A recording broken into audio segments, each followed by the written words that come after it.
The CBS Radio Mystery Theater presents...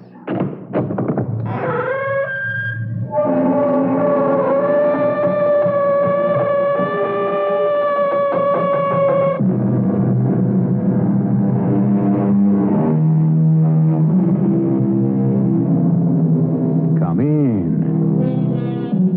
Welcome. I'm E.G. Marshall. Make no mistake, almost as powerful as the love of life is the love of liberty. Men in prison, in war and peace, good men and bad, have risked everything to escape. But strangely enough, despite ingenuity and courage, the greatest helping hand is chance. The alarm of a sentry, the bark of a dog, the wrong turning, any could spell death or life. Worth exploring? Mysterious enough for you? I think so. Roland, what stupid mistake brought you to this prison camp? Marshal, don't make me tell you. It still gives me nightmares. Do you have any ideas how we could get out of here? I have escaped from Berg prison camp and from Lubeck. So Scharnhorst couldn't be any harder. How do you start? My method is simple. Make friends, make observation, and make haste. Comprenez?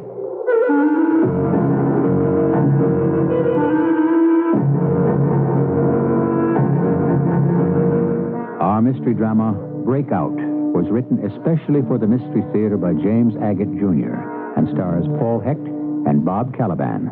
I'll be back shortly with Act One.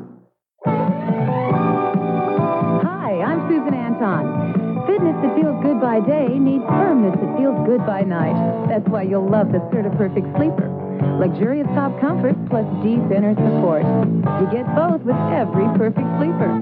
So remember, be a perfect sleeper.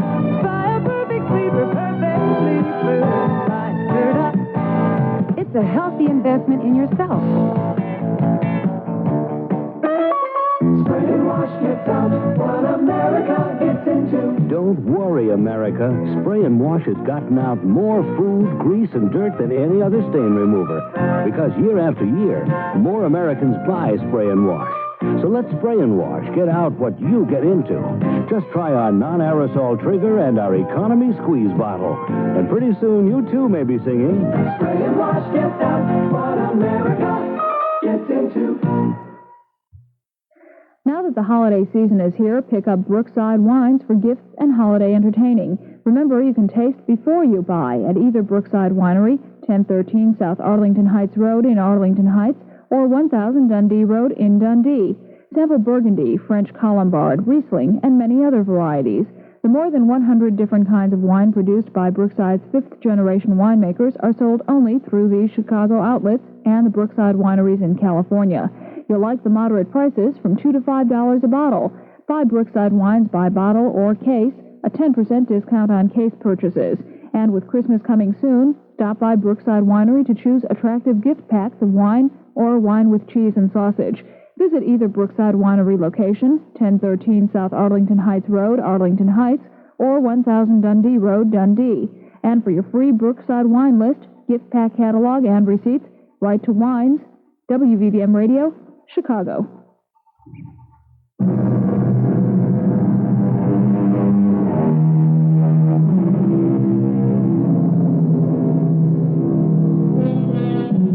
The time is World War I.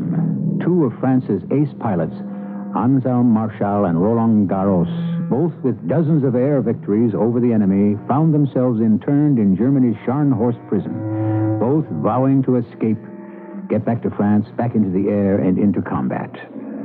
Their story? You, Lieutenant Marshal. You first. I was flying my Newport 20 with a synchronized Vickers gun over the cockpit and a 220 Hispano Suiza engine at 3,000 feet, taking photos of the battlefield, hoping I was out of range of Fritz's anti-aircraft fire, when I found I was not. A shell passed through my right wing. I banked right and left and observed that two ribs of the plane were broken. Then another shell. This one scored a direct hit on my tail. I could see the black smoke over 105. That meant I'd no hope of staying aloft. Wing over, stick forward, a split S into a dive, and headed for the trees. Unfortunately, behind the German lines.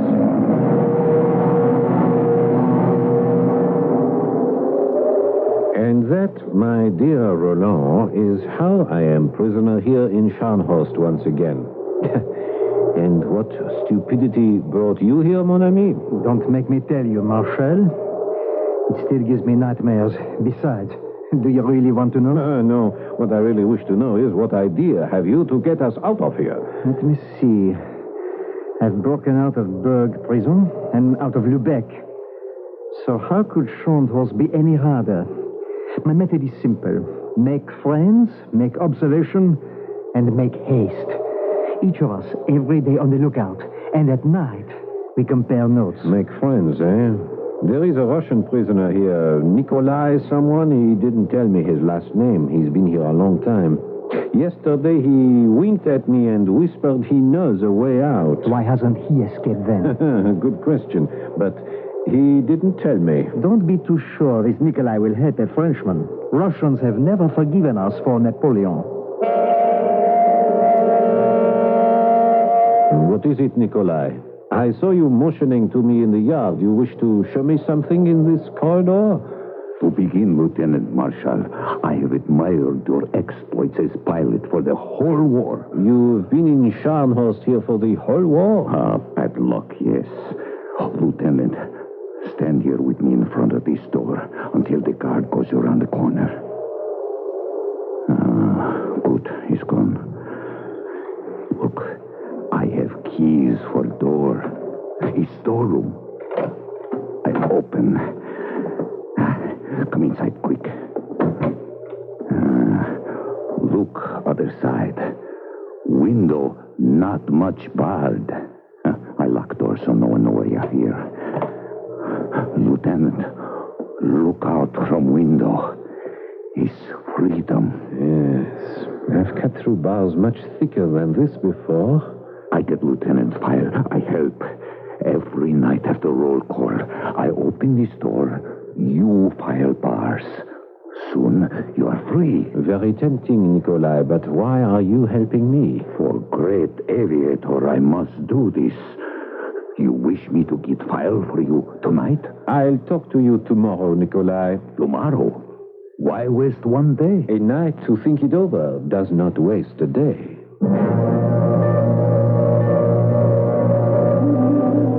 That Russian. Do you know what I saw, Roland? Not 10 meters from the window of the storeroom.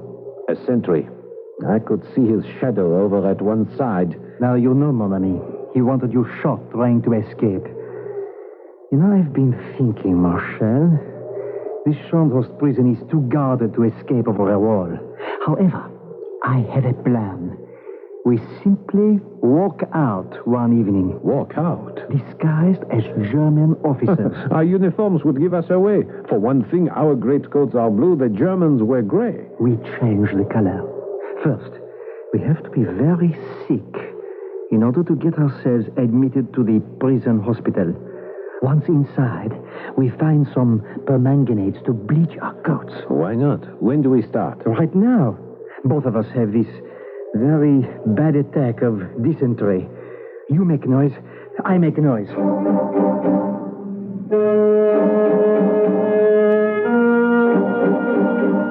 Success. We stayed in the hospital a few days. When we were cured of dysentery, we took with us enough permanganate of potash to bleach a battalion.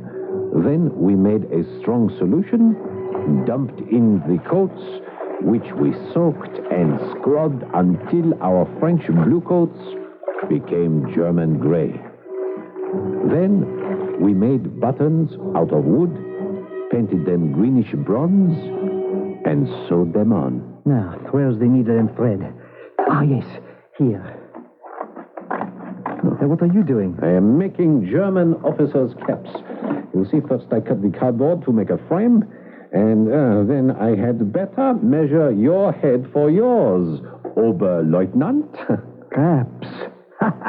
I am proud of our cleverness. Yes, and all I need is some cloth to cover the caps, and in the front, a kind of metal insignia that they wear. That won't be so easy. Yes, tonight, after roll call, you and I will take a little walk and make a search for cloth.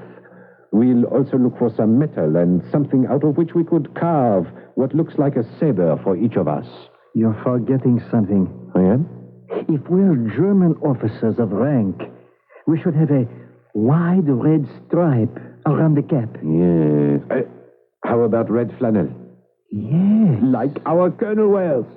You're not going to take the Colonel's red flannel underwear from him? No, I wouldn't be so cruel. The Colonel is going to give it to me gladly.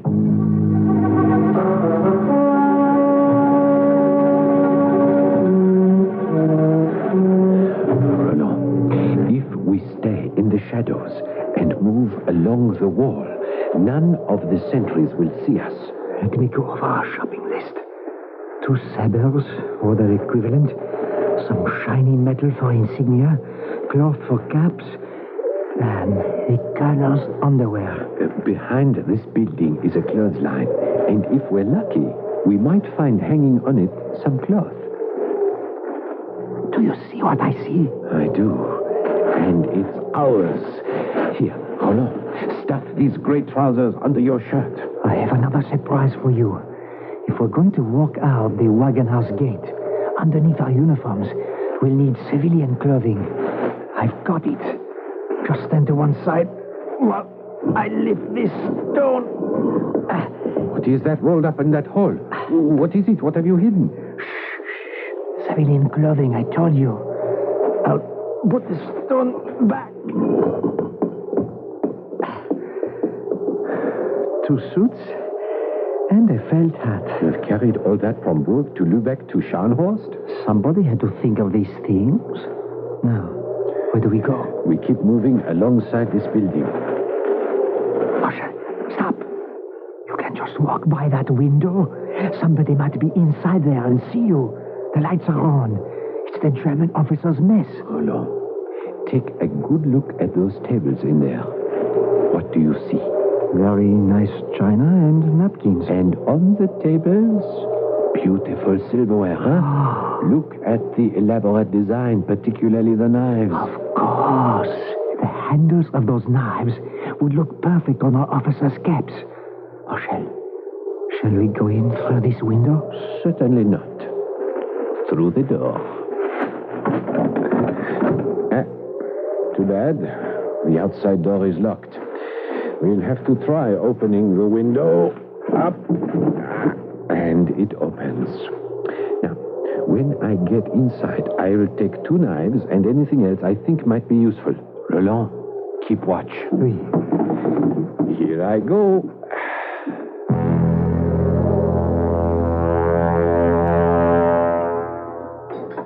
What are you doing?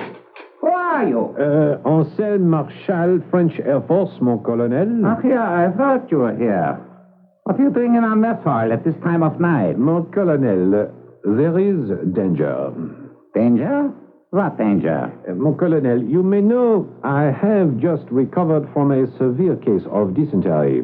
The doctor told me it is everywhere in Scharnhorst. I was just examining the napkins to see if there were germs.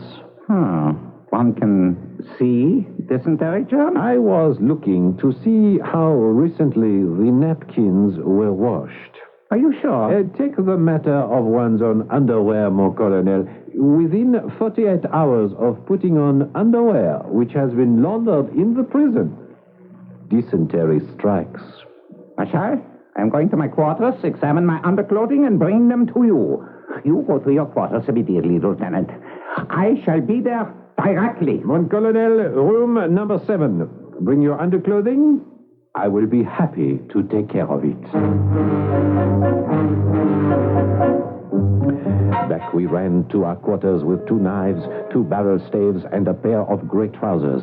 Minutes later, the colonel came in with his red flannel underwear, which we cut into red ribbons for the officers' caps, sewed on the gray cloth, the knife handles, and carved the staves into sabers, staining them with black shoe polish. the work of one night. But it took over a month before we managed to forge identity papers with false names. By February the 14th, Roland Garros and I were dressed in our imitation uniforms and ready to leave. Achtung! Herr Marshal, stand at attention when your general speaks to you. That is the most unbelieving German accent I've ever heard, Roland. Now, I am going to be the colonel. I'm fluent in German, and the less you say, Roland, the better. Oui. Now, I will call you Oberleutnant. That suits me. I was only trying to help. Yes. Now, there are 3 sentries one has to pass at the Wagenhaus gate. We have to be out of Scharnhorst, rid of our uniforms, and at the Magdeburg station in time to catch the 6:30 train. Marshal, your coat fits you like a glove. Well, it should. It's my own. Bleached, but still my own. Yours doesn't fit so well, Roland. You seem to have put on weight. What time is it? 5:30. Shall we go? It's just starting to get dark. Where are the suits we are going to wear as civilians? I'm wearing both of them under my coat. That's why I look so fat. Your sabre strapped tightly? Oui. And our papers. You have yours? I have mine. I hope they work. And Roland, remember, I do the talking.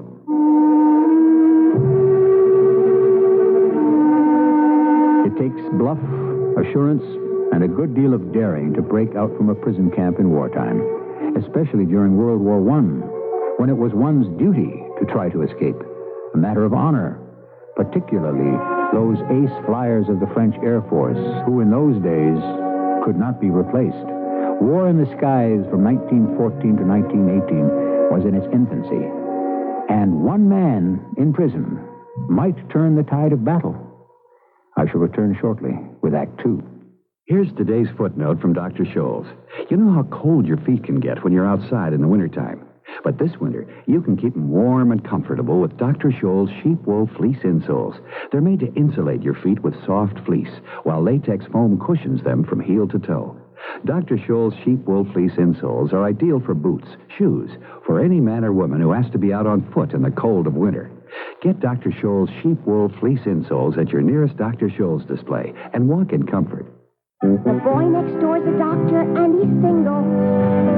My daughter, what a girl. She's single, too. I'll invite him for some donuts and my coffee. Maxwell House, I'm leaving it up to you. Maxwell House is Good moment. Maxwell House is Good coffee. good to the last drop. Maxwell House. Get together with the great taste of Maxwell House coffee. Coffee you can count on. Good to the last drop. Maxwell House.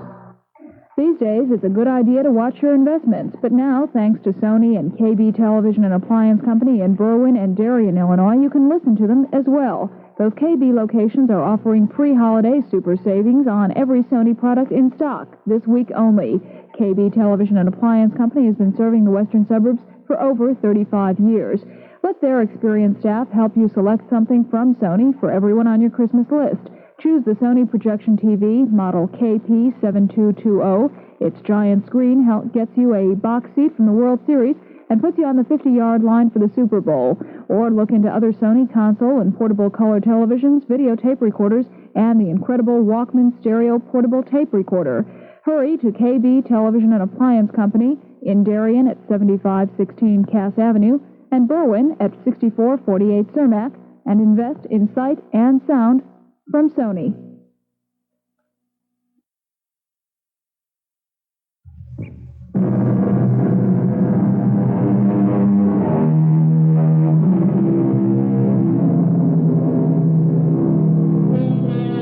In the annals of World War I, the escape from Scharnhorst prison by Lieutenant Anselm Marschall and ace flyer Roland Garros has never been equaled. Disguised as German officers, at twilight, they approach the first sentry. Every passing minute is against them.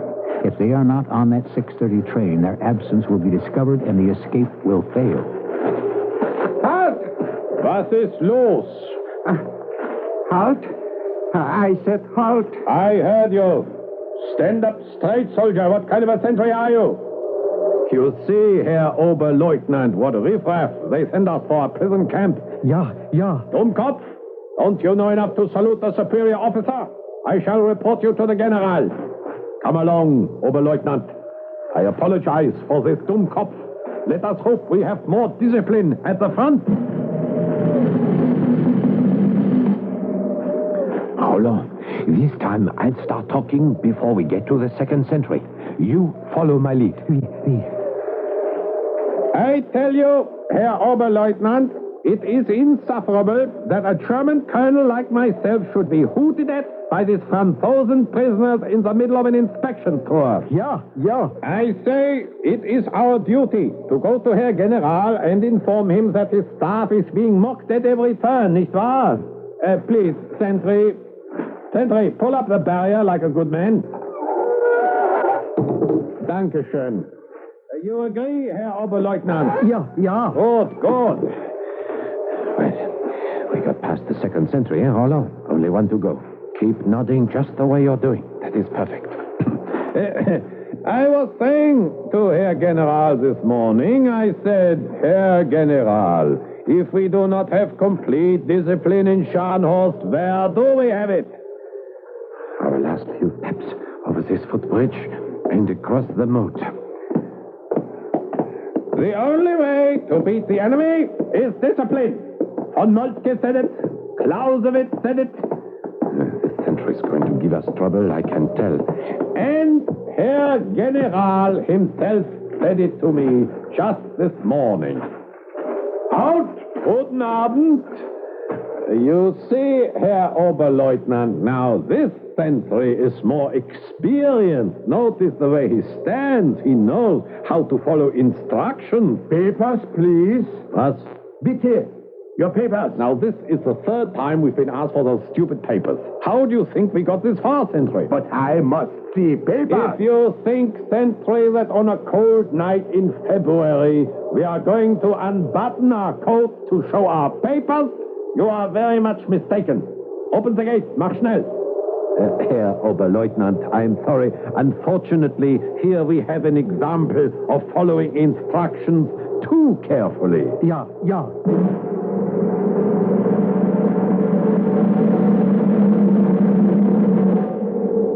Oh, it's cold. I hope no one can see us standing here by the railroad tracks. Now, time to change our clothes. What time is it, Roland? We have 15 minutes before the train leaves Magdeburg. What a night to get undressed. I'm happy to get out of this uniform, useful as it was, and end my brief career in the German army. We sabers, caps, coats, everything. Roll them up together. See if we can find a good place to hide them. There's a drain under the tracks. I can stuff them in there. Oh, mon Dieu, it's cold. You weren't so stupid to wear both civilian suits, Roland. Let me have mine. I hope it fits. I have found a cap for you. No, give me the hat. Cher ami, try to remember who brought the civilian clothing in the first place. You're no longer our German colonel giving orders. You're right, Roland. You are right. What are you doing? Putting my ear to the tracks. No, nothing yet. The train must be late. There. And how do I look, Roland? You were more impressive as a German colonel. Thank you. I like your outfit. Like a typical German peasant. Eh bien, shall we stroll to the Magdeburg station?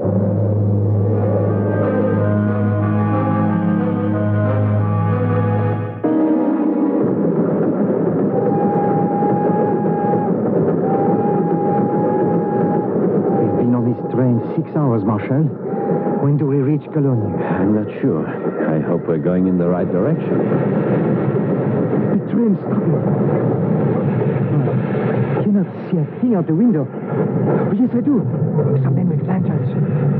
I beg your pardon. Does this happen often? The train stopping like this? Polizei! Police! Let's jump for it while there's time!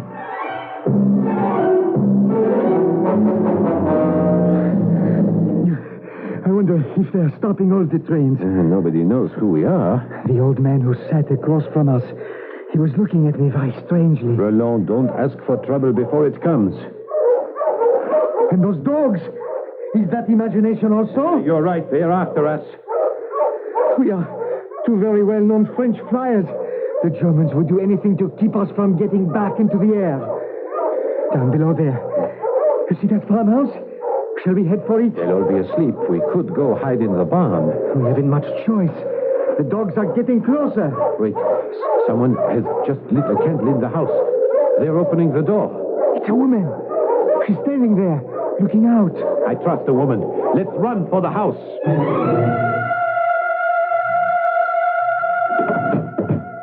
Who are you? What are you doing here? Are you Germans? No, madame. We are not German. We are French. My friend and I have escaped from Scharnhorst. Oh, quickly, come with me. Up this ladder to the attic.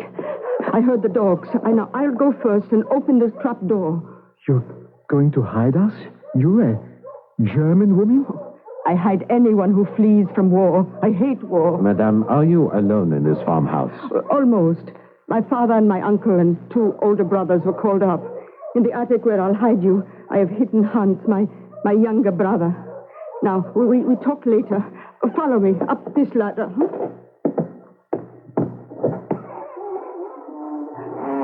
Hans, it's me, Renata. Wake up. Hans, hold the trap door open. I'm bringing some friends. We shall wait up here in the attic until they have given up and taken the dogs away. Won't they come to your farmhouse? No.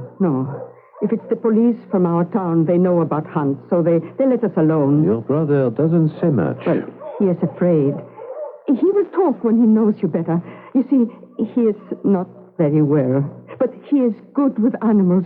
When they came to draft him into the army, I hid him here in the attic. He has been here through the whole war. For 4 years. Since the Kaiser, since Germany declared war. But, madame, we are your enemy. We are French. And you cannot understand why I hide you from my own people. No, I cannot. My country went to war against you. You are only defending yourselves. Now, we will talk later. The dogs have gone. Now, you must both be hungry. Hans, I'm taking my 2 friends down to the kitchen to give them some food. Now, you go back to sleep. All right?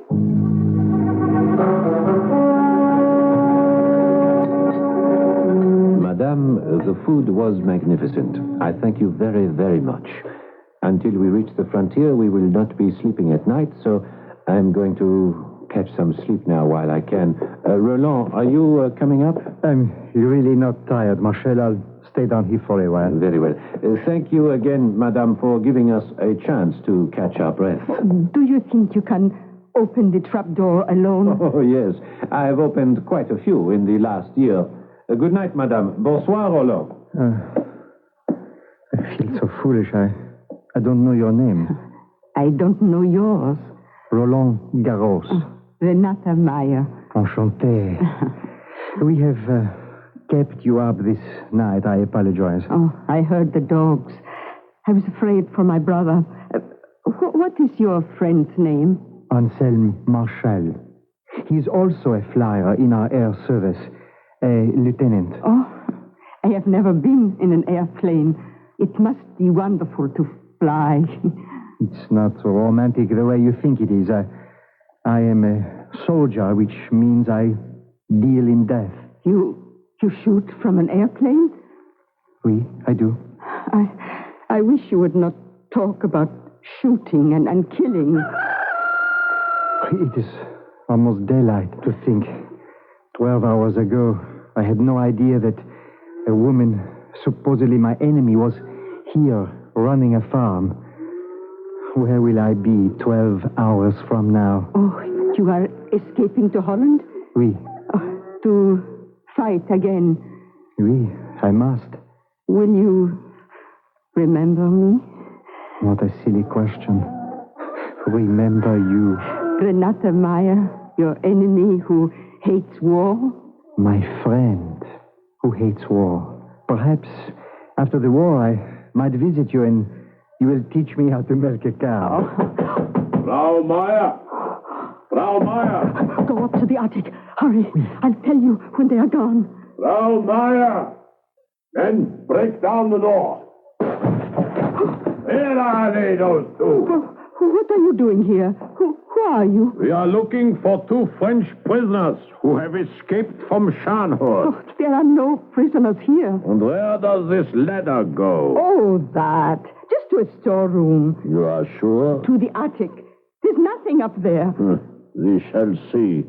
Kurt, hold this ladder. I'm going up. But you're wasting your time. There's nothing. I shall look for myself. Marshal, good shot. You've killed them both. Yes, I heard them. I couldn't risk their finding us or your brother, madame. We can stay now. Someone will have heard the shots, and they'll be here soon. You killed them to save Hans? No. We must leave now, immediately. But we can't go without hiding the bodies. If someone comes and finds the dead soldiers, they will accuse one another. I'm carrying this one. You get that one. Madame, wash this floor carefully. Clean off any blood. You heard nothing. You know nothing.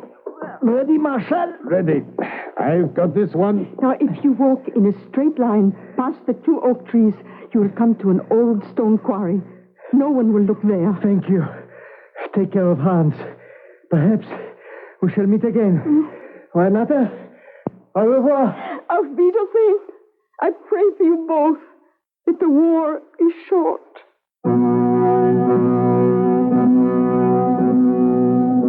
Down through the ages, hasn't that been the prayer of wives, mothers, and sweethearts? That the war be short and their loved ones return home. You wonder, will there always be wars? Will civilization ever outgrow the need for destruction? Or as Napoleon himself has said, we are doomed forever to repeat our follies, for war is the business of barbarians. I shall return shortly with Act 3. There are things you can be sure of. Remember when things were pure and simple? Before additives, preservatives, and imitation flavors. Well, Minute Maid orange juice still is what it always was. 100% pure, 100% orange juice. That delicious Minute Maid taste is one thing you can always be sure of. Make sure of the taste. Make it Minute Maid. Weekdays on CBS television, share in the drama of people torn between passion and power, disappointment and dreams in the making as the world turns. Then follow the guiding light into an unfolding story of human emotions that only love can satisfy. And don't miss all the laughter and fun as Schneider, Anne, and her 2 girls tackle life just one day at a time. Right after As the World Turns and The Guiding Light, weekdays on CBS. Check your local listings for times. This is WBBM News Radio 78 in Chicago. Superdoers of America, working, building day and night. Stanley helps you build America. Stanley helps you do things right. Superdoers of America. Get Stanley hand tools tagged with the officially licensed NFL Jug and Mug offer. Famous brand products at super prices. Stanley, we want to help you do things right. Stanley, America's do-it-yourself tool company, offers rugged, reliable Stanley hand tools, hammers, screwdrivers, power lock rules, and more. Start your holiday shopping now. Look for specially tagged Stanley hand tools at these local retailers. Try Handy Andy Home Center at 860 Waverland Avenue in Gurnee, or its Courtesy Home Center at 9501 Stony Island Avenue in Chicago, or in Downers Grove, it's Courtesy Home Center at 1548 Butterfield. Stanley's local retailers help you do things right.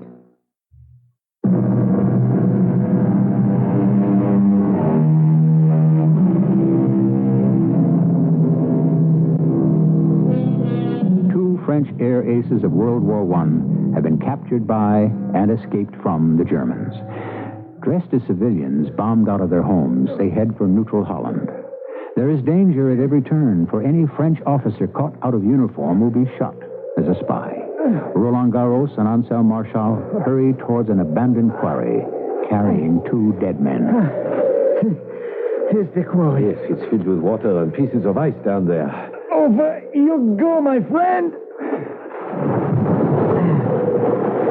Your turn, Marshal. Now what? There may be A workman's train out of the nearest town, which will get us to Cologne. Then, Aix-la-Chapelle. Cologne, yes. Such a big city, no one will be able to trace us. From this quarry, which way? Common sense tells me, find the railroad tracks, follow them, and they generally lead you to a station.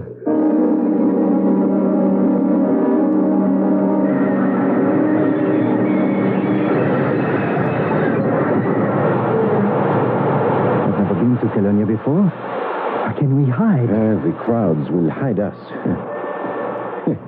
Obviously, these people never go to bed. You wouldn't think Germany was at war. Well, I wonder if the shops are open. Shops? For what? I want to buy some chocolate. From Cologne to Aix-la-Chapelle is quite a distance. And who knows how long before we get a meal like that German woman gave us last night. And I must buy a hat. A hat? Yes, I'm not comfortable in this grubby, ill-fitting cap that you gave me. I'm not going into any hat store with you tonight. And who asked you to? I can pick out my own hat. At 11 at night, you're going to find somewhere to buy a hat here in Cologne? Someone's going to want... Mon ami, please, you don't know the mentality of the German. That is exactly the kind of thing that he would do. Where are we? This is the Ringstrasse. The shopping center is that way. The cathedral is over there. See those two spires? Oui. That is where you'll wait for me. In the cathedral? Oui, monsieur. On your knees praying for my safety. And when I return, I'll pray for yours.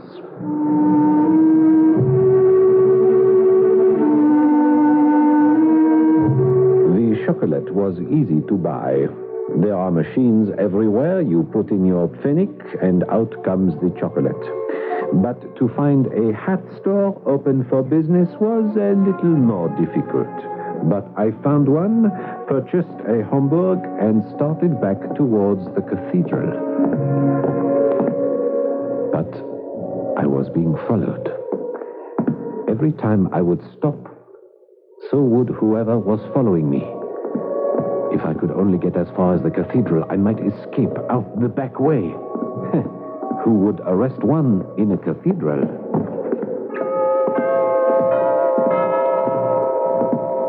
Where were you? It's been over an hour.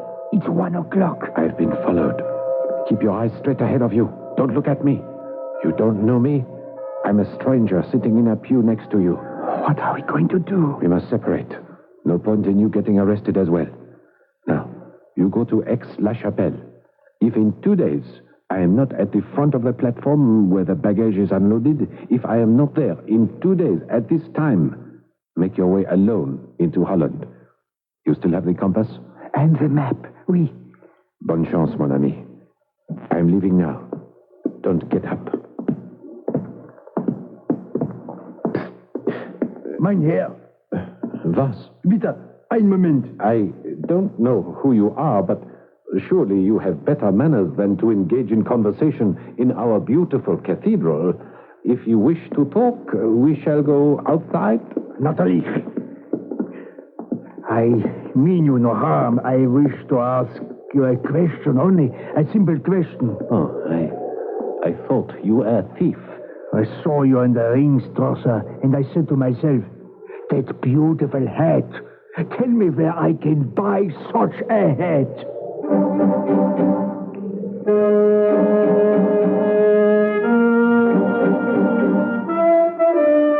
Roland and I met as planned and arrived at Aix-la-Chapelle. On our map, Aix-la-Chapelle was 16 kilometers from the frontier. Beyond that, Holland. We started walking. It's even colder tonight. In the evening, we broke out of Schandhorst. Yes, what I wouldn't give for my old army topcoat now, eh? And the fur-lined overalls. Oh, and the boots. And the fur-lined helmet. Can you read what that sign says, Marshal? It's an arrow. It says Tivoli. Ah, bon, we are heading the right way. Stop a minute. I just kicked something. What is it? It's a flashlight. Let me see. Army issue. That means a patrol passed here recently and one of the soldiers dropped it. Oh, it works. Now I can check our compass and the map even if the moon's not out. Rollo, put it out, quick. What is it? There was a flash of light up there. I can make out a house. What's that? What's that sound? It's water. A river. Look here. That light came from a house on the other side of a bridge. I see the bridge now. That means guards, and guards means show us your papers. We do better to climb down to the edge of the river and then look for a place where it's not too wide, where we could jump across. Yes, a very narrow place. If I fell in and got wet now, I'd be one solid 6-foot icicle.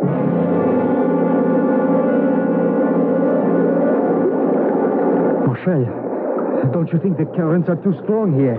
Let's try another place. Look, we spent 2 hours looking, Roland, and this is the narrowest point of the river. There are large, flat stones all the way across. We can walk on those. Perhaps you can, but I can't. Mon ami, believe me. Absolument. I cannot. I'll shine my flashlight on those stones. You see? Covered with ice. Not more than 25 feet to the other side. We must try while it's still dark. I can't do it, Marshal. Oh, I'll go first. Go on. I'll watch you. Right now, I'll take this branch for balance. The water is not very deep. Deep enough. Go ahead. If you can get to the other side, well, maybe I can. Bravo! You're doing beautifully, Marshal. See. Like a tightrope walker. Yeah, I told you I could.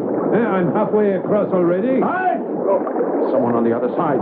I'm coming back. Hi! It's not so easy to turn around. I'm falling! I'm sinking! I'm right here. Grab out of my hand. Up you go! Stop where you are or I'll shoot!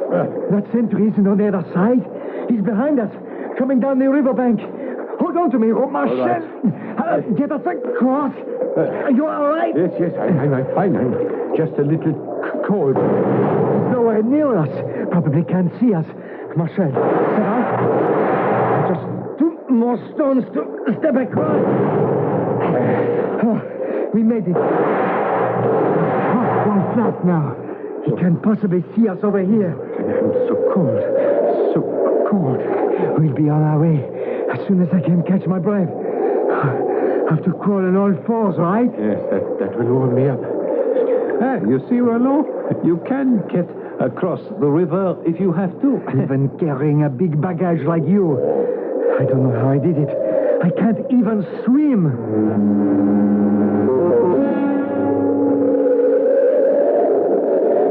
Can you make out where we are? We're in luck. My flashlight's still working. I'll check the compass to see if we're still heading west. Look, there's a light over there. It blinked on and off. I saw it. There's another. Halfway up that hill over to the left. Very bright. Oh, my face, I'm perspiring. I've never been so wet and so cold. Marshal, it's snow. It started to snow. Yes. Look, there's another light blinking on and off. A signal. You hear that? We've been spotted. The woods are filled with soldiers. Can you look at the compass under your jacket so no light will show? I have, mon ami. Oh, we have traveled around in a complete circle. Oh, no. All those kilometers. And that village down below there is Metro. Metro is less than 2 kilometers from Aix-la-Chapelle. And that strong light up on the hill is the guardhouse we tried to avoid at the head of the bridge. Yes, the snow is really coming down now. Roland, let us stand up like men, find the road, and walk back to Aix-la-Chapelle. Start all over again? Oui, mon ami, on another day. We're both too exhausted to get to the frontier now. We're still 16 kilometers from Holland, and we've traveled half that distance tonight in a circle.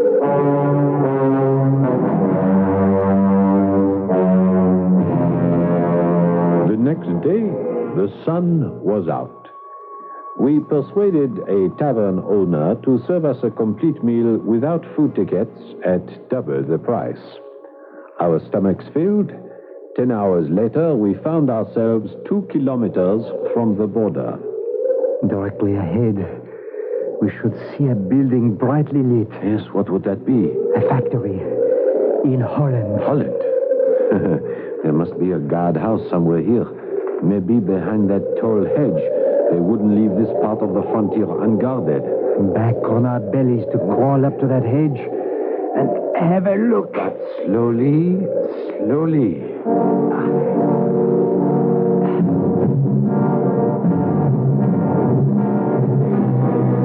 Marshal, this hedge is 5 feet high. Can you see through it? Oui, mon ami. I can see a road, and I can also see footprints. So the sentries must walk up and down here, huh? Oh, will you look at this? Very clever, these Germans. What is it?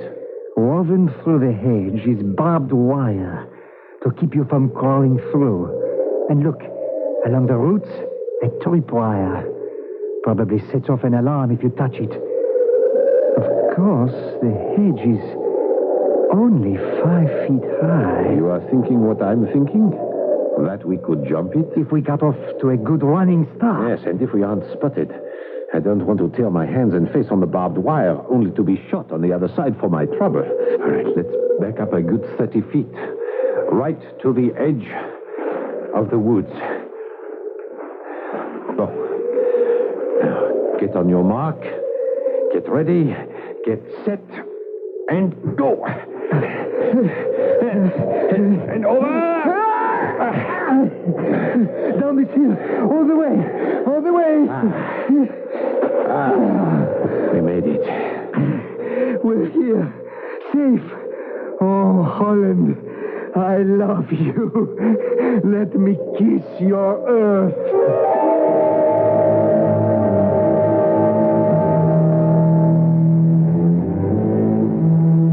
And I took a train for The Hague, a ship to England, and then back to Boulogne for reassignment to our squadrons. Then I lost track of him. I have often wondered if Roland ever went back to that farmhouse in Germany to learn how to milk a cow.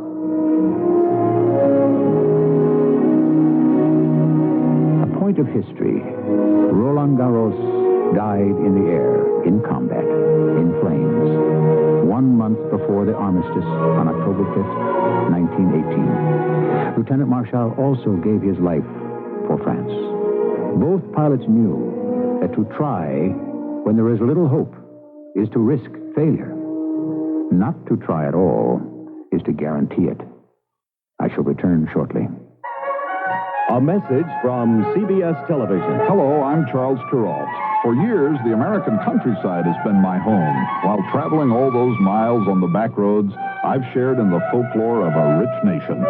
Now, every weekday, I'll bring you the first news of the day from our nation and the world with special reports from our correspondents in the field. So join me for Morning from CBS News.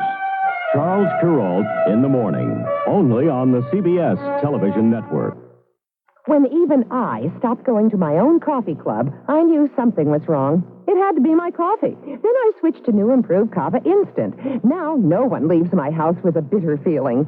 Kava's the only 90% acid neutralized coffee. That means it tastes less bitter when you drink it, so it feels better after. And with its improved blend of coffee beans, Kava tastes better than ever. Now my coffee club is so popular, I even turned down my own mother. New improved Kava Instant. Tastes better when you drink it, so it feels better after.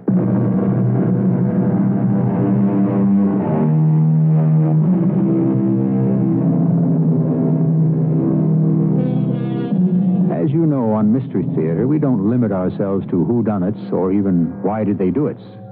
Frequently, we delve into the mystery of what makes people tick. How do they meet the odds of life and overcome them? And courage, after all, is not in blindly overlooking danger, but in seeing it and conquering it. Our cast included Paul Hecht, Bob Caliban, Bryna Rayburn, and Ray Owens. The entire production was under the direction of Hyman Brown. And now, a preview of our next tale. You're, Luke? Luke Chance? Who do you think I am? You dead, Uncle? You crazy or something? I wasn't certain. Now, don't tell me you've lost your memory. You can't get away with that, Edward. Well, it happens. What, are you serious? In a way. I don't believe you. Even if I did, I'd never forgive what you did. Tell me what you think I did. After you skipped out, I could have killed you because of what happened. You can't explain that away. I mean to try. Well, stay away from me. Give me an excuse, and I'll hang you up on this pitchfork. I mean it. Now, right off. What reason have you to hate me? The entire village hates you. Me? I wish you were dead. Mrs. E.G. Marshall inviting you to return to our Mystery Theater for another adventure in the macabre. Until next time, pleasant dreams.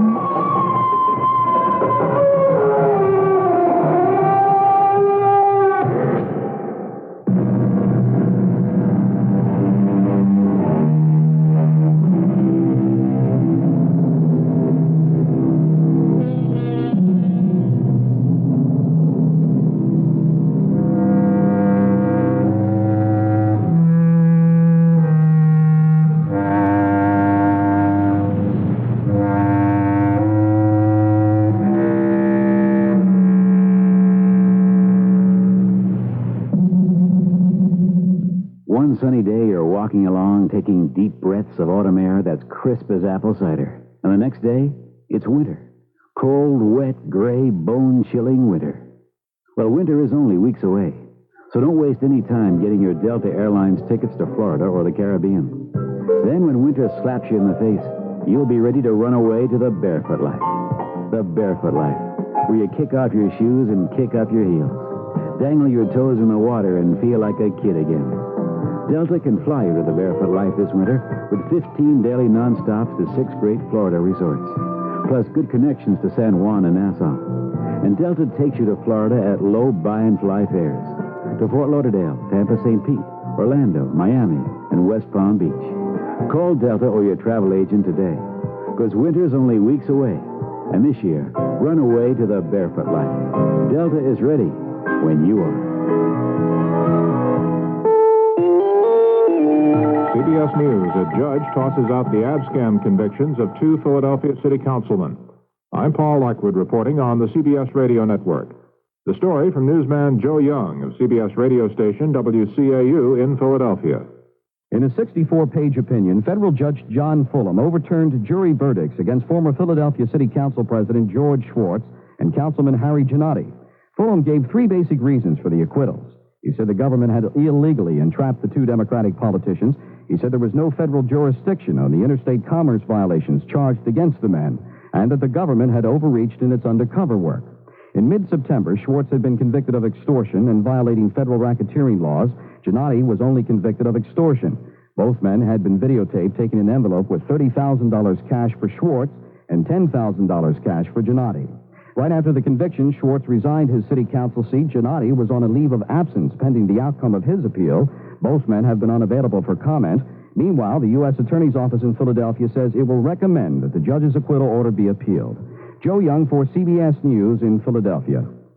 South Carolina Congressman John Jenrette, who was found guilty in an earlier abscam trial, said the judge's ruling in Philadelphia gave him reason for great optimism, since his defense was based on entrapment, as will be his appeal. In Jenrette's words, someone has broken the ice, and that makes it much easier. More CBS News after this. A message from CBS Television. Hello, I'm Charles Kuralt. For years, the American countryside has been my home. While traveling all those miles on the back roads, I've shared in the folklore of a rich nation. Now, every weekday, I'll bring you the first news of the day from our nation and the world with special reports from our correspondents in the field. So join me for Morning from CBS News. Charles Kuralt in the morning, only on the CBS Television Network. Okay, a Kodak instant camera for Aunt Joan and $10 for me. Honey, what's that? Oh, that's my Christmas list. But why $10 for you? Oh, well, you see, when I buy a Kodak Colorburst 250 instant camera, I get $10 back from Kodak. You get the $10? That's right. Say, how about a Kodak instant camera for Aunt Joan and $10 for me? This Christmas, Kodak has a gift for gift givers. Depending on the model, you can get up to $10 back when you buy a Kodak instant camera. See your photo dealer for details. The Polish government may have headed off a major strike situation in the Warsaw area. Union officials say police have released 2 men whose arrest had prompted plans for a general walkout on Thursday. Leaders of the Solidarity Union group said, however, they weren't sure yet whether the strike would be called off. There were some factory walkouts reported Wednesday night. A moderate earthquake has been recorded in northern Japan. It was centered at the northern tip of the main Japanese island, Honshu, several hundred miles north of Tokyo. So far, only minor damage is reported. Criticism over the government's delay in providing aid to victims of the Italian earthquake has led to the resignation of that nation's interior minister. The resignation came shortly before Italian President Pertini went on television to condemn the government's role in the relief operation. The death toll in the Italian quake now stands at more than 3,000, with 2,000 people still missing. At the State Department Wednesday, U.S. officials were told that all of the hostages in Iran are in good health. That report came from the 3 Algerian diplomats who were just in Tehran and who have been acting as intermediaries in the hostage negotiations. There was no indication that the Algerians have actually seen the hostages, just that they had received assurances from Iranian officials. The talks regarding Iran's response to Washington's proposals on the hostage demands were described as intensive and useful. More discussions are planned for Thursday. And former Swedish Prime Minister Olof Palme, serving as a special UN peace envoy in the Persian Gulf War, says Iran and Iraq have agreed to grant safe passage to the more than 60 foreign ships trapped in the Shatt al-Arab waterway. Palme calls this a first ray of hope in efforts to stop the fighting, which is now in its 10th week. Now this message. Discover quality. And discover great value, too, at Ben Franklin. This Christmas, give your children all their favorite characters with the Viewmaster gift set or Double View Movie Viewer. The Double View Viewer has 2 movie features in one easy-to-use viewer cartridge. Get both at participating Ben Franklin stores. Discover Ben Franklin, where quality is right at home. Start your mornings with CBS Television. First, you'll laugh with the Jeffersons. Well, Miss Jefferson, I just wanted to remind you that my gospel singing group is coming over to practice. Over my dead body. I hope they get here soon. Then Alice and the gang serve up the laughs. Hey, you're fired! Alice, followed by the excitement of The Price is Right. Join host Bob Barker for an hour packed with fun and incredible prizes. Your mornings always start out better when you watch The Jeffersons, Alice, and The Price is Right. Weekdays on CBS Television. In Moscow Wednesday, Illinois Senator Charles Percy spent about 3 hours talking with Soviet President Brezhnev. After the session, Percy said that Brezhnev was sending what the senator called positive signals to the incoming Reagan administration. At the same time, though, the TASS news agency said the Kremlin chief warned against any U.S. attempt at military superiority. And while Brezhnev called for renewing talks on strategic arms limitation, there was no mention of renegotiating the SALT II treaty as favored by Ronald Reagan. Paul Lockwood, CBS News. This is your Chicago Bears station, Sports Radio 78, WBBM, Chicago. 11:30 on News Radio 78. Good evening. I'm Regine Schlesinger, sitting in for Alan Bickley tonight. The CBS Radio Mystery Theater presents...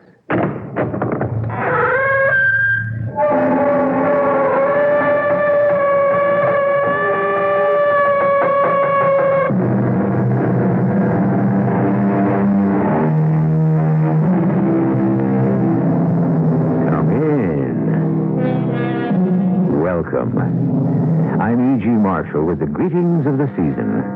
I hope you like the tree. I put up a bit of holly, too, and mistletoe, of course, right there over the door. There are so many things to enjoy at this time of year. The warm, friendly spirit, that's most important. The time to be with family and friends. There'll be a lot of holiday traffic, too, as people make the rounds of visits or travelers are making their way back home. On a lonely road in Ohio, 2 such travelers are about to have the most harrowing experience of their lives. Snow's getting heavier, Skip. I wish you'd slow down. I hope we make it before dark. Oh, I sure don't want to get stranded in this, Joan. Oh, no. Skip, what's the matter? We're skidding. I can't control her. Skip, do something. We're sliding into that boulder. I'm doing all I can.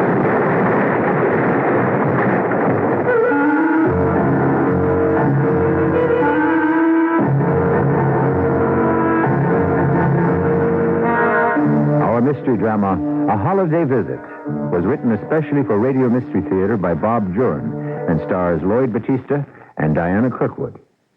I'll be back shortly with Act One. Saturday on CBS Television, one of the most star-studded television events of the year. Washington, D.C. sparkles with distinction as Lauren Bacall, Mikhail Baryshnikov, Art Buchwald, Joe Namath, Pat O'Brien, Beverly Sills, John Travolta, and many more perform to salute this year's honorees. Leonard Bernstein, James Cagney, Agnes DeMille, Lynn Fontaine, and William Team Price. The Kennedy Center Honors, a celebration of the performing arts. Saturday at 9, 8 Central and Mountain on CBS Television. Listen to this list of very different people. Ronald Reagan, Goldie Hawn, Mary Cunningham, Sugar Ray Leonard, Robert Redford, Baron St. Helens, Jerry Falwell, Pat Benatar, Lake Walesa, Richard Pryor, Beverly Sills, Dan Rather, and Brooke Shields. What they have in common is their People magazine's choices as the 25 most intriguing people of 1980 in the special year-end double issue of People magazine on sale right now. People's double edition, packed with news, celebrities, and the 25 most intriguing people of 1980, plus losers of the year, names to watch in 81, and other surprises. Don't miss a word or a picture in People's year-end double issue. It's something special. What in the world happened in December? Brought to you by your local Navy recruiter. In December 1775, the first flag unfurled aboard an American warship was hoisted by Lieutenant John Paul Jones on board the flagship Alfred at Philadelphia on the occasion of placing the Continental Navy in commission. George Washington resigned his military commission in December of 1783 and retired to his estate at Mount Vernon, Virginia. December 1851, over 30,000 volumes in the Library of Congress were destroyed in a fire. The highest bridge in the world was completed in December 1929. The Royal Gorge Bridge across the Arkansas River in Colorado suspends 1,053 feet over the gorge. In December 1941, Japanese aircraft attacked Pearl Harbor, Hawaii.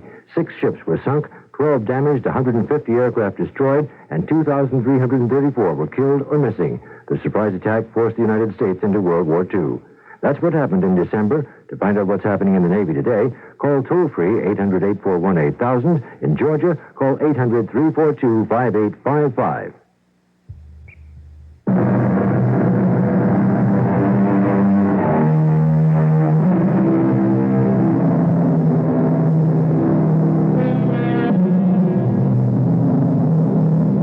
What are your plans for the Christmas holidays? Entertain friends or relatives? Going home to visit parents, perhaps? This is always get-together time, a time when people go home to the families they've left behind as they've made their own way in the world. Joan Bartram made her way from a small town in Ohio to New York, where she worked for a while as a secretary, and then married Skip Bartram, an oil company executive. She hadn't been back to her home in Ohio in 12 years, so it was a particular thrill for Joan when Skip came home one night and said, "How'd you like to go home for the holidays? See your folks." Oh, Skip, I'd love it. But can we afford it? Well, the company's sending me to Toledo for a new training program right after the holidays, so the trip is on them. Oh. We'll just leave a little early and be with your folks for Christmas. Oh, what a surprise. Oh, I'm going to call Mother this minute. You don't want to just drop in on them and make it a surprise? And have them fade away? No. I want to give them something to look forward to. Yeah, well, maybe you're right. Oh, it's been 12 years since I've been home, and you've never... Hello? Hello, Mother? Oh, Joan. How are you? Just fine, dear. Mother, are you sitting down? No? Why? Listen, Mother, get Dad over to the phone. I want him to hear my news. Henry, come here. Joan, are you pregnant? Oh, no, Mother. All right, dear. Your father's listening. I'm coming home for Christmas. Coming home? Yes. Skip has to be in Toledo after the holidays, so we're leaving early, in time to be with you for Christmas. That's the best news I've had all day. Joan, Your mother's doing her thing. She's starting to cry. Yes, so am I. But I have to hang up now. I'll let you know when we'll arrive. Okay, darling. We'll be waiting. When can we leave? Well, I'd like to get away by Saturday. We'll have to drive. I'll need the car in Toledo. Let's see, we ought to get to Runyonville by, well, the 23rd.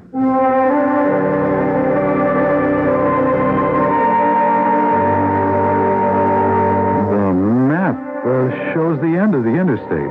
What do we do when we turn off? Let's see.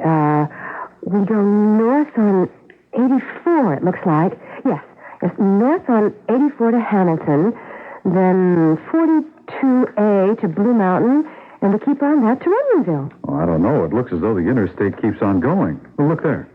Yeah. According to the map, though, there's a proposed extension. Well, it's been finished since the map came out, I guess. What if we stayed on this? Well, we'd go straight to Runyonville. It looks as though we'd save about 20 miles, too. So we're in luck. We'll stay on it. It looks as though, well, we may be at your folks a lot sooner than we thought.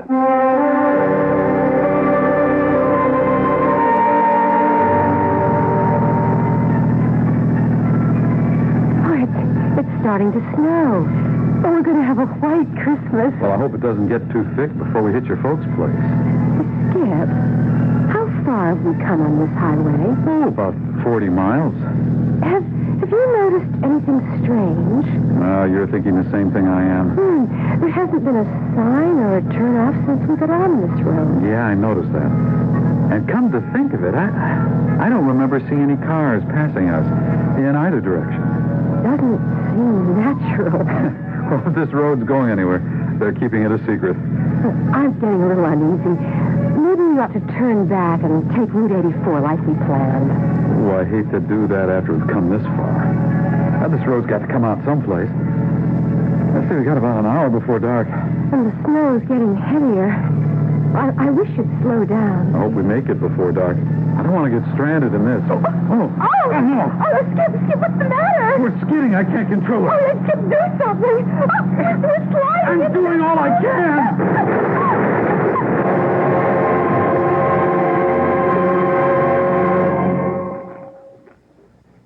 You put any more tinsel on the tree, Harriet, and it's going to topple over. I don't see how you can sit there so relaxed. Why are you so nervous? The children said they'd be here sometime today or tomorrow. They should have been here by now. Only because you think they should be. If anything was wrong, they'd call. You know that. No, you're right. I'm just so excited about having our Joan home for Christmas. I can't relax. Well, I think I'll take a stroll in the snow. Need anything from downtown? No, dear. I've had everything in for days.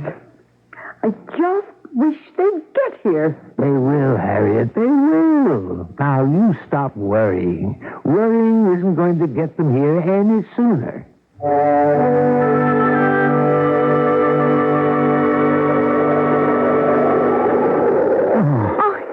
Oh, my head. Joan, are you all right? Well, what happened? Can you straighten up? Oh, my leg's caught. Oh, here, let me see.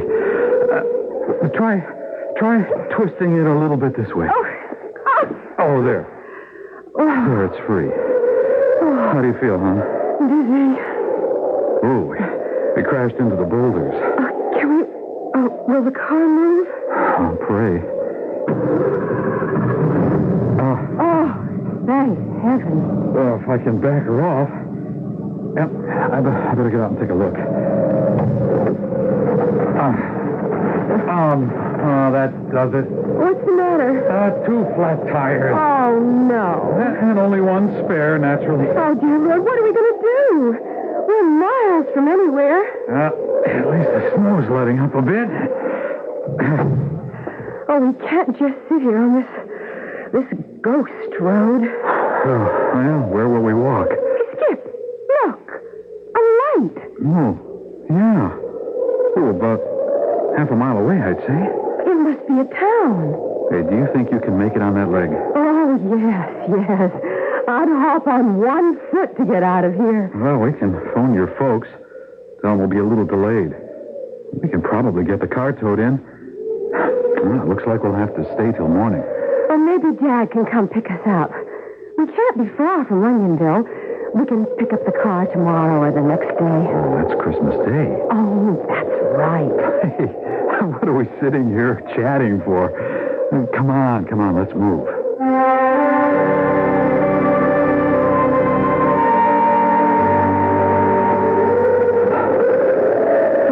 So quiet. No cars in the street at all. Oh, the storm must have sent them all home, I guess. Let's try that grocery store. They're sure to have a phone. They can tell us where to find a garage, too. At least we can get the car off the road for the night. So still. Hello? Anybody here? It's so dim. One bare bulb. Well, pretty skimpy merchandise, too. Hello? Wow. Whew, the place seems deserted. Yeah. I don't see any payphone. Or any phone, for that matter. Hello? Anybody here? Oh, well, we'll go someplace else. There's got to be a restaurant or a tavern in this town. Hey, come on. Well, I know this isn't Onionville. Oh, I hope not. Looks like a quaint little place, but awfully deserted. Boy, they must pull the sidewalks in at 5 in the afternoon. Oh, the sky's clear. Oh, look at those stars. Wow, I haven't seen them that bright in a long time. There don't seem to be many stores. Mostly houses. Well, we're not on the main drag. Maybe we better go ask directions at that house there. No sense wandering around a strange town. I guess we should. I'm sure they'll let us use their phone. I'll call Dad collect. Hey, listen. Hear that? Singing.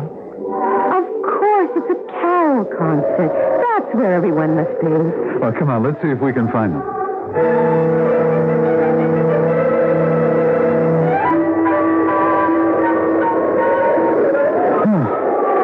Well, I give up.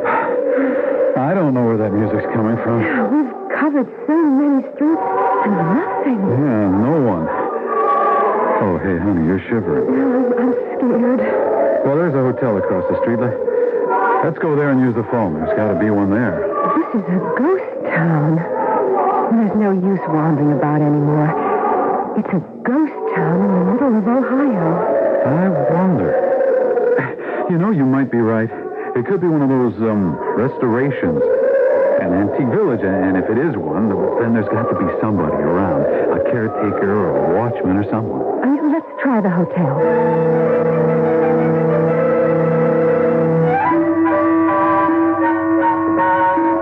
Oh, I was wrong, I guess. The hotel is just as deserted as everything else. And still no phone. Oh, I wish I had that CB radio Paul offered me.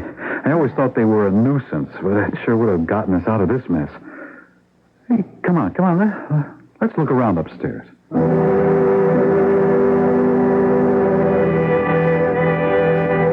Every room's empty. Not a stick of furniture anywhere. Yeah, it's about what I expected. What was that? But it sounded like something hitting the roof. Oh, Skip, let's go back to the car. I'm too frightened to stay here.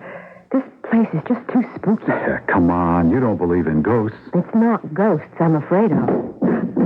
There's another one. Well, something sailed past the window and landed on the ground.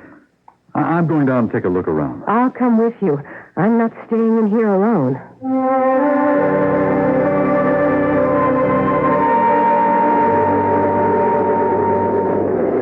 Can you see anything?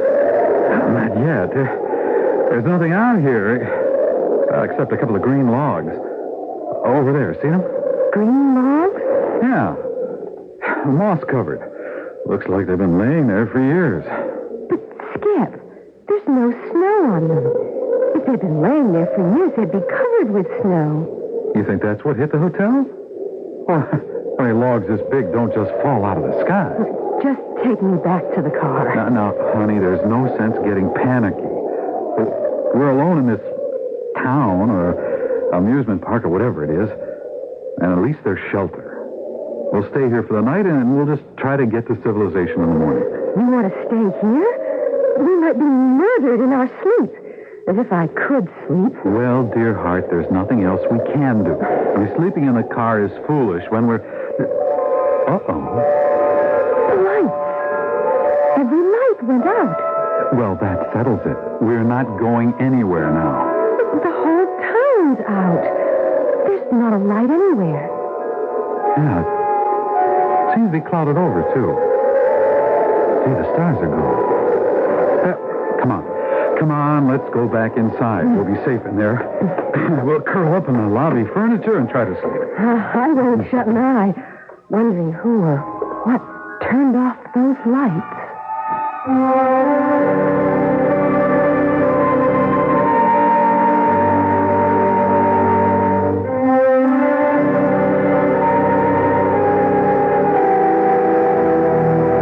To paraphrase a popular joke, where were Skip and Joan when the lights went out? Not only in the dark, but in a strange Midwestern village. And just 2 days before Christmas, a time when they should have been enjoying the warmth of a friendly fireside, the pleasure of holiday decorations, the music of a Christmas carol, things that most of us are enjoying these days. But for them, isolation in a cold and darkened hotel. We'll learn what this curious town holds in store for them when I return shortly with Act 2. Person to person, heart to heart. Together we can move the world if we each do our part by helping care for the children, to nourish and to heal those in need. Care for the children of the world if we each help one needy child today through care. We'll change tomorrow for children everywhere.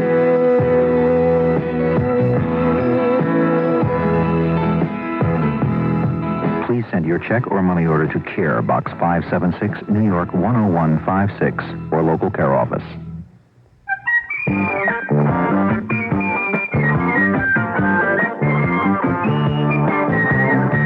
This is Delta Airlines. We're ready when you are, Chicago. Ready with Delta nonstops to Tennessee and Carolina. Ready with 5 Delta nonstops a day to Memphis. Ready with 3 Delta nonstops to Nashville, the most going, and an early evening nonstop to Knoxville. Ready with nonstops and through jets to Raleigh-Durham and Greensboro, High Point, Winston-Salem.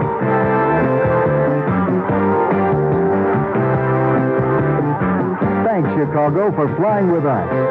Delta is ready when you are.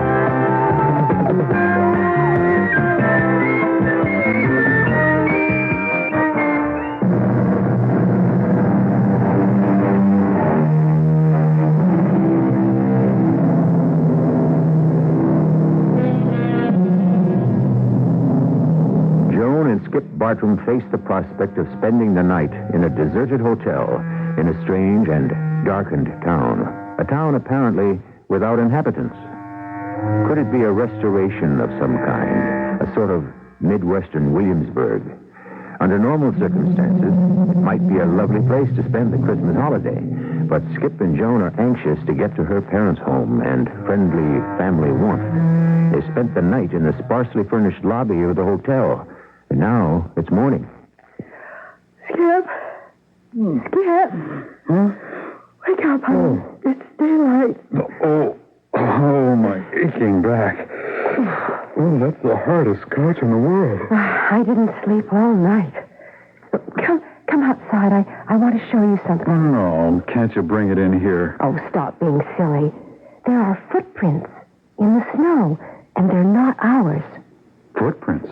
Yeah, look out the side window there. Yeah, they go around the back of the hotel. Well, that means somebody's around here. Come on.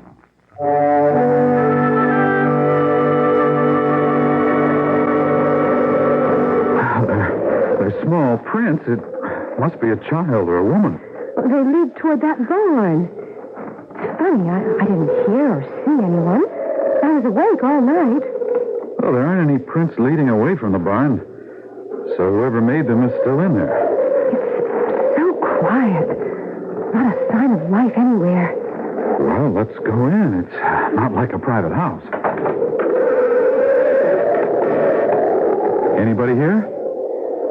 It's so dark and dingy, Skip. Skip, let's go back out. I don't like this. Well, somebody's got to be here. I mean, the footsteps stopped at the door. Then why won't they answer us? Hey, listen. Well, that was somebody's up in the loft. They're coming down those stairs. Down there? Oh, good morning, ma'am. We're looking for someone to help us. Mercy. Where did you come from? Well, we had an accident with our car last night. We skidded into an embankment. Oh, my word. We found the whole town deserted, so we spent the night in a hotel. Oh, how curious. There aren't any beds in that hotel, you know. We slept, or rather stayed, in the lobby. I'm Skip Bartram, and this is my wife, Joan. We were wondering... Pleased to meet you. I'm Mrs. McKinley. Oh, we were wondering if this is some sort of a restoration. I mean, there were lights on last night. And we heard Christmas carols. Oh, yes. Isn't the music lovely? What do you mean by a restoration? This is Taylor Town. But there's no one living here. You're the only person we've seen since last night. Yes, they've all gone. Each season, a few more left. My husband went last year. I'm the last one here. You live here all alone? All alone in a deserted town? It's my home. Could we use your phone, Mrs. McGinnis? Joan wants to call her dad to pick us up, and, well, I've got to get a tow truck for the car. Oh, mercy me, there's no garage or tow truck. Oh, but there's a payphone at the railroad station. We never had phones in any of the houses. Just wait till I finish upstairs, and I'll show you where it is. I don't know if it works, though. I think it's just there for effect. I wonder what she meant by that. Well, who knows? I just feel better now that we've met another human being. She seems friendly enough. But a little strange, don't you think? Naturally. Living alone in a dead town. A ghost town. I wonder how long she'll be. We could find that railroad station ourselves. Oh, let her be hospitable. A few minutes won't matter. Mrs. McGinnis? Mrs. McGinnis, are you almost finished? That's strange. Well, I'll see. Has something happened to her? Mrs. McGinnis? Skip, what's the matter? Well, she's not here. The loft's absolutely empty. Well,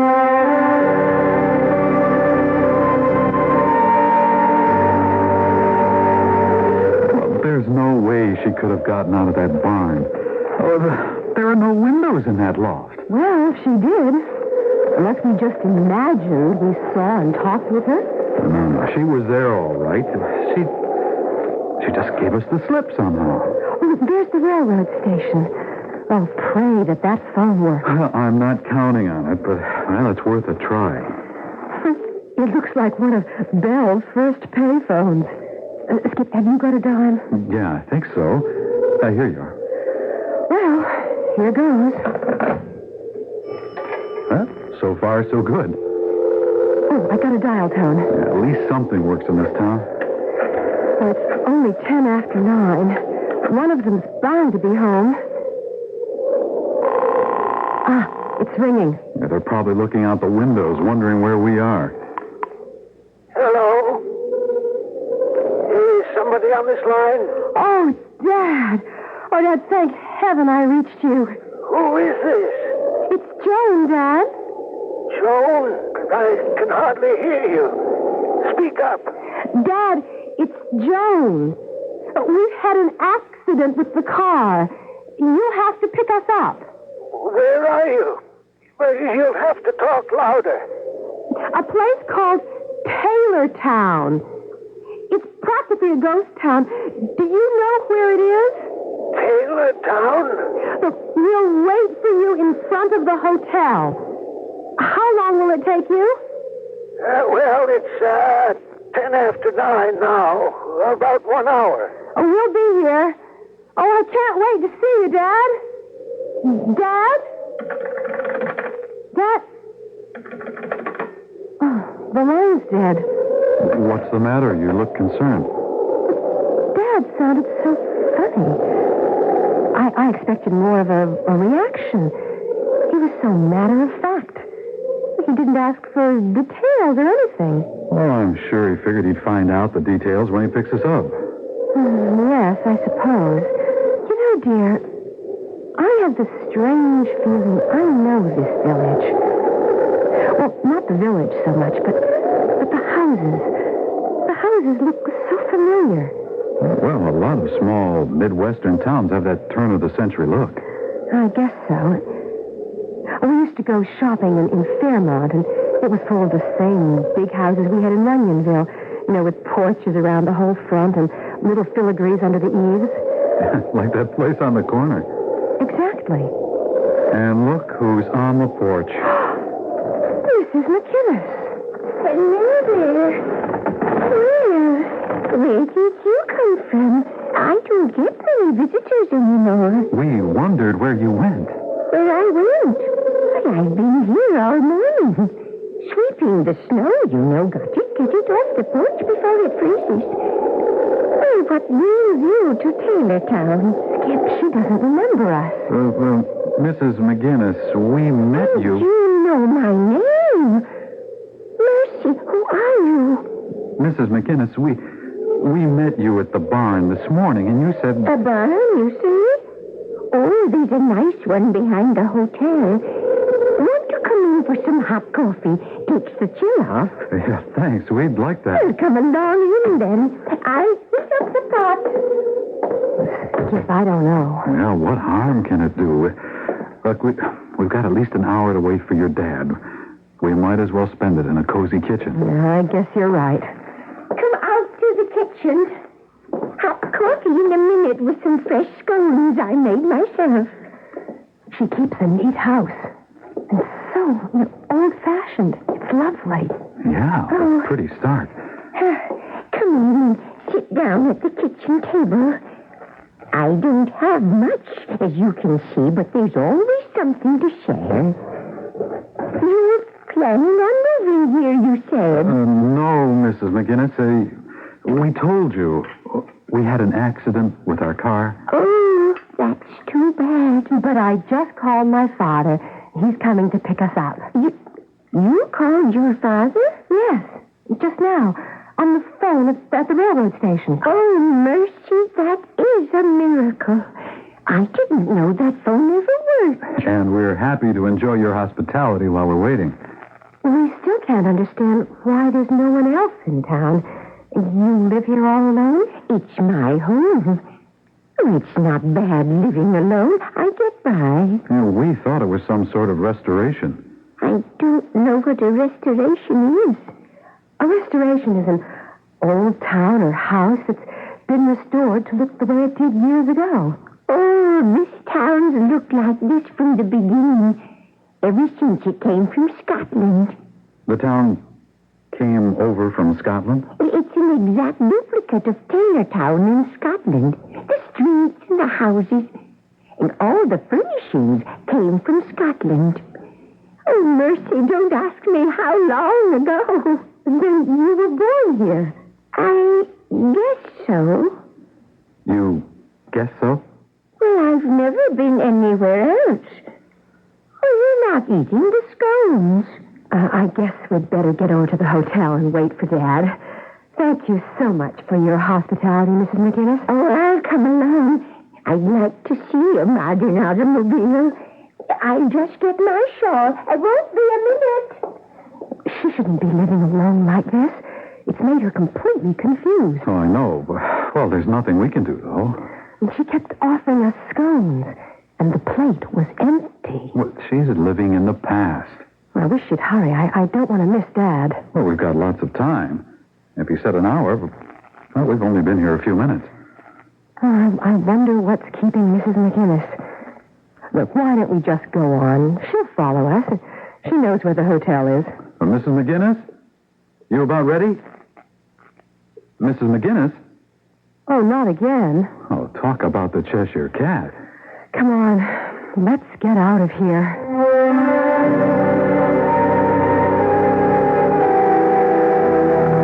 You want your eggs scrambled or fried this morning, Bill? Well, fried is easier. Oh, I do hope we hear from the children soon. Getting awfully nervous. I thought they'd at least arrive last night. But not to call. It's not like Joan. Well, that just means there's nothing wrong, Harriet. If they'd had trouble, we'd have been the first to know. Something's not right. I just feel it. Well, it's 10 after 9. If they're not here by noon, maybe I'll call the police. Oh. I'll get it. Hello? Hello? Is it Joan? Well, there seems to be a voice, but I can't make it out. Joan? Oh, it's a bad connection. I don't know if it's Joan or not. Oh, dear. Hello? Hello? Hello? It's no use. Whoever it was will have to call back. We'll just have to wait.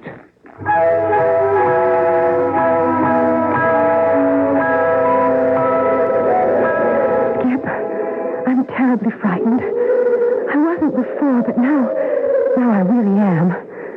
There's something evil here. I mean, no people except that crazy Mrs. McGinnis. But your dad's on the way, huh? I wonder. It's been 2 hours now. Well, maybe he had trouble. At least he knows where we are. Doesn't he? How do I know? All we do is ask each other silly questions. I'm cold and I'm tired and I'm hungry. Joan. We may just die here. Don't you realize that? We may just die here. Stop it. Oh, yeah, I'm sorry, hon. I had to stop you. I'll get control of myself. I'm sorry. We'll just have to wait.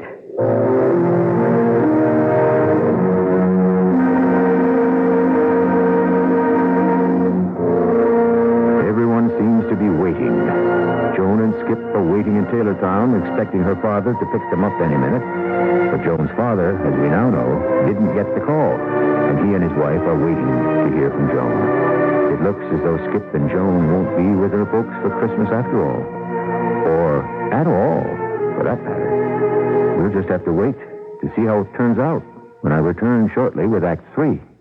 Monday, high-flying comedy and suspense on CBS television as Freebie and the Bean go after drug smugglers in the sky. I got plenty of sources over the border and a foolproof delivery system. When a pretty pilot bails out at 10,000 feet, it's time for Freebie to learn how to fly. Now, what's going on? What do you do with my airplane? You're going to get a citation for this, Bean. Trust me. Too fast. Pull it up. Give it some power. Freebie and the Bean, a special night, Monday at 8, 7 Central and Mountain on CBS television. Running a ski lodge is a family affair. It takes all of us working together to keep it going. So when the cold and flu season hits, it's good to know we've got our Bayer. Bayer aspirin is the only pain reliever our family uses. We've never found anything we could buy that works one bit better to relieve the aches, fever, and sore throat pain. Believe me, in our family, when a cold or flu makes the rounds, it's rest, fluids, and all we need is Bayer. Use only as directed. Terry's Lincoln Mercury in Orland Park, the nation's largest volume Lincoln Mercury dealer, is now hosting a used car sell-a-thon. There are more than 140 late-model used cars to choose from. And every Terry's preferred used car purchase includes a 12-month, 12,000-mile national warranty. As a special bonus during Terry's sell-a-thon, every used car sold will be Rusty Jones rust-proofed absolutely free. A $175 value at no extra cost. Sound unbelievable? Take your choice of a few remaining 1980 Cougars, each with a range of options and each priced at only $5,999. Shop early for the best used car money can buy. That's Terry's Lincoln Mercury. Over 140 used cars, free Rusty Jones rust proofing, and the 12-month, 12,000-mile national warranty. No other quality used car dealer could offer more. Terry's Lincoln Mercury is on 143rd Street, just one block east of LaGrange Road in Orland Park. This is WBBM Chicago.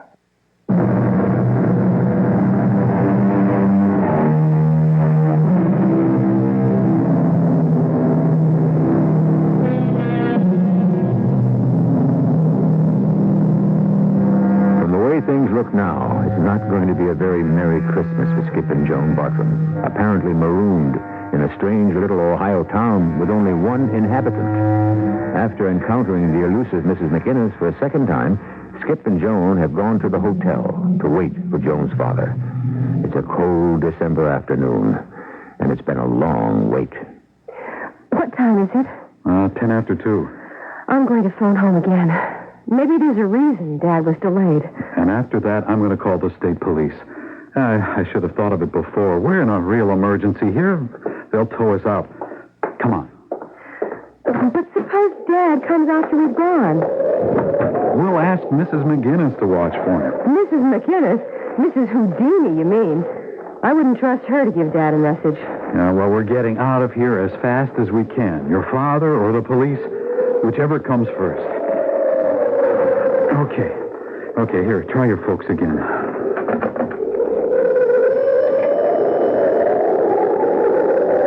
It's dead. There's no dial tone. Nothing makes sense in this place. Well, it's no use. It's as dead as... Hands up. Stay right where you are. She's got a gun. You'd better be taken off. Mrs. McGinnis, why the gun? How do you know my name? A lucky guess. Why are you pointing that gun at us? I want you out of here now. I don't trust strangers. Mrs. McGinnis, you were so hospitable to us before. Why are you... Before? I've never seen you before in my life. Now get out of here. Start walking. Where to? To wherever you come from. I don't allow strangers here. This is a nightmare. You don't scare us, because I know in a couple of minutes you're going to disappear. What are you talking about? You've been popping up and vanishing all morning. In a few minutes you'll just disappear, poof. So we are waiting right here. Oh, come on, Joan, she means it. But where can we go? Back to the car. She wouldn't really shoot us. She couldn't. Keep going. We're not taking chances with that crazy old woman. But we'll freeze out here, and Dad won't find us. You'll have to pass the car on the highway. Nothing makes any sense here. Skip, look back. You were right. She's gone.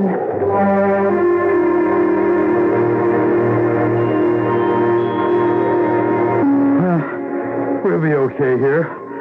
The motor works. I'll just turn on the heater. Come on, hop in. Oh, there's more damage than I thought. The whole front end's caved in. What a Christmas this has turned out to be. Oh, honey, we'll get out of this. Yeah, let me get the heater going. We might as well get some holiday spirit if the radio still works. Oh, I am so bushed. Well, you didn't sleep all night. And I didn't get much myself on that wooden couch. I hope Dad comes soon. Yeah, we can't keep the motor running all day. I hope Mrs. McInnes doesn't show up again. No, she wouldn't follow us out here. But lock the doors anyway.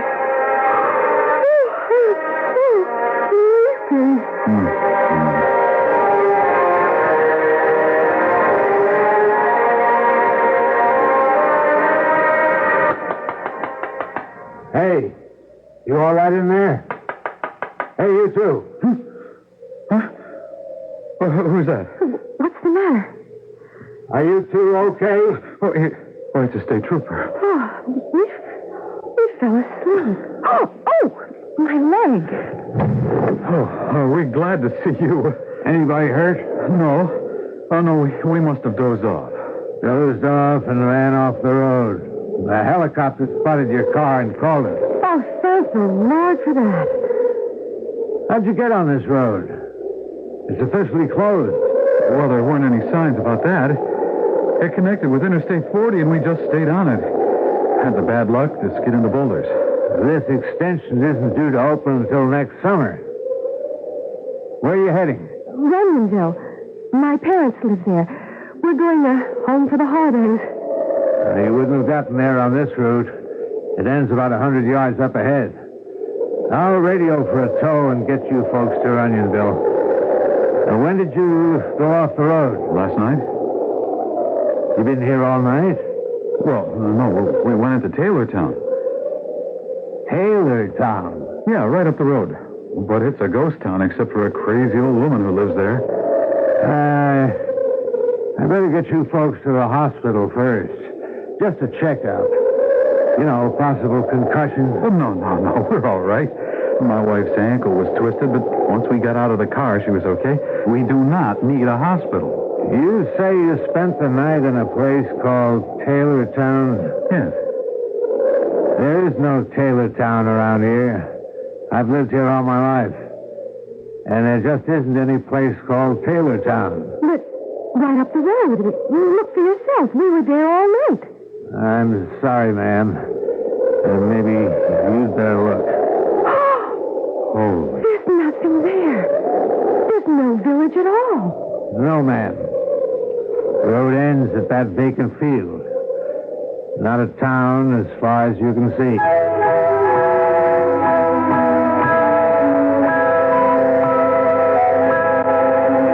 How are they, Doctor? Well, no sign of concussion at all. No injuries except abrasions on the woman's ankle. Yeah, well, what about their story about spending the night in a village called Taylortown? Hard to say. Maybe they did. They must have imagined it. Yeah, they show no signs of exposure. They only think they were there through the night. They may have been on the road only a couple of hours.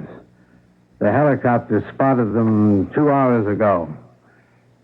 They went to a village named Taylortown. They were hallucinating. Hallucinations quite common in extreme circumstances. Mirages in the desert. Anxiety can produce them. Then you think they spent the night, like they said, in a village that isn't there? Well, they had an emotional experience. Physically, they're fine. I see no reason to keep them here. They're better off going home to the woman's parents.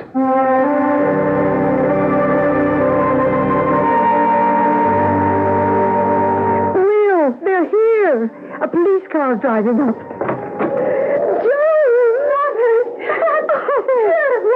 Are we glad to see you? Oh, Mother! We were just about to send the police out looking for you when you called from the hospital. Oh, I'm going to send that state trooper a whopping Christmas gift. I got his name and badge number. Skip, it's so good to see you again. Same here. Thank heaven you're both okay. Come on in, everybody. No use standing here in the cold. What happened, Dad? We thought you were coming to pick us up in that place called Taylortown. That's what puzzles me. We never heard from you. The phone rang early this morning, but no one was there. Oh, I know I had a bad connection, but I was sure I heard you say you'd meet us. You seemed to know where we were. You mentioned this Taylortown. There's no place like that around here. Where exactly were you? Well, I've never heard of it either, but we were there. I know the trooper thought we were loony. Oh, I don't know what to say about all this. Why don't you both just relax? I've got a buffet all ready. We'll have cocktails and you can tell us all about it. That's a good idea. I'll get your suitcases up to the guest room. We had to leave all our gifts in the car, but they're towing it in tonight. So we'll have them in time for Christmas. Oh, they don't matter, dear. Having you here and safe is what's important. Now, you just relax and enjoy the tree while I get things ready. You must be famished. Oh, it's so good to be home again. And at Christmas time, everything's so pretty. Yeah. Ooh, that's some tree. I just love the decoration. Skip, look. What? Under the tree. Look, come closer. Holy. A little village set out under the tree. Cardboard houses. Look at the hotel. It's Taylortown. Mother and Dad got this set when I was a child. I I'd forgotten it. Every house. Every street is just the way it was. The railroad station, the little store, and Mrs. McGinnis's house. Joan, wait a minute. We weren't... We couldn't have been there. That's what the trooper said. What happened to us? Oh, hey, I'm getting the chills. Look at those pine needles from the tree. Those are the green logs that hit the roof. I wonder. What? Mrs. McGinnis. Could she be... I think she disappeared for the last time. What should we tell Mother and Dad? I don't know. I think we've said enough. I don't know what happened to us last night, but we better stop talking about it. I guess you're right. Here are the hors d'oeuvres. You can pour the wine, Will. Holiday toast, everybody. Oh, I see you admiring the village under the tree. Oh, we haven't set it up for years. We used to put it up regularly when Joan was a child. Lately, we've just had a table tree. But this year, with you both coming, we went all out. Big tree, everything. Yes, and it's lovely. The detail in those houses is exquisite, isn't it? Yes, very realistic. It was imported from Scotland. It's been in my family for years. Well, here's to a wonderful holiday visit. Merry Christmas, everyone. If there were an explanation for everything, where would the magic in life be? I think we'd all lose interest if everything were cut and dried, neatly packaged, just right. We need a bit of amazement now and then to soften the blow of reality. Skip and Joan left reality for a brief period, and it gave them something to remember all their lives. I'll be back shortly with a closing holiday thought. Winston Churchill, Albert Einstein, Nelson Rockefeller, Bruce Jenner, Thomas Edison, Leonardo da Vinci. These people, and many other brilliant, talented, creative people, overcame a form of learning disability. This is Pat Collins for the Foundation for Children with Learning Disabilities. There are over 10 million children in this country who are learning disabled, and they can be helped to overcome their learning differences. We owe it to them and to ourselves. Some of these children can be our country's future doctors, lawyers, artists, scientists, and politicians. You can help children with learning disabilities. Please send a contribution to FCLD, 99 Park Avenue, New York, New York, 10016. That's FCLD, 99 Park Avenue, New York, New York, 10016.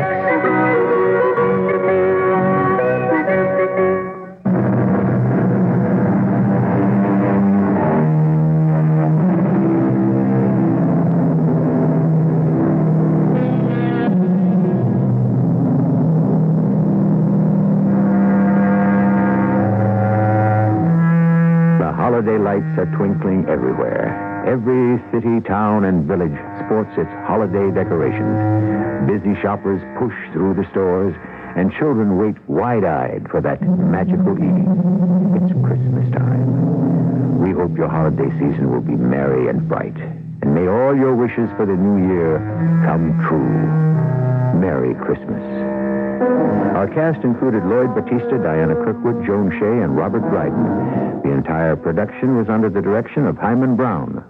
And now, a preview of our next tale. I know you swore at me. What kind of a chump do you take me for? Well, I'm sorry about the accident, but you know I didn't mean it. And besides, you and me, well, we used to like each other. What are you talking about? Look, I was the best safe cracker in the city, and you was the smartest detective on the force. You was out to get me, and I was out to beat you. But there was nothing personal in it, huh? Each one of us was only doing his thing. Hey, man, that's why you gotta get me out of this. Why should I? Because you know I didn't kill him. I don't know anything of the kind. Oh, look me in... I was going to say, look me in the eye and say that, but I can't because you can't. Oh, you know I'm not a killer. And you know that I didn't kill him. This is E.G. Marshall inviting you to return to our Mystery Theater for another adventure in the macabre. Until next time, pleasant dreams.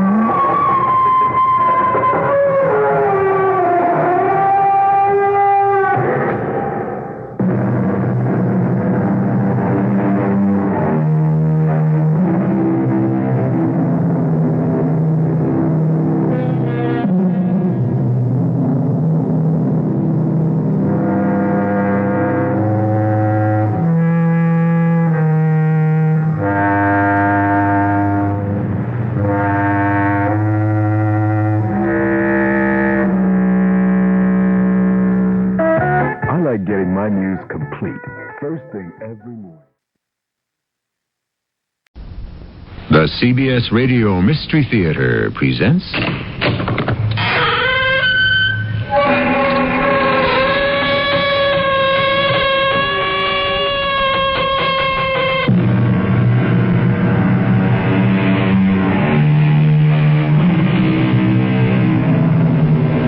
Come in. Welcome. I am E.G. Marshall. The story I will tell you shortly is very much involved with a dream.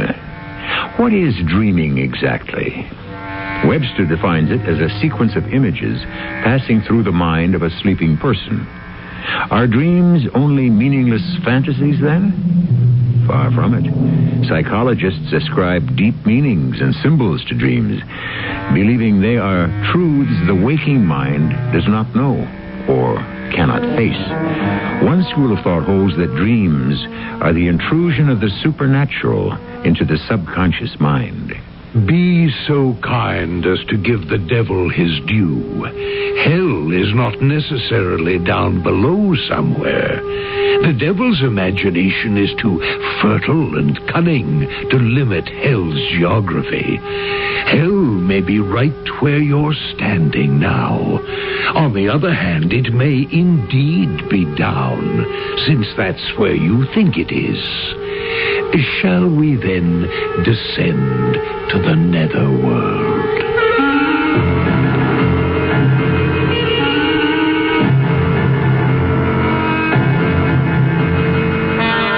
Our mystery drama, Catch the Smallest Devil, was written especially for the Mystery Theater by Nancy Moore and stars Fred Gwynne.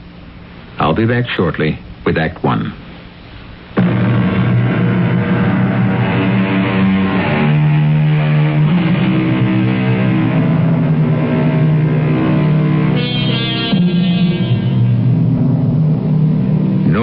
However distinguished, can keep a shred of dignity when clad in a bobtailed, tied-in-the-back hospital gown, tubes sticking out of him every which way, while he has only the strength of an anemic flea after a heart bypass operation.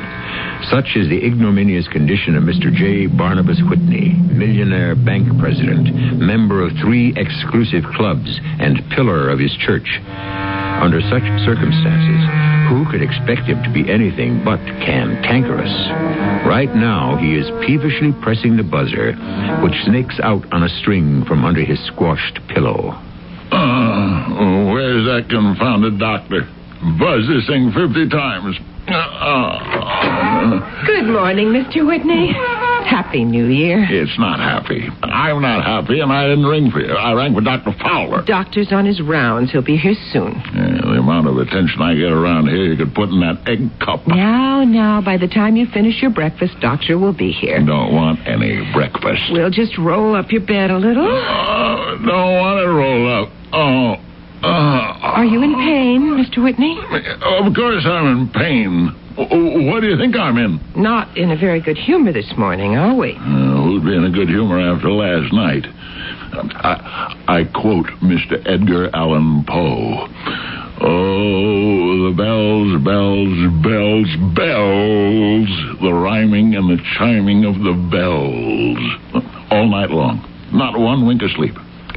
Ask the night nurse. It was New Year's Eve, and the bells really only rang at midnight, Mr. Whitney. Don't tell me when they rang. They rang all night. Well, if you say so. The very idea of... There. Hear him? Call the city, Miss Stewart. Called it?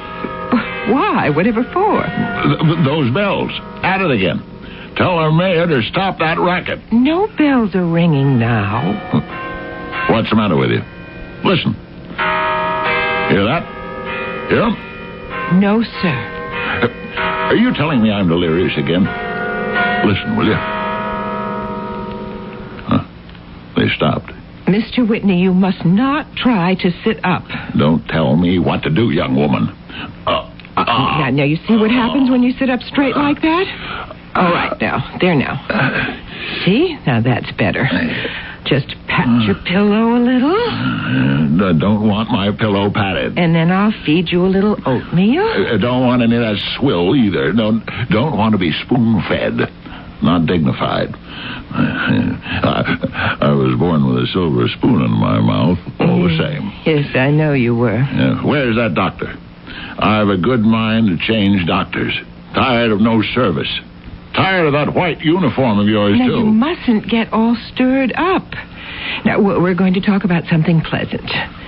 Did you make some nice New Year's resolutions last night? Why would I do a fool thing like that? Because it's the time we resolve not to do again the things we shouldn't have done. Well, speak for yourself. I did nothing I shouldn't have done. And resolve to do things we should have done but didn't. I do what I should do. Well, you're not now. Sitting up, refusing to eat, getting all stirred up about bells and things. Stop being impertinent and put that thermometer away. Doctor has to know your temperature. Should have taken it first thing. Open, please. Go away. Open, Mr. Whitney. Oh, all right. I don't see and why don't talk. Now, I will talk instead to pass the time. Last night I went to a little New Year's Eve party. My, it was so cold on the way there. I didn't have any gloves. My hands... Oh, never mind about me. Mr. Whitney, I do hope you have a good day. The very first day of the new year. I know you're sick. I know open heart surgery is terribly difficult, but just the same, remember that nice verse. This is the day the Lord has made. Rejoice and be glad in it. Then, a long time from now, when you stand at the pearly gates and St. Peter asks for your credentials, you can tell him you made the most of even bad days. Wouldn't you like to be able to say that to St. Peter's? No? Well, then, what will you say to him, Mr. Whitney? Oh, I know what you can say. You tell him all the good deeds you've done, how you've helped people. So often I've read in the paper how much you give to charity. Oh, here's Dr. Fowler. Morning, Mr. Whitney.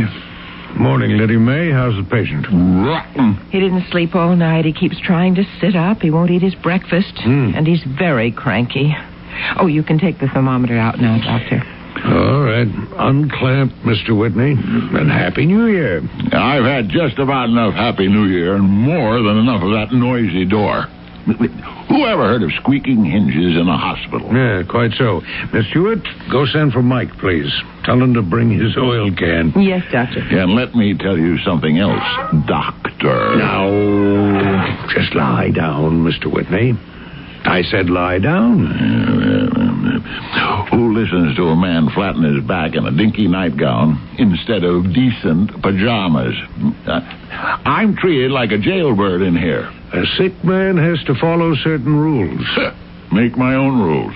Yours are rotten. What do doctors know? Well, this doctor knows your case history. Since your bypass, it's lucky your mule stubbornness hasn't killed you. You've much to answer for, Mr. Whitney. I'll outlive the lot of you. Well, at least you're being given another chance. But I warn you, Whitney, unless you obey rules, you could go off in the twinkling of an eye. What you sow, sir, you'll reap. What kind of a lunatic hospital is this, anyway?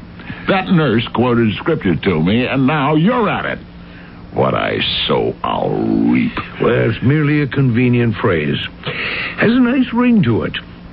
Now, shall we get down to business? Let's have a look at your incision. She had the gall to ask what I'd say to St. Peter at the pearly gates. What rubbish. Well, you're not knocking at those gates quite yet. And furthermore, this is the day the Lord made. He didn't do a very good job. Well, now, let's just have this injection. Blasted needles. Hate needles. Hate them. Something to make you sleep. You had a poor night. You need your sleep. Come on now. Stop struggling against fate. Fate my foot. Ouch! There we are. In the fullness of time, you will go off. No, stop saying I'll go off. A fine thing to say to a man at death's door. You're not at death's door. You're no better than those devil doctors. You heard of devil doctors. Doctor. Voodoo, magic, potions, spells. You'd prefer a devil doctor, Mr. Whitney? I've got one. A knocking at the pearly gates. If it's that chaplain, I don't want him. Won't have him. He's blackballed. Go send him packing. I heard that welcoming speech, Dr. Fowler. Same old story, I'm afraid, Chaplain Peterson. He still won't see you, I'm sorry. And so am I. Not for my sake, for his. Yes, too bad. You've cooled your heels out here every day. Monday, Tuesday, Wednesday, Thursday, Friday, Saturday. To paraphrase, it's harder to get into Mr. Whitney's room than a rich man into heaven. Looks as if I'll be here till kingdom come. Stop gabbling over there. I pay for medical services, not Sunday school social. Hello, Mr. Whitney. Happy New Year. You sound fine today. Don't try to butter me up. Mealy-mouthed talk won't get you in here either. Well, I'll be on my way then. See you tomorrow. No, you will not. And I don't mean I'll be dead either. I mean I don't need any sermons or Happy New Year either. Out. Well, Doctor, many are called, but few are chosen. Goodbye now. Better luck next time, Chaplain. Confound it. Confound it. Why don't you oil that door? Sounds like a basket of kittens. Now, just calm down, Mr. Whitney. These outbursts are not good for you. You heard me send Miss Stewart for the handyman. I give the devil his due. Many are called for, but few. Many. What's the matter with me? Can't remember. Everything's all misty. Sedation is taking hold. Well, here's Miss Stewart back. Mike will be along as soon as he fixes a stopped-up sink. Our patient is about to sleep. Oh, good.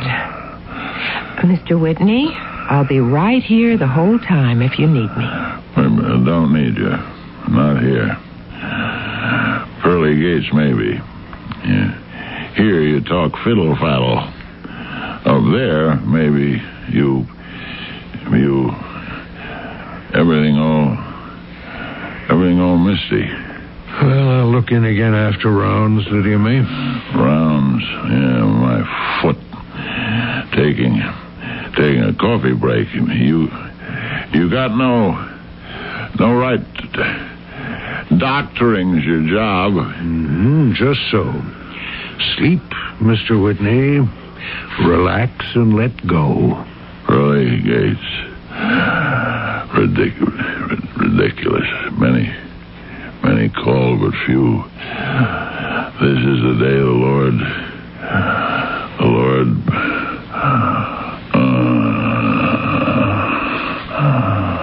Oh, asleep. I'm so glad. So you asked him what he'd say to St. Peter, eh? Oh, dear, perhaps I shouldn't have. Did it worry him? I'll do him good to give it some thought. He's awfully restless. Open up. He must be dreaming he's taking somebody's temperature. J. Barnabas Whitney is out here. Open. No, something else. Oh, I hope it's a nice dream. He's not a happy man, Dr. Fowler. All he is rich. And let's both resist saying money can't buy happiness. St. Peter. What? He's dreaming about St. Peter. St. Peterson. He's got St. Peter mixed up with Chaplain Peterson. Well, J. Barnabas Whitney, sweet dreams of pearly gates or squeaky doors. Take your choice. I'll drop by later, Lydia May. Yes, Doctor.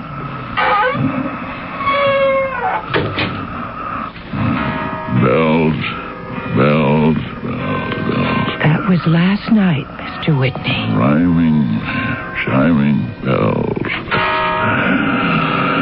St. Peter. Oh, in your dream, St. Peter and bells. How sweet. I am J. Barnabas Whitney. Open the pearly gates.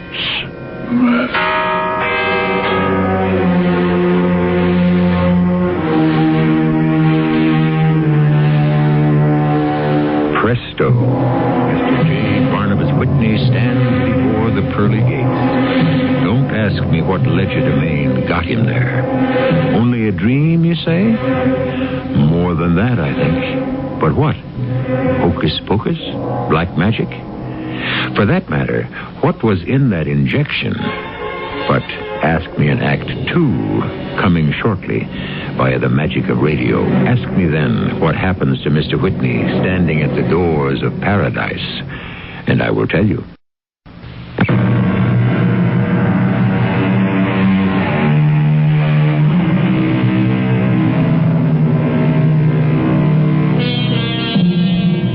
The pearly gates, celestial portals, the doors of paradise, like none ever seen on earth. And there before them stands J. Barnabas Whitney. Note that he no longer wears that embarrassing hospital gown he found so offensive. Appropriate to the occasion, he is nattily attired in top hat and tails, as befits his once lofty position on earth. Note also that he is not impressed by the towering, extravagantly ornate pearl-studded gates. He would much prefer the great steel doors to the vault of his earthbound bank. But where, pray, is St. Peter? Why is he not guarding his gates? St. Peter, open up, confound it. What kind of hospitality is this, sir? Open, I say. I'm not used to this kind of treatment. The amount of attention I get up here, you could put in an egg cup. I am J. Barnabas Whitney. Open up. Excuse me, please. Why, Miss Stewart, where'd you come from? I didn't see you arrive at the pearly gates. I don't know how I got here. Suddenly, I was just here. Like me, suddenly. Last thing I remember, I was in that miserable hospital bed, and then here. Oh, the gates are beautiful, all carved gold and set with pearls. Trifle overdone, I'd say. Pardon me while I knock again. I've been waiting up here now for... how do you measure time up here? 1,000 years is but the twinkling of an eye. What? Oh, yeah, some Bible verse, I believe. Well, it's not the twinkling of an eye to me. Not dignified to be kept waiting like this. St. Peter! I'm not used to this kind of treatment. I demand attention. Maybe St. Peter's taking a little rest. He's got no right to take a coffee ambrosia break. Gatekeeping's his job. An insult, that's what this is. May I knock, Mr. Whitney? Won't do any good. I'm the one with influence up here. May I? What do I care? St. Peter, if there is such a being, couldn't even hear that. They're opening the gates of heaven. Why didn't I get that kind of attention? Oh, look. Look inside. It's glorious. What? Can't see. It's all misty in there. Oh, and there's St. Peter. Where? Where? Coming toward us. Oh, how beautiful he is. Why can't I...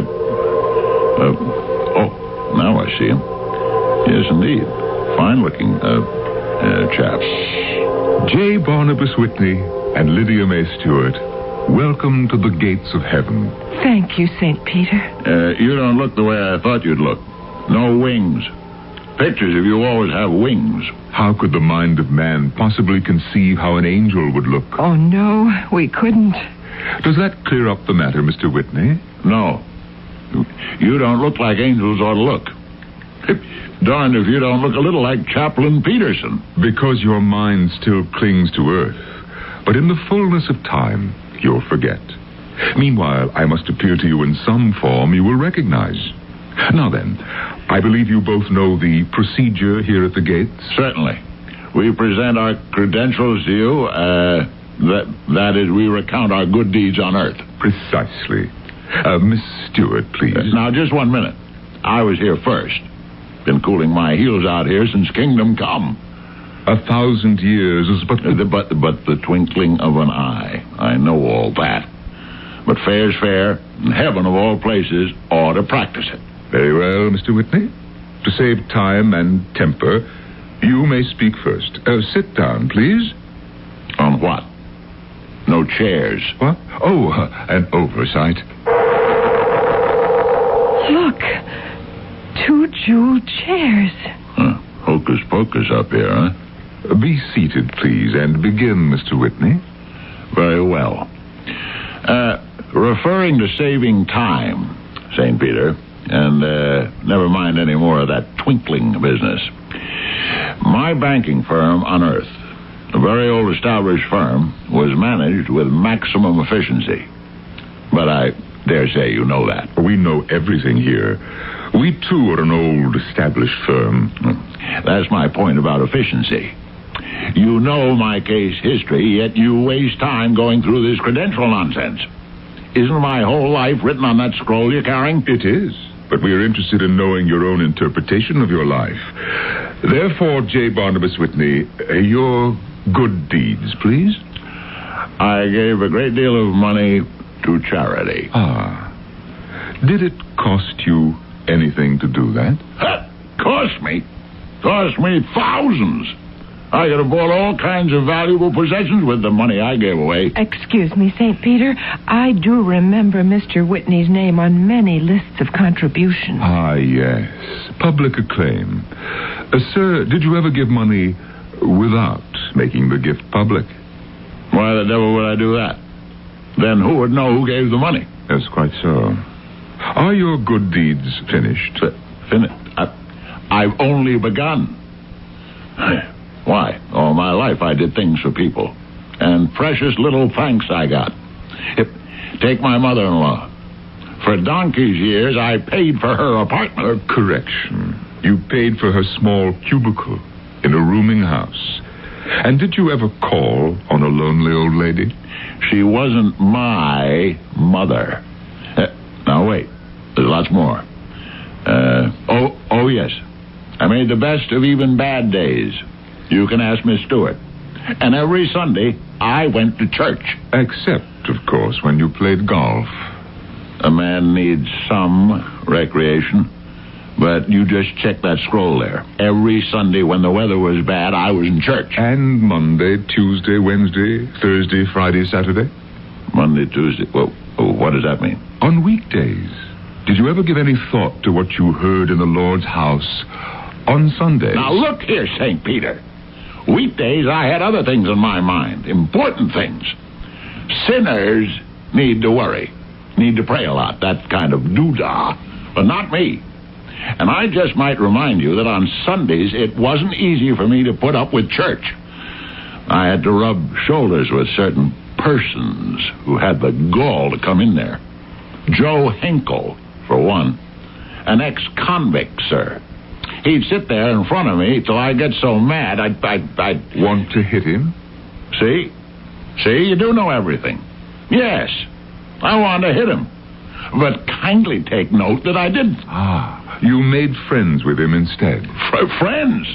With a jailbird? May I call your attention? No, you may not. Just skip the sermons, thank you. As you wish.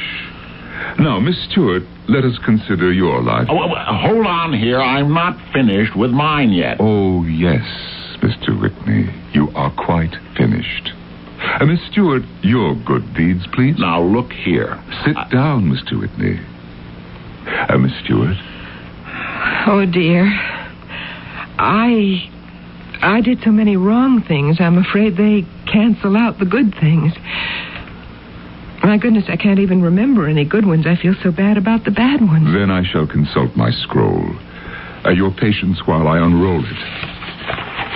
Ah, yes. Here we are. Miss Stewart, you always tithed your income, gave 10% to the Lord's work. Oh, but it was so little. Because your income was little. Even so, I see you often gave more than the biblical tithe. That winter day when you badly needed a pair of gloves, on your way to the thrift shop to buy a pair, you gave the money to a beggar. All those beggars are fakes. Mr. Whitney, maybe some are. But I always thought, what if one, just one, is in real need and I pass him by? So I gave to all, not to miss that one. Oh, rubbish. And I see here that you spent a great deal of time calling on the sick, the lonely, the outcast, the unlovable. Oh, it didn't take much time. Mr. Whitney, did you ever pay such visits? Me? I was a busy man, sir. What are those bells clanging about? They are summoning us within. Oh. High time, too. Lydia May Stewart, the angels and archangels and all the company of heaven, bid me tell you that we have sufficient information regarding your sojourn on earth. They further bid me say that whatsoever a man soweth, that shall he also reap. Seems to me someone else said that a while ago. Lydia May Stewart, this is the day the Lord hath made. Rejoice and be glad in it. You may enter into paradise. Oh, thank you, St. Peter, and all the company of heaven. Tarry a moment, please. J. Barnabas Whitney, yes? The angels and archangels and all... Skip all the claptrap and get to the point. And all the company of heaven, bid me tell you that we have sufficient information regarding your sojourn on earth, and you may not enter into paradise. What? Many are called, but few are chosen. A camel, sir, can go more easily through the eye of a needle than you into paradise. Hate needles. Hate them. And just because I'm rich, born with a silver spoon in my mouth, you keep me out of heaven? You were a poor man. Poor in heart. And your heart bypassed the good you might have done. If those are the rules you play by up here, they're rotten. Now, you listen to me, St. Peter. I can quote scripture, too. So can the devil. There's no such thing as a devil. Judge not, the Bible says. And confound it, you're judging me. You have judged yourself. Every syllable you uttered testified to your own deep judgment of your time on earth. If I'd been mealy-mouthed, buttered you up, I'd be through those gates right now. Well, let me tell you, down on earth, I belong to all the best clubs, where certain kinds of colors of people weren't allowed. And I'm damned if I'll be discriminated against and blackballed up here. I don't believe you'd like this, club, Mr. Whitney. You wouldn't care for the company of heaven. Your mother-in-law is inside, and Joe Henkel the jailbird, and certain other kinds of colors you don't wish to associate with. Those people? Well, then, no, thank you. Not my sort at all. Come, Lydia May. I thought the population of heaven was cherubim seraphim, not a lot of riffraff. We'll miss you, though. Sorry I can't return a compliment.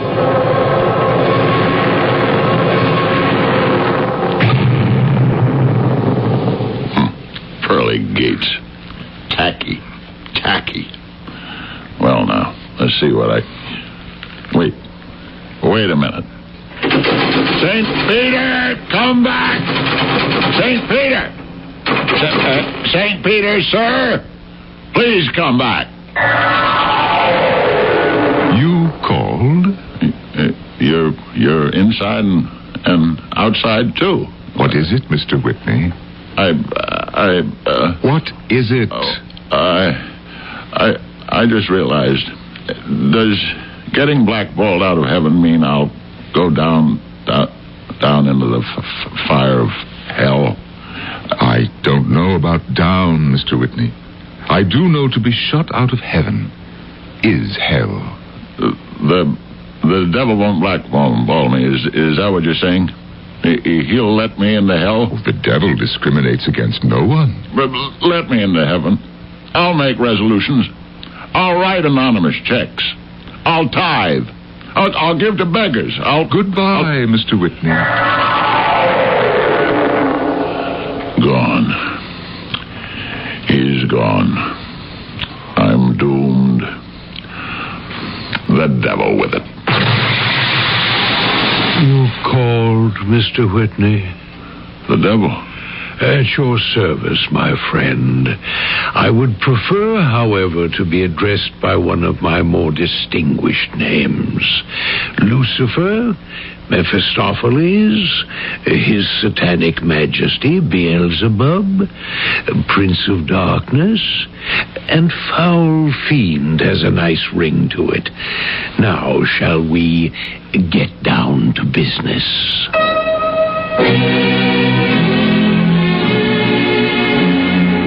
I rather prefer Foul Fiend, I think. Yes, it does have a nice alliterative ring. Now, no nagging questions, please, as to how this phantasmagoria has come to pass. The finite mind is not equipped to fathom the supernatural. The only thing we can know for certain in this hellish situation is that the devil's tricks are never in short supply. Beyond that, we must simply take matters as they come in Act 3.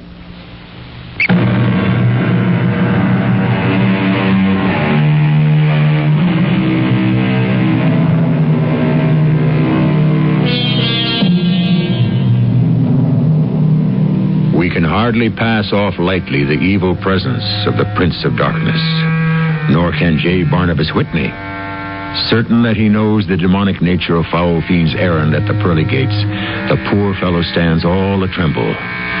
Do not feel superior, my friends. Would you comport yourself any better, face to face with the devil incarnate? If you recognized him, that is. The devil wears many guises. Repeatedly, you have been in his presence and never knew his face. He wears no disguise now, yet J. Barnabas, still clinging to a rag of hope, asks a pitiful question. Are you really the devil? Excuse me, are you really His Satanic Majesty? Would you say I look like him? Horns, tail, cloven hooves. Yes.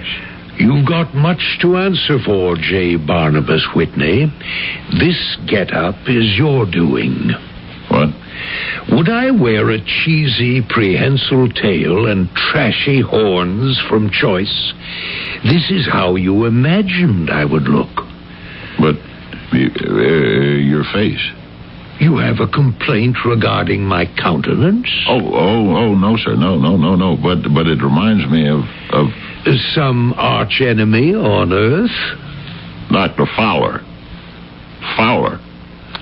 Foul Fiend. You're one and the same. Only because your mind equates us as the same. Now, shall we get down to business? Down.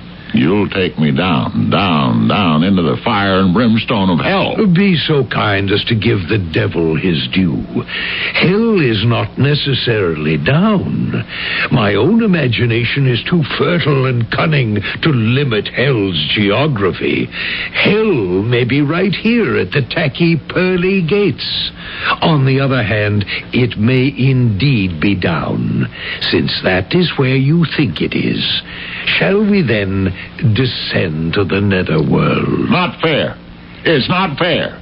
What did I ever do to deserve hell? A few little errors, a small wickedness or two, that's all. Humans have an apt quotation. Catch the smallest devil by the tail, and he will lead you to his master.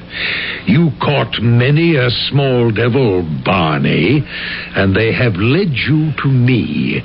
I, in turn, will lead you to some very distinguished company below. No.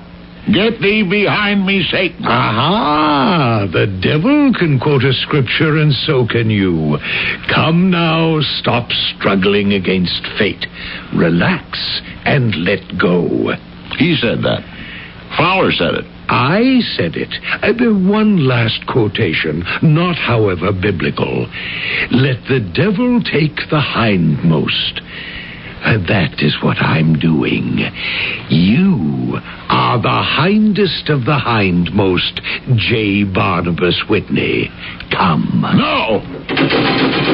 Miss Stewart! Lydia May! Help me! Help! St. Peter, poor Mr. Whitney is still knocking and crying out there. It's impertinent of me, but I do wish he could have another chance. He will. Everyone gets another chance. If only humans realize that. Help me, Miss Stewart. Help! I'm right here, Mr. Whitney, and I've sent for the doctor. Down. I'm burning. Oh, doctor, I'm so glad you're here. He's having a terrible nightmare. He's feverish. He's burning up. Please, another chance. Please. All right, Mr. Whitney. Well, that kind of sleep won't do him any good. Thrashing around like a dervish. Mr. Whitney. What? Wake up, Mr. Whitney. What? Where? That's better. That's it now. All right. Open your eyes. Get wide awake. Doctor Fowler? Is it you? Well, now, who else? You didn't have a very happy sleep, did you? I'm not dead? Of course you're not dead. You're fine. Just fine, Mr. Whitney. Miss Stewart. Oh, am I glad you're here. Gloves. Want to buy you a pair of gloves. Fur-lined. The best leather. He's delirious again. Afraid so. Delirious. Yes. That's it. I made it all up. I made the whole thing up. Tell me I made it up. Mr. Whitney, whatever it was, you certainly did. No. St. Peter, he wouldn't let me into paradise. No, and then the foul fiend came, and lost. Doomed. Nonsense. You were dreaming. You and Miss Stewart had talked about St. Peter, and that's what triggered you to dream about him. That nightmare didn't mean a thing. You don't think so? Not a thing. Maybe it didn't. But it told me something all the same. It told me, dream or no dream, I'm not fit for heaven. Miss Stewart is. She got in, but not me. Not me. Oh, no. We mortals don't really know what keeps us out or gets us into heaven. Oh, but yes, we do, Doctor. We know well enough. But people like me don't pay it any mind. Go your own way, make your own rules. Well, wait, I forgot. I know what to do now. Where's Miss Lydia May Stewart? I'm right here, Mr. Whitney. Listen. I'll write a check to your favorite charity. But don't you put my name on any list. Anonymous. You understand? Yes, sir. Yeah. And send for Chaplain Peterson. I blackballed him before. I wouldn't let him in. Get him. Get him right now. Get him, Lydia May. I'm going, Mr. Whitney. He's just across the hall. Yeah, and hurry. I may not have much time. Now. Calm down, Mr. Whitney. Tell him I want it right away. And I want you to take this capsule and get back to sleep. Sleep? With all I've got to do? A lifetime of mistakes to make up for? What'll I say to St. Peter the next time if I haven't got any credentials? No, Doctor, don't bother me with capsules and sleep and claptrap. Just get me Chaplain Peterson.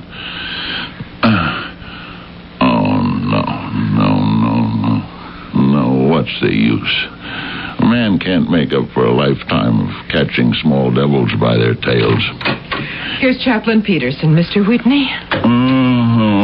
Well, now, Mr. Whitney, what's this I hear? St. Peter. You look like St. Peter. No one knows how St. Peter looks. Now, what's this about a change of heart? No use, Chaplain. No use. It's too late. It's not too late, Mr. Whitney. It's never too late. Yeah, that's what you chaps always say.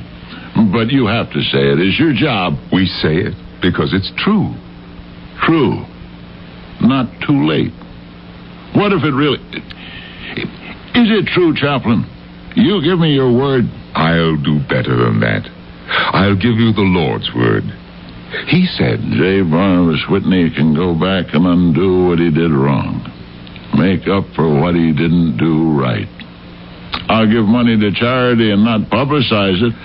No, wait just a minute, Mr. Whitney. We cannot buy our way into heaven. Oh, yeah. Sorry. Should have realized that. Lots of good deeds, then.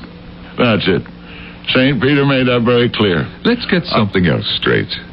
In your dream, St. Peter was the way J. Barnabas Whitney imagined he would be. He said what you believed he would say. In other words, my concept of an angel fell a little short. Afraid so. Yeah, like I've fallen short. All of us have. But regardless of the mess we make of our lives... Now listen, St. Peter. You said it wasn't too late? Oh, please. I am not St. Peter. Oh, yeah, sorry. No matter how you fall short, God loves you. No, not me. He couldn't.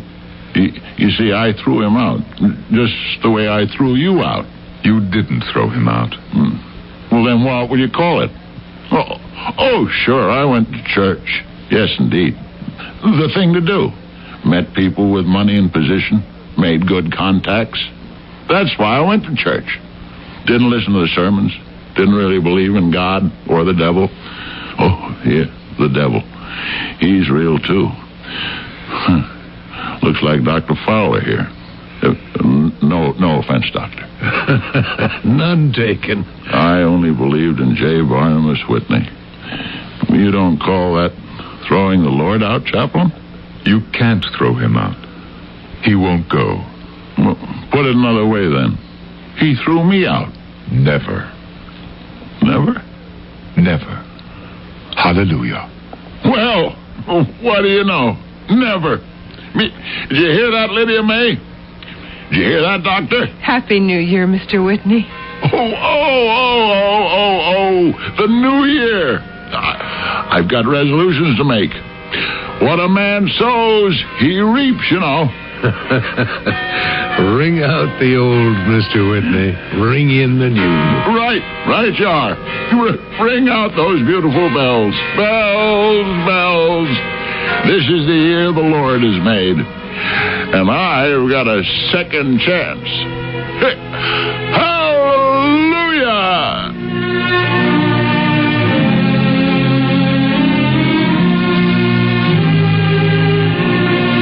See what the psychologists mean when they say dreams are truths we don't know or won't face? Well, in the twinkling of an eye, J. Barnabas faced them. There's no telling, of course, if you'll keep those resolutions. But wouldn't you, if you had faced both St. Peter and Lucifer, even if those encounters were inventions of your own feverish mind? Well, let me tell you, this account, fantasy or no, has given me pause. Just to be on the safe side, I plan to make a few resolutions of my own. You might give some thought to the matter yourself. I'll be back in a moment.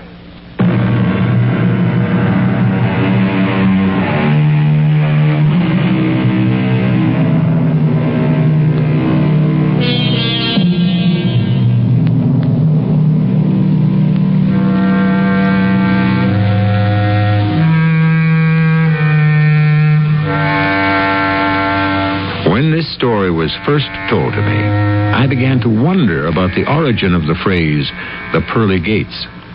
It derives from a logical source, the Bible.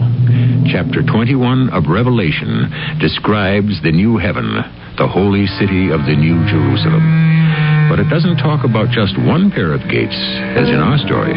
Listen to verse 21. The 12 gates were 12 pearls, each gate made of a single pearl. Think about it. One enormous pearl per gate. Oh, by the way, what credentials will you present to St. Peter when you arrive at those pearly gates? Think about that, too. Our cast included Fred Gwynn, Terry Keane, Court Benson, and Norman Rose.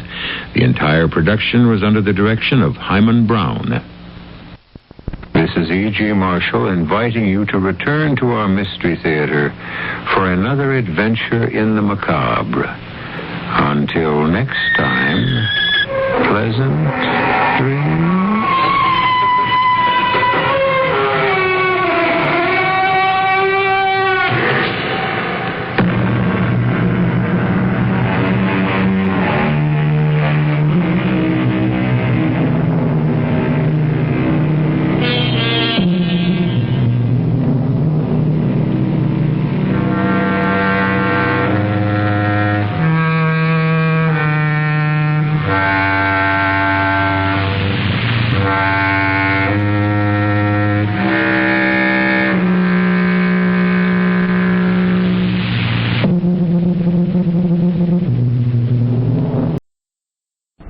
The CBS Radio Mystery Theater presents...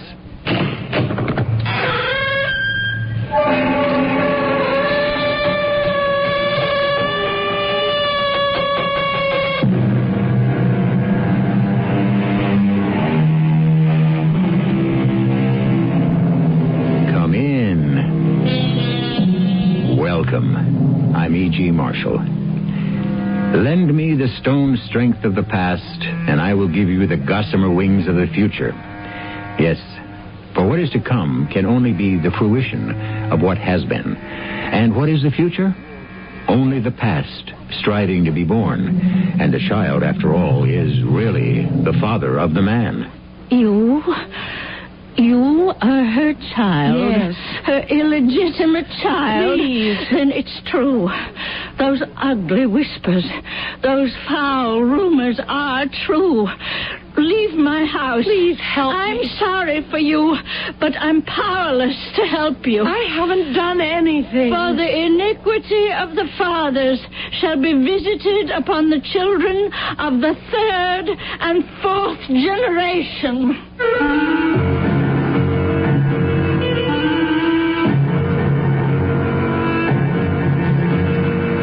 Our mystery drama, Sins of the Fathers, was written especially for the Mystery Theater by Sam Dan and stars Patricia Elliott.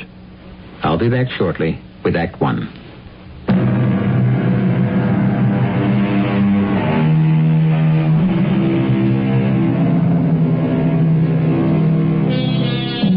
As the poet said, a great flame may follow a tiny spark. True enough. And sometimes a towering conflagration may erupt without any spark at all. There is such a thing in nature as spontaneous combustion, and it occurs when opposing forces reach a boiling or burning point and simply must explode. Spontaneous combustion may also take place in the human heart, mind, or soul. Hi, Dad, I'm home. Just in time. What is that heavenly aroma? Médaillon de bœuf. Oh, listen to him. Look, if you're going to cook it French, you got to pronounce it French. You know, Dad, I have never seen you look so good. Well, I never felt so good. You should hear most people complain about their parents who've retired. Harriet's father just doesn't know what to do with his time. Well, he could give some of it to me. Yes. I wish Mom were here. Yeah. Dad, I know you're having a lot of fun cooking, playing golf, taking all those courses, but, well, you always wanted to travel. Well, I'll get around to it. When? Well, this is a switch. You feel you have to stay home and keep house for me? You know, you really ought to get married, Felice. Hey, should we let this glorious dinner get cold? Pass your plate. Jerry Spooner called. Yeah, he's really a great-looking guy, you know. He's got a terrific job, and he's going places. And he is crazy about you. Dad, you outdid yourself with this sauce. What kind of guy are you looking for, anyhow? Well, I guess I want a guy just like the guy that married dear old Mom. Yeah? Well, listen, us terrific daddies don't necessarily make the best husbands. Well, I'll take that chance. So how did all you ink-stained wretches of the press do today? I, for one, struck out. You know Jenny Carroll's been subpoenaed to appear before the grand jury. Mm-hmm. Well, they think she could tell them something about organized crime in this town. Well, if she wanted to, she could tell them everything. How many deals have been engineered in that nightclub of hers? Nightclub. I'm being very generous. I wanted an interview. Oh, I couldn't get past the doorman at her apartment house. She wouldn't tell you anything important anyhow. Jenny Carroll never did like the media. You're telling me. Well, I guess I'll just have to give up on that idea. You really want that interview? Well, I wouldn't say I'd give my right arm to get it, but it would score points with the managing editor. Well, why not? Why not what? After dinner, shape up at Jenny Carroll's apartment. But I told you, the doorman won't let me get to first base. This time you're going to reach home plate. Dad, do you know what you're saying? As soon as you leave, I'm going to make a phone call. Do you mean you know Jenny Carroll? Now, you just be a good little girl and eat up all your pommes frites, your petit pois, and your coule à crème avec frais des bois and go to work. Oh, Dad, you're wonderful. I know.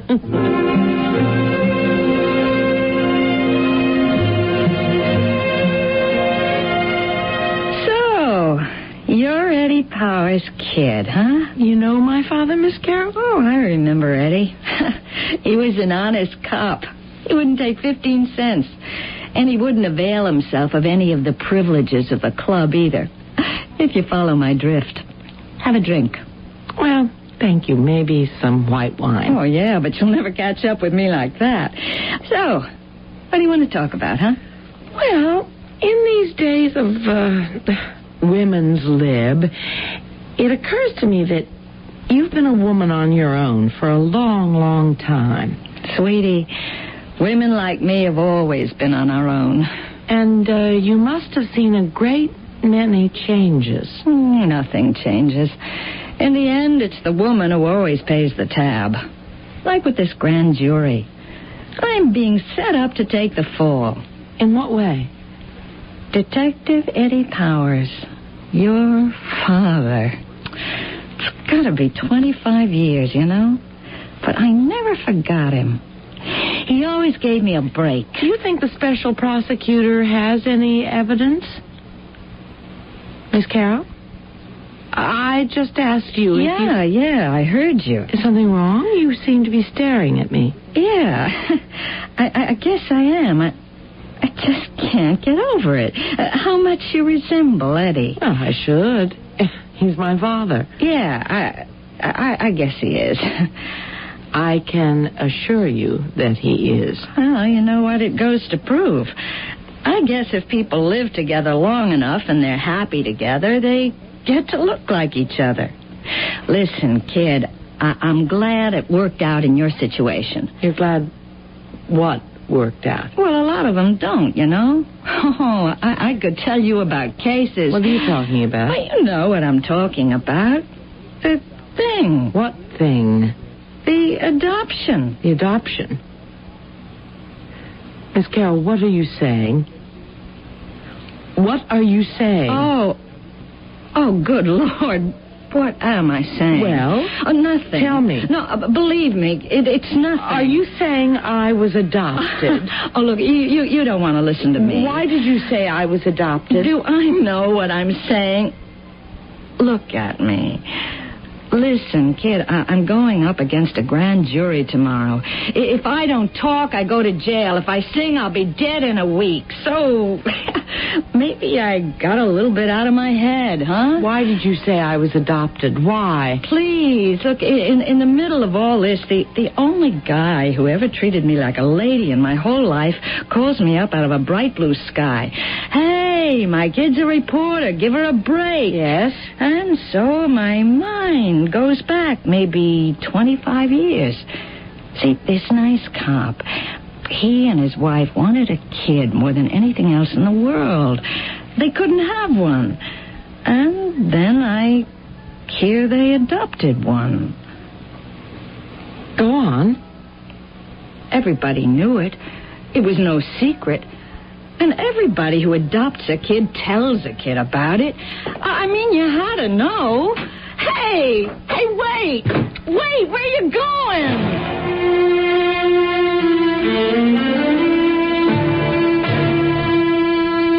Hey, you're back early.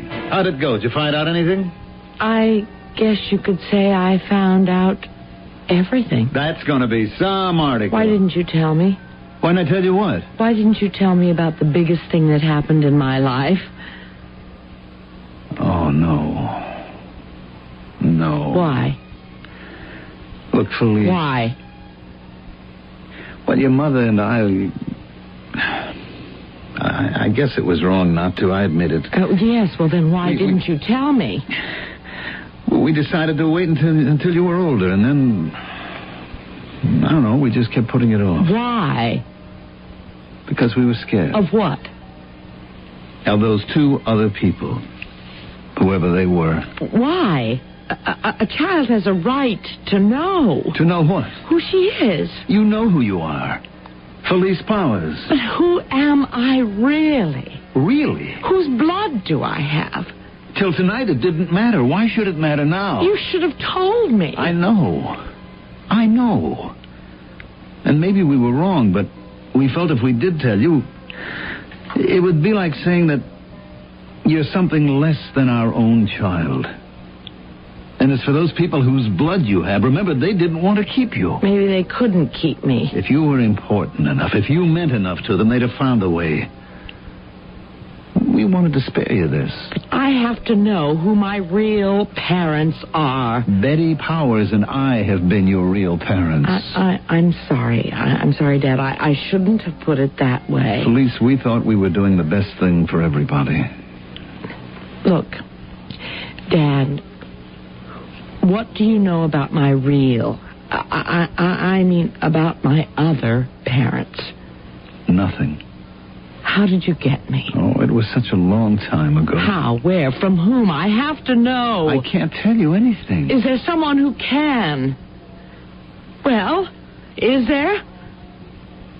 Yes, there is. Jenny. Jenny? Carol? Yes, Jenny Carroll. What does she know? I guess she knows everything.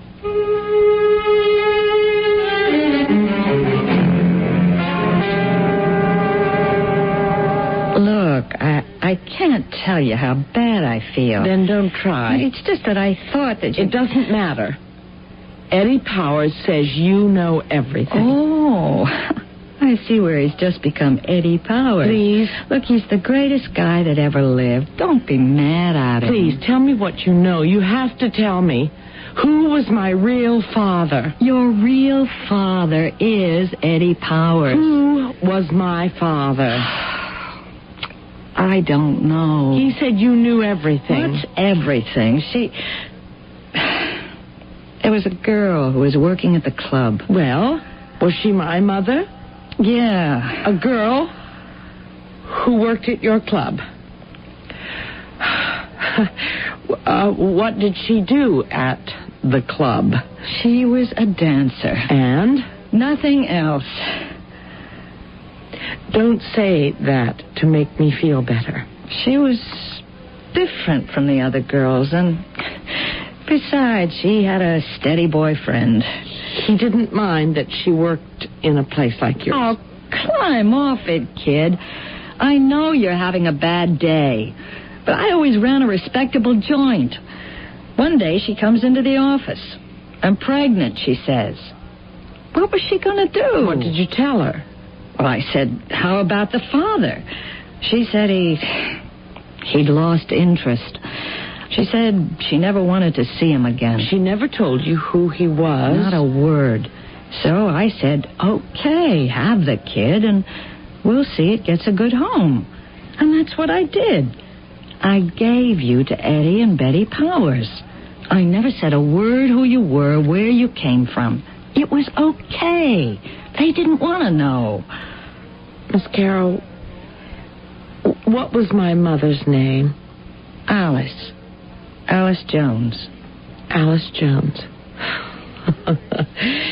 Was that her real name? I don't know. Where did she come from? I don't know. But you have to know something. You have to be able to give me some kind of clue so I can find her. You'll never find her. Why not? Because she's dead.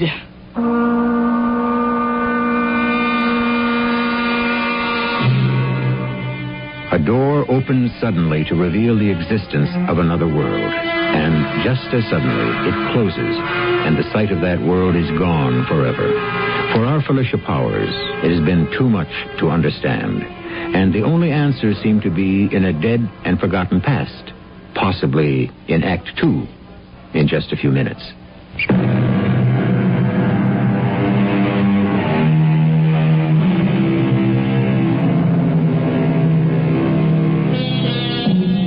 The world, said the philosopher, is a dark, dangerous, and uncharted ocean, and each of us is lost therein. Perhaps. But at least many of us have a compass, of sorts. For instance, we know who we are and where we come from. And thus armed, we can better face the journey. But for some of us, there dawns a day when we suddenly discover that we know nothing. Absolutely nothing at all. Dead? She's dead? Yeah. And how do you know? I was there. Where? Little place up in the country. Where in the country? It doesn't matter. It burned down years ago. She went there to get better. She got some infection. She died. There had to be a death certificate. There was. It said Alice Jones. And there had to be an address. There was. The club. Where was I born? Where's this little private hospital? Where? Or is it gone by this time, too? Well, as far as I know, it's still there. Then there's got to be a record. And my original birth certificate. When she went in there, she used the name of Betty Powers. She listed Eddie Powers as her husband.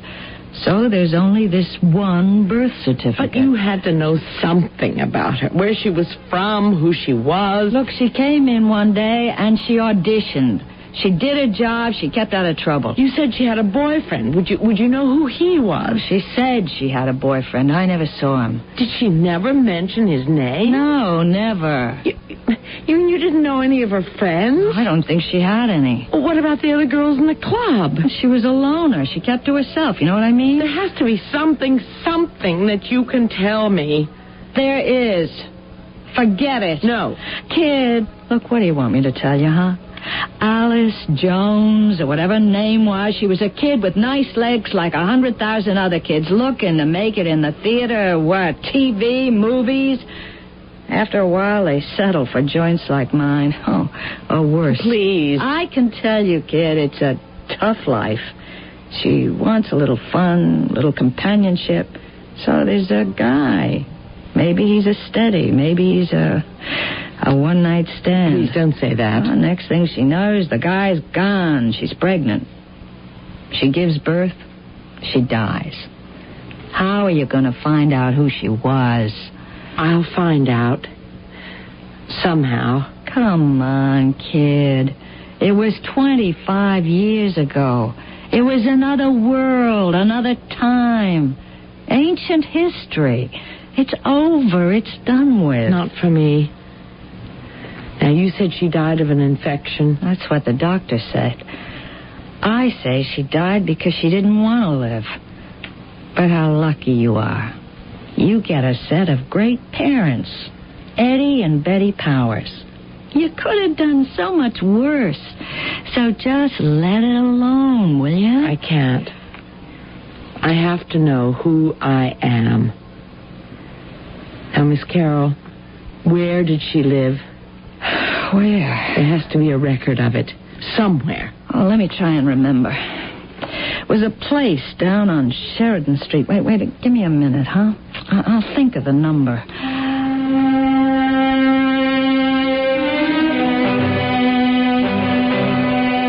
What can I do for you? Mr. Paris? That's the name on the window. I understand you've had this dry cleaning shop here for more than 30 years. That's right. You want to buy the place? Well, I'm sure you must know everyone in the neighborhood. Look, what are we trying to build here? Miss Powers, I'm a reporter. I don't want to be interviewed. Does the name Alice Jones mean anything to you? Who's Alice Jones? She lived across the street in number 545. I never heard of her. Tried to think. About what? Well, I'm sure she must have come in here for her dry cleaning. Not recent? No, this would be at least 25 years ago. Are you for real?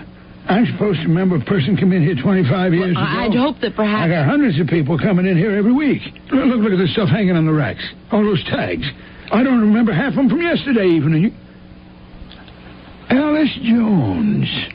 545. I do remember her. You do? Tell me what you know about her. I know her name was Alice Jones, and she lived at 545. What else? Did she ever talk to you, say anything about herself? Well, what do you think I am, a psychiatrist? I'm a dry cleaner. Do you remember what she looked like? Well, she had dark hair.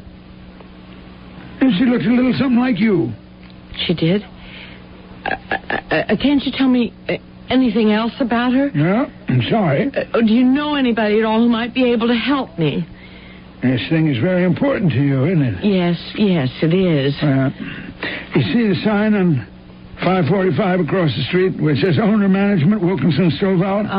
Yes. They're the toughest landlords in the city. Before they let you rent, you got to give them more than references. They want the history of your life.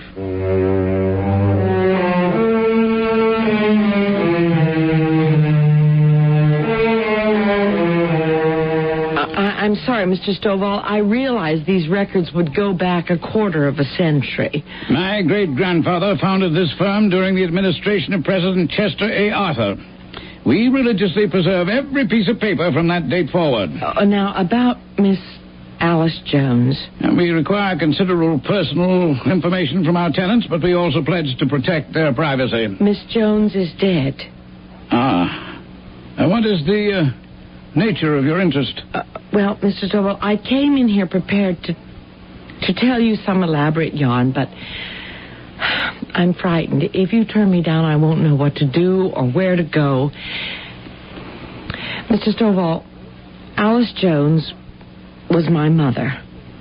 This, Miss Alice Jones was your mother? Yes, sir. I see. One moment. Miss Doughty, the inactive file in the 545 Sheridan building, the former tenant, Miss Alice Jones. Thank you.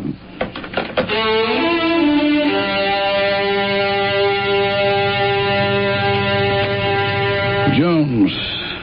Alice, single, age 19. 19. Employer, the Carroll Club. Was that her real name? Alice Jones? Oh, yes, Alice Jones from North Faro. She gives us a reference, a Mrs. Helen Bufogel. Is there such a place? I mean, is such a person? Miss Powers, Wilkinson and Stovall does not merely ask for references, we check them personally. North Faro is up near the state line. Mrs. Bufogel is a dance teacher. Or, was. Oh, thank you, Mr. Stovall. Thank you.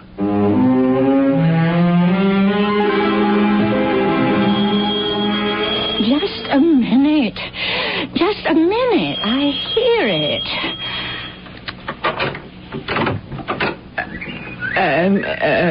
Mrs. Bufogel? Alice. Mrs. Bufogel, let me hear. Here, let me help you. Hold on to me. I don't know what just came over me. Let me help you to that couch. I'll be all right. Are you sure? It's so... I don't know what to say. I was thinking of a girl I knew Oh, so many years ago. Her name was Alice Jones. And then the doorbell rang, and I opened the door, and there she was, standing before me. Alice Jones. Oh. But Alice Jones is dead. It must be, 26 years. But hardly a week goes by that I don't think of her. Well, then I look like Alice Jones? Oh, yes. Who was Alice Jones? She was my star pupil. Oh. What happened to her? She went to the big city, but she died. Oh. How? She was always frail. I don't think she had the stamina to be a dancer. I suppose it was the hard work, the long hours. And they do eat the most dreadful, unwholesome food in the city. It was too much for her. Yes, I suppose it was. Now there are, or there were, it's been so long ago, evil-minded people who say that Alice Jones died in childbirth. That isn't true. Oh, it isn't? Well, how could she die in childbirth? She wasn't married. Oh, I see. Let me assure you, my Alice was not that kind of a girl. Besides, she was keeping company with a very decent young man. Oh. Did she tell you that? Oh, Alice Jones told me everything. After all, you see, I was the one who raised her. She was a little orphan girl, and the county boarded her with me. I taught her how to dance and how to behave like a lady. And oh my, she danced like an angel. That's why she went to the city. Did she ever say anything about her young man? Oh, yes. Oh, he was very handsome and educated and wealthy. Did she tell you his name? His name? Yes, she did. She told me his name. And she said I was to come to the wedding, which would be soon. I raised her in my own image to embody the 3 primary feminine values: dignity, chastity, spirituality. You see, while she was trying to qualify for the ballet, I was terrified lest she be soiled by the city. But my fears, of course, were groundless. Oh, I'm sure. She stayed at a special hotel for girls. Oh, she did? Yes. Oh, I would write to her there. It was called the Jenny Carroll Club. The Jenny Carroll Club? Mm-hmm. It was a place for unattached young females. Oh, I see. It is remarkable how much you resemble Alice. You said that she told you her fiancé's name. Yes. Wonderful fellow he was. What a brilliant future he had. What a lucky girl she was. Mrs. Bufogel, you wouldn't happen to remember his name? His name? Well, of course I remember. His name was, oh, no, wait. It'll come to me. It'll come to me.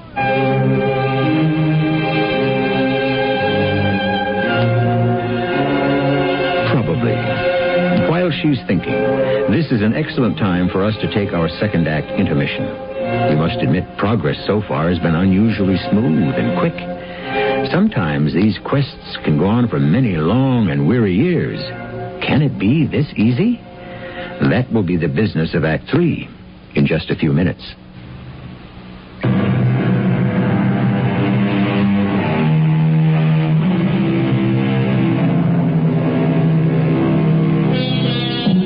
As Mr. Shakespeare said, it's a wise father that knows his own child.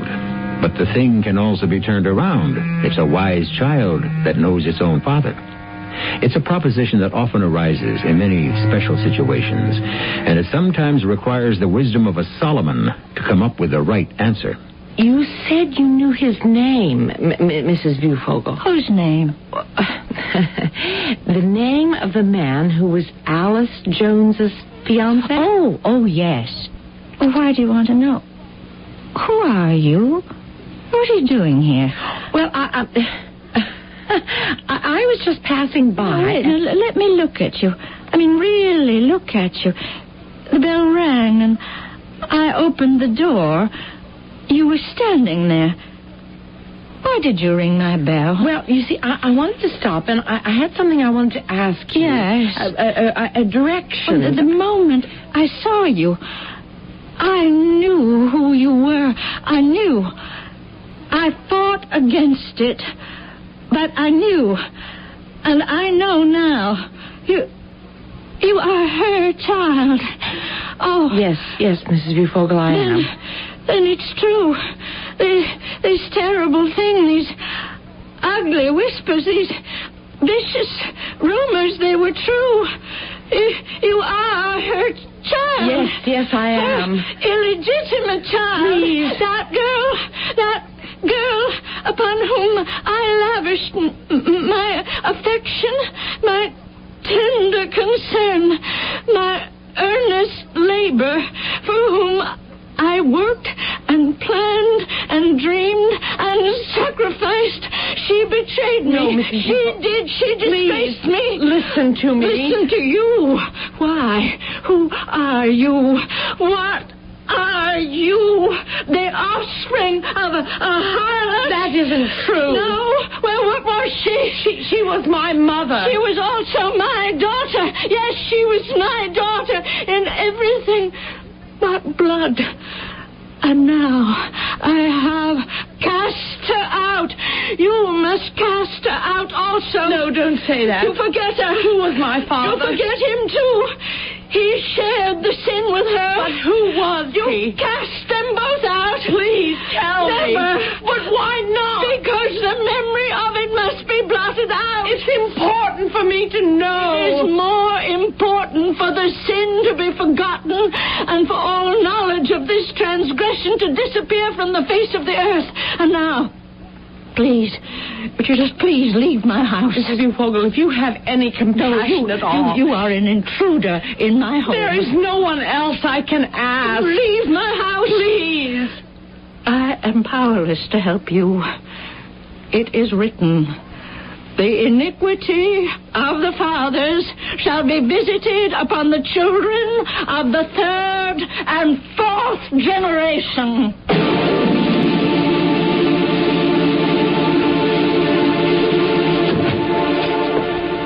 Felice, you're home. Yes, Dad. If I'd known, I'd come back earlier, cook some dinner. You want to go out? No. Thank you. Where have you been? I guess I don't have to ask. Felice, look, I know I got off on the wrong foot on this thing. You have the right, maybe even the obligation to find out who your biological parents were. How are you doing? Well, Dad, I'm stuck. I've reached the end of the trail. Well, these things most of the time are pretty much impossible. I know. You know, the years go by, trails get cold. That's what I discovered. Most of them are so well covered up you can never find them in the first place. That's right. That's why I have to ask you something. Anything. Who was my biological father? Why are you asking me, Felice? I mean, how would I know? You know. What are you saying? I'll tell you what I'm saying. I'm not a skilled, experienced detective.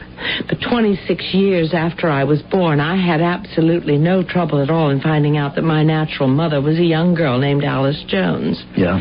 Yeah. So what problem would a skilled and experienced detective have 26 years ago while the trails were still hot and before they could be covered up? I know you. And I'm saying you'd want to know everything about me before you adopted me. Now, who was my father? You knew who the man was. Dad, are you going to deny it? No. Then are you going to tell me? Felice, it was something I had no business finding out. Who was he? Is he still alive? Felice. I'll never let you off the hook. I should have let it alone. I should have accepted you as a gift, which is what you were. That way, in time, we would have told you everything. No, I had to find out who he was. And then I was scared. Scared? Why? Because I was afraid you'd find him someday, and when you did... Yes? When I did, what would I do? You'd forget all about me. Why? Why would I ever do that? Because of who he is. What he's become. Well, who is he?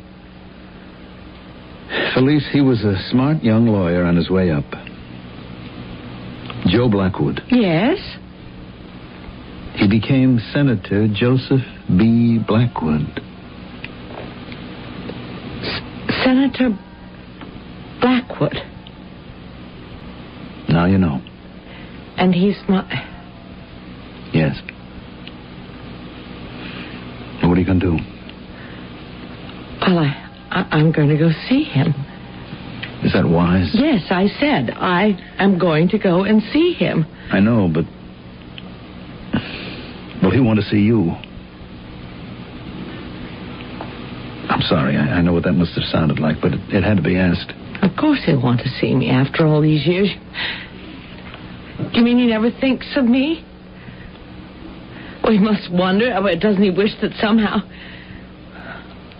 Well, maybe he did abandon me and my... and her. But he was young. Who knows what pressures were on him? He's had such a long time to reflect, to reconsider, and I owe it to him. Sure. And I owe it to myself.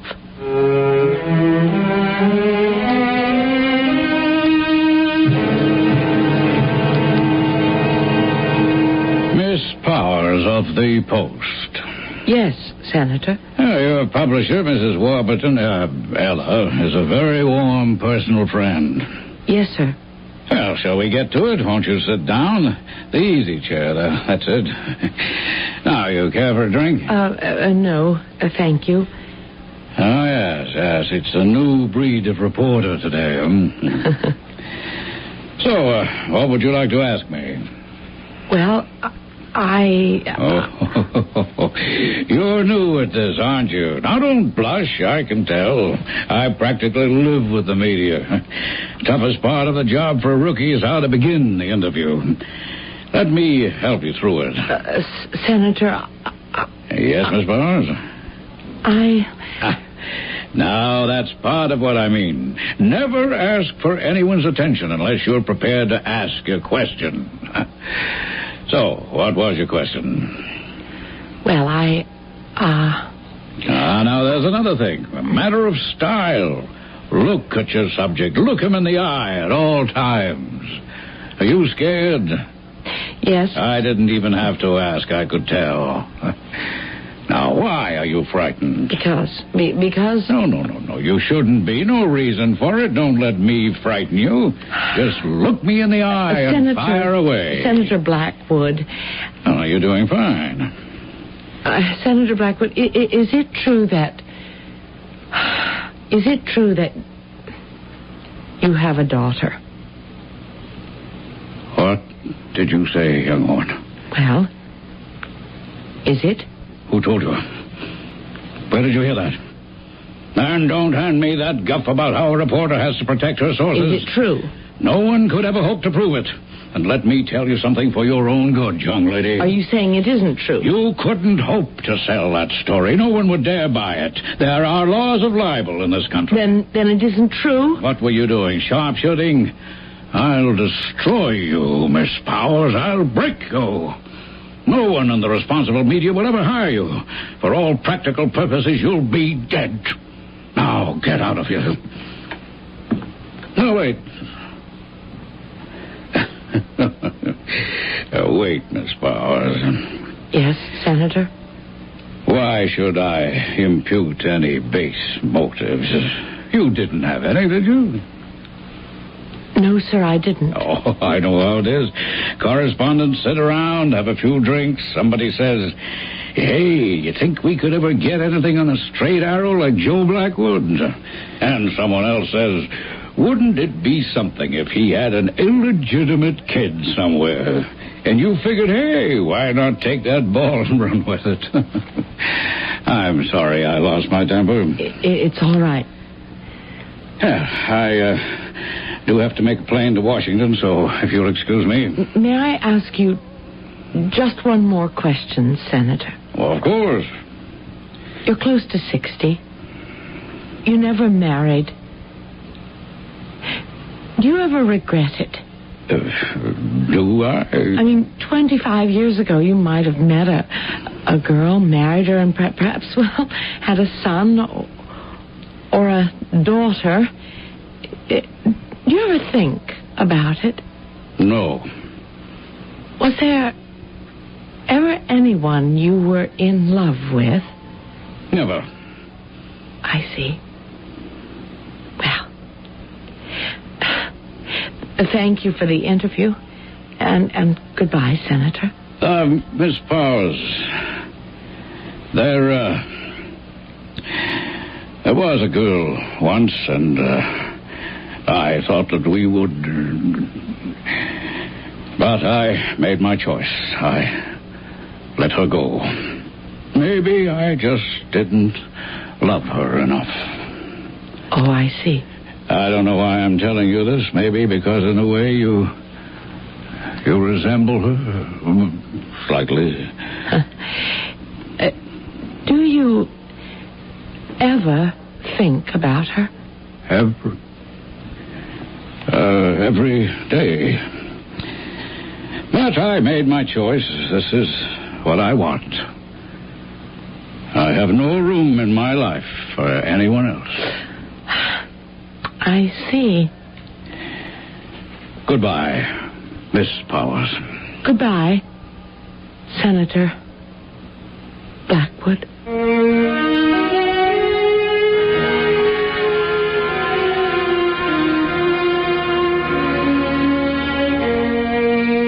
Hi, Dad. Dinner ready? You're just in time. What is that heavenly aroma? Cocoa, Van. You know, Dad, I have never seen you look so good. I have never felt so good. I wish Mom were here. Yeah. What a terrific family we were. Let's sit down before it gets cold. Dad, what a terrific family we still are.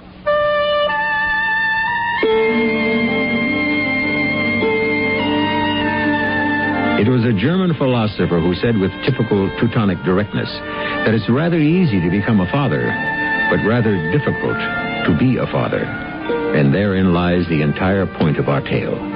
Some men are of one type, some of the other. Who deserves the credit? The commandment tells us to honor thy father. So there is enough credit and appreciation for all. Honor me with your patience, and I shall return shortly.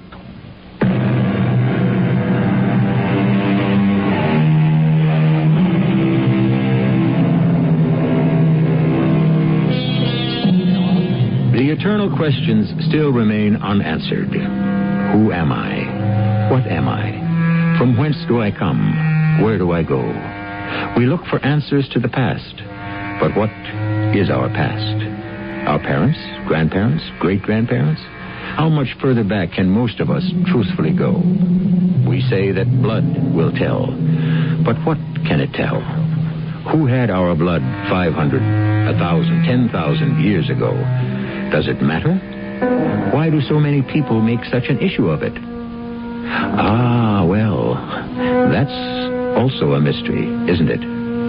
Our cast included Patricia Elliott, Mandel Kramer, Carol Teitel, and Ian Martin. The entire production was under the direction of Hyman Brown. This is E.G. Marshall inviting you to return to our Mystery Theater for another adventure in the macabre. Until next time, pleasant dreams.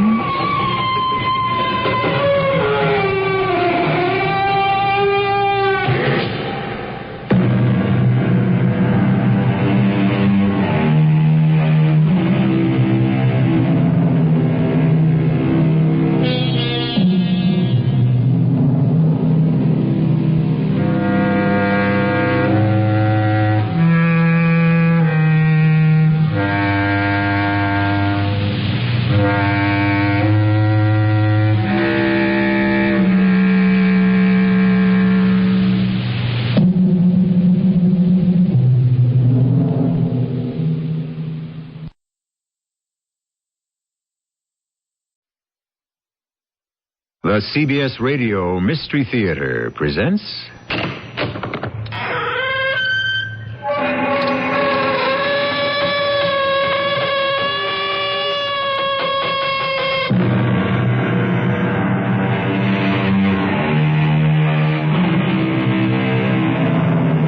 Come in. Welcome. I'm E.G. Marshall. Of all those in the animal kingdom, I'm superstitious enough to believe the cat, the most sinister and the most feared, especially if a black one crosses your path. The cat has been worshipped in the Orient and in ancient Egypt. The cat has been friend of mayors and witches and written about by Kipling, Poe, Gautier, and Baudelaire. What is it about the cat which is always loved when a kitten and sometimes hated when full grown? Our tale, then, is for both ailurophiles and ailurophobes, cat lovers and cat haters. You are Mr. Harvey from the Evening Bulletin Dispatch? Yeah, that's right. I'm Herman Flory. I work here at the morgue. You've come to look at one of our bodies? I have. A suicide murder case. What's that? A Latin inscription up there, say? Let conversation stop. Let laughter cease. This is the place where death delights in helping the living. The bodies are downstairs, Mr. Harvey. Follow me.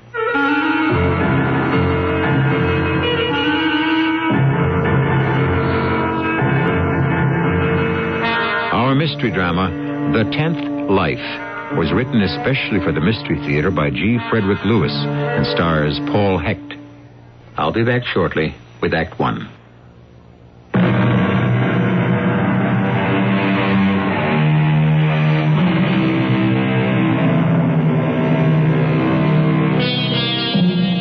The dividing line between fiction, fantasy, and fact is often so thin, so tenuous, that it has occurred to me there may be none. What we may call mysterious or coincidence or bad luck or good luck may all be part of a universal master plan we cannot understand or control. And that might explain the perplexing and mystifying events that happened to a young friend of mine, Luke Harvey, a reporter.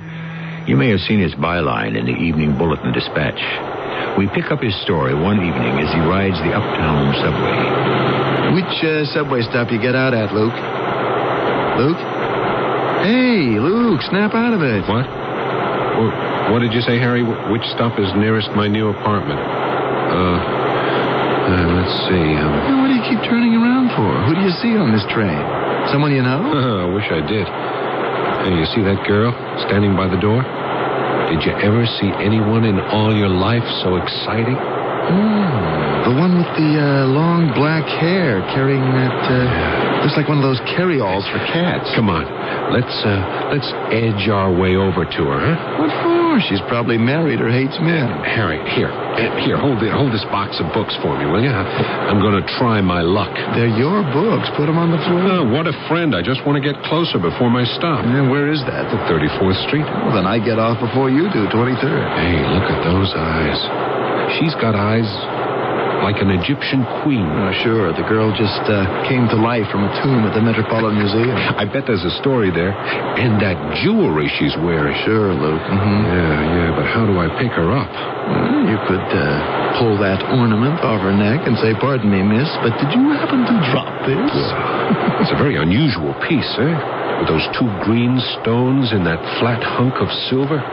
It does look sort of Egyptian. Yeah, if you're compiling a list of Queen Nefertiti's attributes, notice her long fingers. Ooh, and those long fingernails on the right hand hanging onto the strap. Very observant. 29th Street. It's her face that gets me. Well, here's where I leave you, Luke. Say, how do you like your new apartment? Well, this will be my first night there. I'm taking over this last carton of books. Well, I'll see you first thing in the morning. Okay. Yeah, I got an interesting murder-suicide I'd like you to cover. So long.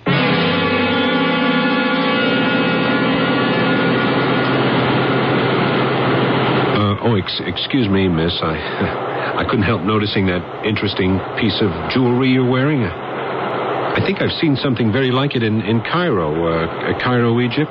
You have? Yeah, well, I wouldn't swear to it, but I'm pretty sure. Gee, I'm sorry. This heavy box of books. Oh. No, I'm terribly sorry. I hope I didn't hurt you. Gee, the way they run these subways like cowboys. Oh, now all the lights are out. Don't worry, miss. There's nothing to be afraid of. It's nice of you to reassure me, but you needn't. I've taken trains and subways so many times, I know what can happen. Really?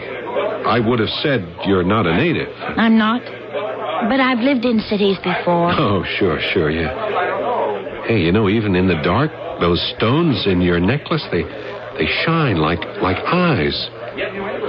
Does that happen to be a cat you're carrying in that case? I beg your pardon? Gentlemen, there'll be a slight delay. There's an obstruction on the line, which we hope will be cleared up shortly, and we apologize. We got no power at the moment and regret the inconvenience. Oh, this is great. I'm a newspaper man. I think I ought to do a series on how the city dweller is getting ripped off. My name's Harvey. Luke Harvey. It's kind of crazy introducing yourself as someone you can't see. Oh, there we go. Lights back on again. Miss? She's gone.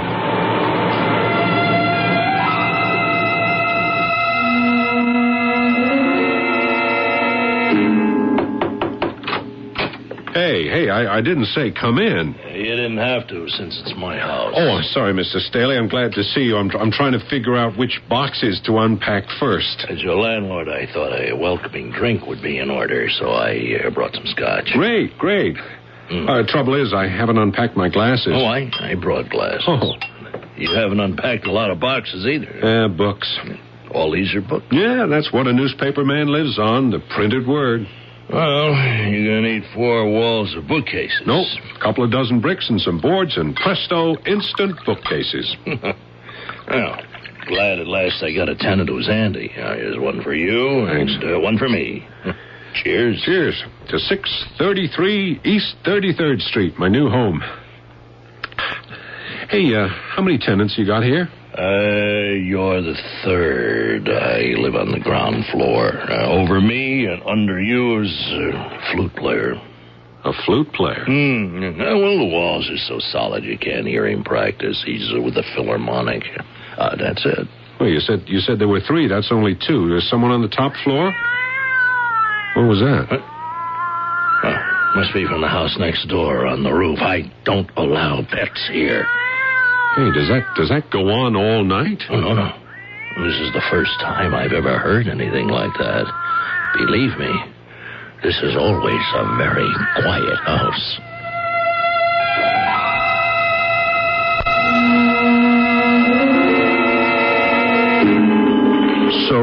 So then, Harry, my landlord, this guy Staley, gets up and goes, and I'm trying to put a few things away in my closet, and meow, there it is again. The sound of a cat. Yeah, but this time, I swear to you, the beast is right outside my door. So I open it real fast. Nothing.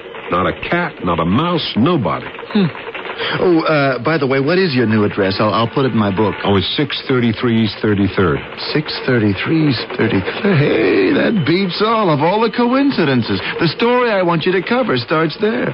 Where I live? Yeah, 633 East 33rd. It was the scene of either a suicide or a murder 5 days ago. Now, somebody, maybe a tenant, was either pushed, jumped, or fell from the 3rd story into the backyard. That's the floor over me. You know who else lives there? Well, some flute player with a Philharmonic, me, and a 3rd tenant Staley never got around to telling me about. It's your story.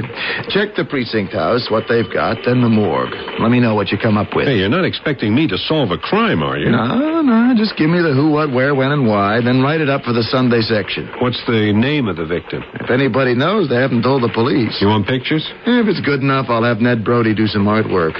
This ought to be a cinch for you. Why me? I never covered a corpse story. The morgue is on 1st Avenue and 30th. You can be home in 2 minutes.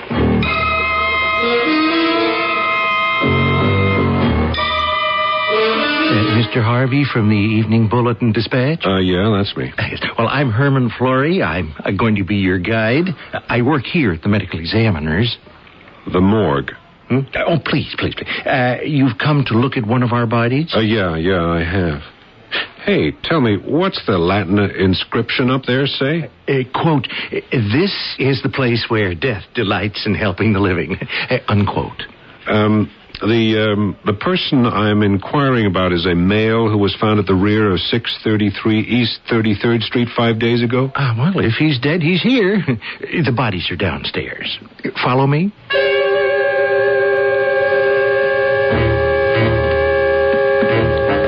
This, Mr. Harvey, is the body storage room. It's pretty gruesome kind of work, isn't it? Well, there are compensations, good hours, and, of course, the main advantage is nobody can talk back to you. Now, you want 633 West 33rd... No, East 33rd, right. Yes. Male, 5 days ago. That would be... yes, number 97. Gee, a young guy. Is that the way his face looked when he was brought in, Mr. Flory? It's covered in deep scratches. Well, the medical examiner has been here a couple of times, taken a long look, and, they still can't identify those wounds? You mean, what caused them? We don't know. Well, what caused the death? Oh, well, I suspect the fall, you see. Neck's broken. On the other hand, he could have died before he fell, you see. There are unusual lacerations, and I've seen some humdingers around here. Yeah, well, thanks. You can slide him back now. I've seen enough.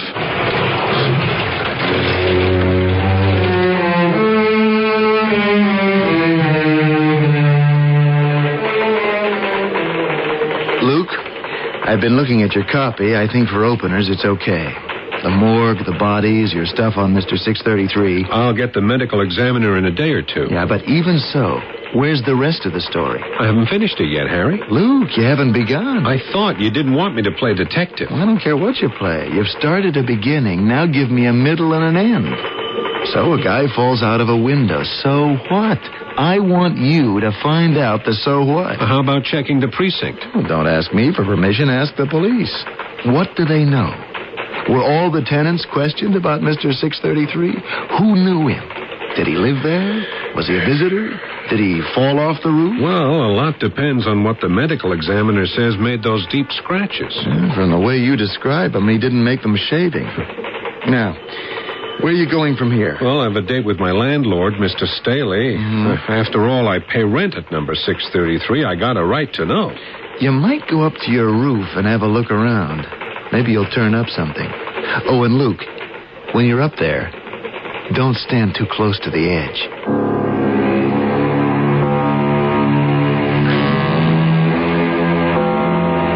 What have we got so far? A mysterious girl on a subway train, a reporter whose first night in a new apartment is a nightmare of noise, of cats caterwauling, a body in the backyard, and a trip to the city morgue that is better left unremembered. Hang on. It gets much worse before it gets any better. I shall return shortly with Act 2.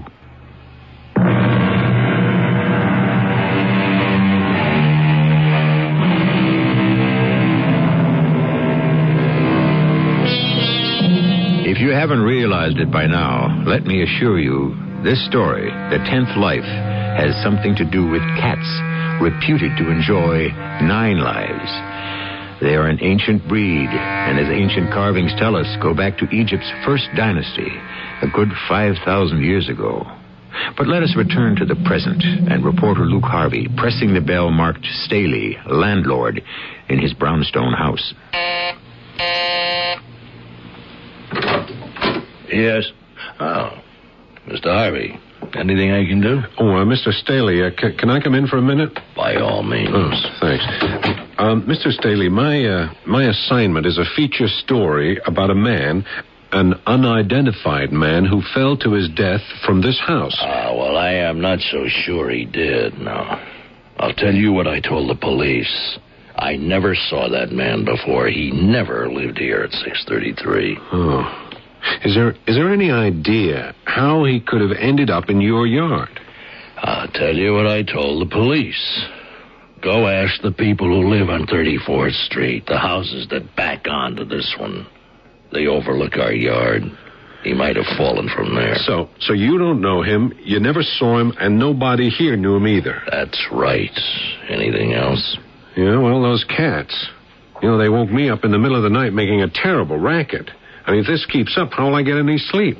Did you say cats? Yeah, you heard them yourself when you were in my room. I told you probably some animals loose in the neighborhood. It was right outside my door at 4 in the morning. Not only yowling, but scratching to get in. You must have been dreaming.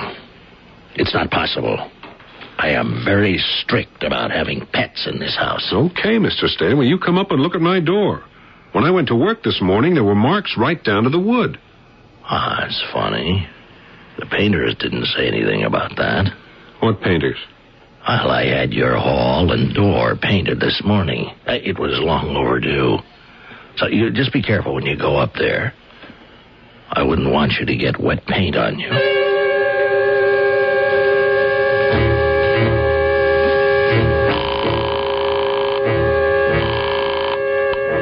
Hello?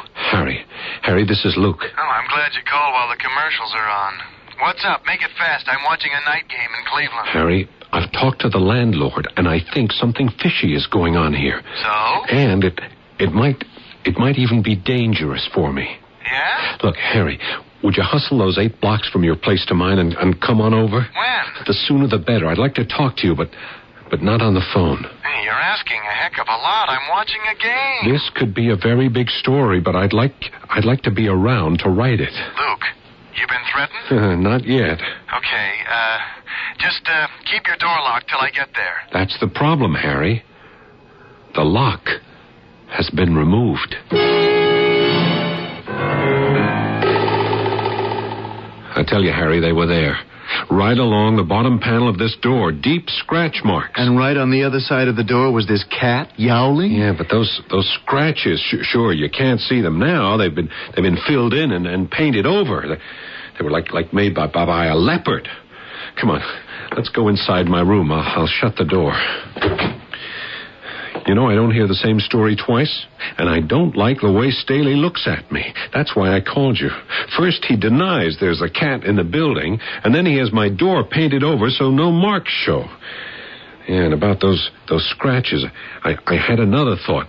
Suppose we could prove the scratches on my door were made by the same instrument as the scratches on Mr. 633's face. Well, you said it was a cat. Yeah, well, maybe I was wrong. I didn't see it. I mean, it could have been anything.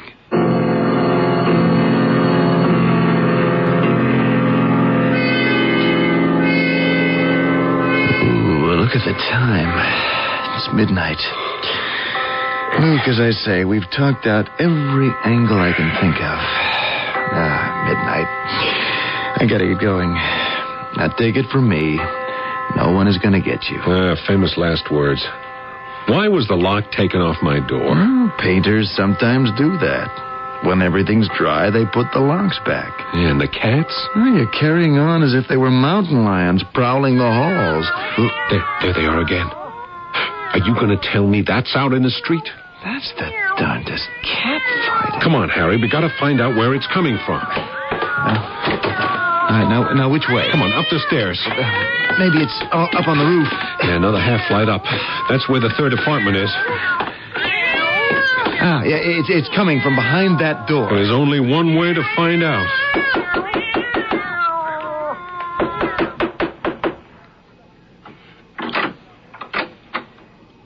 Excuse me, Mrs. Is this your apartment? Yes? Do you have cats in there? No. Cats? Didn't you hear them? No. You didn't hear the sound of cats just now? No, I didn't. Look, I live downstairs. My name is Luke Harvey. I'm sorry, I can't help you. Come on, Luke. We're wasting our time. Good night, miss. I'm sorry to have knocked on your door so late. I don't mind. What did you say your name was? Harvey. Luke Harvey. I'm down on the second floor underneath you. This is a friend of mine, Harry Shorten. He heard the cats, too. I wish I could be of assistance, Mr. Harvey. But unfortunately, it is not possible. There is nothing I can do.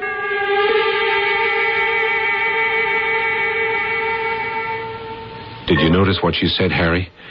I wish I could help you, but it's just not possible. There's nothing I can do. Yeah, I heard her. I felt she wanted to tell me, but couldn't. I'm not impressed with her good intentions. The lady is a liar. Do you know who she was? You know, I realized it the moment she closed her door. The girl in the subway. Remember? The one with the fingernails and the long black hair, wearing that silver thing with the cat's eyes set into it? I noticed the lights were out in her apartment. But with that noise, she couldn't have been sleeping. I could see a candle burning on a table. And sitting in front of it, Mr. Staley. The landlord? Yeah, sort of a vague shadow, but it was Staley, all right. Something funny's going on here. It could be. That isn't anything I'd lose any sleep over. Look, forget the girl. If it gets too noisy, move. I'll finish emptying this box for you and then go. I wish I knew more about her. Hey, look what I found. You may get your wish. Hey, it's her necklace. How did it get in this carton? The night we met in the subway. She must have dropped it in the box I was carrying. Tomorrow you just knock on her door, hand her this, and you got it made.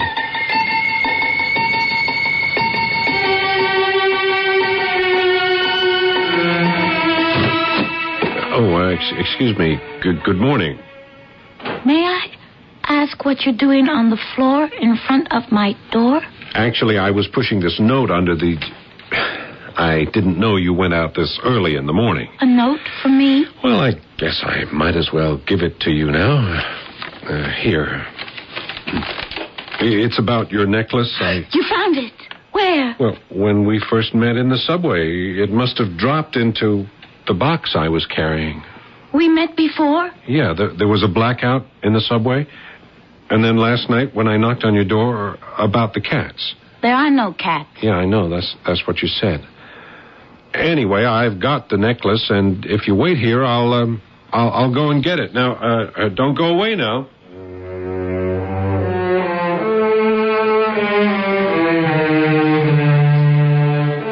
Here it is. Oh, yes. Yes. Mr. Harvey, I apologize. I was suspicious, and I didn't trust you. Thank you a great deal. The last 2 days without my necklace have made me very ill. To think. I mean, imagine finding out we're living in the same house. You know, when I first saw you, I wanted to know you, but the odds in a city this size is pure luck, pure chance. Or much more than that. Would you mind very much fastening the necklace around my neck? It's always a bit hard for me. I can't think when I had to do it last. Well, there's nothing wrong with this clasp. Why it came undone and fell in my box of books is a mystery to me. Or a sign. I'm feeling better already. The last 2 days. You see, my soul is tied up in that necklace. Do you understand? Not really, but I can learn.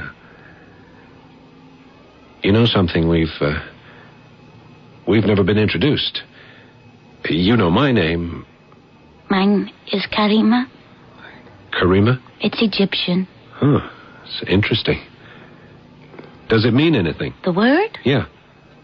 For instance, my name is Luke. Luke means bringer of knowledge. It sort of fits, you know. Does Karima have some special meaning in your language? Yes. It means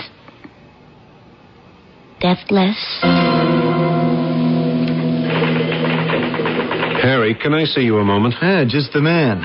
What's happened to that story? You'll never believe it. When I was out yesterday, the police came along and took my door off its hinges and left me a new door instead. I know it's a new door. Did you ask your landlord? No, he's gone away. Nobody in the house knows where he is. Well, how do you know it was the police? Well, they left this card. Luke, to get back to my question, what is happening to your story on the man with the scratched face, Mr. 633? I'm at a dead end, Harry. I mean, I can't get anywheres with it. But besides, what good is the story? A man's been killed and no one knows who he is. There are hundreds of unknown victims in this city every year, picked up off the streets, fished out of the river. So, is it okay? Am I off the story? Sure you are. You have been for the last 2 weeks. Or didn't you realize that you've had other assignments? You mean somebody else is still on it. Yes, very much so. Who? Me. I'm the one who tipped the police to remove your door and take it to the lab. Why, Harry? Well, you told me there were deep scratches on it which got painted over. I thought the police ought to check on that. Well, you didn't believe me, eh? I mean, why would I lie about that? You didn't lie. You told the truth. It was interesting what you said about those scratches, and the police agree. If they're similar to those on Mr. 633's face, then that's an important lead. Yeah. Well, what do you think? They'll find those lacerations are made by the same claws. It's that girl, isn't it? That Egyptian girl with the cats and the long hair and the long nails. There aren't any cats. She says. Are you saying somehow she's involved? Could be. What do you know about her? Not much yet, but I'm trying to find out. Oh, you are so wrong. Karima had nothing to do with anybody's death or anything else. Oh? Are you speaking from knowledge or faith? Harry, I know it sounds wacky. But 3 weeks ago, I didn't know she existed. Are you sure she does? Oh, yeah. Yeah, she is very real, thank you. But you're not interested where she comes from? Not really. Do you, care where she may go? Oh, yes, I care very much. I wouldn't want anything to happen to her. We've seen a great deal of each other. And last night, I asked Karima to marry me. We're getting our blood tests and the license, and we're getting married Monday. It's safe to say that Editor Harry thinks reporter Luke has misplaced his marbles. Is it love? Or some ancient spell the lady has cast upon him? Ladies are known to do that. Love is a powerful drug, they say. It can open your eyes or blind you. Friend Harry may be afraid Luke might come to one morning and find himself not as wide awake as he ought to be. He might even wake up and discover himself dead. I shall return shortly with Act 3.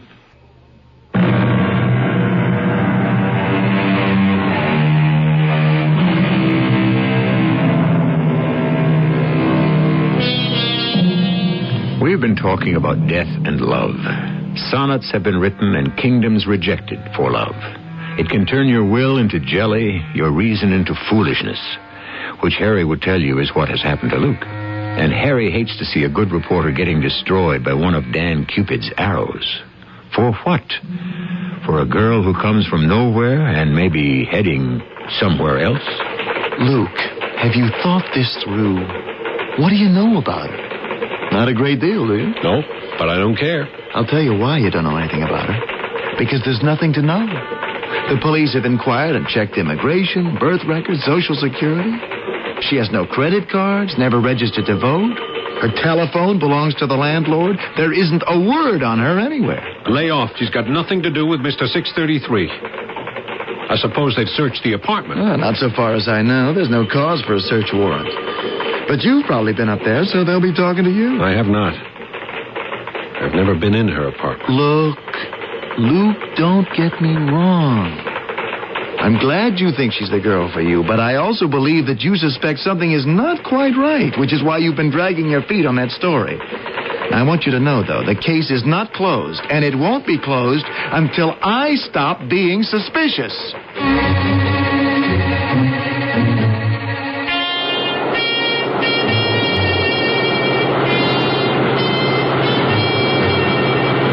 Mrs. Harvey? Yes, darling. After the bride and groom are married, the usual conveyance is a limousine, but I thought our heading uptown in this subway train, the same one that brought us together, is symbolically right. Luke, you are very sweet and a lovely man.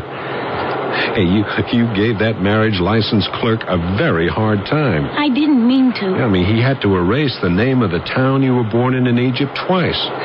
Bubastis. Yeah, that.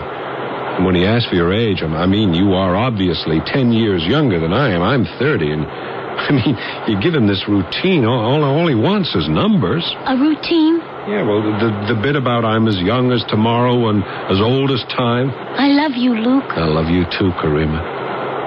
Do you think we married too hastily? What? 22 days since we last rode this subway hasty? First thing we do is tell old Staley we don't need 2 apartments. I'll go up and help you bring your stuff down. Of course, maybe yours is larger. You'll see for yourself, darling. I want to know everything about you. I won't keep any secrets. Today is the end of all that. I give you my word. Hey, you sound so serious. Don't scare me.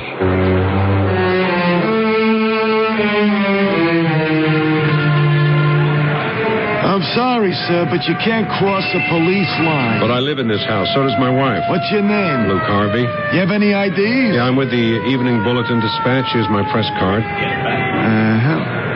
Okay, Mr. Harvey. Now, the lady? I don't think I have any identification with me. Yes, you do, darling. Here, take a look at this, officer. The ink is hardly dry. Our wedding license. We just got married. Congratulations, Mr. and Mrs. Harvey. Sorry about all this. Well, what happened? Oh, they're bringing somebody around from the back of this house. Been lying in the yard. Somebody called us. Will everybody step back, please, so the men can get through? They're carrying someone out on a stretcher. You know who it is, officer? Not yet. There's been no identification. Is it a man? Yes. Is he dead? Hey, you guys, will you hold the stretcher? This gentleman lives in the house. If you wouldn't mind taking a look, Mr. Harvey, you may be able to identify the body. Get something for your paper. Okay, thanks. Will one of you boys pull back the blanket? Okay. Take it back. Oh, no. Karima, don't look. What happened to his face? Multiple lacerations. Do you know this man? Yeah. Who is it? It's Mr. Staley, our landlord. No! No! The lady's fainted.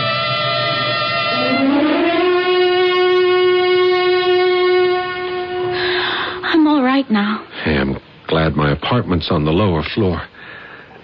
You feel better? Much. That was some welcome to a couple of newlyweds, huh? Why did he? Why did he? Put it out of your mind, darling. Yes.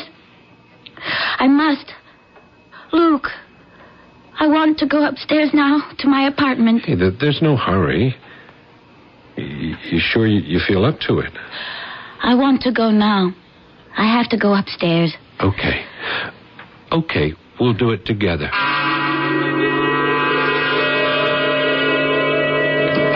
Now you will know everything about me. The times I've stood outside this door saying goodnight to you. I keep the shades drawn. I won't turn on the lights. Your eyes will become accustomed. What are those round lights? Eyes? Cat's eyes. How many cats are there here sitting in the dark? There are 12. I thought you told me there were no cats here. I thought you knew anyway. How could I? I believed you. I can make out maybe 12 cats now. They're very big. The dark keeps them quiet. What upsets them? Enemies. What do you do? The enemies are taken care of. I'm responsible. Presently I shall light one candle and introduce you. They love the single light of a fire. They remember the temples. Temples? They will like you. You've nothing to fear from them. Yes, my pretty. You will like my husband, won't you? Why did you have to pretend there were no cats here? Couldn't you trust me? I do now. But I didn't wish Mr. Staley to know. Karima, how can you say that? Staley knew you had cats. I saw him. Sitting right there at that table, staring at a candle. Darling, it's not possible. His mortal self was never here, I swear to you. Karima, don't lie anymore. We had called up his black, foul shadow. It was that you saw. I don't know. Maybe I've made the most terrible mistake of my life. Husband, don't go now. You can't leave before I have told you everything. I don't want to hear any more lies. I will not speak of this again if you go now. Karima, open this door. I'll kick it down. Great sun god Ra, great cat, Make him stay. Get away from me! Get away, all of you!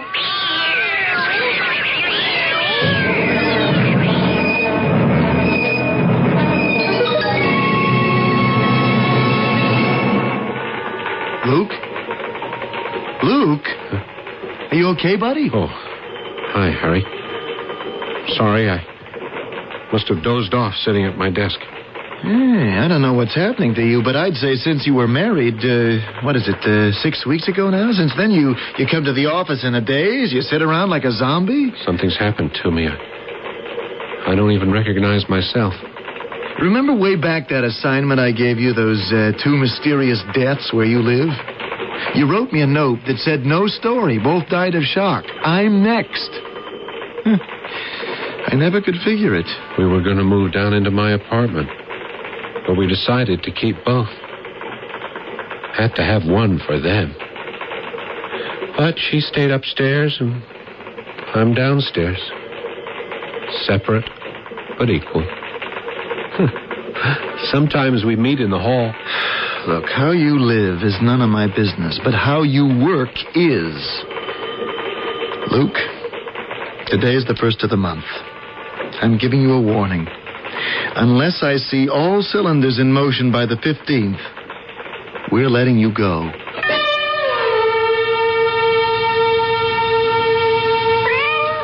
Don't you understand, Karima?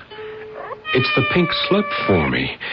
And if Harry puts me on the unemployment line, it'll be a long time before I get another news job. Not in this town. No one's looking for rejects. I'm so sorry. Yeah, and I don't even have you. Tell me only one thing. What did you have to do with the death of those 2 men? They profaned. They had to die. I was merely the instrument. Oh, I'm sorry. I just can't go along with all that ancient double talk. Let me tell you what I think. It's these cats. I believe their influence on you is harmful. The way you are with them, it's unhealthy. There's something unholy about their alliance with you. I want to be married to you, to live with you, but our marriage and my sanity can't survive with them here. Now, if you wish me to be your husband, then they must go. How can I? I beg you, get rid of them. I don't care how. A home, a shelter, a zoo. They're fine cats, and then just you and I alone, we can make a start together. No. Stop. You are not to touch him. Never.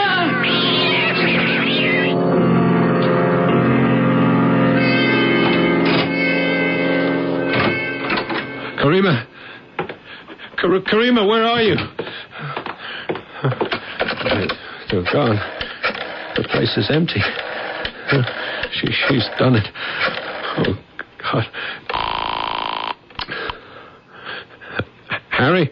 Yes, Luke. Harry, I'm sorry to call you so late, but it's important. Oh, boy, it better be. It's almost midnight. Harry, I've been walking the streets. I've been afraid to go home. Harry, I think everything's going to be all right. Back to normal. Glad to hear it. Yeah, I'm in the upstairs apartment now, and everything's fine. Luke, why did you call me? Well, I wanted you to know everything's going to be all right now because they're gone. I see. No, I don't think you do, Harry. You see, my wife, she used to have a lot of pets. She's taken them away now, so it'll be okay.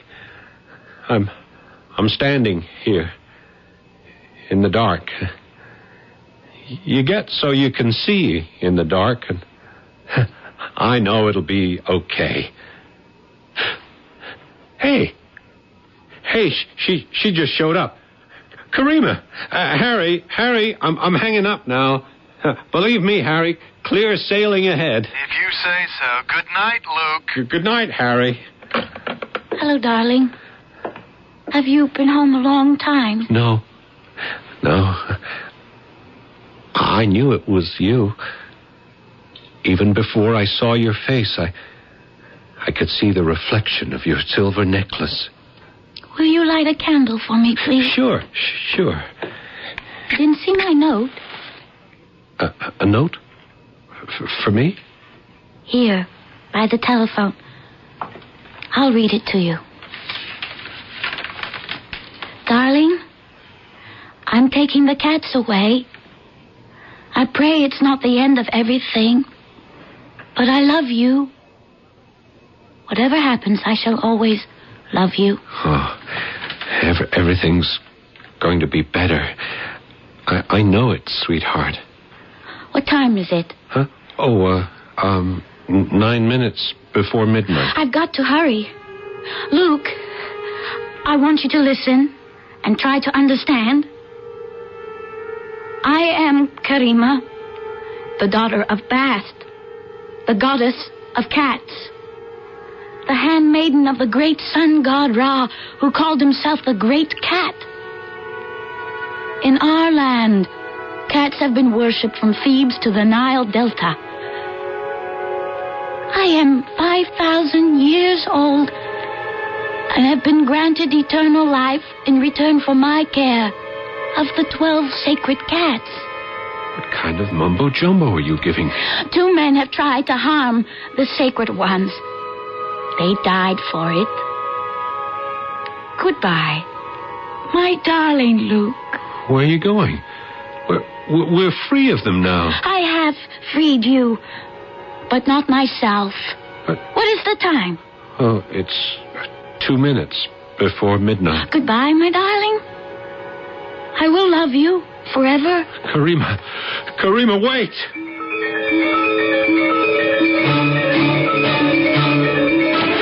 Karima, where are you? Karima! Luke? Harry, what are you doing here? Well, your phone call made me nervous. I thought I'd better come over. Did you see Karima go out the front door? No. How long have you been standing in front of the house? Oh, a couple of minutes. I was trying to decide how to get in without waking everybody. Now, you've been right here, and you didn't see her come out of this door. I can't believe it. I can't believe that she could disappear like that. Oh, now there's an affectionate cat. She acts like she knows you. Oh, Lord in heaven, no. Boy, she is a real beauty. Probably valuable. Will you look at her collar of silver and... Hey, Luke. She's really taken with you.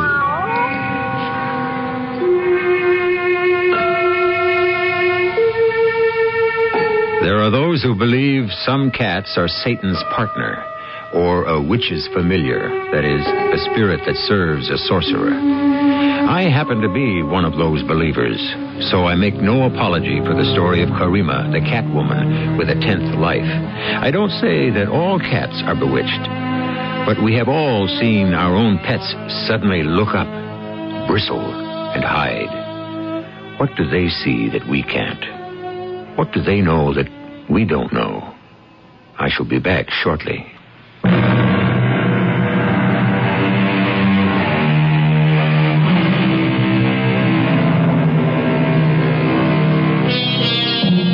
True or false, fable or fact, we've been told since childhood that a feline can live 9 times. The first verse I ever learned was this: a halfpenny cat may look at a king, a husband at other men's wives. But a cat can do that he wishes because he's been given by heaven 9 lives. True or false? Fable or fact? Do they really lead charmed lives? If you ever find out, let me know. Our cast included Paul Hecht, Russell Horton, Amanda Plummer, and Earl Hammond.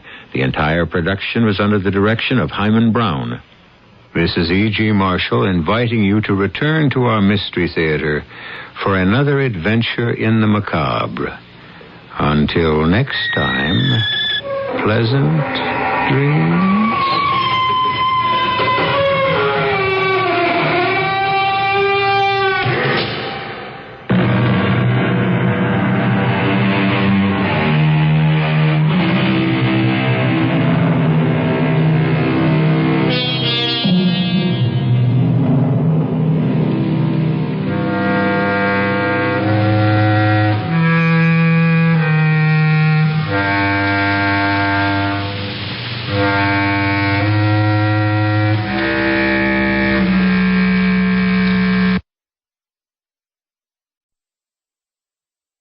The CBS Radio Mystery Theater presents...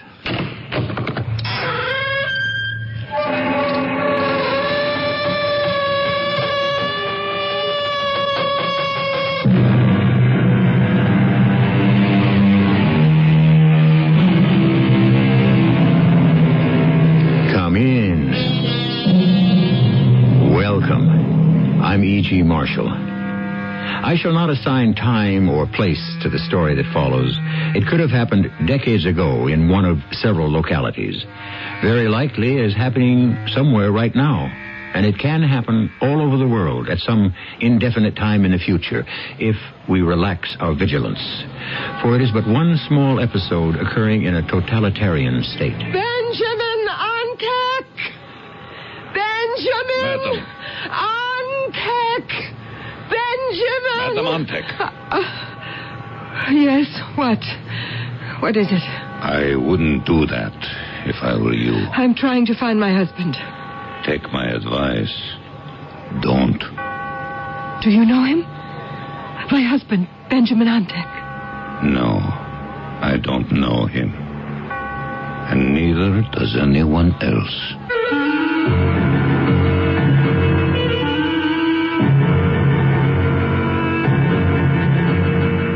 Our mystery drama, In the Dark, was written especially for the Mystery Theater by Elspeth Eric and stars Terry Keane. It is sponsored in part by True Value Hardware Stores. I'll be back shortly with Act One.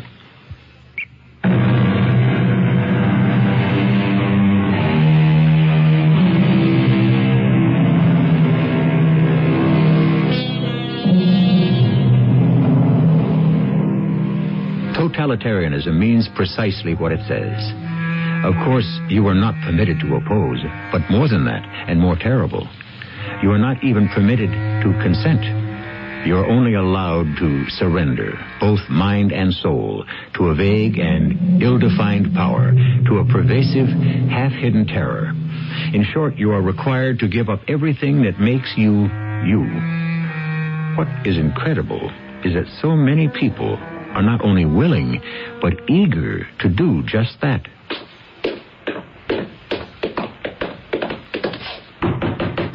Benjamin Antek, open up. Antek, it's the police. We know you're in there. Open up. Bruno, you saw him come in, didn't you? Ah, you're Benjamin Antek.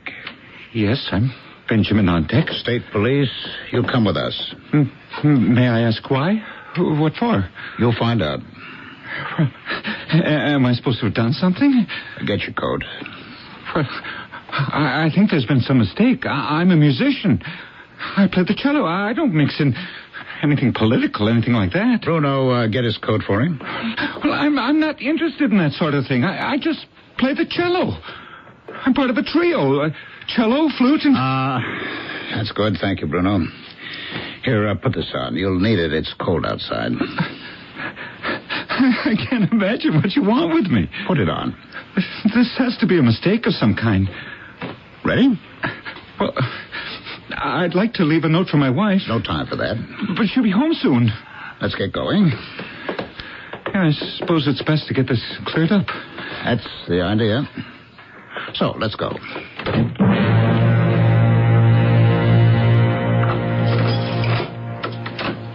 Benjamin, I'm home. I thought you'd meet me at the station. What happened? Are you rehearsing with Peter and forgot? Oh, your mother's going to be all right. You'll be glad to hear. Benjamin? Where are you? Are you home?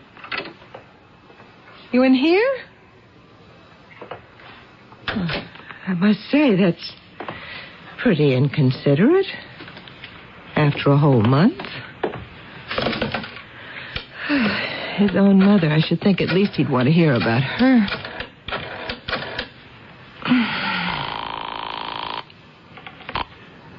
Yes? Hello? It's Karen, Mother Antek. Oh, Karen. You got home all right? Yes, I got home all right. No trouble at the border? No trouble. How are you feeling? Oh, tip-top, fit as a fiddle. How is Benjamin, okay? As far as I know, he didn't meet me at the station. Didn't meet you at the station? Well, that's not like my Benjamin. Let me speak to him. I'll give him a talking to. Well, he's not here. Well, where is he? I don't know. I thought at first he might be rehearsing with Peter Conrad. Peter plays the flute, you know. He and Helena live right downstairs. But Benjamin's cello is here, so that's not where he is. So, I guess I'll just have to wait for him to come home. Oh, Karen, if he doesn't come home soon, you know, he could have had an accident. If he doesn't show up in 10, 15 minutes, I'll start calling the hospitals. Or the police, huh? All right, yes. Now, I'd better hang up. Benjamin may be trying to call me from wherever he is. Oh, yeah. He'll call. He'll call. Better still, he'll walk through the door. And when he does, Karen, you let me know, huh? One worries, you know. I know. Goodbye, my dear. Goodbye, Mother Antic. Benjamin, where are you? One worries, you know.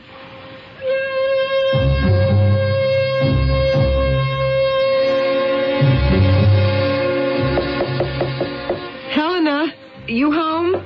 Who is it? It's Karen. All right to come in? I'm awfully busy, Karen. I need to talk to you, Helena. Well... Please? Helena, is Benjamin here? Who? Benjamin. There's nobody here but me. Look, could I come in for a minute? I'm cleaning. The children will be home from school in an hour, and I was... Well, it's just for a minute. I need to talk to somebody. Well... Thank you. Just for a minute. Well, what did you want to talk about? I must say, you don't seem very glad to see me. It's been a whole month. Has it been that long? Yes, Benjamin's mother's been quite sick. I've been looking after her. You crossed the border? It wasn't hard. Nobody tried to stop me. You were lucky. Well, maybe. Anyhow, Mrs. Antek is all right now. I had expected Benjamin to meet my train, but he wasn't there, so I came on home by myself. When I got here, there was no Benjamin. Really? My first thought was, well, of course, he's down here with Peter. They're practicing. But then I saw Benjamin's cello, so then I thought... I didn't know what to think. I was sort of upset. Would you move your feet, would you please? Oh, yes, sure. Thanks. I phoned Mother Antek and told her about Benjamin not being in the apartment, and she said call the hospitals in case he'd had an accident, and she said call the police. Did you? Well, that's what I've been doing. And? Nothing. I mean, nobody knows anything. Listen, Karen, he'll show up. I know, but I was going crazy waiting, so I thought I'd just come down here. I thought maybe you or Peter would... You can put your feet down now. Helena, did you hear anything, anybody... I mean, did you hear anybody come to the house? If anybody did, they'd have to go right past your apartment to get to the stairs. So, did you hear anybody? No, I didn't hear a thing. Well, did Peter? I'm sure I don't know. Well, when will he be home so I can ask him? He won't be home. Oh, you mean he's away? Yes, he's away. Where? Where'd he go? When will he be back? Look, I might as well tell you, Karen. Peter and I are divorced. Divorced? I just got my decree. But I thought you and Peter were so happy together. Oh, one never knows, does one? About other people. I simply can't believe it. What about the children? That's why I had to divorce him. Because of the children. Helena, you're not making sense. Peter adores the children. They adore him. Look, Karen, I really don't want to talk about it. It's just too painful. You understand, don't you? Well, I guess I do. Oh, look. I'm sure you and Peter will get back together again. Not a chance. Oh, sure you will. First time he comes round, asks you to take him back, you'll say yes. Look, and... if he so much as shows his face at that door, I'll chase him down the street. Now, really, Karen, I've got to finish up this cleaning before the children get home, so if you don't mind, Helena, You really don't want me here, do you? It's not that, Karen. Yes, it is that. That's exactly what it is. I don't know what I've done to offend you, Helena, but obviously I've done something. All I can say is I'm sorry. Oh, Karen. I'm going back upstairs and wait for Benjamin. Oh, Karen, I'm sorry. I'm really sorry.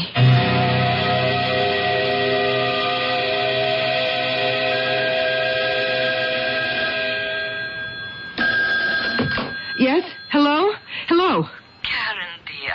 Oh, Mother Antek, it's you. I was hoping... You haven't heard from Benjamin. He hasn't come home. Neither one. I'm starting to worry. Of course you are.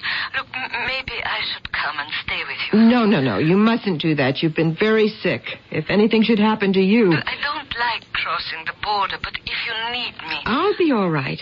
Helena Conrad's right downstairs, you know. Yes. Helena and Peter. Well, Helena, anyway. She just told me she's divorced Peter. My goodness. Why did she do that? Oh, because of the children, she said. The children? What have the children got to do with it? Oh, that's what I said, but she didn't seem to want to talk about it.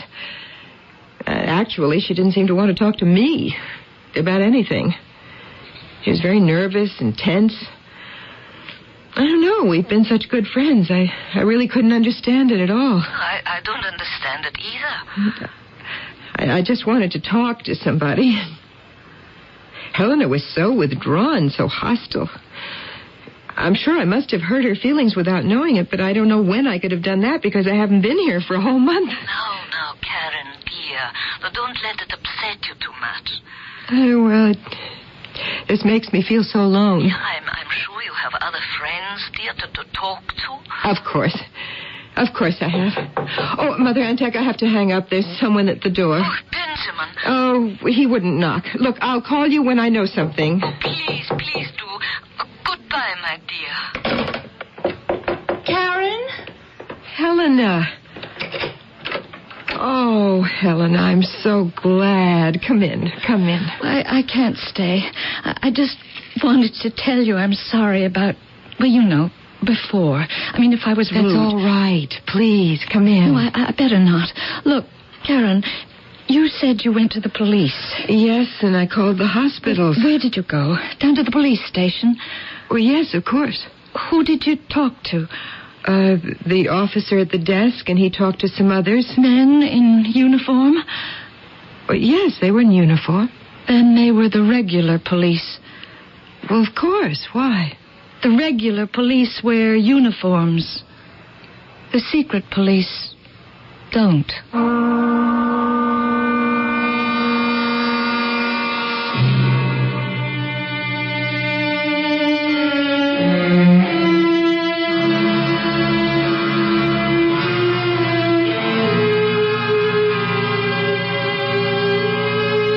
Yes, the secret police in a totalitarian state do not wear uniforms.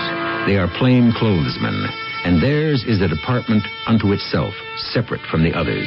No one knows who appoints them. Perhaps they appoint themselves. But their knock on the door of a citizen is the first signal that he is losing control over his destiny. I'll continue shortly with Act 2.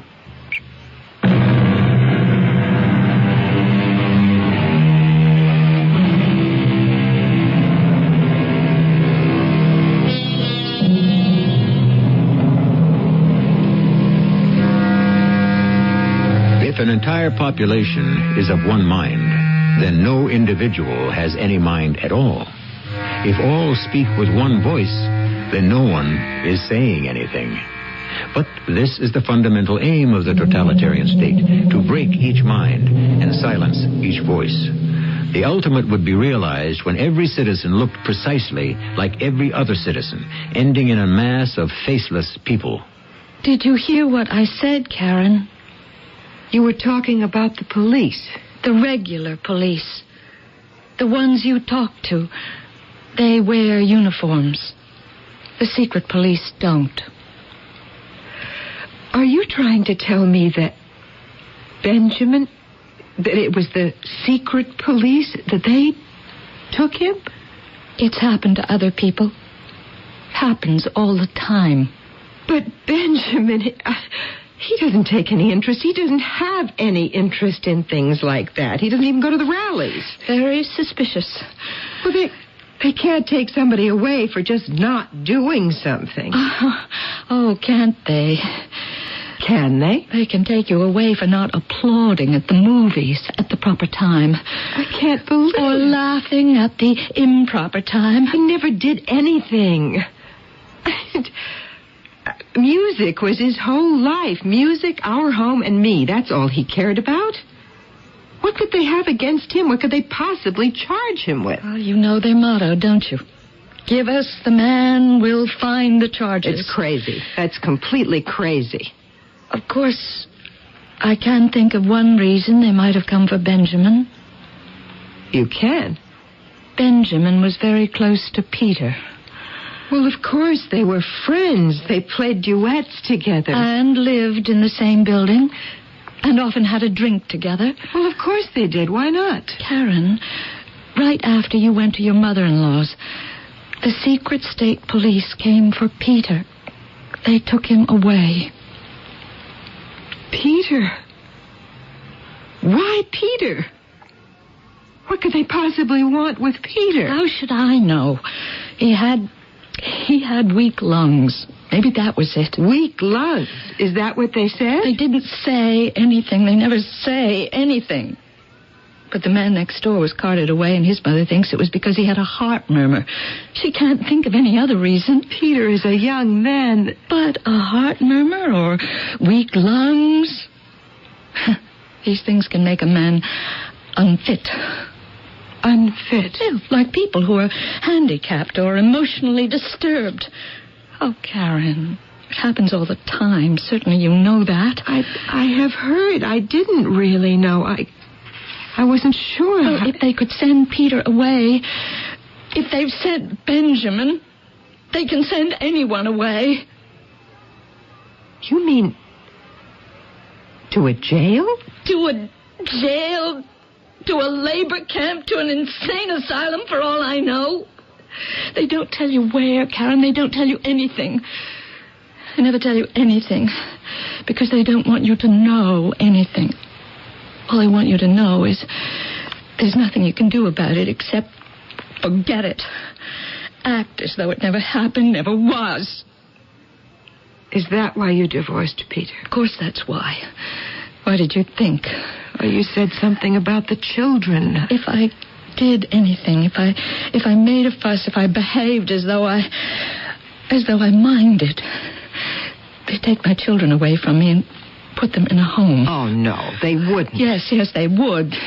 They have. They do.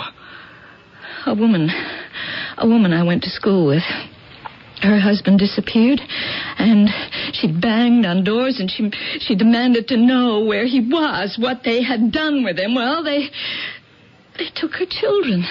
They put them in a state nursery. The oldest was only 4, and they took them. I can't take a chance on losing my children, can I? Oh, Helena, I'm so sorry. No, it's all right. It's all right. I just have to put it out of my mind. I have to behave as though nothing happened. I'm sorry I carried on the way I did. I'm really sorry. Oh, how could you help it? No, I shouldn't have. I shouldn't have told you. I just wish you'd forget that I did. But I'm glad that you did. I'm grateful to you. Don't be glad. And please don't be grateful. Don't be anything. As a matter of fact, Karen, the best thing would be for us just not to see much of each other from now on. But we're friends. Well, not close friends. We know each other, of course, but we are not close friends. Not anymore. Helena, we need each other. Not anymore. I need you. I have to have somebody to talk to. Find somebody else. If you can.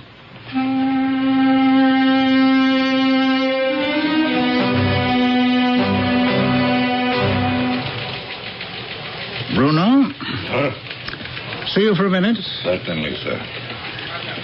Yes, sir. I've got a new assignment for you. Came down from the top. I stand ready. You know that. This is a big one. Good. Very good. What are you on now? I've been trailing Mrs. Antek. Antek? You remember her husband's the cellist? We sent him away about a month ago. I was with you when you picked him up. Well, this will be a more interesting job for you. I'd like that. You're to make a tour of the forced labor camps. Good. I've never been inside one. It's interesting. I can imagine. When do I leave? Right away. Production's fallen off and they want to know why. Is it malingering or what? Do we need to tighten up on the discipline? Are the camp commanders vigilant? Well, they all know you're coming. They'll show you around. Make your observations and write up your reports. Yes, sir.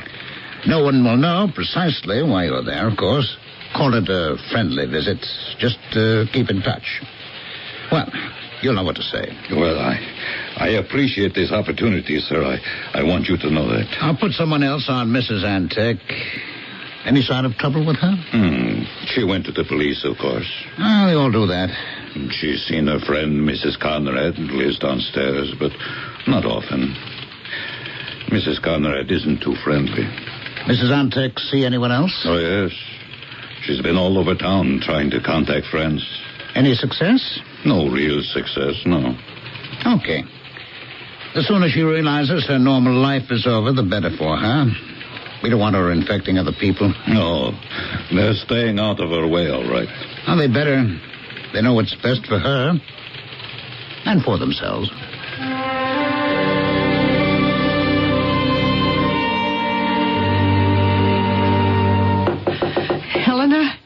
Helena, please, just for a minute. Go away, Karen. I won't. I can't. I have to talk to someone, Helena. Just come to the door. I'm not going to go away. I'm going to stand right here. All day if I have to. Oh, Helena. How dare you do this to me? Helena, I'm desperate. No friend would do this to a friend. But I'm desperate. Don't you know that? We're all desperate. And I'm so frightened. It has been 6 whole weeks. I haven't been able to find out anything about Benjamin. Not anything. You never will. So make up your mind to it. I don't even know if he's alive or dead. Shut up. Do you know what that's like? Not knowing if your husband... I know very well what it's like. Then talk to me about it. Just be quiet. Look, come on inside. Come inside. Thank you. But only for a minute. And keep your voice down. Helena, I have been all over the city. I've gone to see everybody who ever knew Benjamin at all. That was very silly of you. And nobody would talk to me once I told them why I was there. Oh, of course they wouldn't.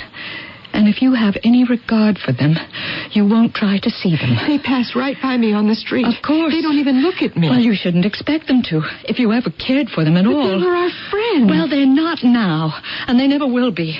What are you trying to do, ruin them? No. Well, then stay away from them.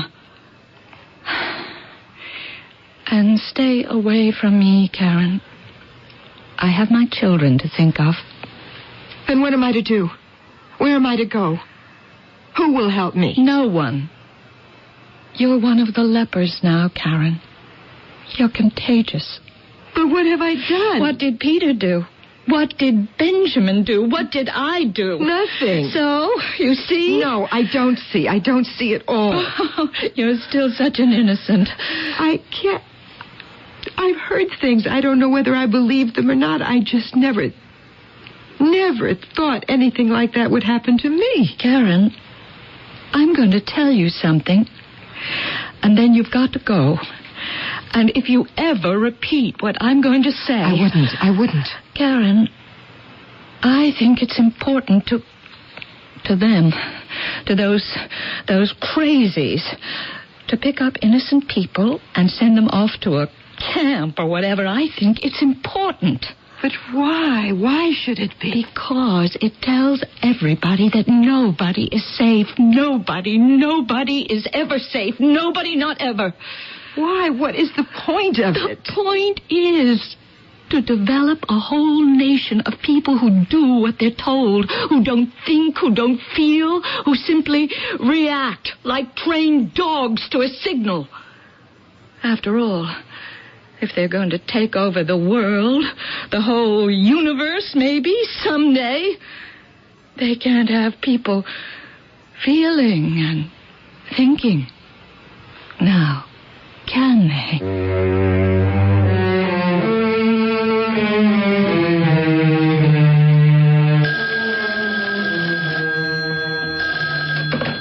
Hello? Karen? Yes. It's Mother Antek, Karen. Yes, I know. You haven't called me. It's been weeks now. I know. No word? No word. Oh, Karen. Are you all right? I'm frightened, Mother Antek. No, Karen. You mustn't let yourself be frightened. You must just carry on. Oh, but you don't know. You just don't know. I can imagine. Wait till it happens to you, then you'll know. You can't imagine till it happens to you. Then you know. Oh, my child. What can I say? Nothing. Because you don't know. Well, you'll call me. I don't know. I don't know if I should. I don't know about anything. Well, then, I'll call you. We have to keep in touch. You and I. Karen? Mother Antek? Yes, my dear. Could you come here? Would you come here and stay with me? I'm so frightened. I haven't got anybody to talk to. Everybody avoids me. Helena says I shouldn't go near anybody because I might put them in danger if they were seen talking to me. I mean, people I've known for years, sometimes they don't even nod when they pass me on the street. They never say hello or anything. They just hurry on by. Could you come and stay with me till we hear something about Benjamin? Could you do that? Karen, I think we need to be careful. I think until things are straightened out somehow, we should be very, very careful about what we do and what we say.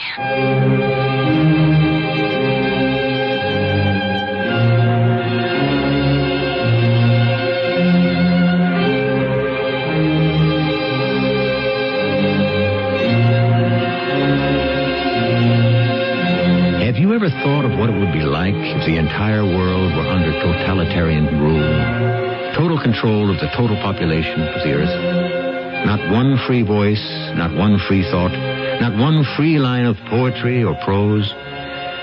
Well, think about it, and then go back and read again our precious Bill of Rights. I'll be back shortly with our concluding act.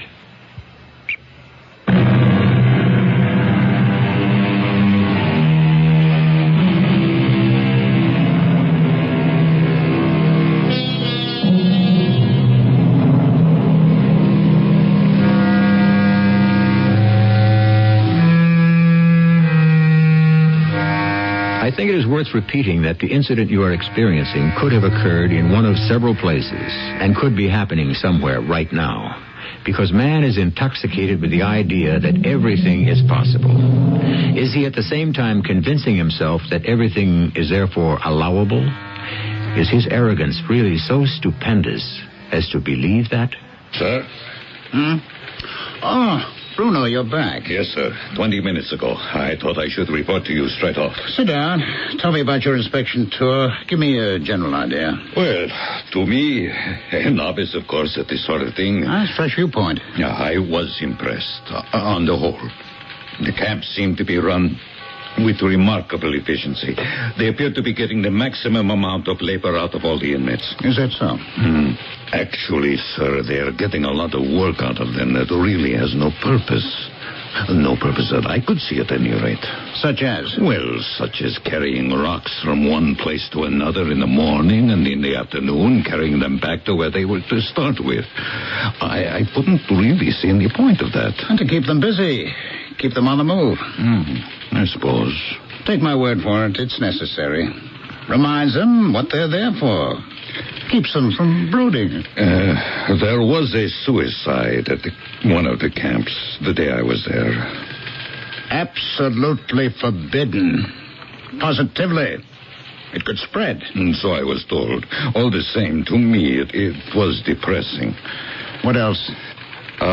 You remember, just before I went, before you sent me off on this tour, we were talking about that cellist fellow, Benjamin Antek. Ah, yes, that one. His wife is making a nuisance of herself. Oh, is she? Yes, I assigned Charlie to follow her. Seems she's just wandering the streets, calling out her husband's name. Over and over and over. Nobody pays attention to her, but it's bothersome. I understand. I suppose I take Charlie off that duty and put you back on. Whatever you say, sir. It'll be a little rest for you after your long tour. Thank you, sir. Good. Now go write up your full report on the camps. Yes, sir. Oh, by the way, the cellist died. Antek? Really? Didn't last long, did he? Died in the box. In the box, eh? Well, those innocents don't take to life in the camps. That's been my observation. Their minds start to go, and after that, they're finished. Well, run along now and type up your report. 6 copies. Have one on my desk by noon.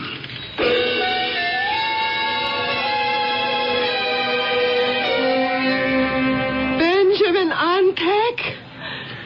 Benjamin Madam. Antek? Madam Antek, Yes. What is it? I wouldn't do that if I were you. I'm trying to find my husband. Take my advice. Don't. Do you know him? My husband, Benjamin Antek. No, I don't know him. And neither does anyone else. But lots of people know him. We have lots of friends. He's well known in this city. He's performed in public. You see, he's a cellist, and if people come to hear him play, he's with a trio. They get written up in the newspapers. Madam His Antek. picture has been in the papers many times. Madam. And then, you see, he was taken away. I think by the secret police. I'd advise you to forget him. I can't. How can you forget someone you've lived with so long and loved? How can you forget someone when you don't know where he is? Or if he's even alive? He is not. He's dead.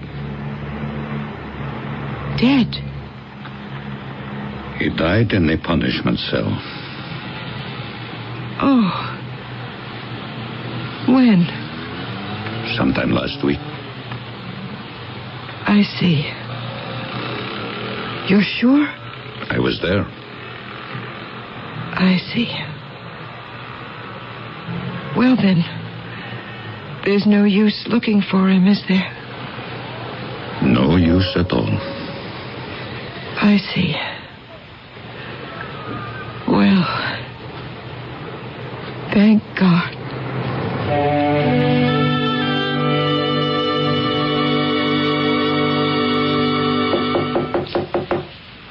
Helena? Karen? Let me in, please, Helena. I have something to tell you. Something important.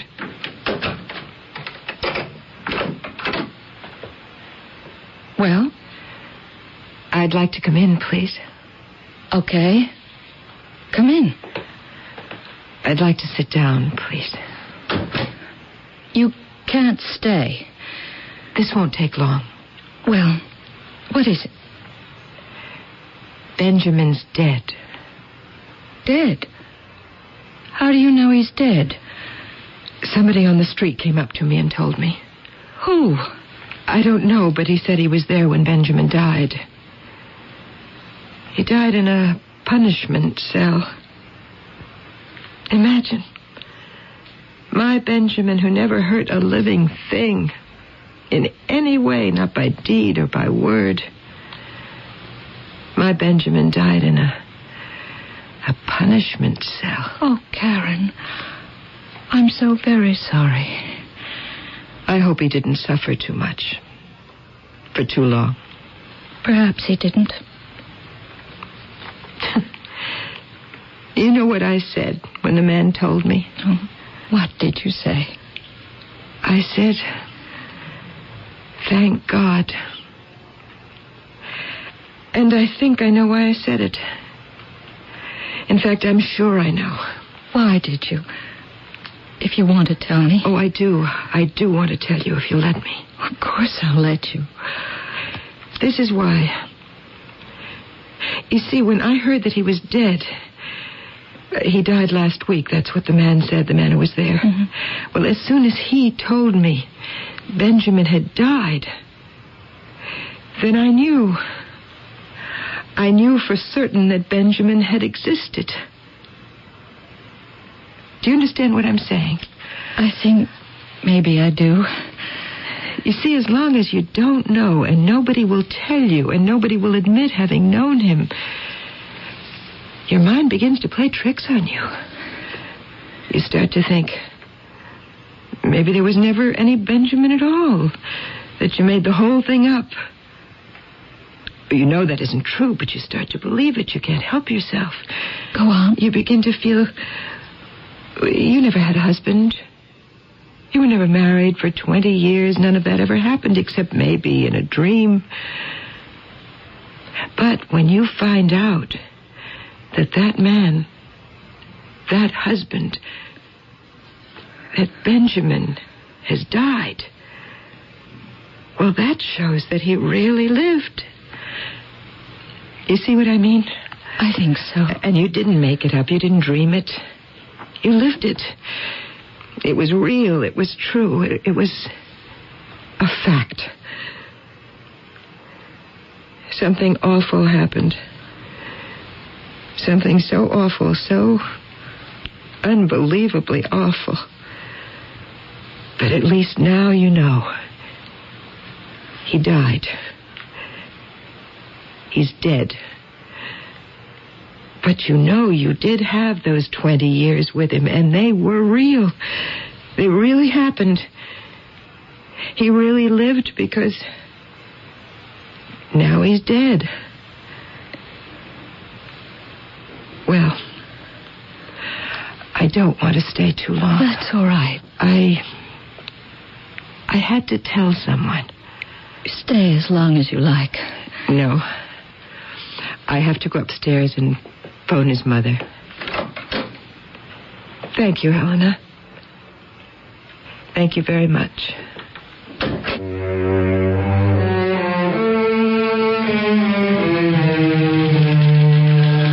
Sir? Oh, yes, Bruno. May I speak to you for a moment? Certainly, certainly. It's about Mrs. Antek, the cellist's wife. Oh, yes, the one who was caterwauling around the streets. That's the one. She isn't doing it anymore, sir. That's very wise of her. But she is doing something else. I wanted to get your opinion on it. Why? What's she doing? She stays home all day, but she goes out nights. Out where? No particular place. Just out on the streets, all over town. She's all bundled up in old clothes. I had a hard time recognizing her at first. She looks like an old woman, which she is not. What does she do?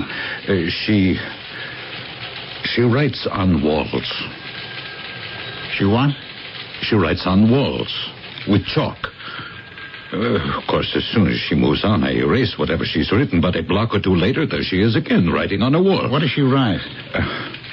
Think, feel.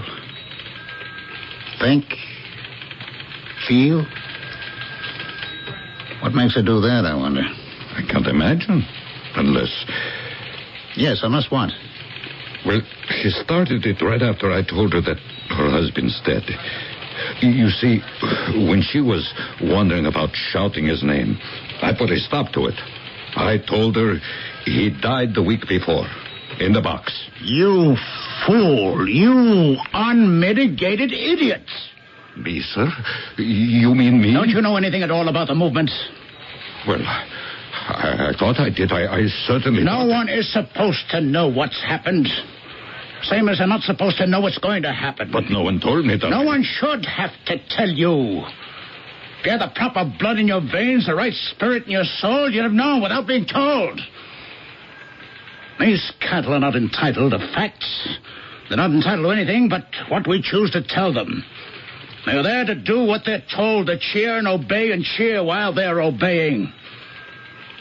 You've been with a party this long, you don't even know that? Think. Feel, indeed. They'll think what we tell them to think, and they'll feel what we want them to feel, and that's the whole idea behind the movement. I'm sorry, sir. I didn't mean. If I'd known, I'd never would. All right. Stop blubbering. Believe me, sir, I'll never make such a mistake again. No, you won't. I've learned my lesson. I wonder if you have. Oh, yes, sir, yes, I have. It seems to me that a year in a forced labor camp would drive the lesson home. Don't you think so? Or an insane asylum? Whatever you think best. I'm sure that's what would be best. I'm sure, too. A little more indoctrination. Eh, Bruno? Yes, sir. I'm sure that's what I need. I think so, too. Just to make certain you're worthy to be a member of the ruling class. Now, go turn yourself in.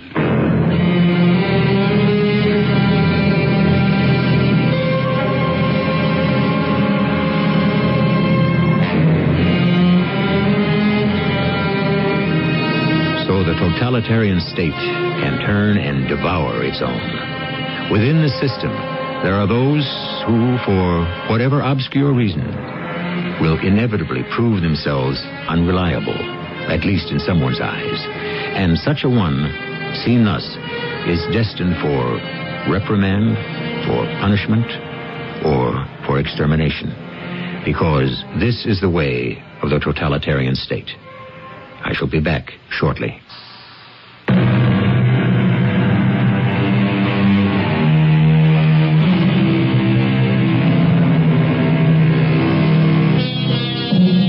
One more word. I have heard that once upon a time, for what reason I cannot imagine, a certain gentleman spent many years cutting off the tails of rats, hoping to produce a strain of rats without tails. Now tell me, if we should remove the heads of a sufficient number of persons, would we at last produce headless people? I can only tell you it didn't work with the rats. They went right on being born with tails. Our cast included Terry King, Carol Teitel, Ray Owens, and Ralph Bell. The entire production was under the direction of Hyman Brown. And now, a preview of our next tale. Well, the picture would, of course, be worth much more if it were signed. Oh, I think we can agree to that. Museums are reluctant to purchase the unsigned, but just as a matter of interest, what value would I place upon it? Well, as it is, a conservative estimate of somewhere in the neighborhood, give or take, I would say $1,500. I could never, under any circumstances, consider even for a moment the possibility of parting with the painting at such a price. I can understand. $1,500. My husband, Henry, purchased this Gilbert Stuart for me when we were on our honeymoon. What makes it so priceless to me personally is that Henry himself looked exactly like George Washington as a young man. This is E.G. Marshall inviting you to return to our Mystery Theater for another adventure in the macabre. Until next time, pleasant dreams.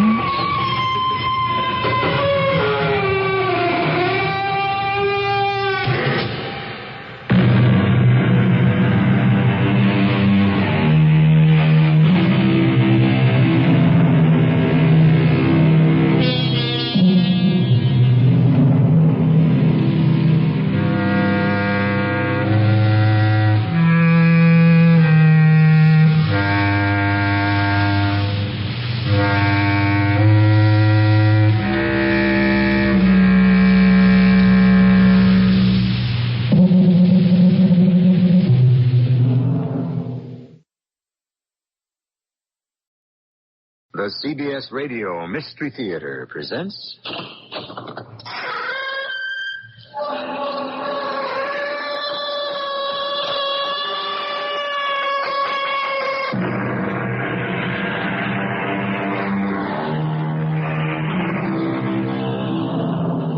Come in. Welcome. I'm E.G. Marshall.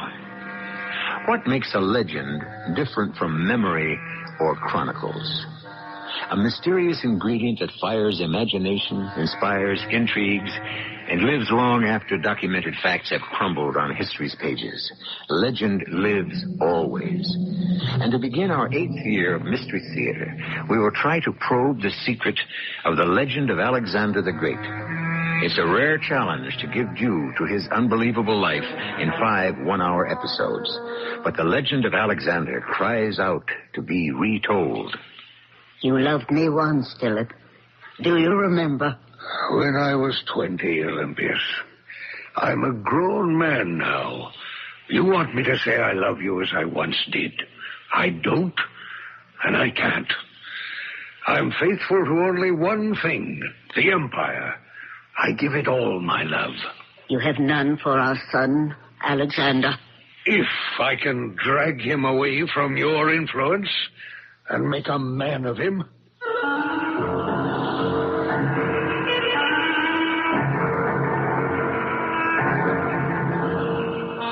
Our mystery drama, The Legend of Alexander, Part 1, Courage, was written especially for the Mystery Theater by Gerald Keane and stars Russell Horton.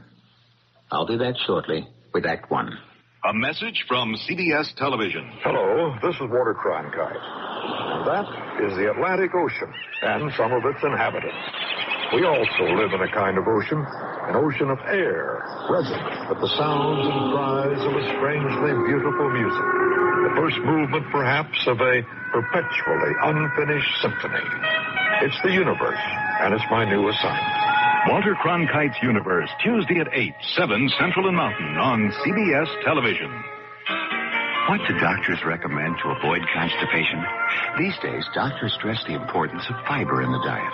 Food fiber that helps the system regulate itself naturally. Metamucil is the laxative made from natural fiber. No chemical stimulants. So for occasional constipation, doctors recommend Metamucil more often than any other laxative. The way to overcome constipation is the natural way. But if not nature, Metamucil. Read label and follow directions. Help me make it through the night. Still up when the other TV stations are signing off? After midnight, we don't let our rain down. Now Channel 56 goes 24 hours. Night and day. You are the one. Catch Channel 56's primetime lineup, repeated overnight. Working on a night move. Watch quality TV like heartwarming dramas, intriguing science adventures, suspenseful mysteries, entertaining variety shows, interviews with Dick Cavett, and a range of music from jazz to rock to country to classical.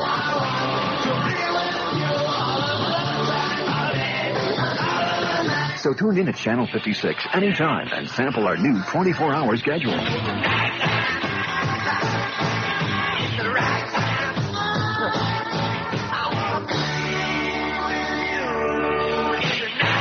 Now watch around the clock as Channel 56 goes 24 hours. 56 in Detroit, WTS.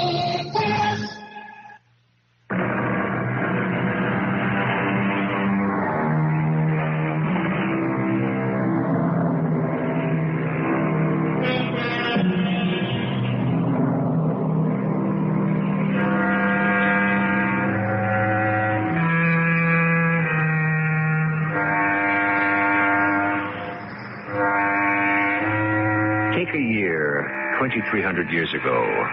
Take a king, Philip of Macedon, military genius extraordinary. Take a queen, Olympias, and take their 19-year-old son, Alexander.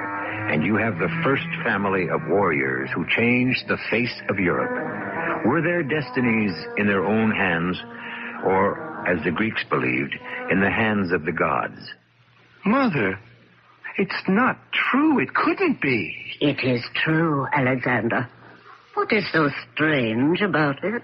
Because it's incredible. It's never happened before. And I have felt none of this. Wouldn't I know? I mean, I would feel quite different from an ordinary mortal. Alexander, you are different, and you will be even more so. Do you believe there are gods of the weather and the sea? Of course. And goddesses of wisdom and love and marriage? Yes, I do. And that Zeus reigns from a palace at the top of Mount Olympus? But, Mother, you said... Let me finish. Wouldn't it be extremely foolish of me to lie about our great Zeus to you, Alexander? I don't think you would, Mother, but... Well, perhaps what you say happened was all a dream. It was no dream. Zeus is your real father, Alexander. It's too much for me to believe.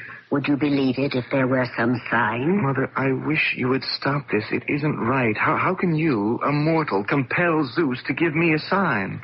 You have forgotten, Alexander. I am Olympias, Queen of Macedon. There have been many queens, Mother, but none have slept with a god. You have had your say. Now be quiet. Hand me my lyre. Great immortal Zeus, cast your thunderbolts upon our land. Lift your arm and bring about the lightning and the rain. Mother, the sun is shining. What are you doing? What are you asking for? Great Father of us all, show our son Alexander that he indeed has sprung from your loins. Oh, the sky. Mother, look. It's black with clouds. Make Alexander believe, oh great Zeus, that you are his true father. Speak with your godly voice. Mother!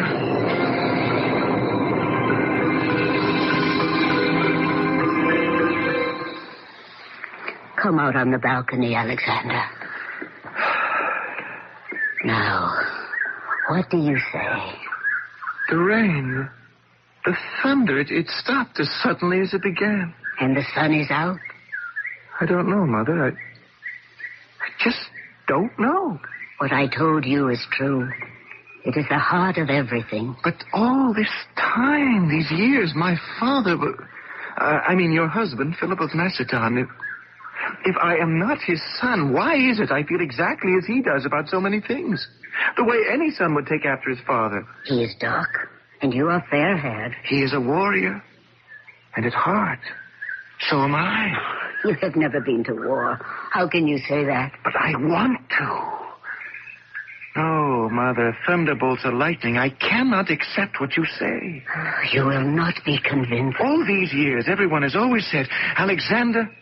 You are the image of your father, haven't they? And what of my limp? Now, there's nothing wrong with my leg, and yet I find myself hobbling the way my father does. And he got that wound long before I was born.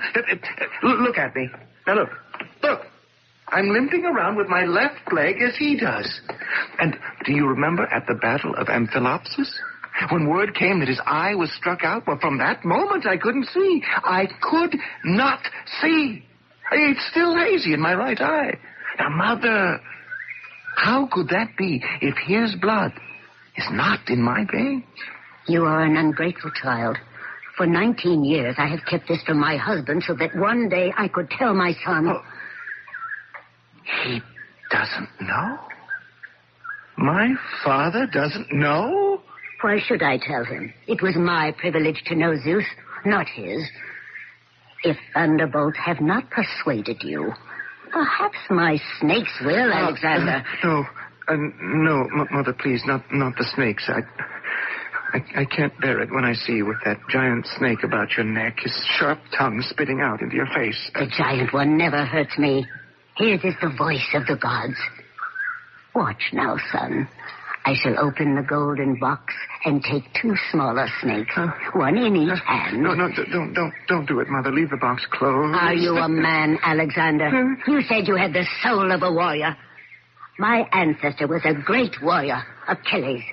Achilles and his snake. Mother, don't! It's evil what you do. I can't bear those slimy, writhing creatures you play with. Don't! These snakes are my children, Alexander. There's nothing to fear. I'm not afraid, Mother. They disgust me. It's the messenger from Father. There's news. Alexander, listen to Mother, me. I must go. Father has sent word. Perhaps he's coming home soon. Alexander, I must explain something else to you. Can't it wait? Mother, let go of me. I'll put the snakes away. Now, there. You see? I don't understand you, Mother. Father has been gone a whole year. I know he's on the road back. Now, I am going to ride out and meet him. I will. Oh, my poor boy. How you love that man. I hope he will not break your heart as he has broken mine. Who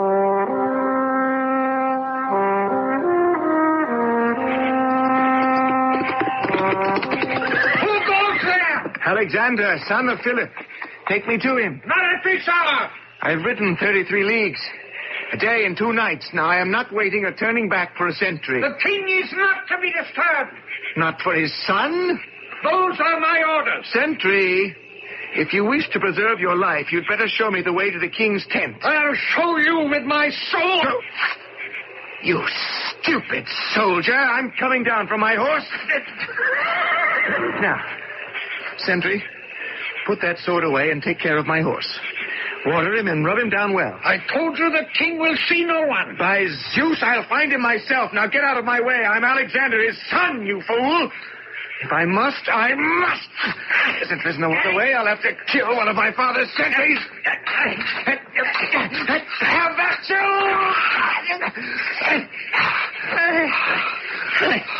I am dying. Safe passage to the other world, you stupid man. What is all that noise out there? Father? Father, is that you? Alexander, over here. I'm in my tent. The messenger arrived at the palace yesterday and told me you were on your way home. I couldn't wait. Oh, you look wonderful, Father.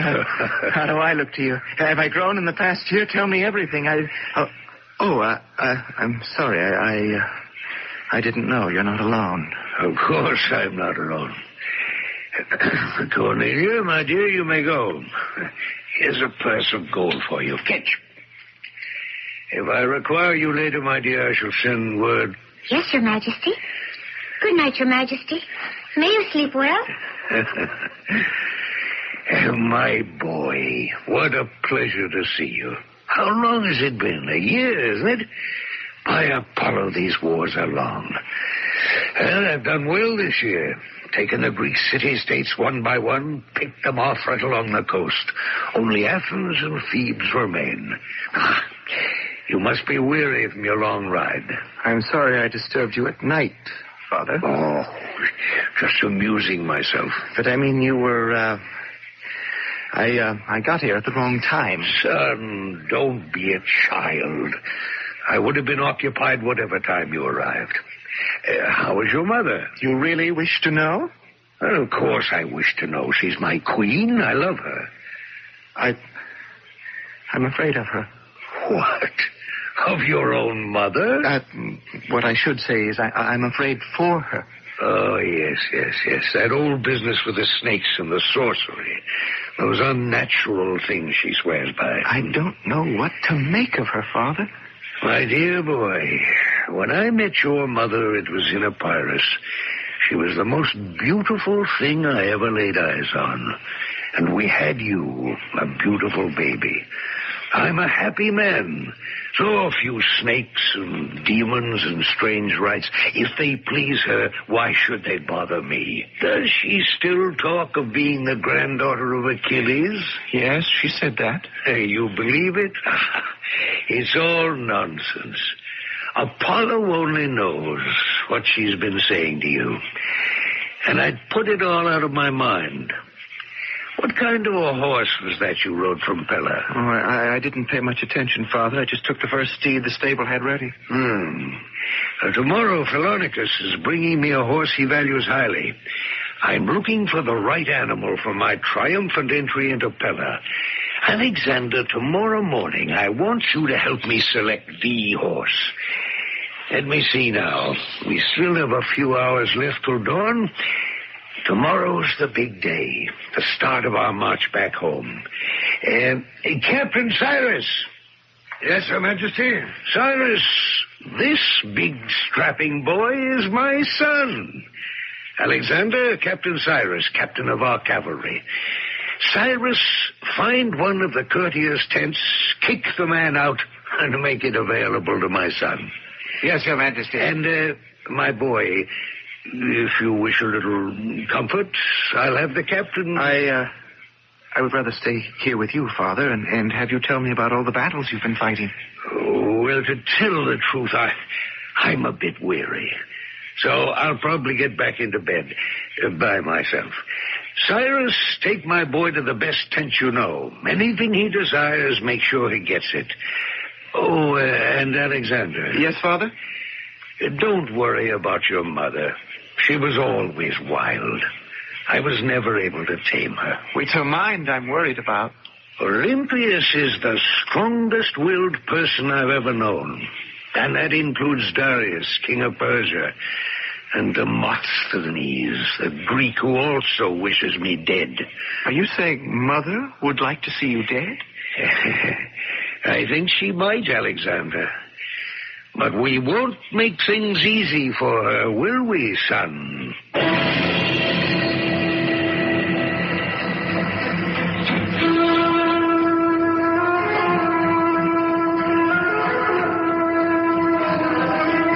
Have it. Philip, the king of Macedon, of whom even his enemy, the orator Demosthenes, has said, "What a man! For the sake of power and dominion, he had an eye struck out, a shoulder broken, and arm and leg paralyzed." Indeed, the bravest of the brave. And we have the queen of Macedon, Olympias, who believes in the power of mystic rites and her godlike ancestors. And then there is their son, Alexander, torn between his two parents, troubled and afraid. I shall return shortly with Act 2. Hi, I'm Susan Anton. Fitness that feels good by day needs firmness that feels good by night. That's why you'll love the Certa-Perfect Sleeper. Luxurious top comfort plus deep inner support. You get both with every perfect sleeper. So remember, be a perfect sleeper. Buy a perfect sleeper. Perfect sleeper. Buy Certa. It's a healthy investment in yourself.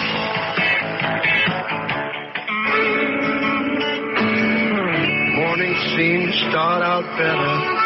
You seem to go much better when you start the day together.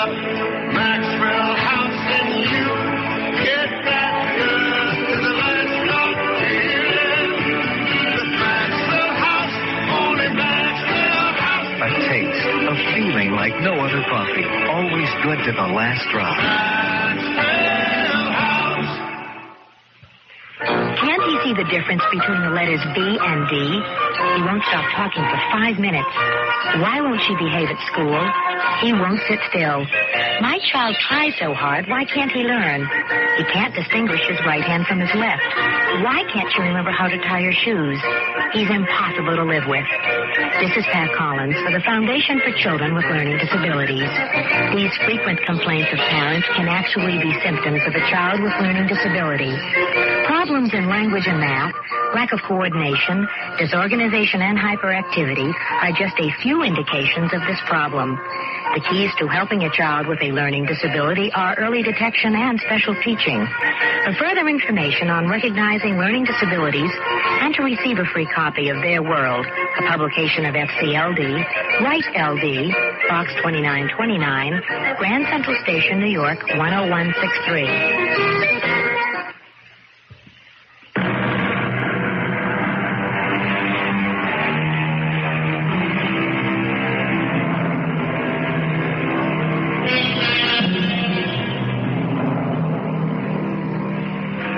We are about 100 miles, 33 leagues, from Pella, the palace city of Macedonia. It is early morning. King Philip is returning home from a year at war. His 19-year-old son, Alexander, has ridden out to his father's encampment and is about to help him select a horse for the triumphal procession. 13 talents is the selling price. In our money, it would have been $78. But in that year, 337 B.C., it was a lot closer to $1 million. Where is Philonicus? Good morning, Your Majesty. May I present Bucephalus? Did you ever see such a fine stallion? So, this is the prize animal, eh? How much are you asking? 13 talents, Your Majesty. 13 talents? But I could buy 100 slaves. Isn't that horse a bit jumpy, Philonicus? Jumpy? No, indeed. This is a stable spirit. Look how he holds his head high. What do you think, Alexander? Bucephalus? Seems a bit excited. Your Majesty, this horse is one of the most hot-blooded sprinters it's been my pleasure to find. I want him to appear like a sprinter, but I don't intend to race him through the city. Oh, will you listen to how he snorts with pride, Your Majesty? Father, may I have a closer look? My son knows something about horseflesh? I can certainly tell if his teeth match his age, if his eyes are normal. Listen to the boy. He is not a sprinter, but he is a fine charger. Prince Alexander is right. I was mistaken. He is a charger. Is he? I don't know. The animal I need must be able to walk at a steady pace for a league-long procession. I can't have him rearing up and frightening the crowds. Go find me another horse, Philonicus. Your Majesty, there is none finer than Bucephalus. None more obedient. He'll do as he's told, believe me. If you think so highly of him, Philonicus, then get on his back and show us how tractable he is. Well, I don't ride, Your Majesty. Oh, you don't? What do you think of that, son? A man who sells horses should know what he sells. And one can hardly know a horse without mounting him. Well said. So you won't ride him, eh? Not won't, but can't, Your Majesty. I never learned. Oh, he's broken loose. Father, out of the way. This is a very dangerous animal. Bucephalus! Bucephalus! Alexander! I don't think we should waste any more time with that animal. Captain Cyrus, arrange for another horse dealer to be sent to me within the hour. Father, about Bucephalus. I have an idea. The subject is closed. You probably could ride him, Father. I know I could. That's not the point. He's not what I'm looking for. Certainly not for a victory procession. Yes, I'm talking about you, Bucephalus. Philonicus, get rid of him. The beast is obviously vicious and unmanageable. Come, Alexander, we'll go review the troops. Bucephalus is an excellent horse. It's a shame no one knows how to handle him. Oh, and you do? Oh, yes. Bucephalus is an exceptional thoroughbred. He could be ridden. By you? All one needs is understanding and a bold hand, yes. I can ride that horse. You have my permission. Shall we place a bet on it? If I cannot, I'll forfeit the 13 talents he's worth. Done. Go right ahead. I'm curious to see who will be master, a four-legged beast or a two-legged prince, a rebellious animal or a rash youth. If I hadn't seen it with my own eyes, I wouldn't have believed it, Your Majesty. Cyrus, did you see which way my son rode off? The rising sun was in my eyes. He seemed to disappear like that. He's not back yet. If that Bucephalus has thrown him somewhere and the boy has to walk back, it'll serve him right. Still, you have to admit, Prince Alexander tamed the fire out of that horse in no time. Got on his back, trotted one way, trotted another. Yes, I saw. You needn't remind me. I was surprised, I admit it, especially because since he was 13, his teacher has been Aristotle. I didn't think the old man knew that much about animals. Look, Cyrus. Straight ahead. What? Isn't that a shadow moving this way on the top of the hill? That could be Alexander, Your Majesty. It is him. Well done! Well done! Bucephalus! You and I will be friends. No one need give me a leg down. I'll jump it. Well, Father? My son, my Alexander, you put me to shame. It wasn't your fault. You thought of me as still a boy who couldn't know how to handle him. I think you're right. But why? That's what interests me. Why did I doubt you? Dearest father, we'll talk about it alone in your tent. Philonicus, my father will pay you the 13 talents, and I pay you my compliments. Bucephalus will be my horse for as long as he'll carry me. My dear son, will you accept a father's apologies? Well, how could you know I'd been secretly taking lessons in horsemanship? You haven't seen me in a year. Before that, I think you were home for a month. Before that, another war and another year's absence. Father, we live in our memories of things as they were, and in yours, I was a boy. Those sound like the teachings of Aristotle. They are. But he's getting old, so I've been learning the military arts from Leonidas. It's he who taught me the nature of fear. And that is how I made Bucephalus obey me. I never thought that beast could be tamed. What was your secret method? Common sense, if that's so mysterious.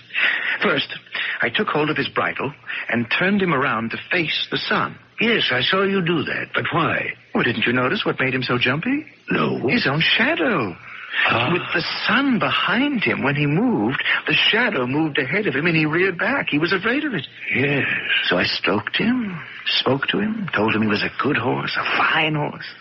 I said, Bucephalus, you and I will have many campaigns together. You told the horse that? Mm-hmm. And then we walked around. I could tell he was eager to go, so I jumped on his back and I let him. I just let him go. Not spurring him or striking him. And that was it. He tamed himself. I'm not sure I understand. Bucephalus is now my own horse, Father. He'll always obey me. And no one else will ever ride him again. You make me very proud, my son. I can already see Macedonia will be too small a kingdom for you. You must find a land equal and worthy of yourself. When we arrive home, will you tell Mother I'm no longer a boy? And that my place is not at the feet of Aristotle, but by your side, Father? In battle? I shall announce it to the world, Alexander.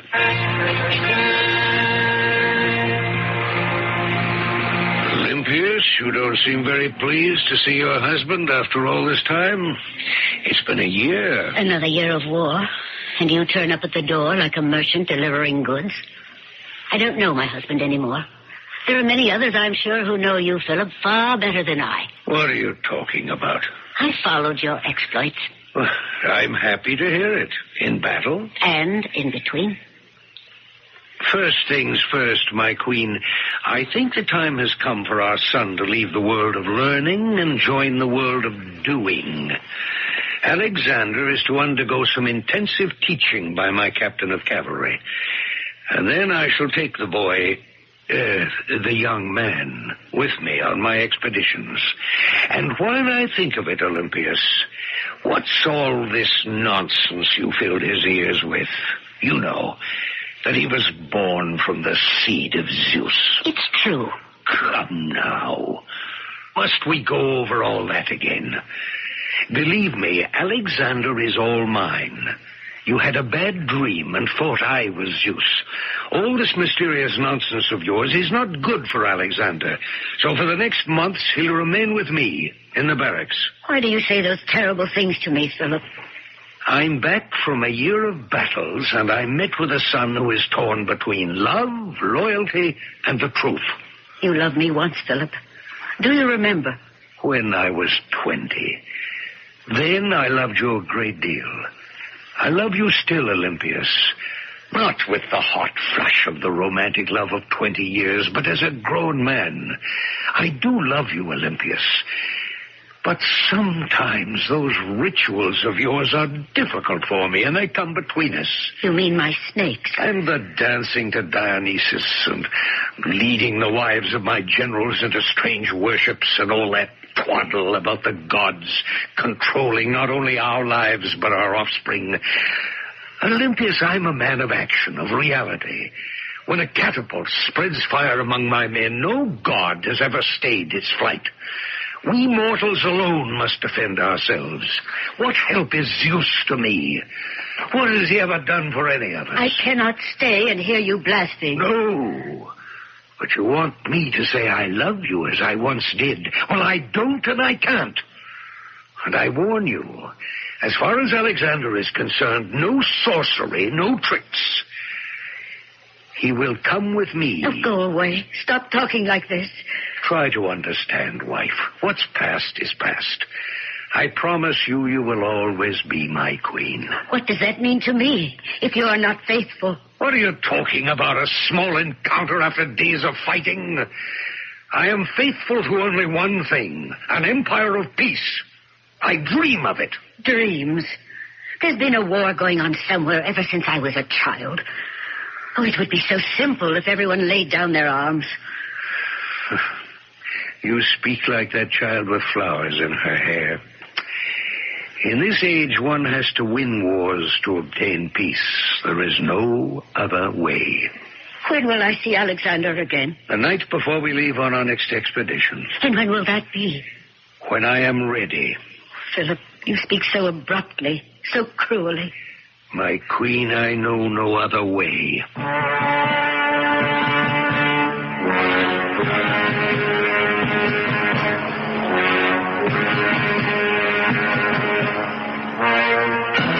This day marked the turning point in Alexander's life. From this day forward, he dedicated his life to the aims of his father, to form a League of Nations united for the benefit of each. That was 23 centuries ago. And one might say mankind is still trying. I shall return shortly with Act 3. Rock-a-bye, I'm going to have a baby. Oh, doctor, thank you. So many women idolize him. The doctor whose cure for infertility seems miraculous. Though lately, some women leave his clinic frightened. And some never leave at all. The Cradle Will Fall. Nerve-shattering suspense by Mary Higgins Clark, author of Where Are the Children? Plunging you into a terrifying medical conspiracy and every woman's most intimate fear. The Cradle Will Fall. A new Dell paperback bestseller. Weekdays on CBS television. Don't miss your favorites in new time. First, it's stories of people facing each day as it comes on Search for Tomorrow. Followed by the drama of people trying to find their way on The Guiding Light. Then join Ann and the gang for their wacky view of life. My heart is fine. You and trying to give me a pain somewhere else. On One Day at a Time. That's Search for Tomorrow, The Guiding Light, and One Day at a Time. Weekdays on CBS television. Check local listings for new time. Every day, people face all sorts of tests. Driver's tests, tests at school, and every day, tests on life. Oh, Mr. Cadwell, you're next. Mr. Cadwell, please take a seat. Thanks. Are you ready for your test on life? I guess so. Well, don't worry. It's only for practice. This time, that is. First question. If your son broke your favorite fishing rod, would you, A, be understanding, or B, yell at him? Was it really my favorite fishing rod? Mr. Cadwell, would you stab someone in the back to get a promotion? How big a promotion? I'm Come, Mr. Cadwell. Well, gee, I don't know. Well, you can find the answers at your local house of worship. That's where you and your family can learn about handling the everyday problems we all face. Religion in American life, Mr. Cadwell. We need it. A message from Religion in American Life, the Ad Council, and this station. Yeah. Well, thanks, and see you later. You can count on it.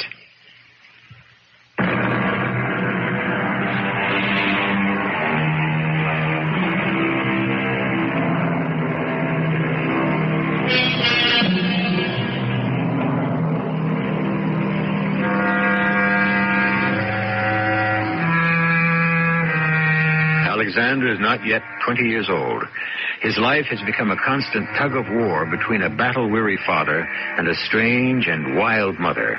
And Alexander, the rope between them, is doing what he can to hold them together. In the process, he is almost torn apart himself. All this while, he is learning how to become a soldier. Captain Cyrus, how many men in a phalanx? 16 rows of 16, Your Highness. Now they're in close formation, lances over their heads. Now they are resting their lances on the shoulders of the row ahead. Making a pretty solid wall of iron. Your father's idea. Each of the men is a trained hunter. I'll have to develop my arm muscles a lot more before I could even lift one of those lances. They're 21 feet long. When we go into battle, nobody can stop us. In battle, then, Captain, they hurl their lances. Then what's left to fight with? Short swords. And everyone carries shields, too. Now, let's see if I have it. Behind the phalanxes come the archers. Behind them, the siege trains with the catapults and battering rams. Correct. Now, if you'll follow me to the stables, I'll give you an idea of what our cavalry looks like. It's the cavalry for me. Your Highness, having seen you on horseback, I never had any doubt in it.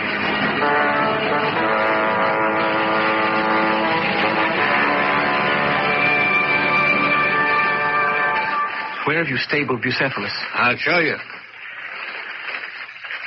This is the stall. Don't you recognize your horse? Oh, I do. But I'm waiting for Bucephalus to recognize me. Hello, boy. We're going to be spending a lot of time together, you and I. Captain, in King Philip's army, all told, how many horsemen are there? 10,000. There were 10,000. Now there are 10,001.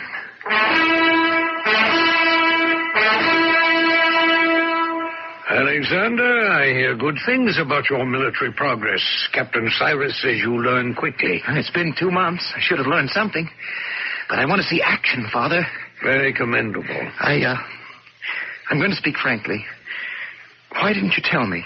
Tell you what, son? That you're planning a campaign. I'm always planning. Yeah, I'm talking about Perinthus. Well, I was going to tell you. Well, why all the secrecy? You know, if Captain Cyrus hadn't let slip one word, I might never have known. I told you when you began training you would be treated like any other soldier, and that when I was ready, everyone would be informed together. What formal words for a father to use to his son. I don't like that tone of voice, Alexander. And I don't like being treated like a child. If your campaign was to be kept secret so no word could reach the enemy, why did you think I could not keep it? Are we to be together in this campaign that you planned? The army and I leave before sunrise tomorrow, but not you. Not. But you promised, Father. What happened to that promise? I need a strong man at home. Someone I can trust. You. I'm to remain here at home while you and the men I've trained with are at war? No, you wouldn't punish me in that way. In my absence, I am appointing you regent of Macedon. Your word will be law. But I don't want to be some glorified civil servant. Alexander, someday I will be no more, and you will have to rule.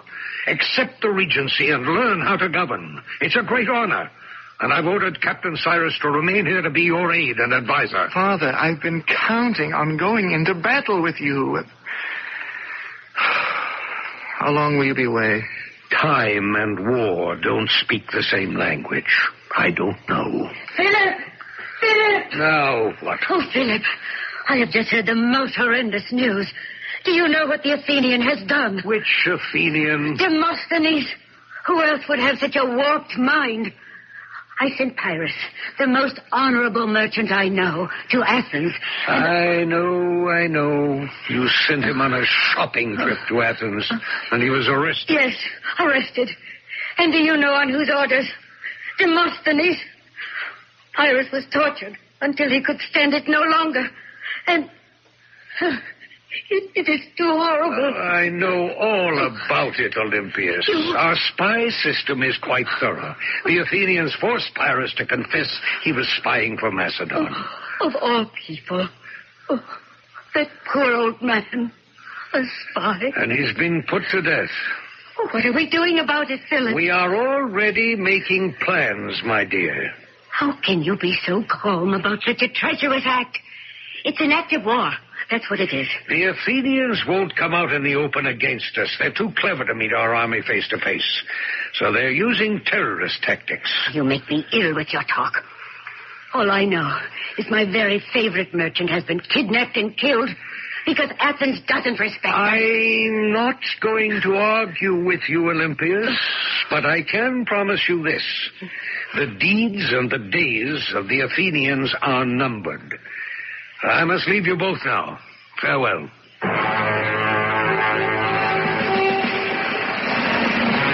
Any news from my father, Captain Cyrus?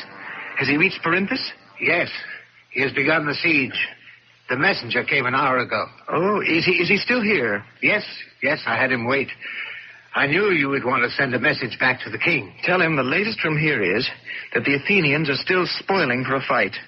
They've seized one of our ships and are selling the crew off as slaves, and they've captured one of our envoys and are demanding ransom. Their terrorist acts continue. Tell him that. Is that it? No, I've saved the best for last. Tell my father I'll be arriving at his staging area in 3 days, perhaps 2.5 if I press Persepolis. You're leaving, Pella? The Regency? In your hands, Cyrus. I've had a presentiment that all is not well with the king. Something calls to me, tells me I should be at his side. When are you leaving? Immediately. I want to reach the Dolan Mountain Pass by nightfall.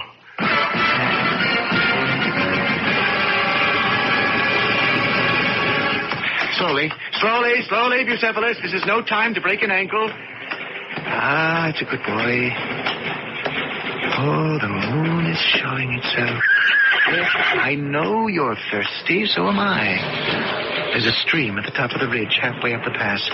We'll both have a drink. Now, go on, right behind that clump of trees. Now, I'll get down and we'll walk the rest of the way. Follow me, old friend. Ah, there's the water. What did I tell you? You first, Bucephalus. You need it more than I do. I've been riding. Bucephalus, what is it? Ow!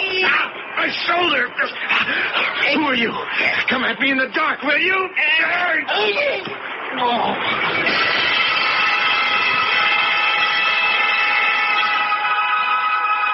Alexander, your shoulder. It stopped bleeding, Father.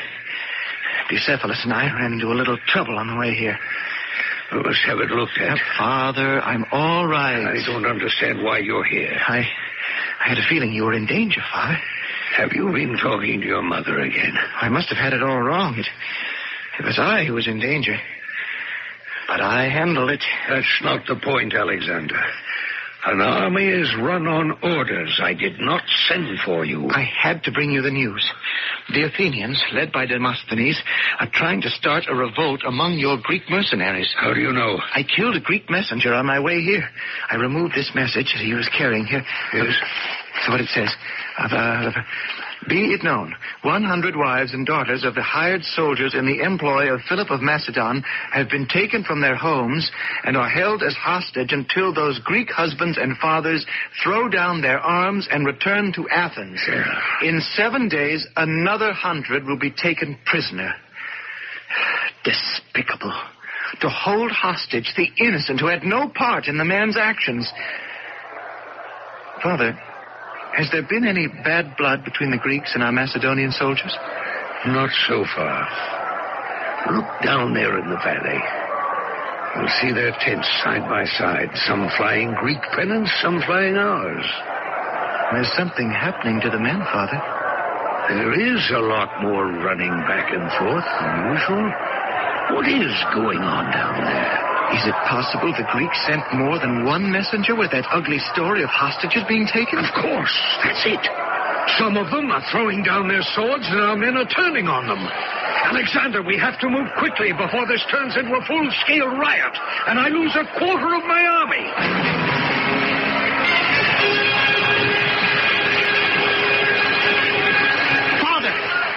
Father, where are you? Here, on the ground. I've broken that leg again in the same place.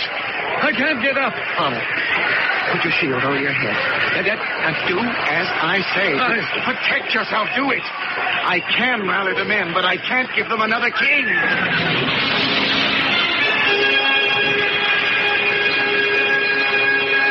How does it feel to be in your own bed again, Father? In your own house? Terrible. But I'll be out of here in a few days. I wouldn't count on it. Maybe longer.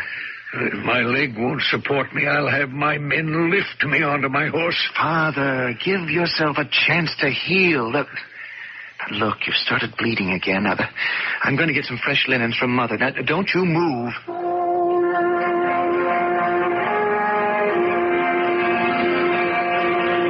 Olympius, I think you could wrap those linens tighter around my shoulder. Like so. That's fine. I don't want it to start bleeding again. Oh, I'm glad to have you home, Philip, even wounded. I'm only staying for a few days.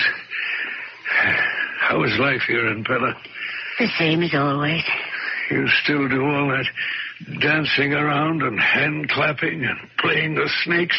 I'll make a bargain with you, Philip. I'll let you have your wars. You let me have my snakes. Father, Mother, must there always be a war between you two? Alexander is right. He didn't save your life, Philip, so I'd have you to quarrel with. Who saved whose life? Where did you hear that nonsense? A word gets around. You should have seen the circle of bodies around me. If your son saved your life, Philip, why aren't you proud of it? Will you two stop? Father, there you lie, wounded in battle, and you waste your strength in a wordy warfare with Mother. You act as if she were your worst enemy. Yes, he does. And so do you, Mother. Why you both can't put an end to your anger is a mystery to me. Why spend your energies in bitterness when our real enemy lives on and can't wait to kill us all? Demosthenes. Yes, wicked Demosthenes.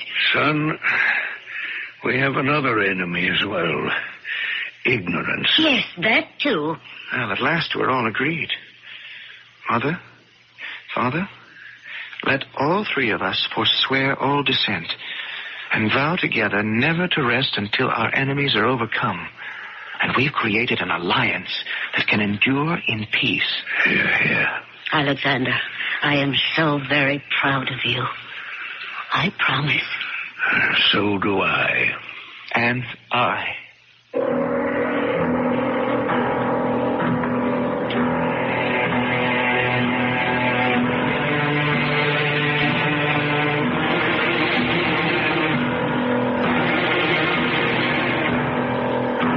We have opened the radio door on the lives of those who lived 23 centuries ago and whose ambitions and actions changed forever the face of Europe.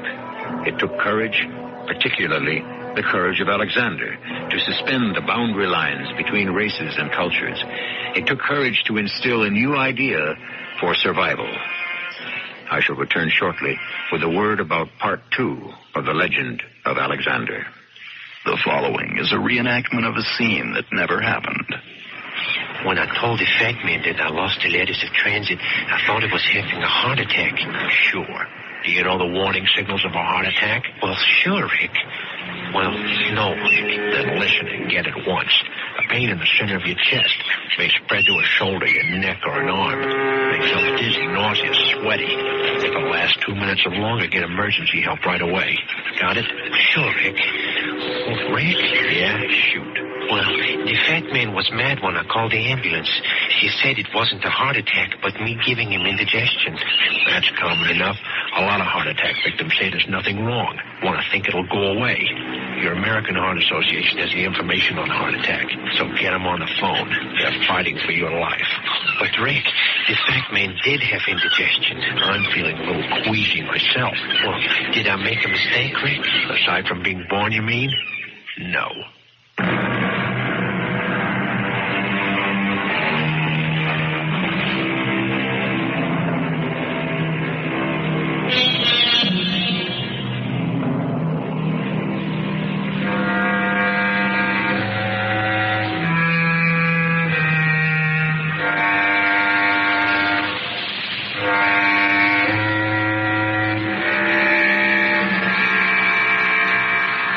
In the second of these 5 programs, King Philip is murdered. His son Alexander picks up the crown and the torch of togetherness and tries to make it visible to everyone. Suddenly, something takes hold of the young king. A terrible suspicion that weakens his resolve. He suspects his mother had a hand in his father's death. Part 2 of the legend of Alexander will uncover some of that mystery.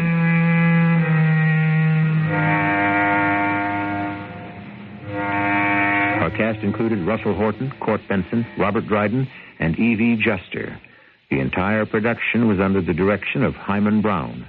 This is E.G. Marshall inviting you to return to our Mystery Theater for another adventure in the macabre.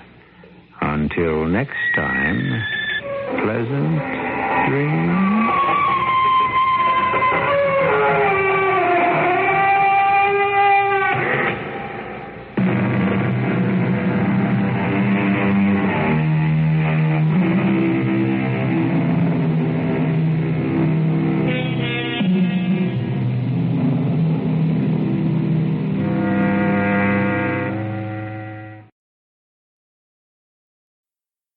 The CBS Radio Mystery Theater presents...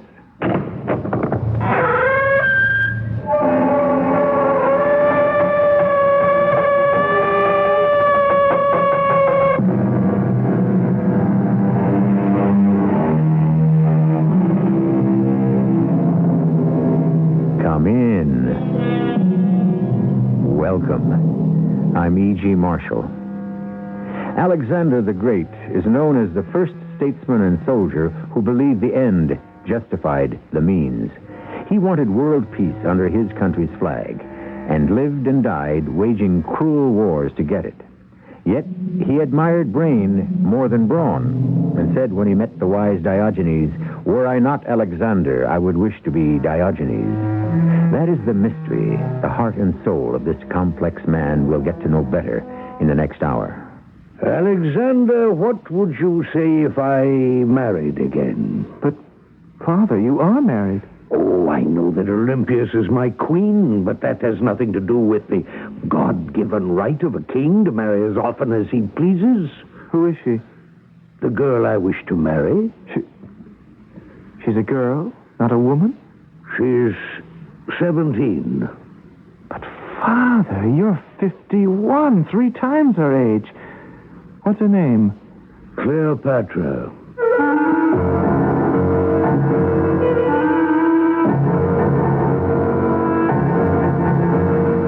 Our mystery drama, Assassination, Part 2 of The Legend of Alexander, was written especially for the Mystery Theater by Gerald Keane and stars Russell Horton.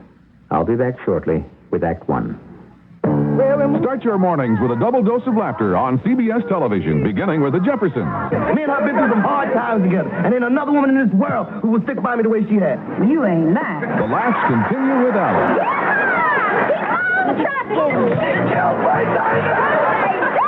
And then... Here's the first item up for bids, and the price is right. Join Bob Barker and... for an hour of excitement and fabulous prizes, it's The Jeffersons, Alice, and The Price is Right. Weekdays on CBS television. 7 months pregnant, and now I get hemorrhoids. Oh, I got them when I was expecting, sis. What'd you do? Use Preparation H. Many find it gives temporary relief from flare-ups. The special ingredients relieve pain and itch. Sounds like real medicine. Even helps shrink swollen, inflamed hemorrhoidal tissue. I'll try it. Check your doctor before using any medicine. Hi, how goes it today? Great, thanks to you and Preparation H. Preparation H relieves pain and itch, helps shrink swelling. Use only as directed.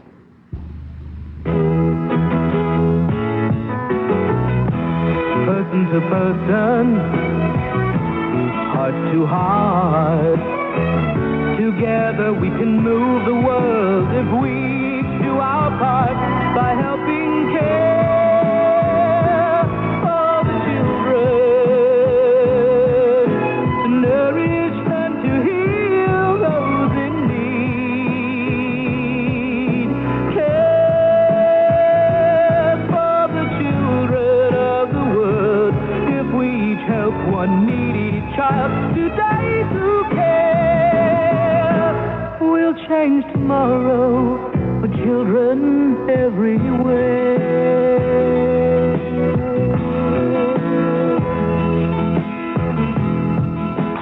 check or money order to CARE, Box 576, New York 10156, or local care office.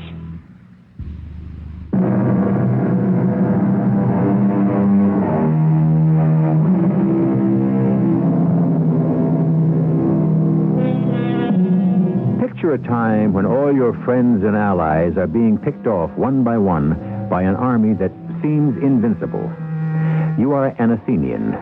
Your turn might be next, for you are soft and life is easy. You let others go to war for you, hire soldiers to die for you. The great statesman Demosthenes tries to wake you up. Your enemy, he warns, is Philip of Macedon. You take your seat in the Athenian assembly. Demosthenes is about to speak. Men of Athens, I read you a letter just received. It begins, Philip, king of Macedon, to the people of Athens, health. Ah! He wishes us health! Know ye, he says, that we have passed the straits of Thermopylae.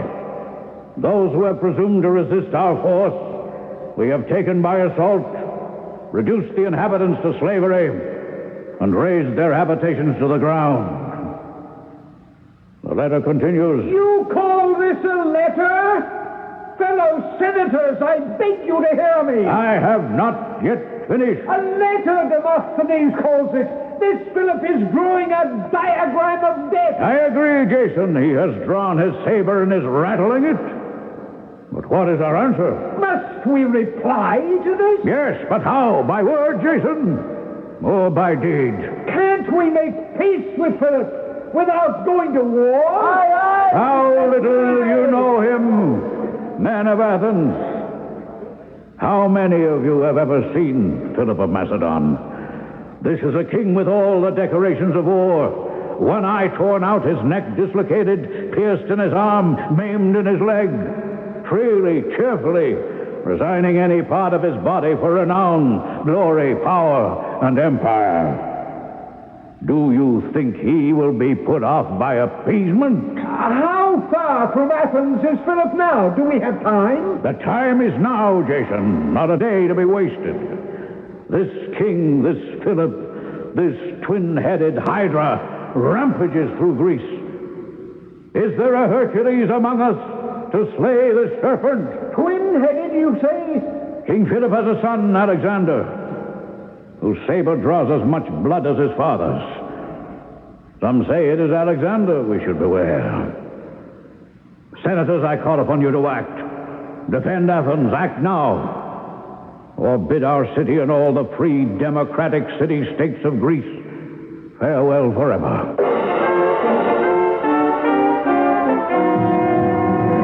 Demosthenes.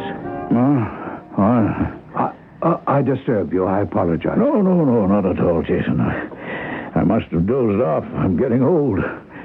Every time I address the assembly, it tires me more. So I come here to the chambers and lie down. Well, why are you here then, Jason? You have two visitors. No, I can't see anyone. Demosthenes. Well, that's a familiar voice. Who is it? Step forward. There are two of you. Demosthenes, it is King Philip of Macedon and his son, Prince Alexander. You, Senator. Here, take our hoods and capes. There. Now, do you know us, Demosthenes? Well, an unexpected pleasure, King Philip. You haven't met our son, Alexander. His reputation for strength and courage precedes him. Thank you, Demosthenes. Word of your silver tongue has reached me. I'm gratified. You come from Pella? Directly. Alone, unarmed, with an offering of peace. Really? On what terms? Yours is the most powerful voice in Athens, and our son said to us, Alexander, how did you say it? A man who speaks well listens well. King Philip, why do you bother to come here? Are you playing a game with me? You threaten the very existence of every free city-state within Greece, and yet you come here boldly offering peace? This Demosthenes hears well, Father, but he doesn't seem to grasp what he hears. We heard you speak this afternoon, Demosthenes. You were there, in our assembly? My son and I stood at the back of the visitors' gallery. And no one saw you? No one recognized us. Your speech fell on deaf ears, Demosthenes. I looked about me at those complacent Athenians. I felt sorry for poor Greece. Once so noble and stoic, now so fat and flabby from too much food and wine, and I thought, what a shame. These Greeks have lost their self-respect. They've lost everything. Except our passionate love of democracy. We believe in it also. You, a king? To enjoy democracy, one must defend it. You waste your breath, Demosthenes, urging the Greek states to unite against us. We're not the enemy. Persia is the enemy. So give ear to what we propose. Tell the Senate to acknowledge ourselves as their military general and protector. Or, we haven't come to that yet. You threaten us, then. Don't you understand? Persia is the enemy. Now do as my father says. Put the offer to your Senate. Let them vote. Make them vote. We can defend you, be your partners, if you will be ours. And when must we decide? Alexander, I leave the details to you. 3 days. That is all the time we grant you. Good. That's settled. 3 days. Your Majesty, you're permitting such an ultimatum from this boy? This boy, as you call him, will one day rule the world.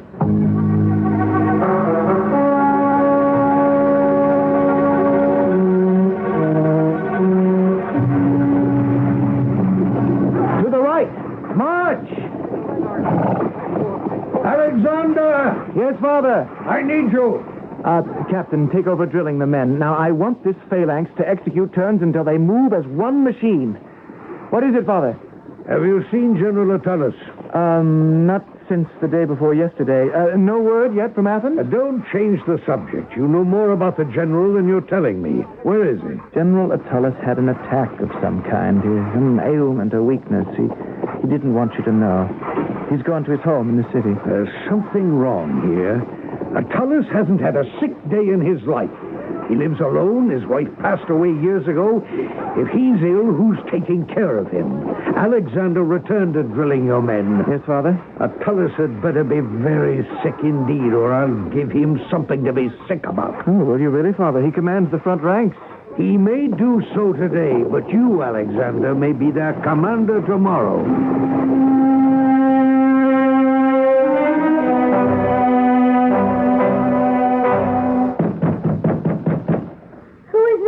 Let me in. Who are you? Is this the house of Attalus, General to Philip of Macedon? Yes, it is. There is sickness in this house. Please go away. Let me in, I say. Whoever you are, my uncle is ill, and any sounds disturb him.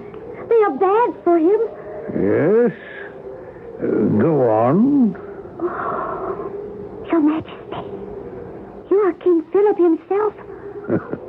I am. Please forgive me, Your Majesty. I didn't know. You were explaining about your uncle's illness. Oh. Well, there is nothing you could do, Your Majesty, that would... I mean, Your Majesty, if I had known it was you...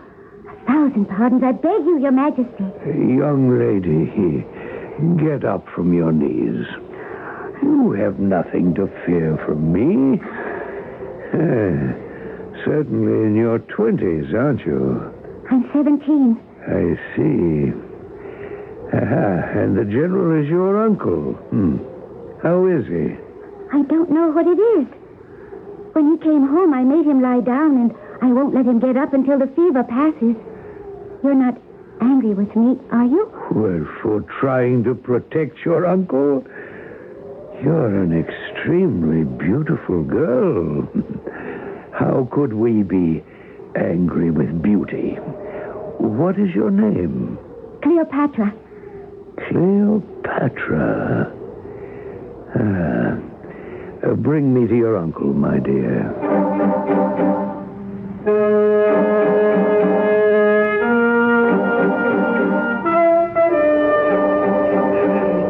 Hail, Alexander, Prince of Macedon. Hail Jason, Senator of Athens. I was expecting you, Senator. Welcome to Macedonia. About that proposal of your father, the king's, Athens has decided not to cast its lot with Philip of Macedon against Darius of Persia. We will make peace with him and be neutral. Peace? With Darius? You must all be mad in Athens. Prince Alexander, our assembly cannot ally itself with absolute monarchy. I'm sorry. Athens will be sorrier still. I advise you to return home with all speed, Senator Jason, and inform your people our offer of friendship is withdrawn.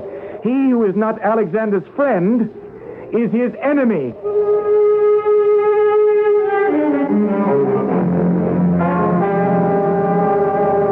Father, you're not listening to what I'm saying. Of course I'm listening, Alexander. So, I told the emissary our offer of friendship and protection was withdrawn. That our kindness and patience was at an end. And that... Father, you are not listening. Alexander, what would you say if I married again? Well, you are married. Oh, I know that. Olympias is my queen, your mother. But that has nothing to do with the God-given right of a monarch to marry as often as he pleases. Olympias knows that. Who is she? The girl I wish to marry. She's a girl? Not a woman? She's 17. Her name is Cleopatra. Father, you're 51, 3 times her age. I am not 3 times her age. She will shortly be 18. 18 and 18 makes 36. Add 15 very short years, and she is 51. Too old for any man. My mind is made up. I'm going to marry her. Now, I'd like some wine brought here to my tent. I'm very thirsty. Yes, Father. And, Alexander, son, Cleopatra's a lovely girl. I'm not making a mistake. I hope Mother agrees with you. This has nothing to do with your mother. She will always be the queen. Now go along. Have the wine brought. I want you to join me in wishing this new alliance all success.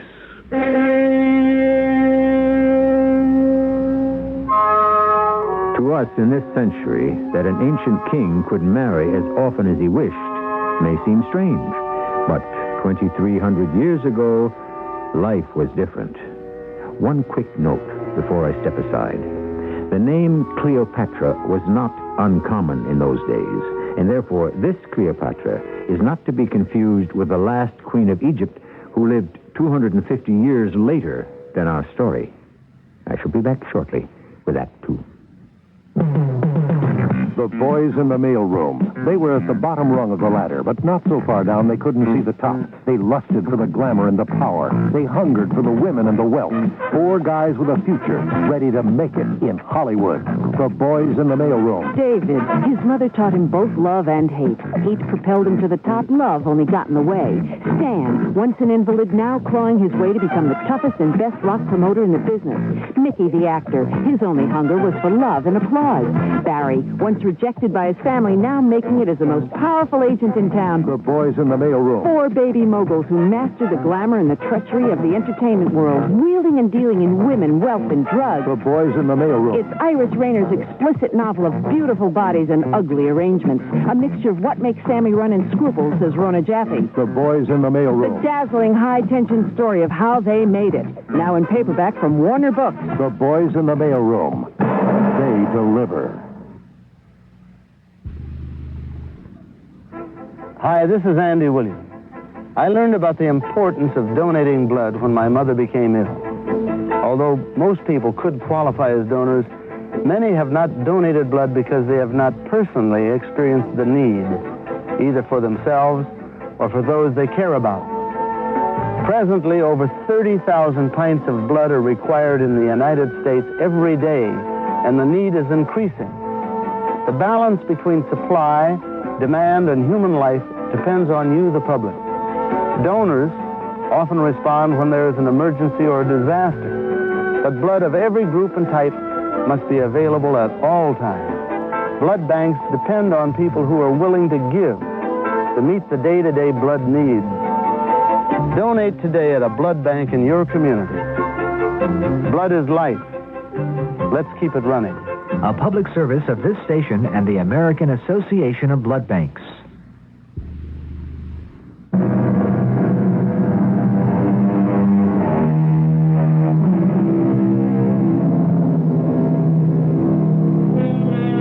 Philip of Macedon has a 19-year-old son who, before this hour runs out, will come into his own and be known as Alexander the Great.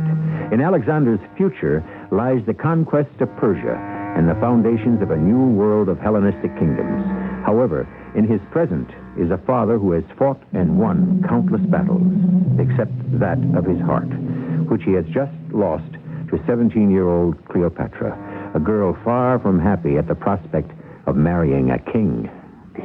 And then the king said, Cleopatra, you will marry me.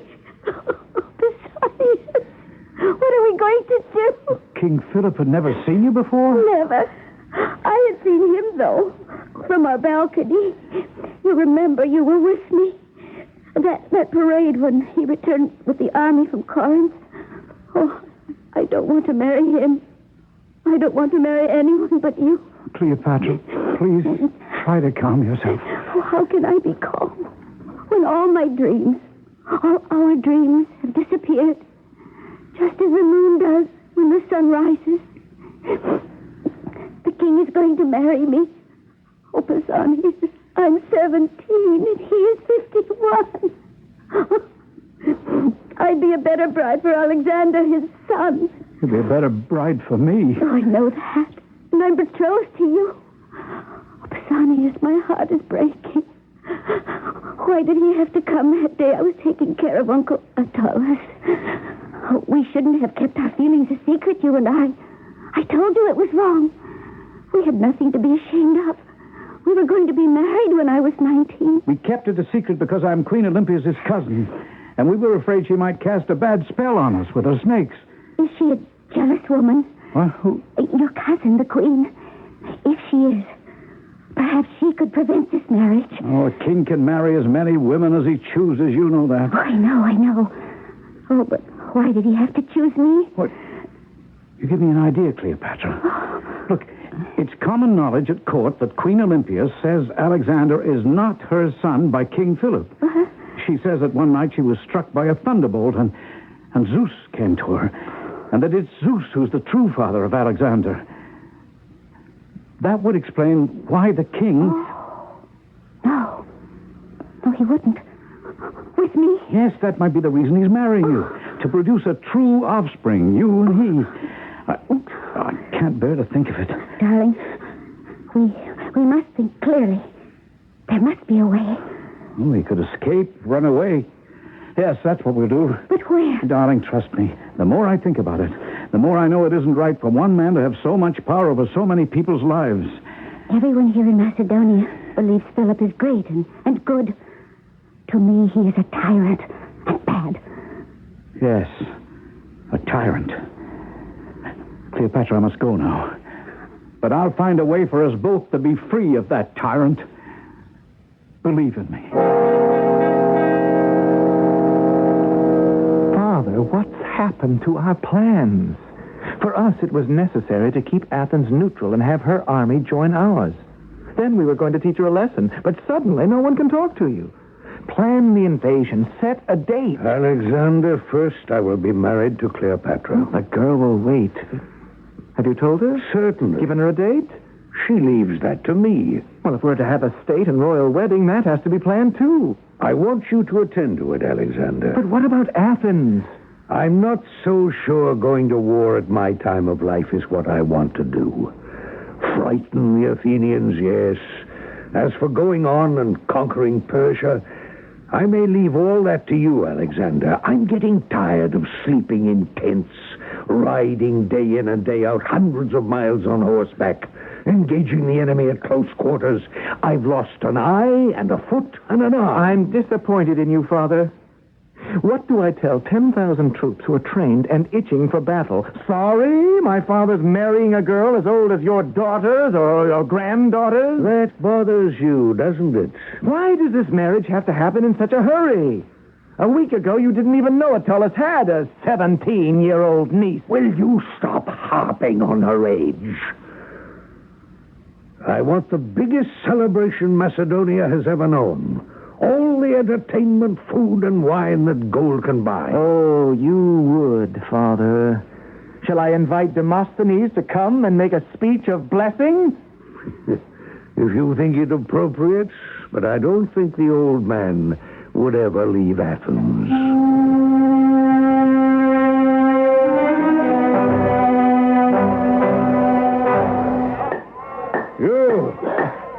You there in the center of the marketplace. You, carpenter. Philotas, at your service.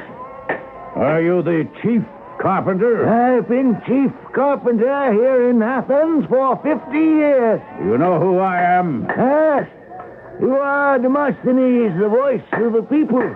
Carpenter, stop that hammering so I can hear myself speak. I cannot stop for long. The Macedonians are advancing. No? Where did you hear that? Surely you must know King Philip has threatened to attack Athens. It's only a threat. I wish it were true. You do? It might wake up the Athenians. They say this Philip of Macedon is mad. I want to know what you're building here in the marketplace. Who gave orders to tear down all the sheep pens? I didn't need any orders. I needed the wood to build a beacon. A beacon on this spot, right in the middle of Athens? My idea. Those who live outside the city, they won't know we're being attacked. When the Macedonians arrive, I set a torch to this, and the flames will be seen for miles. The people must be warned.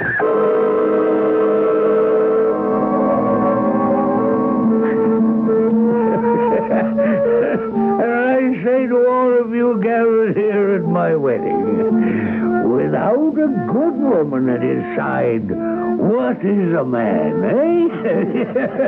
Will anyone deny that? Mother? Yes, son? Mother, I think it's courageous of you to be here at Father's wedding. Courageous? It is the custom. She's very pretty. Very young. She's too young. The poor little thing seems dazed. I wish I were anywhere on earth but here right now. Olympias, my very own queen. You're strangely silent tonight. You're doing all the talking, Father. Well, it's my wedding, isn't it? Alexander, why do you keep calling me father? Because I always have. Hasn't your mother told you your true father was Zeus? Father, I don't think this is the time or the place. How can you succeed me if I'm not your father? If you don't stop this, I shall take the queen and leave your cursed wedding. I'm sorry, very sorry. I meant no harm, Olympias. Come, all of you, raise your cup with me. Tell us, Alexander, Olympias, my own sweet queen, lift your wine and drink with me to Cleopatra. Drink up, Olympias. Father, you ask too much. You have no respect. You cannot speak to my mother like that. Oh, I, Philip, King of Macedon, propose a toast to my new, lovely wife, niece of General Attalus, my bride, Cleopatra. Drink up. Quiet, everybody, now, quiet. Attalus wishes to speak. Let us implore the gods that Cleopatra will give Philip a lawful successor to the kingdom. I raise my cup to that. You villain! To say such a thing, I throw my cup at your head. Alexander, how dare you? You throw no wine cup at Attalus. I don't care who he is. He insulted the queen. Attalus may say what he likes. I am the lawful successor to the throne of Macedonia, no matter how many sons Cleopatra may give you. The old general is a drunken fool. And, Father, you are not too far behind him. Alexander, take care. My sword is sharp. But my words have stung you. Don't try my patience. This sword draws blood. Ooh, come over here to me, Father. Show me how it draws blood. By my beard, I'll run you through for the honor of Cleopatra. By all means, Father, let us do something for the honor of Cleopatra. Alexander, be careful. Don't worry, Mother. Your father doesn't know what he's doing. He's coming at you. His sword drawn. I'm waiting, Father. He's fallen to the ground. Yes. One toast too many. Help me up, someone. Look! You. All of you. Look at this man, my father, the king, lying on the floor, unable to rise. A man who prepares to move across continents from Europe to Asia, and yet unable to cross from one side of this room to another. Mother, give me your hand. We're leaving. I've had enough of this marriage of an old man and a child bride. The spectacle disgusts me.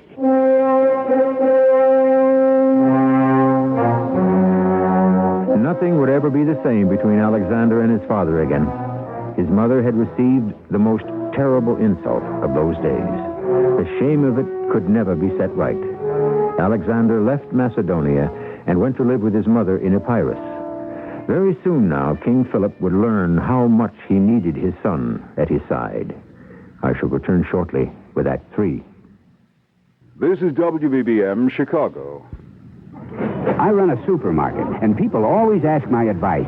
Nick, what should I buy for this? What should I buy for that? Well, I can't steer them wrong, or they won't come back. So when someone asks, well, what should I buy to clean my bathroom? I always say, fantastic. They say, fantastic is my kitchen cleaner. Look, I tell them, as fast and easy as Fantastic cleans your kitchen, it'll clean your bath.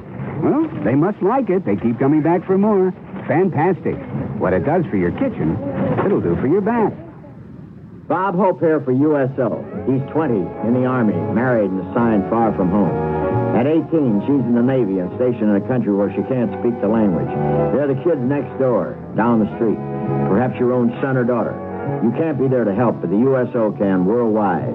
USO helps with their personal emergencies, housing needs, understanding their new area, and even providing a glimpse of back home.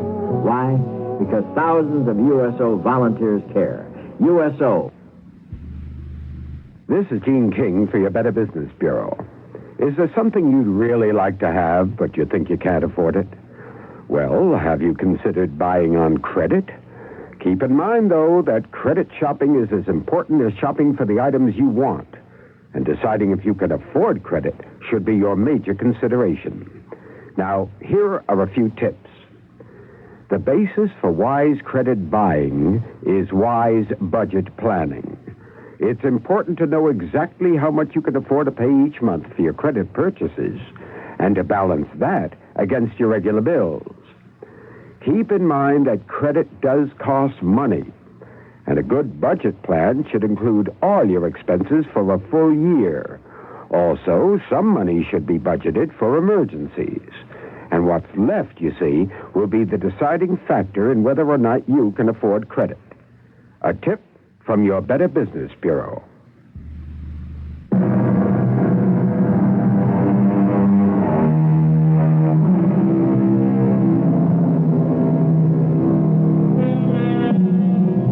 Intrigue filled the ensuing months.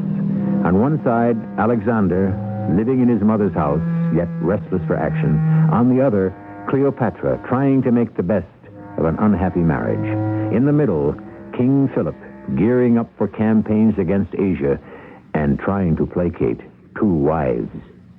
You sent for me, Mother? What I dreaded has happened. She's done it. Who has done what, Mother? That little vixen, that baby wife of your father's. Cleopatra has given birth to a boy. A boy, mind you. A boy. Now, it doesn't mean what you think. Oh, doesn't it? I don't believe Father has any intention of disinheriting me. He needs me. The men I trained with still call themselves friends of Alexander. Every day I get word, when am I coming back? When will I lead a phalanx or cavalry charge, move into battle? They're tired of aimless drilling and rehearsing for a battle that doesn't begin. That has nothing to do with who wears the crown when the king dies. Oh, I spit with anger when I think of Philip and that girl. It's the king's right, Mother. But I shall still inherit the crown. I am a queen, and no one must forget that. No one does. A queen has rights also. An eye for an eye, a life for a life. What are you doing, Mother? Hand me my lyre. You're not going through those rituals again, are you? Mother! Eye for eye, tooth for tooth, foot for foot, burning for burning, Mother. wound for wound, life for life. Mother. Mother, no!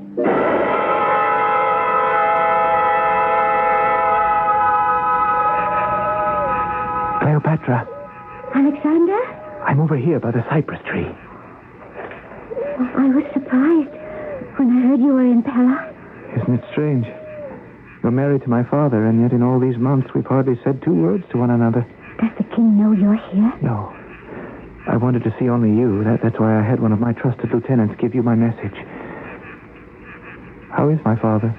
I don't know him very well. I wonder if I ever will.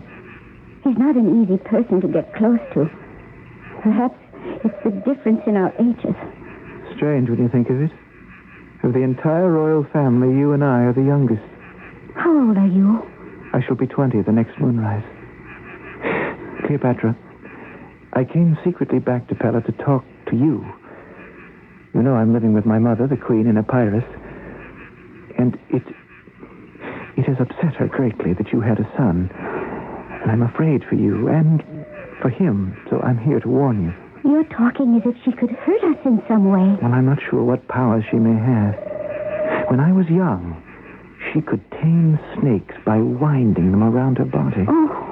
The day I left Epirus, she went into a trance which I know was intended to harm you. Oh, but what can I do? I didn't want to marry your father. Believe me, Alexander. I loved another man. I still do. But I had no choice. All I can do is to say, Cleopatra, be on your guard. Oh, if only we could read her mind. Look into the future. Did you say... Wait. Yes, that there is a way. To see what the gods already know? Yes. The Oracle of Apollo at Delphi. Right below the twin peaks of Mount Parnassus. I've never asked the Oracle anything.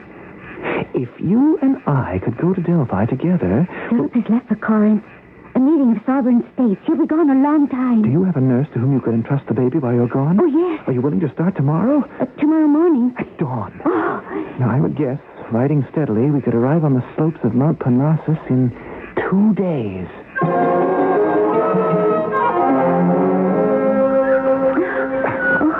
Alexander, can we stop climbing for a moment? My feet aren't used to climbing over rocks and through bushes. No, Cleopatra, we cannot stop. Look up there. See those white marble shrines? Oh, yes. Oh, suddenly they're very close. Is it really true that the answers given by the oracle to your questions are the true answers? Hundreds of thousands of pilgrims have walked up this mountainside to the sacred city. Worshippers have gathered here for centuries. Of course, our questions will be answered with the truth. Don't stop walking, Cleopatra. We're almost there.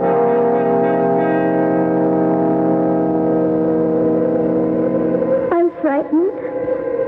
Alexander! Oh, where did you just go?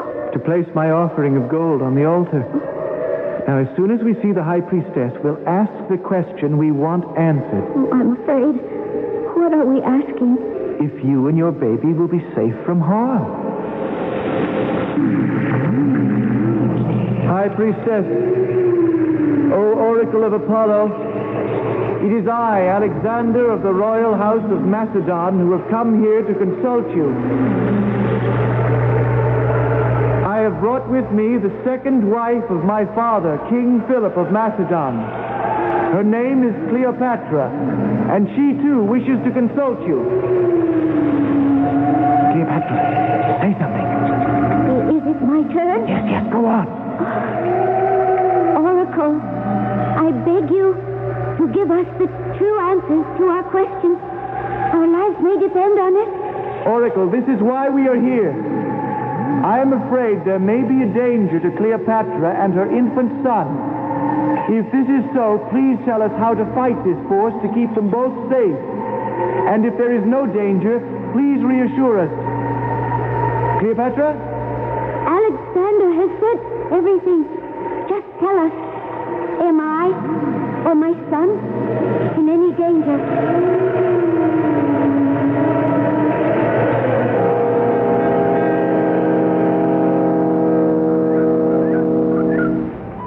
Cleopatra, are you all right? You look white as those marble steps. Alexander, I was so frightened. And all those strange noises, what did they mean? The priest translated it for me. I think it's good news. Oh. The oracle said there is no danger to the young. No danger? Oh, that means my baby is safe. Cleopatra, since neither you nor I are very old, I also took it to mean there is no danger to us either.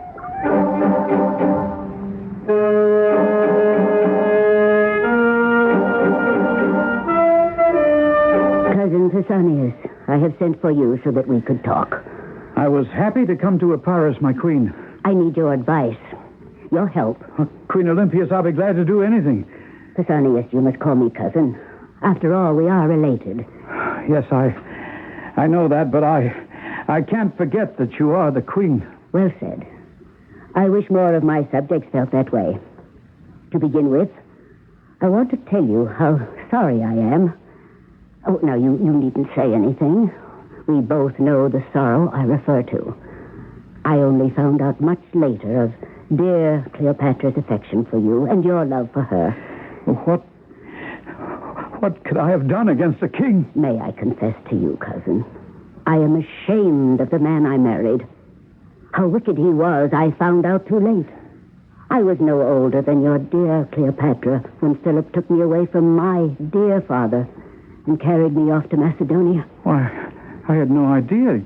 I have often thought that death is the only way to vindicate my dishonor. What I can't bear is the thought of her with him. I lie awake at night. Each night I can't bear to think of her. I know, cousin, I know. The gods cry for revenge. And because Philip does not deserve to live, in the eyes of the gods, I am as guilty as he. But I am only a woman. My hands have never held a dagger. Queen Olympias, I shall avenge you. I shall avenge Cleopatra and myself. Will you swear to it? Oh, I would like to, but Do you have the purpose, the strength of will? I don't know. I hope so. You're not sure?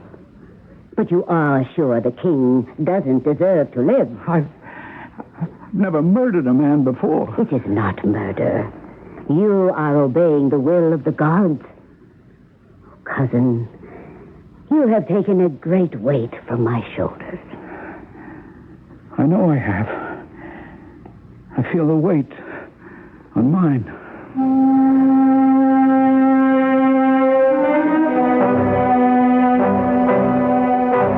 Alexander, this is a surprise. Come to visit your father, have you? How long have you been here in Pella? Oh, a few days. I thought you were in Corinth. I was. Our meeting ended sooner than I thought. No one could agree, so I decided to leave. You've been seeing Cleopatra, I understand. Do you like her? How's your mother? Coming back to Pella or remaining in Epirus indefinitely? Mother is still upset over what Attullus said at your wedding.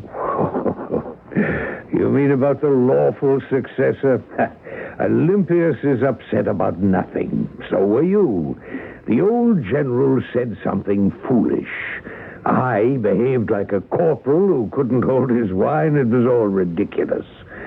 I apologize, Alexander. By the way, you haven't congratulated me on my new son. Oh. Yes, I meant to. Congratulations. Cleopatra gave me no heir to the kingdom. She gave me a son. You're the only heir to this land, Alexander. As I told you long ago when you tamed that horse, even Macedonia is too small a kingdom for you. Father, I have a lot to be sorry for. The men who have served me want to serve under you. They call themselves the Friends of Alexander. I missed you, son. I need you. Will you come back? Father, if you knew what I've... all these years... Oh, never mind. Say it, son. Pulled one way by Mother, pulled another way by you. Well, that's all over now. I'll come back so we can be together. And fight together. Side by side. I've missed you too, Father.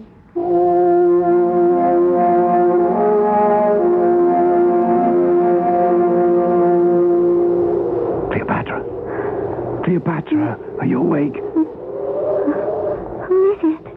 It's me, Pausanias. Pausanias? I don't want to be discovered in the bedchamber of the king's wife. I never thought I'd see you again. I'm getting out of bed. I want to see your face. Come out here to the balcony. The moon is bright. Is this the baby's crib? Yes, be careful. I don't want him to wake. Oh, my darling. It is you. Why are you here? Cleopatra. Don't hold me so close, please. I'll never let you go again, Cleopatra. Never. Oh, my poor Pausanias. Let me look at you. Oh, you've changed. How long has it been? Almost a year. Your dear face is so careworn. Let me touch it. Oh, Cleopatra. Put your arms around me again, my darling. Tell me everything will turn out all right. My darling Cleopatra, the gods will smile again. I promise I will make them smile. Petra, is that you on the balcony? Who are you talking to? You woke me up. Who is this? What is this? You, whoever you are, stay right where you are. Don't move. Philip, it's an old friend. He came to see me. I don't want to hear lies, slut. So a man is in the bedchamber of my wife. His arms around her. An old friend, is he? Stop that baby's noise! You're hurting my arm. Go to the child. King Philip, you've no reason to hurt Cleopatra. What have you done? You've stabbed. I did it, Cleopatra. I came with this dagger. The gods told me to do it. I was waiting to avenge his sins. I'm dying. Get some help. Someone. It was the only way, Cleopatra. I didn't think it would be so soon. The gods willed it. He had to die. Go, Pausanias. Run. Save yourself.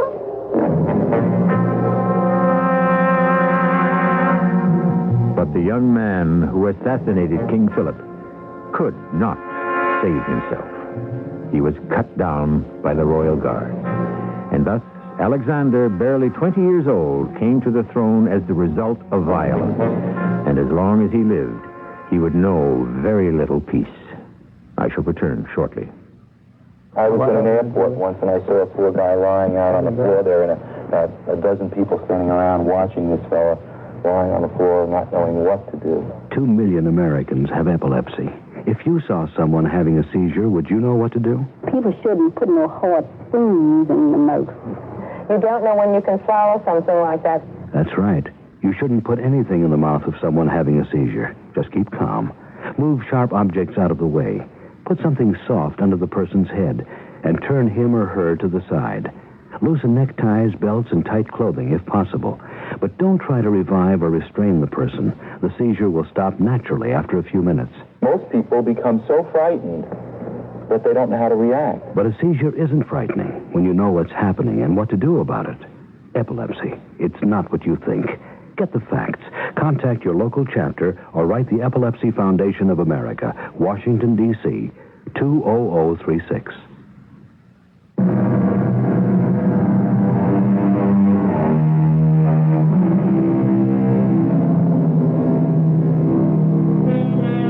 In our unparalleled age, through the voices of radio, we can soar into the sky and tunnel the earth, move backwards and forwards in time, and share the lives of kings, villains, and heroes of any age.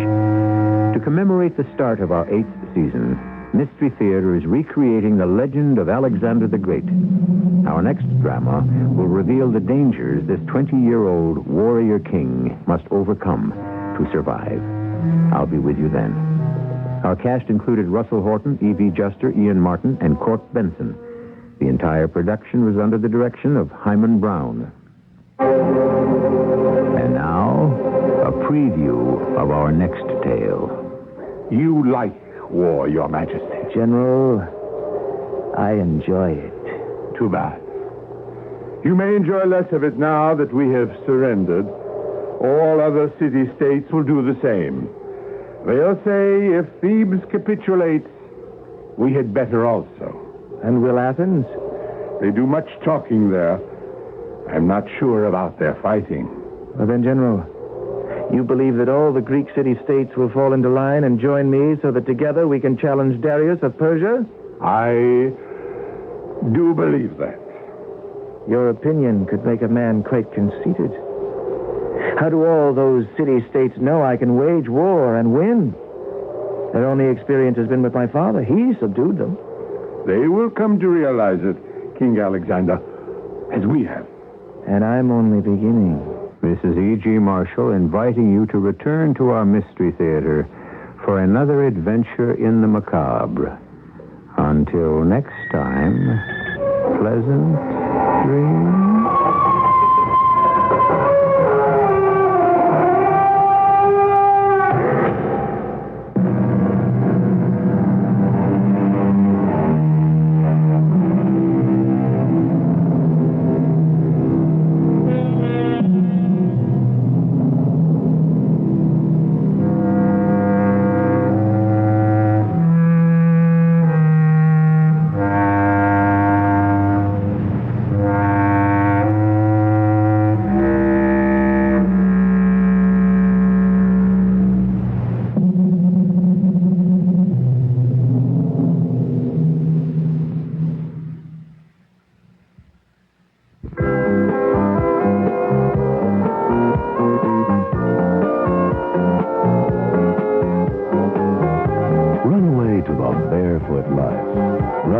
Delta Airlines to the barefoot life in sunny Florida. When you're ready to go places, Delta is the airline you should fly. Up into the sky. Delta has 15 daily non-stops to Florida's great resorts. Places like Fort Lauderdale, Tampa St. Pete, Miami, Orlando, and West Palm Beach. Plus good connections to Fort Myers and other cities. Delta takes you to Florida at special buy and fly fares, too. So go ahead, kick off your shoes and kick up your heels. Run away now to the barefoot life. Delta is ready when you are.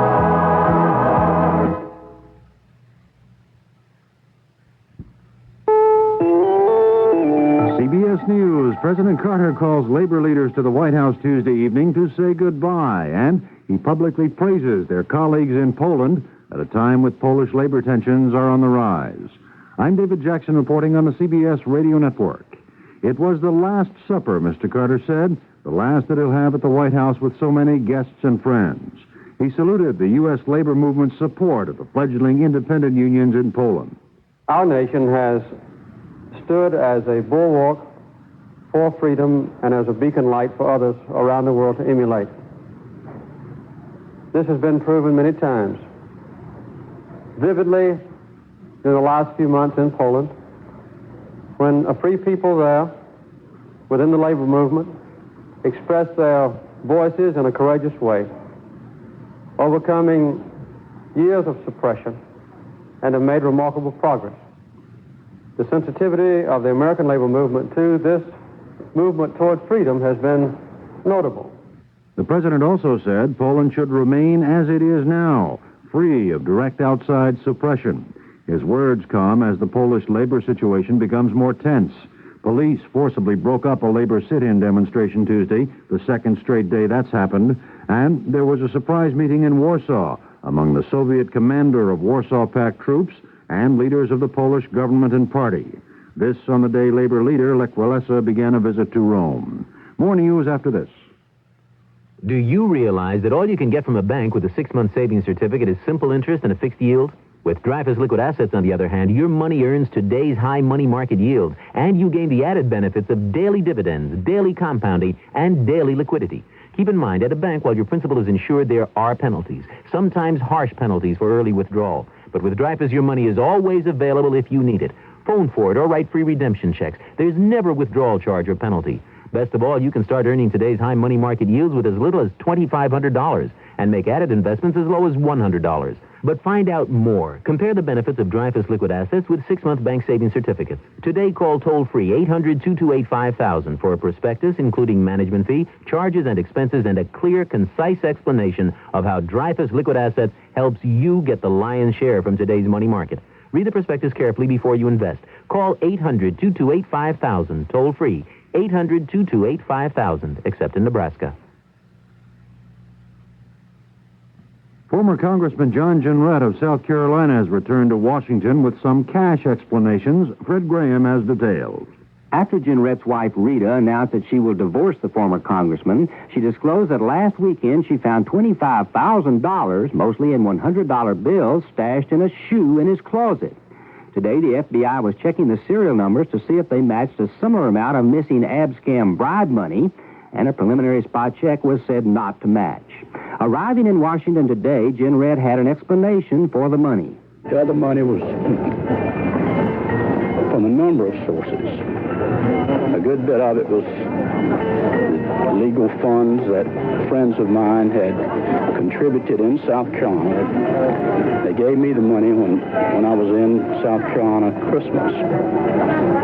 Some of the money was money that I'd had for years in my law office. Some of it was money my mother gave me before she died. Told me to use it in an emergency. I was going to use it for our living expenses. Jenrette's explanation of where all that money came from did not square with one he was quoted as having given in an interview last night, and Rita Jenrette was out of town and unavailable for comment. Fred Graham, CBS News, Washington. It's about 8:30 a.m. in Iran now. Still no word that the scheduled session of the Iranian parliament has gotten underway. It's the session, once postponed, at which the Iranian government wants the parliament to approve 2 so-called emergency bills that would make resolution of the hostage crisis much easier. Government workers in El Salvador reportedly have walked off their jobs in support of leftist guerrillas there. The guerrillas are trying to oust the civilian military junta. Now this. What does the future hold for you? 250-mile-an-hour commuter trains, fuel from seaweed, cars with not one but 2 engines? How will events in Eastern Europe affect U.S.-Soviet relations? What's behind the steady flow of foreign investment money into the U.S.? You can read fascinating reports like these every week in U.S. News and World Report, the news magazine that helps you understand national and world affairs, helps you with health, business, and legal problems, shows you how to fight inflation and keep more of what you earn. No other news magazine covers the news that affects your world as completely as U.S. News. But find out for yourself. Right now, call 1-800-331-1005.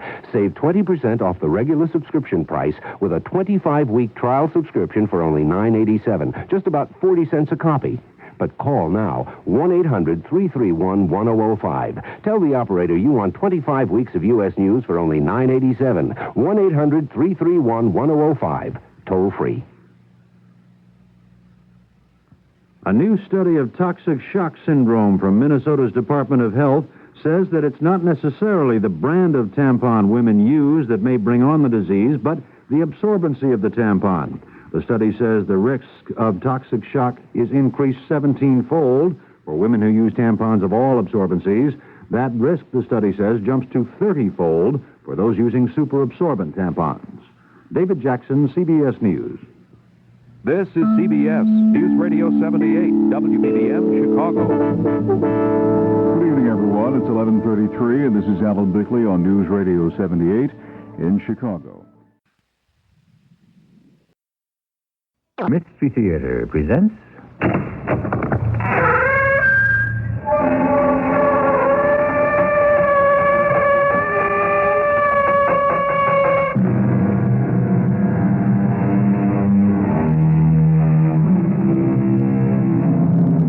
Come in.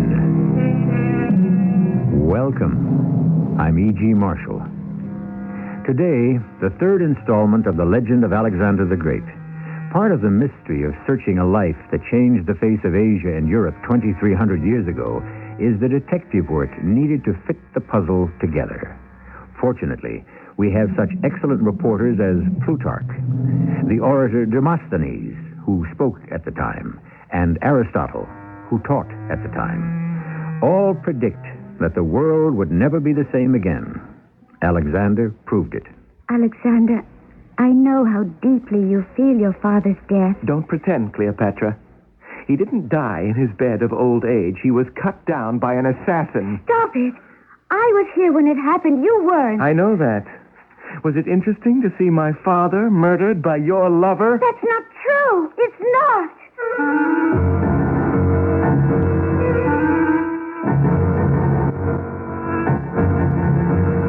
Our mystery drama, Divide and Conquer, Part 3 of The Legend of Alexander, was written especially for the Mystery Theater by Gerald Keane and stars Russell Horton. It is sponsored in part by True Value Hardware Stores. I'll be back shortly with Act 1. Weekdays on CBS Daytime Television, Search for Tomorrow follows the lives of people who laugh and cry and love and hate as if there were no tomorrow. And on The Young and the Restless, experience the joys and sorrows of a community trapped in a world where life can be cruel and unfair one moment and joyous and giving the next. Not a fantasy land, but a place where the problems of everyday life must be faced head-on. Search for Tomorrow and The Young and the Restless, weekdays on CBS Television. Some job, standing all day, and now I've got hemorrhoids. Better not neglect them. I was hoping they'd go away. When I get a flare-up, Preparation H often gives me fast temporary relief from pain and itch. You have hemorrhoids? Lots of people do. But Preparation H even helps shrink swelling of hemorrhoidal tissues caused by inflammation. I'll try Preparation H tonight. Good morning. Ready for the big sale today? Thanks to Preparation H. Preparation H relieves pain and itch, even helps shrink swelling. Use only as directed.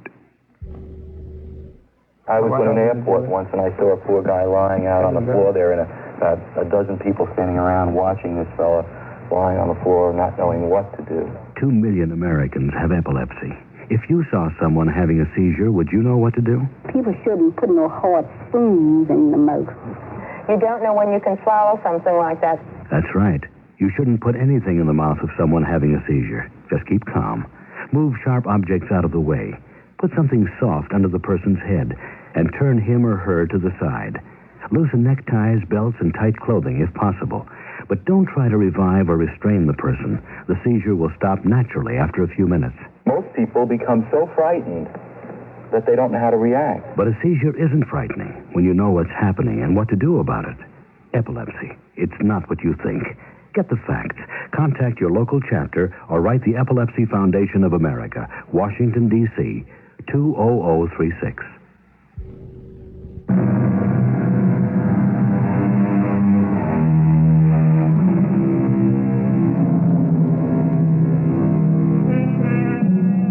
Philip of Macedon has just been stabbed to death. His 20-year-old son, Alexander, becomes king. All his life, Alexander has tried to mold himself into the likeness of his father, but he could not. The young Alexander was always serious. Whatever he undertook, it was without a smile. In his heart, however, he longed to be the reckless, life-loving super soldier his father was. Now that he's no more, Mother, do you think about him? I mean, how often do you think about Father? What a question, Alexander. How often? It's only been 2 days. The funeral rites haven't yet been performed. Only 2 days dead, is that all? I thought it was 2 centuries. Every hour stretched for me into an eternity of pain. My dear boy. My dear son. Alexander, you are a king now. Yes. I almost forgot. I won't set much of an example if I'm as maudlin as a woman. It will pass, son. Everything does. If I were more like him, I wouldn't feel this way. But I'm not. I don't have his sense of humor, his ability to enjoy life. Your father enjoyed it too much. Mother, do you remember Strabo, the barber who used to come to court and cut Father's hair and trim his beard? That little man who talked so much. Yes. Well, one time he was here chatting away, and he said to Father, "How would you like your hair cut, King Philip?" And Father answered, "In silence." He was a witty man. I'll miss him in so many ways. Yes. Your father knew how to put people down. And build them up. He'd single out the archer whose arrow reached an enemy's heart at the greatest distance. Or he'd congratulate the man who wound the twine of our strongest catapult. Even the woodcarver who cut the spokes for the chariot wheels. I know. Any man dedicated to help Philip in war, he admired. And rewarded. And now it's my turn. Pick up where he left off. Either attack Athens or force them to their knees. How would he have done it? Oh, I thank Zeus. A Philip of Macedon you can never be. I know that. Everyone loved him. I'm thinking of him up there now on Mount Olympus talking to Zeus. You know what Father's probably saying? Alexander. You know, old man, my wife always said that you came down to Macedon one night and sired my son, Alexander. Tell me, Zeus, is there any truth in that? Alexander, that is sacrilegious. If that's what you call emulating your father's wit and sense of humor, you've got a long way to go. Mother, you know that was always a touchy point with him. And as for humor, if Father were here today, he'd ask his arch-enemy Demosthenes to come up from Athens and speak the funeral oration. He would not. Who could do it better? But I wouldn't give that Athenian the satisfaction of knowing Father was dead. Let him wait until the whole world knows Philip has left Macedon forever.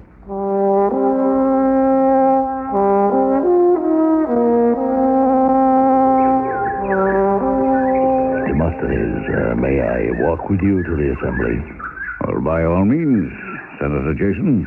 I am concerned that we have had no word from Philip of Macedon. What kind of word were you expecting? Well, we've told him that Athens wants no part of his league, nor will we lend support or men for his so-called conquest of Asia. King Philip is not the kind of man to take a snub lightly. I know that, Jason. But Philip is no sandstorm that will eventually blow away. All is lost. That's what you're saying, isn't it? Don't be fearful. Alarmed, yes, but terror stops a man in his tracks. Are you going to keep prodding and warning the assembly? How long can I do it? When will they move? When necessity arises. It's the lull before the storm. How many at the assembly today? Oh, good 500. It's crowded to the pillars. Every seat is taken. I must get them to move. When I first started practicing law, Jason, Athenians were keen-witted and passionate. Today, the young blades have become dull, the lean and hungry, fat and overfed. Well, Demosthenes, I'll leave you here at the assembly door and go around and find my seat. May Apollo smile upon you. I don't mind his smiles, Jason. But I wouldn't like Apollo to laugh out loud.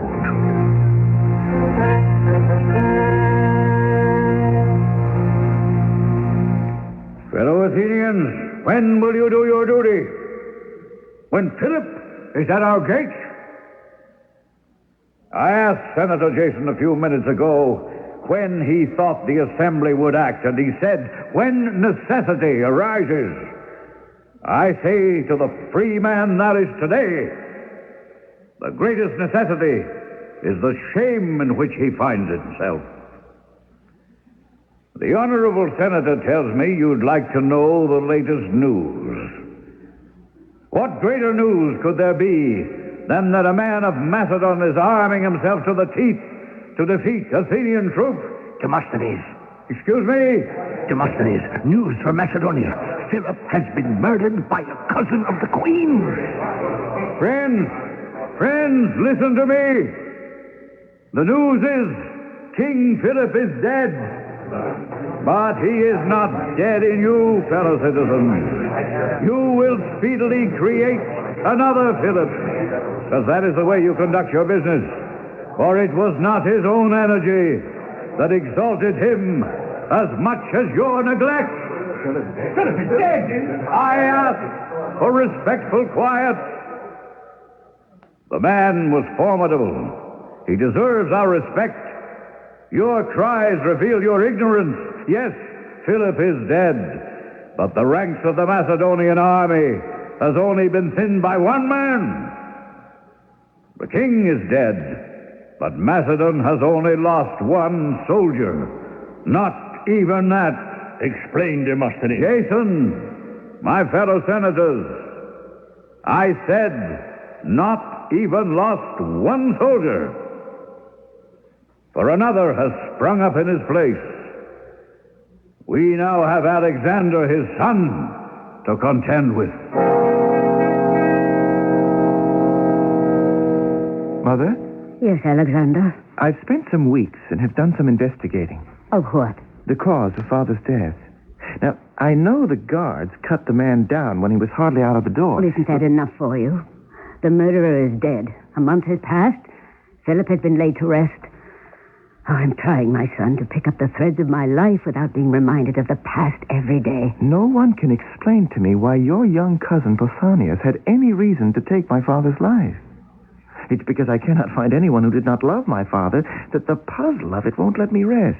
Now, how well did you know this Pausanias? Hardly. I hardly knew him. When did you see him last? I can't possibly remember. It was so long ago. What could get into a young man, of royal blood, no less, to compel him to kill a king? It's not such a mystery, Alexander. It was very late at night, and your father surprised him in Cleopatra's bedchamber. What does she say? Oh, I don't know. I've been putting off questioning her. She seems so grief-stricken. She has a baby boy to console her. I think you should ask Cleopatra what she knows. Well, perhaps she has an answer. Of course she does. When was she aware Pausanias was in her bedchamber?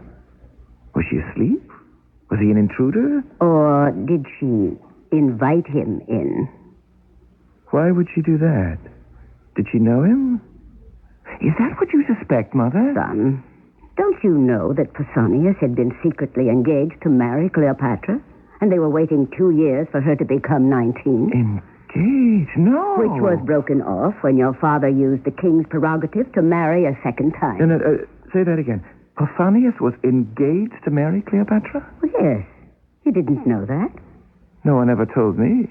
But why is that important? 1 whole month has passed since father was murdered by your cousin, and you never told me they even knew each other? Of course it's important. But, Alexander, how could I tell you anything? You've gone into training with your army. Who sees you but your troops? And I don't know why this sudden interest in war. Mother, I am my father's son. My father's army is my right arm, and I am theirs. I am not saying what you're doing isn't important to the life of our country. I'm trying to explain why you knew nothing about Pausanias and Cleopatra. If it was secret, how did you know? Because he was my cousin. And when your father decided to marry her, Pausanias told me everything. I told him there was nothing I could do. Your father wanted the girl. He should accept it. Mother, is there something else you're trying to say to me? Only what you hear. I'm not hiding anything. I simply cannot close my eyes to a girl married to a king who entertains a former sweetheart in her bedchamber. No, not Cleopatra. It's not possible. I know her. Then why was Pausanias there? You visited me tonight to tell me you wished to find out why your father was murdered. It wouldn't be the first time in Athens a husband surprised a lover and was killed as a result. Is that what you believe? Oh, what a child you are, Alexander. No, never anything like that. I assumed he was an intruder who was caught stealing and attacked the king with his dagger. I quote you the words of Homer. There are none so blind as those who refuse to see. Stop talking to me as to a child. You won't face the truth. You're right, Mother. What other explanation is there? It's too late to bring my father back to Macedon from Mount Olympus. But it is not too late to make certain both murderers pay for their deed. Both? Cleopatra is equally guilty. So, you believe that now?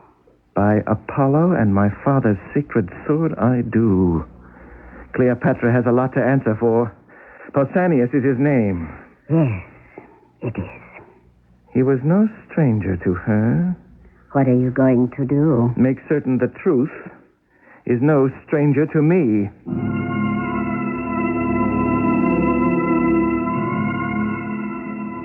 Only in the house of Macedon was there grief at the death of King Philip. The rest of the world rejoiced. In Athens, a garland of flowers was placed upon Demosthenes' head as he delivered an oration praising Pausanias for killing the king. It was thought an end to a chapter of Hellenic life everyone believed was evil. Little did they know the worst was yet to come. I shall return shortly with Act Two. The boys in the mailroom. They were at the bottom rung of the ladder, but not so far down they couldn't see the top. They lusted for the glamour and the power. They hungered for the women and the wealth. Four guys with a future, ready to make it in Hollywood. The boys in the mailroom. David, his mother taught him both love and hate. Hate propelled him to the top. Love only got in the way. Stan, once an invalid, now clawing his way to become the toughest and best rock promoter in the business. Mickey, the actor, his only hunger was for love and applause. Barry, once rejected by his family, now making it as the most powerful agent in town. The boys in the mailroom. Four baby moguls who mastered the glamour and the treachery of the entertainment world, wheeling and dealing in women, wealth, and drugs. The boys in the mailroom. It's Iris Rayner's explicit novel of beautiful bodies and ugly arrangements. A mixture of what makes Sammy run in scruples, says Rona Jaffe. The boys in the The mailroom. dazzling high-tension story of how they made it. Now in paperback from Warner Books. The boys in the mailroom. They deliver. Hi, I'm Landon Saunders. This is Heartbeat. Little Bo Peep lost her sheep, but instead of being depressed, she decided to pull herself together. She realized it was her little oh helpless me way of thinking that made her so vulnerable to circumstances and negative criticism, that she was not only tearing herself down, but even turning people's compliments into downers by saying things like, "You can't mean me. You're just trying to make me feel good." So most of her friends began to conclude, well, if she doesn't like herself, why should I like her? After all, she knows herself better than anyone else. Bo Peep finally realized she needed to recognize her strengths and focus on them and not on her weaknesses. And this has given her a new sense of self-confidence. She likes herself. I'd like to send you a free copy of my booklet on feeling good about yourself. Just put the words feeling good on a postcard or in a letter and send it to Heartbeat, Hartford, Connecticut. This is free. This is Heartbeat.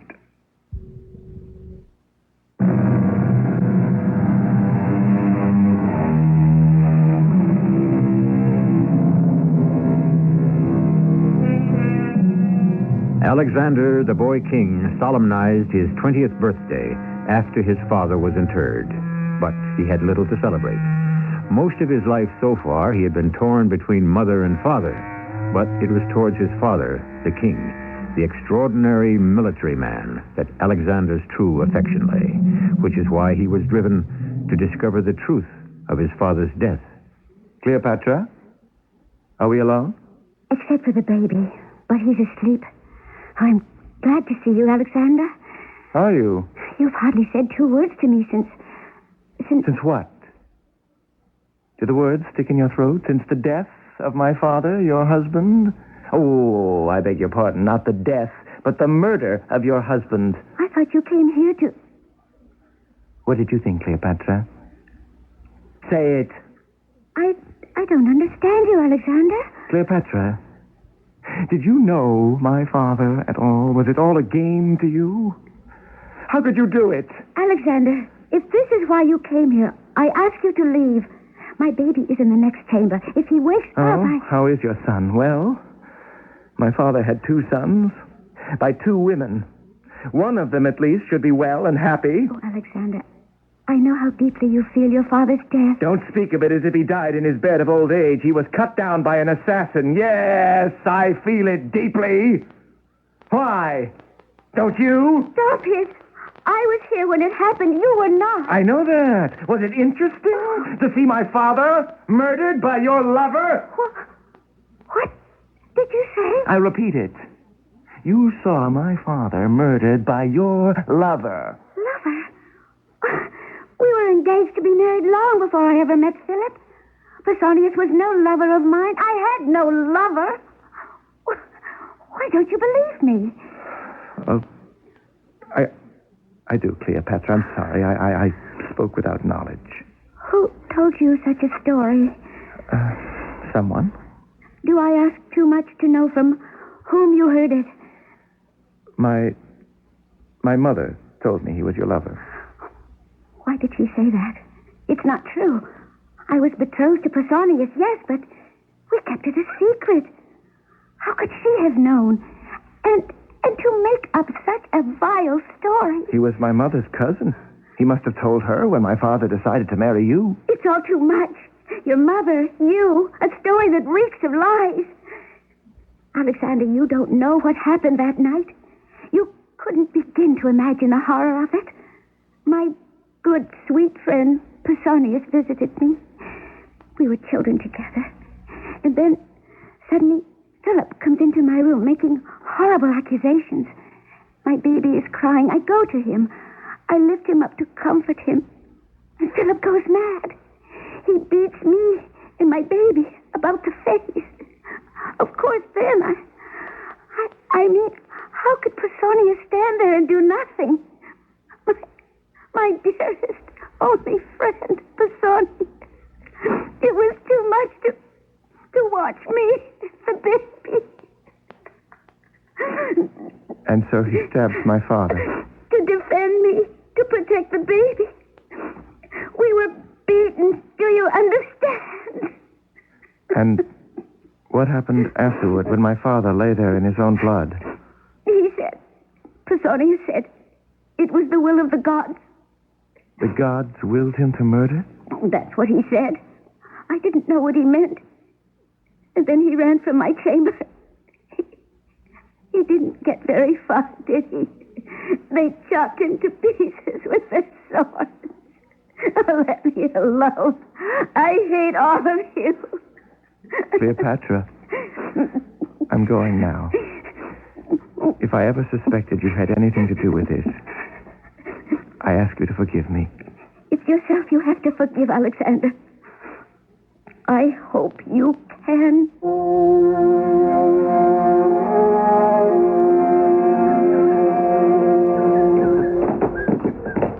Steady, Bucephalus, steady! Has Captain Cyrus arrived yet?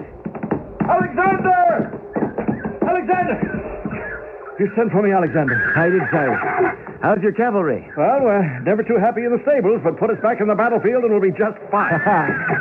Steady, Bucephalus. Careful of your horse, Cyrus. Don't let him get too close to mine. I sent for you, Cyrus, so that we could talk on horseback without being overheard. Yes, you're right. It is a very delicate matter. Now, have you been able to verify what you told me yesterday? I have. From another source. Confirmed what you've told me, you're sure? Absolutely. 2 separate sources? Yes. The captain who took him and a sailor who cast off. This isn't the kind of accusation one makes lightly. They swear he left the port of Sestos in a boat and made that short trip across the Dardanelles, landed in Persia, and was met by a chariot. Why didn't these witnesses come forward sooner? They were afraid. What conquered their fear? Gold? Unbelievable. My father's most trusted general, Attalus. Uncle of Cleopatra to boot. Defects to Persia. Why, Cyrus? Why? It's incomprehensible to me. Alexander, Do you remember Attalus' opposition to you succeeding the throne? Oh, he made no bones about that. But to turn traitor, how can an honorable man do such a thing? An honorable man didn't. Obviously, General Attalus thought it was inevitable that Darius would defeat you. The Persians would sweep you away, and he wanted to be on the winning side. It's very hard to swallow, Cyrus. Alexander, he is not the only one to turn tail. Our Federation of States is dissolving. They think because my father's dead, there's no strong leadership. Sparta and Thessaly are talking revolt. Argolis and Elis have already declared their independence. Our garrison in Thebes is having a hard time holding them in line. Oh, that's enough. We'll put down those insurrections. They'll rue the day they disavowed our protection. When can we begin? First duties first. I want that traitor Attalus arrested and brought home. But if he's protected by Darius... Find a way. I want him back here. I want him tried publicly in the great amphitheater. I want him executed.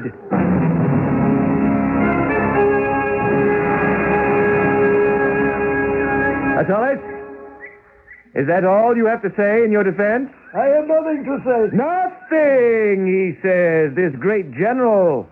Old friend of my father's. New enemy of his homeland. Do you plead guilty? Do you plead innocent? What were you doing in Persepolis when our rescue mission found you? No answer. I'll answer for you. You were in one of the rooms they gave you in that Persian palace, studying a war map you'd stolen from our army, planning how to help the Persians ward off my attack. Isn't that so? Answer, Attalus! I have nothing to say. Attalus, your crime is rank. You have betrayed a trust. Judges, citizens, there can be but one punishment for a man so loosely bound by honor. A man whose hands are unclean, whose arms have embraced the enemy, whose legs have run as fast as they could carry him. Citizens, he has no further use for the limbs and the body he was born with.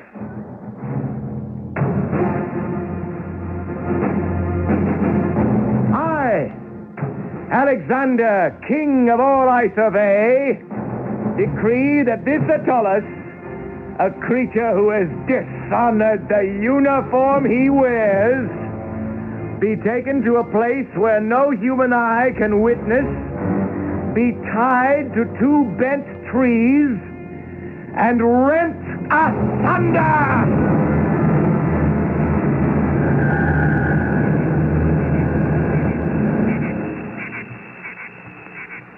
Cyrus, what do you estimate is the strength of the army of Thessaly? 50,000. Good. Our 10,000 archers need only use 5 arrows apiece. If we could get them over to the enemy encampment. Do you see the reflection in the sky of their campfires? They're on the second mountain range facing the Gulf of Salonika. I'll never get my cavalry across those ravines. Never say never, Cyrus. We can move our 30,000 troops, traveling single file in 2 nights. Single file? Yes. Our engineers are widening the goat tracks that lead along the bluff.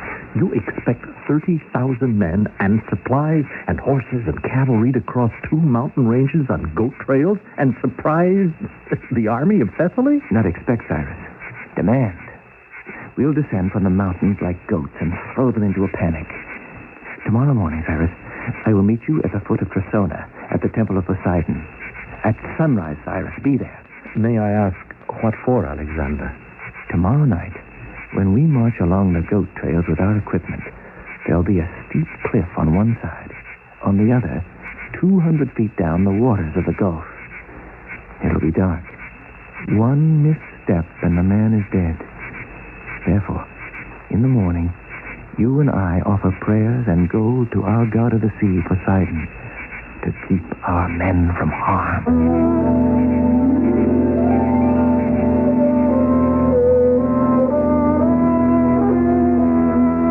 Will you tell Senator Jason I can see him now? Ah, hail, Jason. Hail, Demosthenes. Come closer. I don't wish to shout. I have a feeling I'm being watched.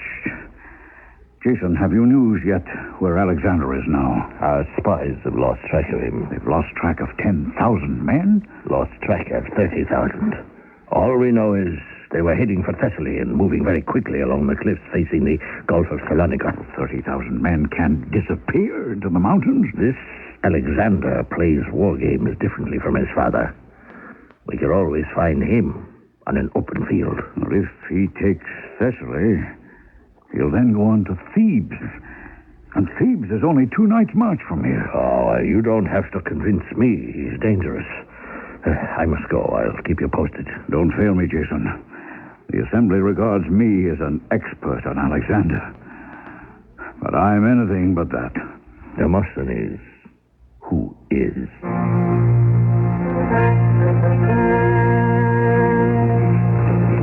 You, soldier. What's your name? Junius, sir. Junius. That cart is stuck. Help me push the rear wheels free. Driver, rein in your horses. We'll help you.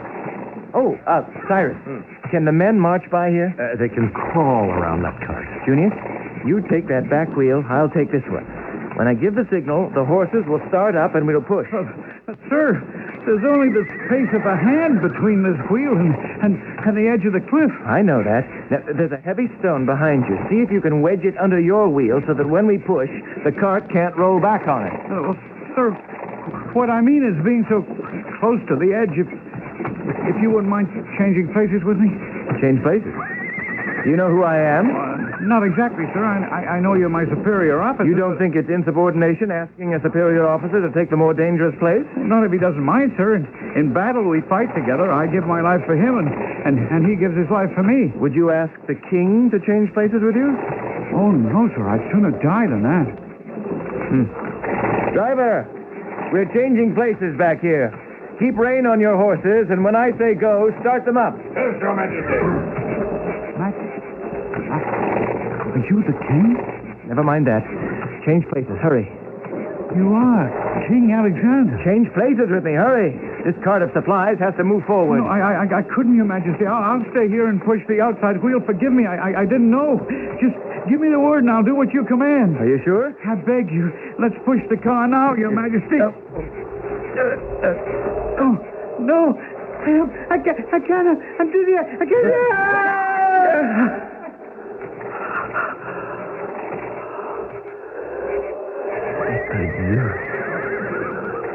That poor soldier. May Poseidon grant him a safe journey to meet his ancestors.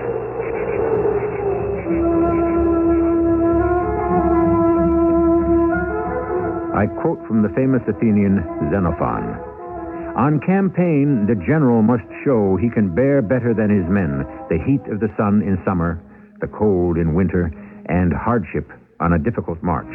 All those things go to make him loved by those he leads. Unquote. It's not unlikely that young Alexander the Great read and studied those words. We now see how he acted on them.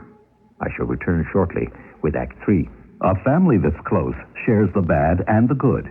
In colds and flu season, when everybody in the family shares aches, fever, and sore throat pain, millions of families also share one pain reliever, Bayer aspirin. Bayer, because their whole family can use it. Bayer, because nothing else short of a prescription can do more for the aches, fever, and sore throat pain.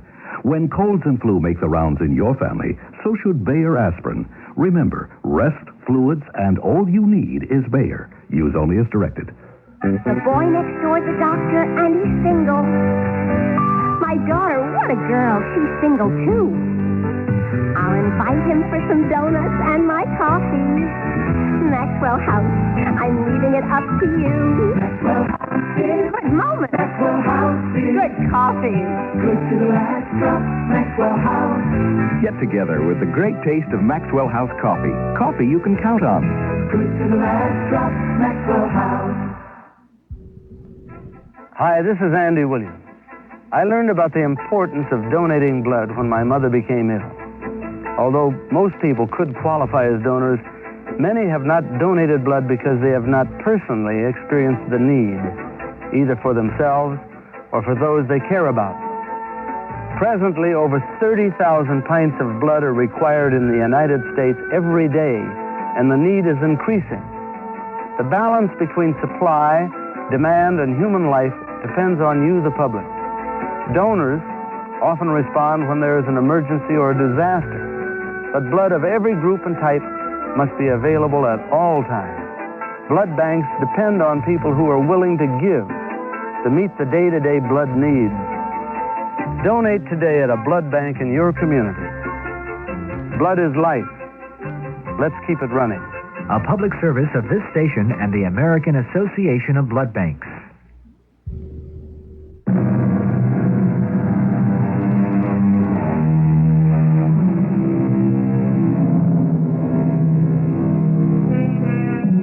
To be brief, the attack on Thessaly, the surprise and panic that followed, came exactly as Alexander planned.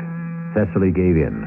The Macedonian army moved swiftly south through the pass at Thermopylae, just as Philip had done, and a day later was encamped under the very walls of the fortified city of Thebes.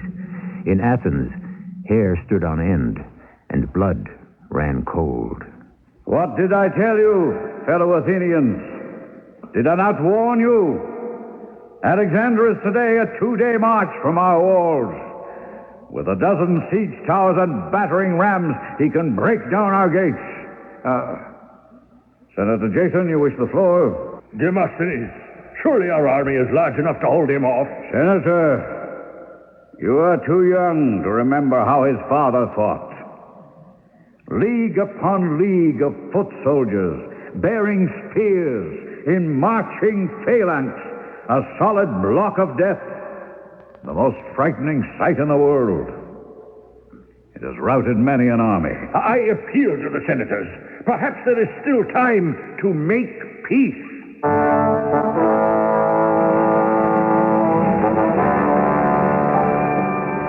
Who is it?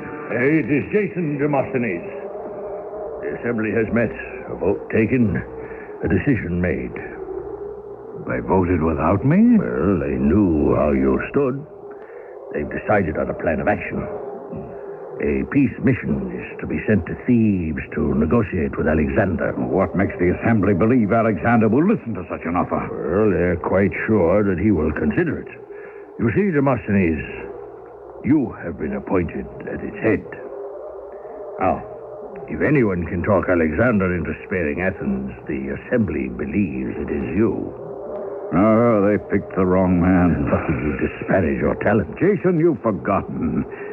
When Philip was murdered, I appeared before our assembly wearing a garland of flowers and praising Pausanias for his brave and noble deed, ridding the world of such a tyrant. And you think Alexander, hundreds of leagues to the north, heard of your speech? Everyone in Greece and beyond, from Egypt to Macedonia, knew it word for word. Darius wrote me from Persia to congratulate me. No, I think, Jason, you had better return to the assembly and tell them I would be worse than no one. No, I cannot. I am afraid this was one of those rare occasions in which all 500 members stood to their feet and voted unanimously for you. Hardly unanimously. I didn't cast my vote.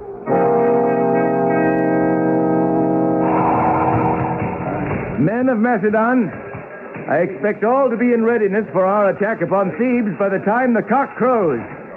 I will move among you wherever I can be useful. You! Lusolek! Let me feel the edge of that sword you're sharpening. No, not nearly smooth enough. It must be able to cut through leather. This side is rough. Feel it? You there! Supplies! Let me have a look in those amphoras. Why, these jars are half filled with water. Sloppiness and laziness will have none of that. Now, I know a half-filled jar is lighter to carry. Cyrus! Is that you over there? Come here.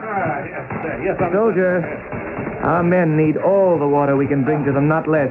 Cyrus, Yes. take this man in chains and have him left behind our lines to die. Yes, Alexander. Pull it over here. You, Rapilius, fill these amphora to the top. Men's lives depend upon supplies. I don't want anyone to forget that. Yes, this catapult rope looks well braided and strong. Nice work, Pius Homerus. Give it another twist. Now, let me feel that rope. Good. It's not straining. We ought to be able to heave some fine, heavy boulders at thieves with this. Oh, better yet. Hey, what say you, Pius Omerus? A cauldron of burning pitch. We'll make it hot for them. You there, crazies! Make sure that bronze prow is riveted solid to the front of the battering ram. Give me your hammer. I'll show you the way to drive the nails in solidly. Not short jabs, crazies, but this way. Slow. Strong. Even blows. Here's your hammer. I shall be around camp again in 3 hours, and I expect our war machine in complete readiness.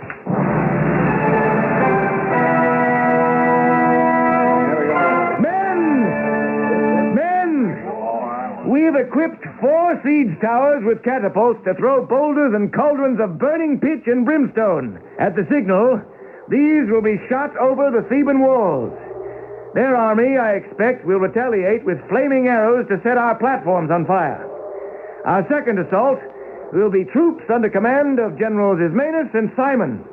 They will scale the walls, drop inside, and open the gates for us. Then we follow with 2 waves of phalanxes opening up a wedge, followed by cavalry under the command of Captain Cyrus. Viva Alexander! Now, men, I look to each of you to make sure his spear, his shield, his breastplate, and his leggings are in perfect condition. Be dead certain about this, or you will be certain dead. You have 2 hours. When the cock crows, we shall attack. The only possible change in plan would be if Captain Cyrus gives us new information. Apollo be with you!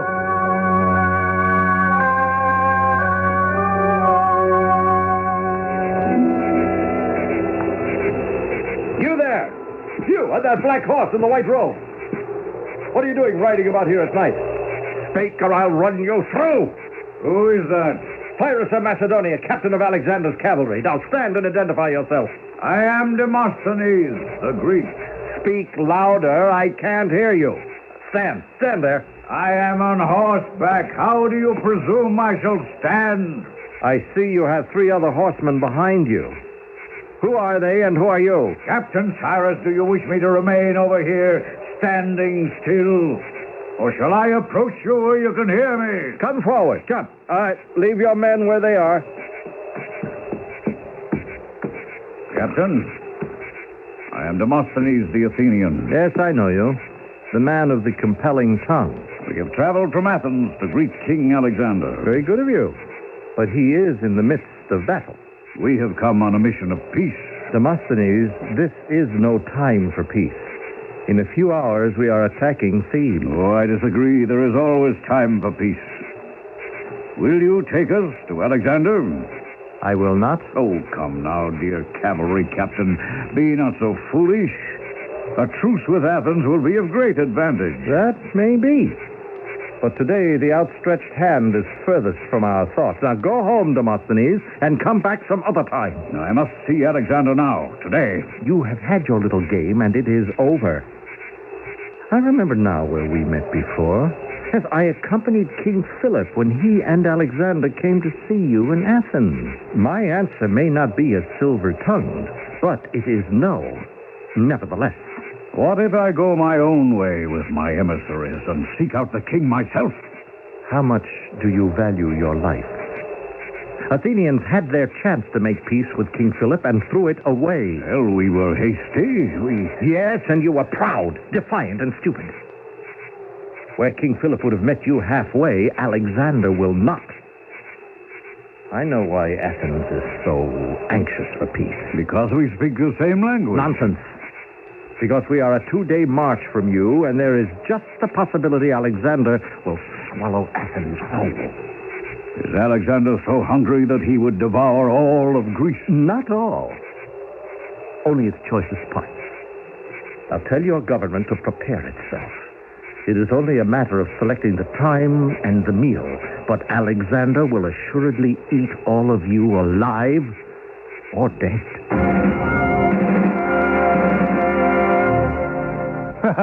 Don't tell me, Cyrus. The 4 of them, Demosthenes and his 3 little peace missionaries, turned around and left you. Alexander, they couldn't leave fast enough. One of them rode straight into a tree. Oh, so you can mark up that the first Athenian casualty occurred in the woods outside of Thebes. It's all too late. Demosthenes is a great man, Cyrus. I wish you were Macedonian. Well, we have as great in our country. One can always use a man of vision. Imagine sending an orator to effect truth. No, the Athenians selected well. They know I admire men of thought. I admire his reasoning and his eloquence. But it is too late for that. Actions must now speak louder than words. Cyrus, it is time. Fellow soldiers, are we ready? Wait! King Alexander, wait! What is it, Cyrus? The gates of Thebes are opening! Look, an officer on a horse carrying a white banner! Have him brought to me!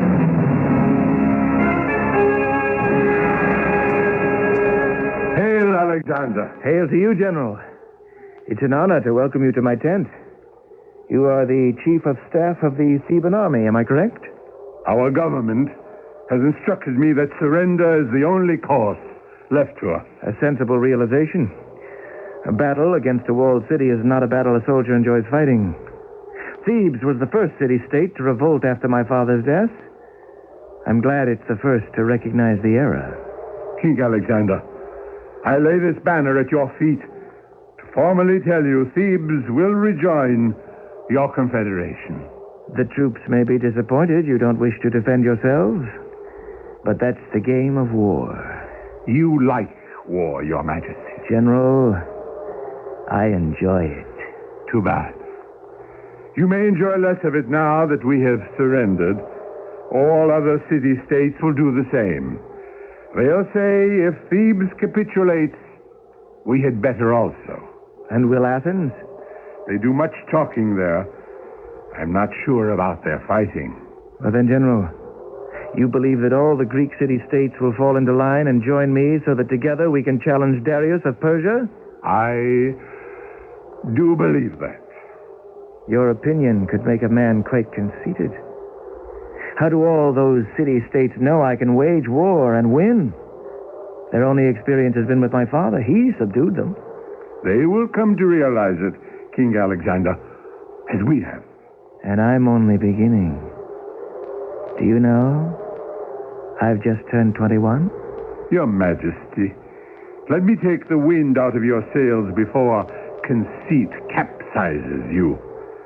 You have courage, and you know the art of how to divide and conquer, but you have much to learn. So speaks the commander-in-chief of a capsized country. Why did you bring me this white banner if you were not afraid? King Alexander, it is not you we honor and fear. It is your soldiers.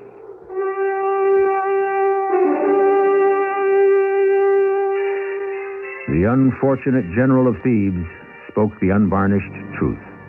It was not Alexander's extraordinary magnetism that forced the Greek city-states into submission, but the invincible military machine of dedicated and expert soldiers he commanded.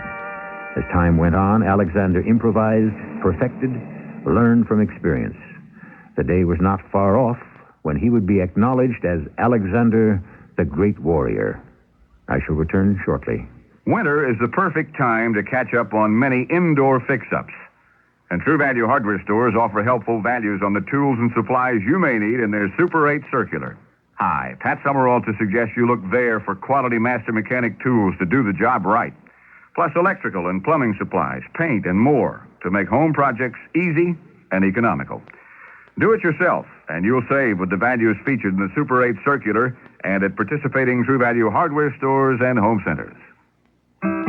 What do doctors recommend to avoid constipation? These days, doctors stress the importance of fiber in the diet. Food fiber that helps the system regulate itself naturally. Metamucil is the laxative made from natural fiber. No chemical stimulants. So for occasional constipation, doctors recommend Metamucil more often than any other laxative. The way to overcome constipation is the natural way. But if not nature, Metamucil. Read label and follow directions.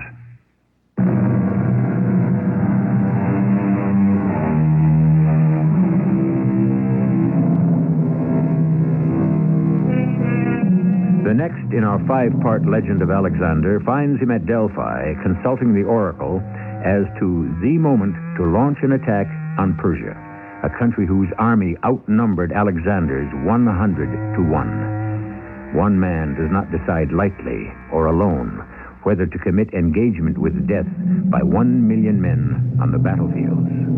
What the oracle advised would decide forever the face of Europe. Our cast included Russell Horton, Earl Hammond, E.V. Juster, and Ian Martin. The entire production was under the direction of Hyman Brown. And now, a preview of our next tale. Careful, siren. That last one came awfully close. That's the lot! Small as we could make them. A lot of good reading there. Alexander. Come, here. Have a look at these pieces. I don't have to. I know what they are. Didn't last long, did it? They must have known all along asking for a truce was just to gain time. I was never convinced about their sincerity. Why bother exchanging treaties chiseled into marble and then to break it up in such an offensive manner, tossing it out of the city piece by piece? Why, it's an insult. We'll repay them. Such an effort shouldn't go unrewarded. You up there, soldier, tell your commander-in-chief at dawn Alexander's great army will enter your city to teach Thebes a lesson. That we do not accept the breaking of a treaty to which we have affixed our seal. Be prepared for an invasion. This is E.G. Marshall inviting you to return to our Mystery Theater for another adventure in the macabre. Until next time, pleasant dreams.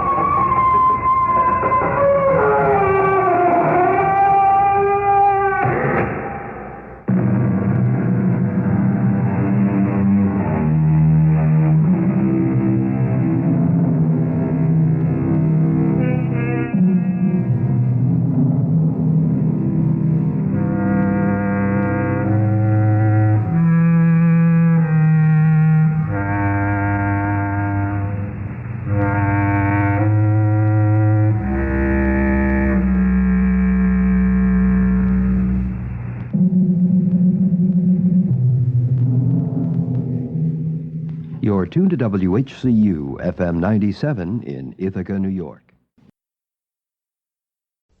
The CBS Radio Mystery Theater presents...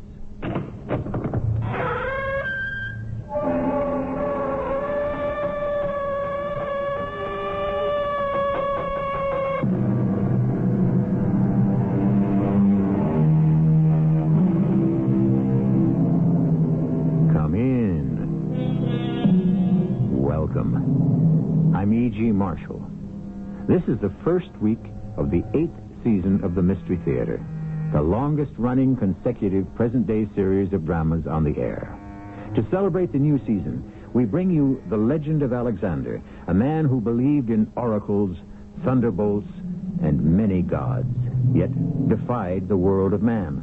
A born military genius who at 20 swept over east and west, and whose innovative war-making 300 years before Christ equaled anything seen since. The mystery of this man of the future who lived in the past is a paradox we hope to unriddle. Alexander, you have turned cruel. One changes, Parmenio. What has changed you?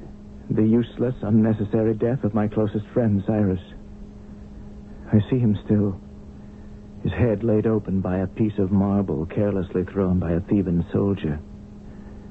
I held him, dying, in my arms, and I vowed I would burn Thebes to the ground.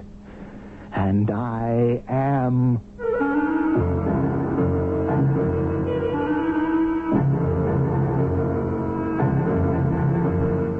Our mystery drama, The Legend of Alexander, Part 4, The Oracle, was written especially for the Mystery Theater by Gerald Keane and stars Russell Horton. I'll be back shortly with Act 1.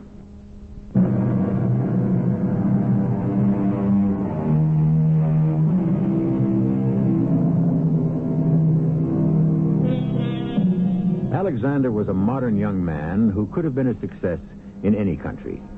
He lived before his time. Like all youth through the ages, he was impetuous, yet never foolhardy. He was wise enough to ensure the odds were with him, which in those days meant checking in with the Oracle of Delphi. That was the smartest thing you could do. Of course I'll go with you, Alexander. In all my years, you know that I have never been to Delphi or consulted the Oracle? Cyrus, I find that hard to believe. Before you went into the cavalry, when you were a boy, didn't your father take you there? Never. My father consulted the Oracle before every battle, and I'm going to do the same. You're very serious about this, aren't you? It's my religion. Apollo's Oracle is my only contact with the gods. So, you're not going to undertake this mighty war against Persia without Apollo's advice? Oh, it's more than that, Cyrus. I want not only his advice, I want the gods to be on my side. So, you've never been there. It's imperative and frightening. Well, I hope I won't say or do the wrong thing to spoil it for you. Don't you worry about that. You'll be lucky if you can say anything. It's so incredible and shocking to us ordinary mortals. I'm not even sure how I'll take it. Well, I don't think that even Apollo would call you an ordinary mortal, Alexander. Perhaps not. If you count up all those who fought with us and against us in the past year, who are now dead and I'm still alive, perhaps I'm not that ordinary. But since my mortality is something the gods have given me and can take away, I'm asking the Oracle what the future holds. Will I live or die when I invade Persia?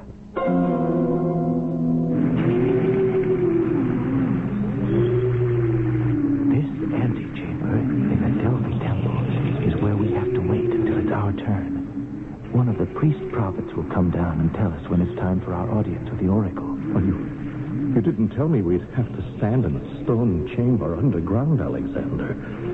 It's oppressive. There's nowhere to sit. Well, the priests know I'm coming. We shan't have to wait long. That noise I hear from somewhere above us. What in the name of Zeus is it? That is the Pythia, the high priestess. It is she who communicates with Apollo. A priestess?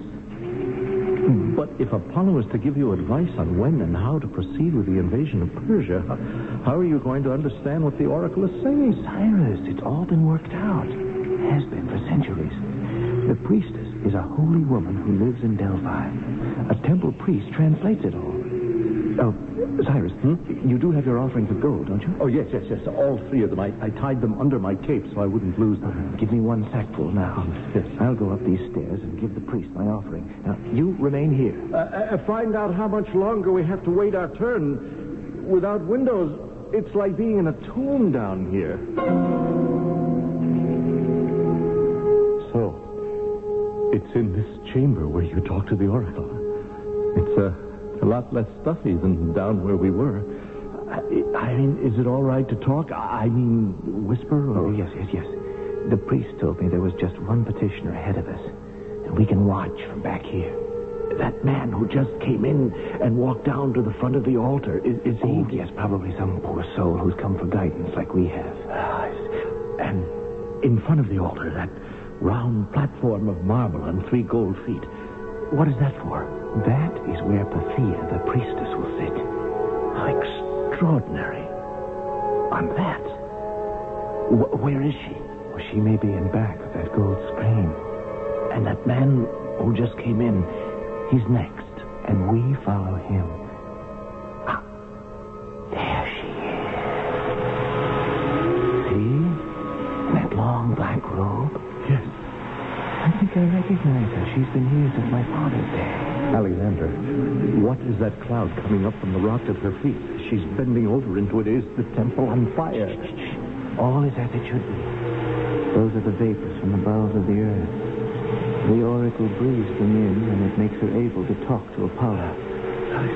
Alexander, it's hard for me to breathe. It's getting into me. I think I shouldn't stay. Stay. No. Watch the miracle. Yes. She started the revelations of Apollo. What is it, Cyrus? Where are you going? What's the matter? No. I'm all right. Cyrus, your face is chalk white. Oh, I'm sorry, Alexander. I must get out of here. Cyrus!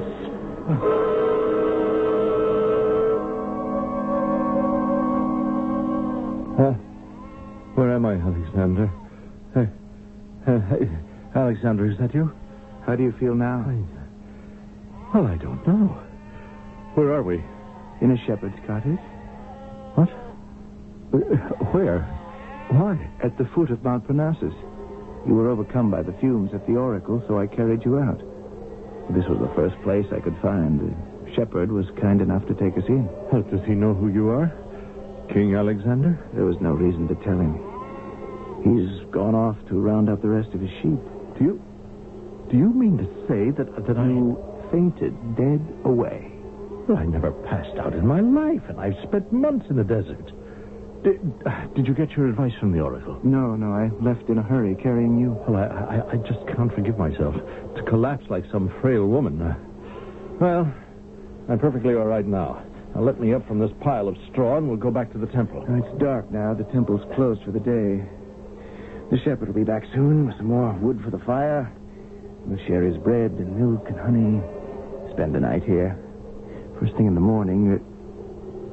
Wait. What is it? You're right. We've got to go back to the oracle right now, not wait till morning. People will be lining up all night. Well, surely the king would be granted an audience ahead of anyone else. Apollo makes no such distinctions. A man is only a man. Each is equally entitled to Apollo's wisdom, beggar or king. To Apollo, all mortals are equal. Well, isn't it possible that some mortals are more equal than others? Now stop joking and hand me that torch. I'm going to light 2 of these from the fire, and we'll be on our way.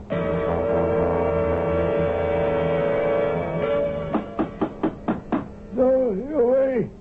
The Delphic oracle is closed. I know that. I'm Alexander, king of Macedon. I beg you to come to the gates. Did you say King Alexander? Priest, it is the king, and he would speak with you. Let me hold my torch closer. It is the king. What happened to you today, your majesty?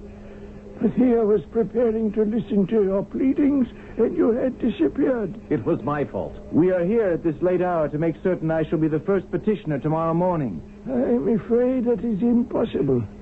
Tomorrow and the 6 tomorrows that follow are forbidden for prophecy. Return in 1 week, and I shall certainly arrange for you to be the first with the oracle. A week? We have no week. A war waits, a lifetime. My father's ambition. We cannot wait a week. Your Majesty, in 7 days, she becomes so exhausted she needs the next 7 days to rest. The vapors which she inhales and inspire her with messages from Apollo could be fatal to her. Certainly dangerous if we didn't close down every other week. Let me talk to you not as a holy man, but as a patriot. We would all like time to restore ourselves. We all would like to know we're safe from harm and can close our eyes. But death is at the door. That is why I must have Apollo's help. I don't need it in 7 days. I need it now. The Pythia has a responsibility to all people, everywhere. Yes, but she is an elderly woman. And I am Alexander. I wait for no one. Holy man, take up your torch and lead us to where she lives. What good would that do you? She lives in a little house in the village of Delphi. It isn't sacred ground. Is she the voice of the oracle, or is she not? Yes, she is, of course. Then the spirit of Apollo is alive in her always and can answer my questions regardless of what house they come from. Priest, we follow. Lead the way.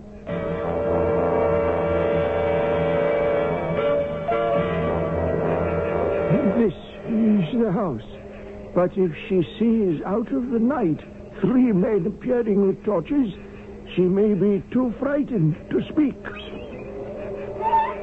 I've been watching you 3 men standing in front of my door talking.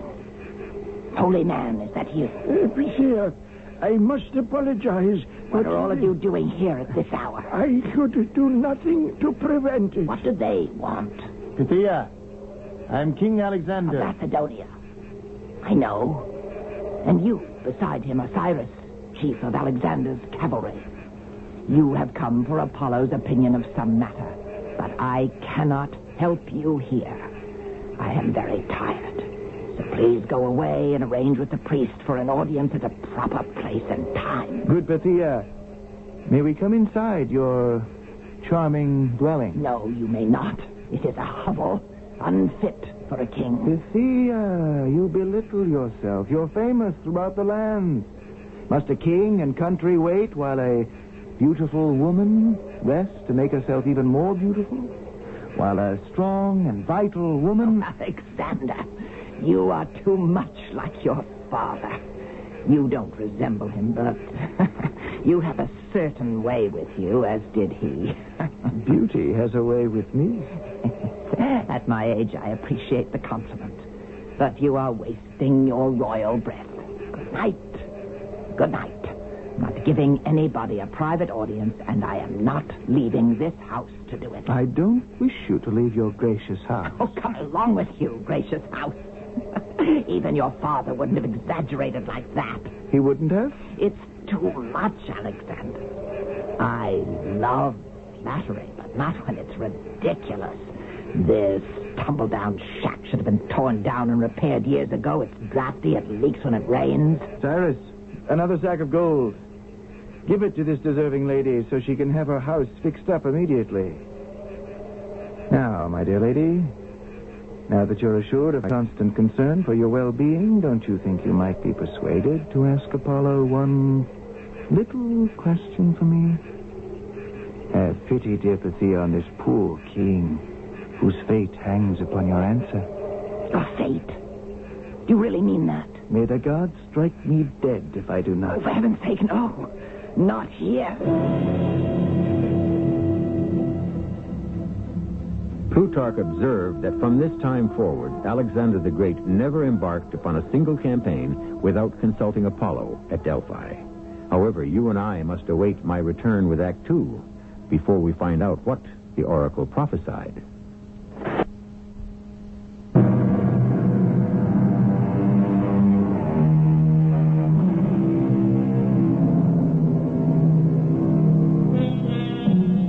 We are at Delphi in ancient Greece, 300 years B.C.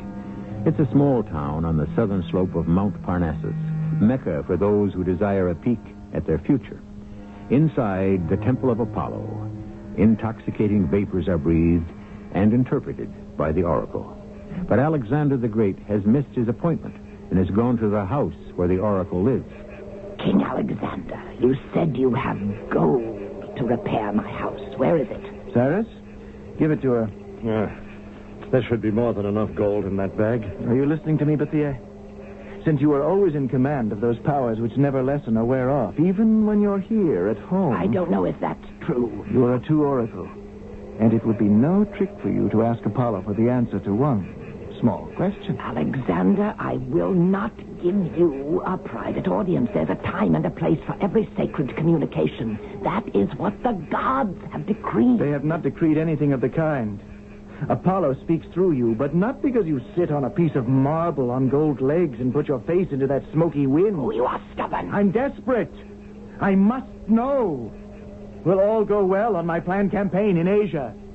Come back to the oracle at Delphi in a week. I may have an answer for you then. I beg you. Commune with Apollo, even as you stand here under his lantern, the moon. Reveal to me what success I can expect from my invasion of Persia. My son, you are tireless, persistent, obstinate. What of Persia? Alexander, you are invincible.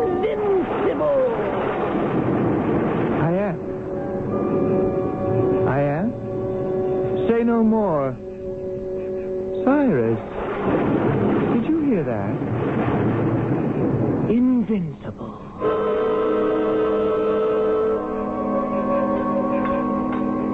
Alexander, those Theban soldiers up there on the walls, what are they up to? They've been warned. We were on our way. Yes, but what are they doing? Building a higher wall around Thebes? Sounds more like they're breaking something. It's coming from up there over the front gates. Except for that hammering, the entire city is silent and locked up tight for the night. Surely the Thebans don't think 30-foot walls are going to keep out a modern army. Not ours. But then Thebes' big trouble was always not thinking ahead. Yeah, it's like announcing to the world they were breaking their treaty with us. To let Demosthenes of Athens influence them to tell us to go to Hades. Why didn't we advance on Athens first? They always made trouble. Thebes is easier to capture. When that's done, you'll see how quickly Athens will knuckle under. How are the men? Well, I can only speak for the cavalry. They can hardly wait for you to give the horn signal at dawn. I hope this is the last petty annoyance I'll have. You're very angry that they broke the treaty, aren't you? Only because it delays our expedition against Persia. I can hardly wait for that. You heard what the oracle said? My son, you are invincible. Cyrus, let's walk up to the walls. The moon's out now. I'd like to get closer, see what they're doing up there. Alexander? Look, I can see two men up there on the parapet. I think they're building something. No, they're smashing some flat stone, I think. They just broke off a corner. Well, they see us. You down there! Are you Macedonian? What if we are? We'd like a word with King Alexander. We heard he and his army are spending the night outside our gates. Yes, well, what do you wish to tell him? We have a gift for him to welcome him to Thebes. Stand away, we'll throw it down. We have a few more gifts like that just as soon as we make them. Do you see what they threw down? Yes, it's the corner of a marble slab with some writing carved on it. Here are a few more gifts from Thebes to the great Alexander. Careful, Cyrus. That last one came awfully close. That's the lot. Small as we could make them. A lot of good reading there. Alexander. Come, here. Have a look at these pieces. I don't have to. I know what they are. Didn't last long, did it? They must have known all along asking for a truce was just to gain time. I was never convinced about their sincerity. Why bother exchanging treaties chiseled into marble and then to break it up in such an offensive manner, tossing it out of the city piece by piece?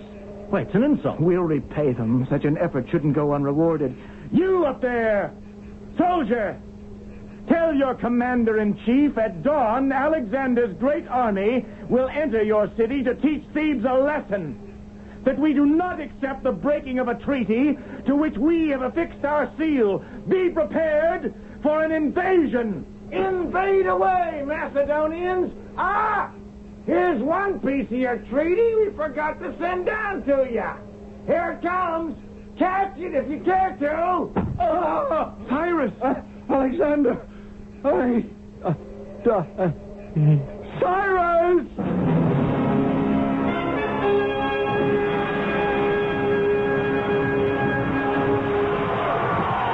Alexander.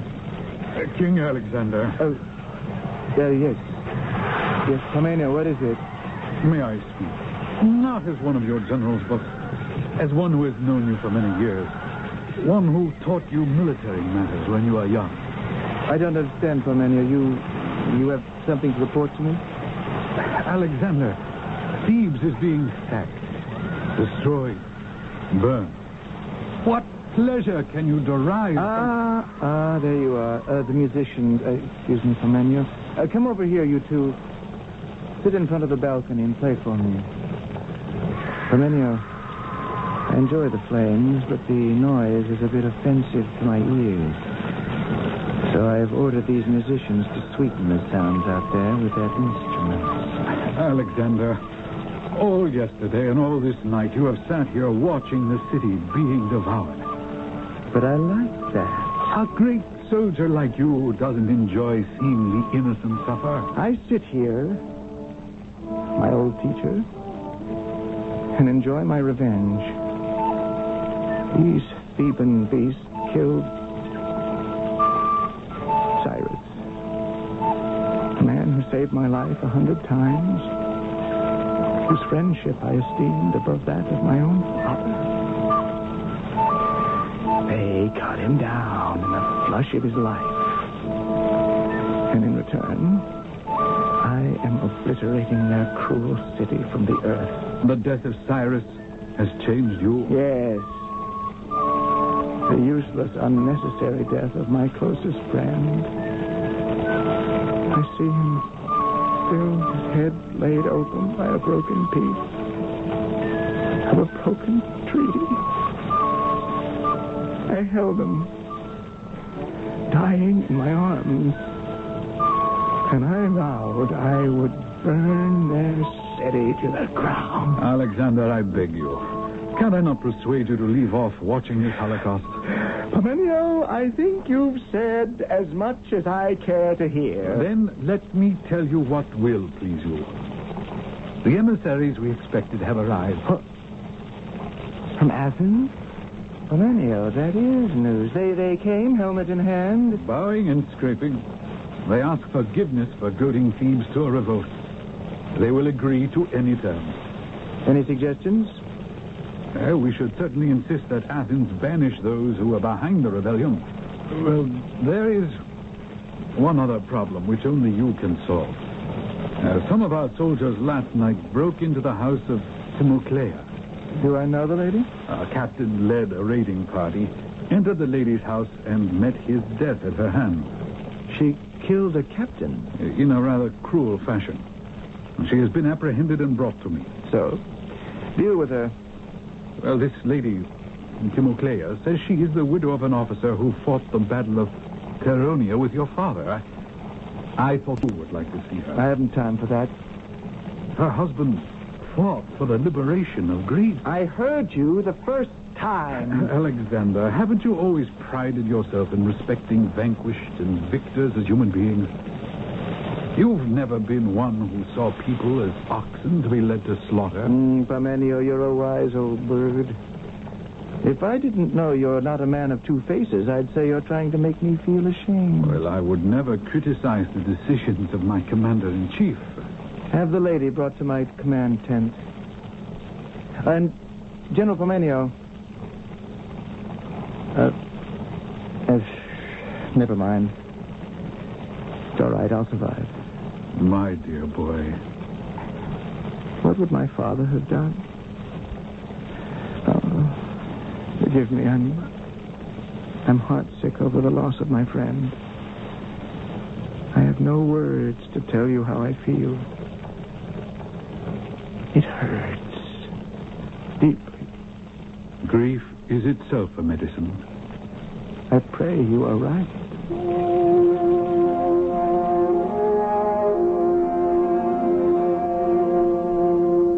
Your Majesty, this is the lady. Your name is Timoclea, madam? And you are the king who has done this to Thebes? I have a son older than you, if he's still alive. I am charged with the murder of a captain in your army. Not a Macedonian, we understand. A Thracian who fought with us. May I speak to you alone, Your Majesty? Certainly. General? I shall be outside, Your Majesty. Where shall I begin? This is very difficult for me. I don't expect mercy from those who would destroy, as you have destroyed. So now you have joined our ranks. There's blood on your hands also. Yes, and I'm glad of it. He deserved to die. Now you begin to understand why we came to Thebes.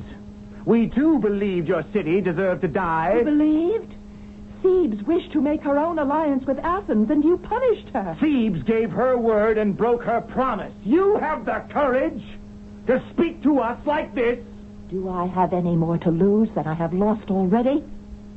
We hope not. Relate what happened. You asked me to tell everything? If you wish your life to be spared. And you are the Chief Justice? In the absence of a higher judge, we are.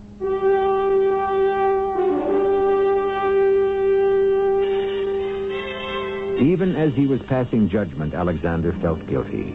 He admired courage and compassion. In the years that followed, he knew he had not been compassionate with Thebes, that he had given free rein to revenge.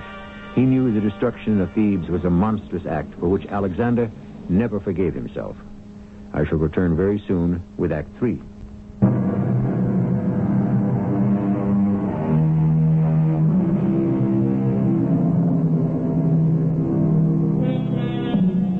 Thebes is burning, put to the torch by Alexander the Great as answer to a broken treaty.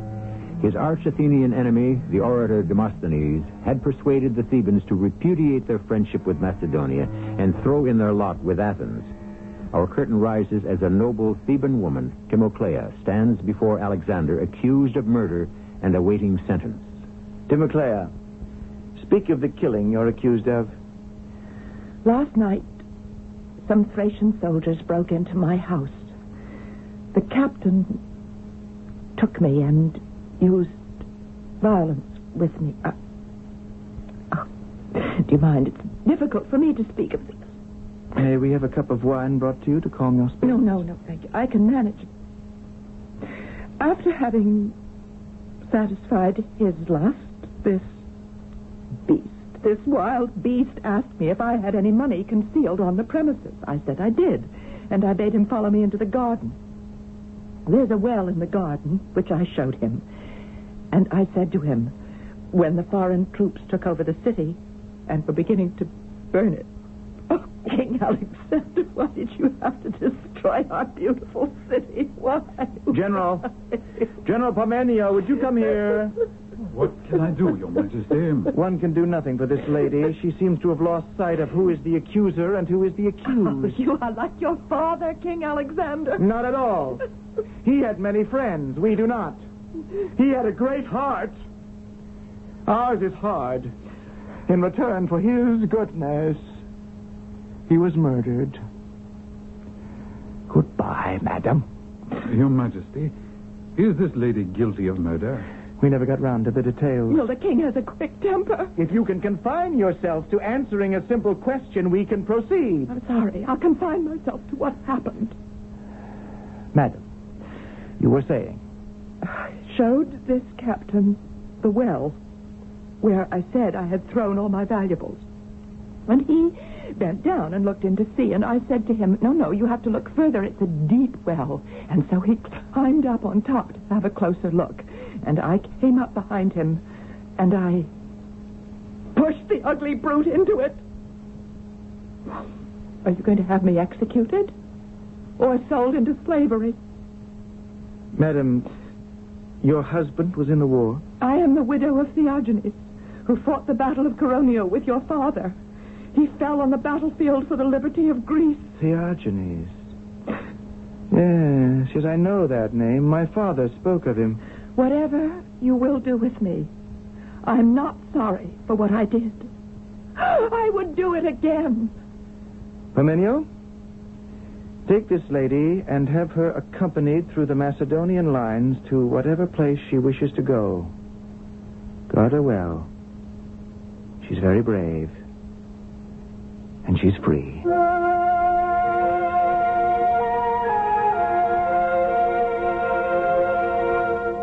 Parmenio, do you know what month it is? Well, it is March. And how old I am? 22. If we don't begin our campaign against Asia in 1 month, we'll have to wait another year. Well, April will still give us enough time. It's only 100 leagues on the west road to Cetos. And from there, only the Hellespont separates Macedonia from Persia. In a night and a day, we can get our 30,000 troops, 5,000 cavalry, and the siege towers across. I don't doubt that. The triremes are built. We've that fleet from Athens. And the men are as ready as they'll ever be. But the problem is, a month will come and a month will go, and we shall all still be right here rotting in Pella. All that is who remain. Well, I'm confused. All the soldiers who haven't given up and deserted. Well, why would they do that? Because since the new moon, they've not been paid. And because there's no money. None. No money for the campaign against Persia. Well, how can that be?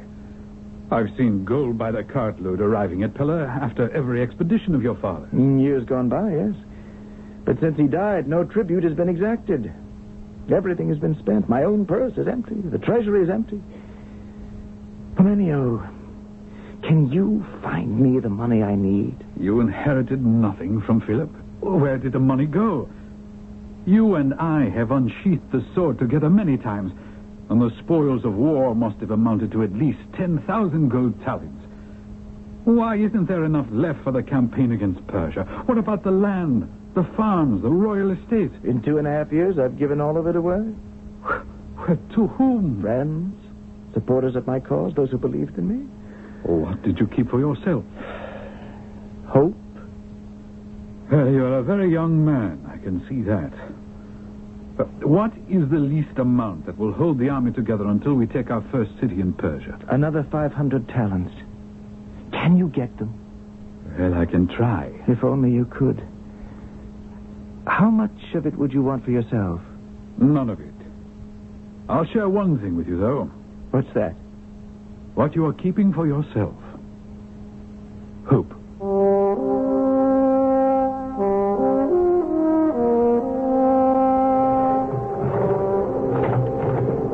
Listen to those oars men row, Parmenio. Listen to the wind and the sails. How I waited for this day. Bless Apollo for granting us this clear day for our crossing. I haven't blessed you for not raising 500, but 800 talents. There are many people who believe only you can ensure the safety of the Hellenic world against Asia. Now, when we get to the middle of the Hellespont, we'll drop anchor long enough to make our offering to Poseidon. Are your commanders on shore keeping an eye for us to signal when to launch their boats? I'll wager they're not the only ones watching. Darius is bound to have spies on all the opposite hills to tell him what we're up to. I accept the honor. And you won't be difficult to spot. Full armor, white plumes on your helmet, standing up here beside the helmsman. I want those who chronicle this war to know I steered the way. How far from the shore are we now? This is halfway across. Then here is where we make our offering and our prayers. Cast anchor! Cast anchor! Ship oars! Backwater slowly into the wind! Ship oars and backwater! Lower sail! Lower sail!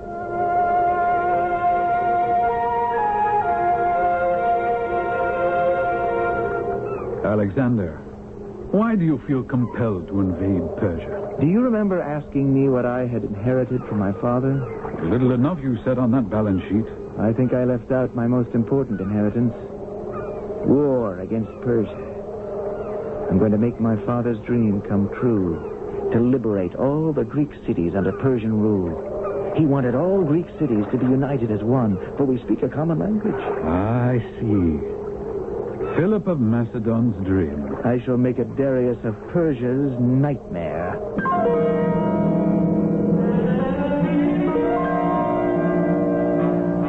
Let me wake up. I am Darius of Persia. Why can I not rest? Every night I see his men advancing. Battle after battle we are pushed back. Oh, must I dream this over and over again? Alexander's cavalry. Look at them. A wave of spears. Oh, run. They are overwhelming us.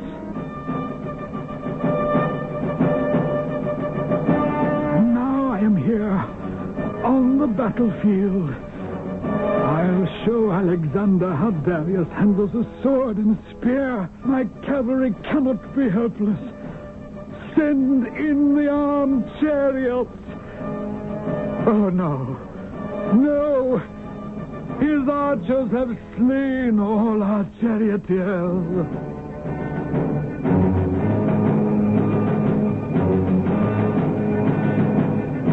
All is lost. Run. Run, save yourselves, Persians. Oh, you gods. You have deserted Darius.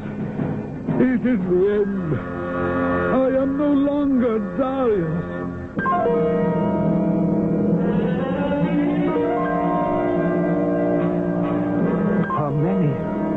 Have you ever seen anything like this royal tent Darius left behind? This color, this fine weave. Never. We'll walk inside. Imagine a tent floor made of the cedars of Lebanon. This chair, inlaid. That must be ivory. Gold and silver cups, gold platters. Think of it. Darius ate from gold platters on the battlefield. Over here, Alexander. Have you ever seen such a bath? A gold bathtub 50 leagues from Persepolis? All these things he took with him. And here, a throne. Now I know what it means to be king of Persia. Wherever he's hiding now, it's not like this. Excuse me, Alexander. I see a messenger at the tent opening. Give it to me. You may go. Yes, General. Ah, a message from Darius. Already? He couldn't be far. What does he say? Well, I don't believe this, Alexander. Do you know there are women in some of those tents behind us? And Darius writes that he has left his wife and mother, 2 young daughters, and a 6-year-old boy. Here. Right here. He says, Great Alexander, I acknowledge you have won most of Asia Minor. I offer you, most esteemed warrior, friendship and alliance. What say you to that? Find out where he has concealed himself and send him word that I reject his offer. Friendship and alliance with him, huh? Let me call a scribe to take down your very words. Will you have the scribe brought into the royal tent?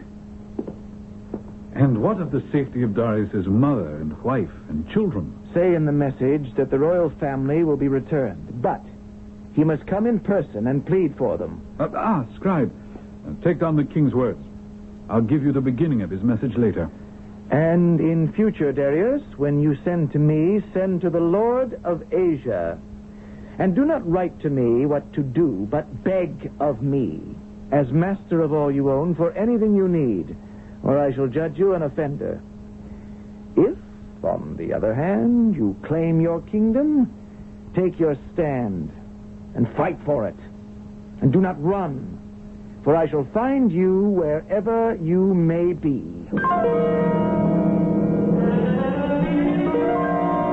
Do not run from me. Take your stand and fight for your kingdom. I shall find you wherever you may be. Oh, we cannot stay here. It is not safe. Groom, another horse. Get me one that will take me as far as the Euphrates. Once I am across it, I shall be safe from Alexander.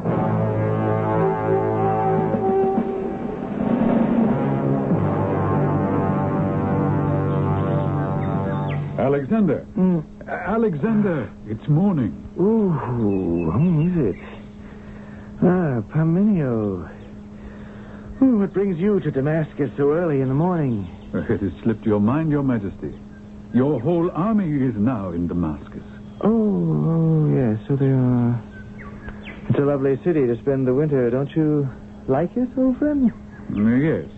You don't know what a pleasure it is to have plenty of food and plenty of rest. And plenty of entertainment. We deserve it, all of us.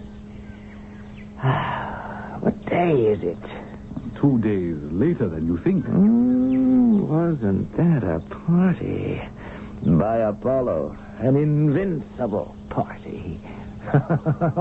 or a party for the invincible, huh?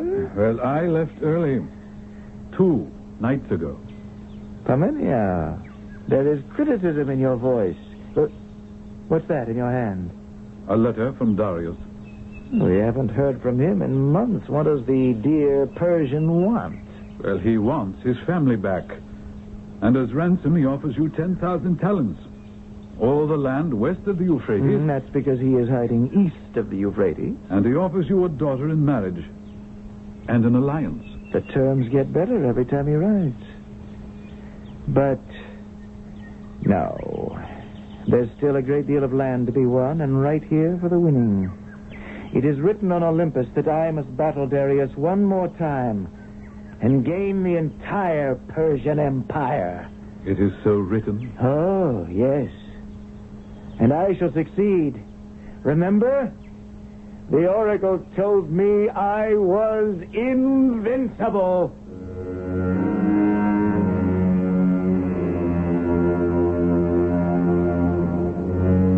That Alexander the Great, now 23, was a complex man is evident. Was it only to gain more land that drove him across continents? Why was he so single-minded? For his father? And were the spoils of war beginning to undermine the man?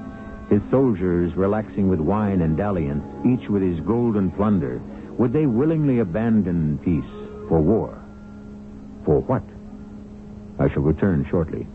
Hi, Pat Summerall to say that if you want relief from sore muscles and dry winter air, follow this prescription from True Value Hardware Stores. To soothe aching muscles, apply moist or dry heat with a Northern heating pad, just $9.88.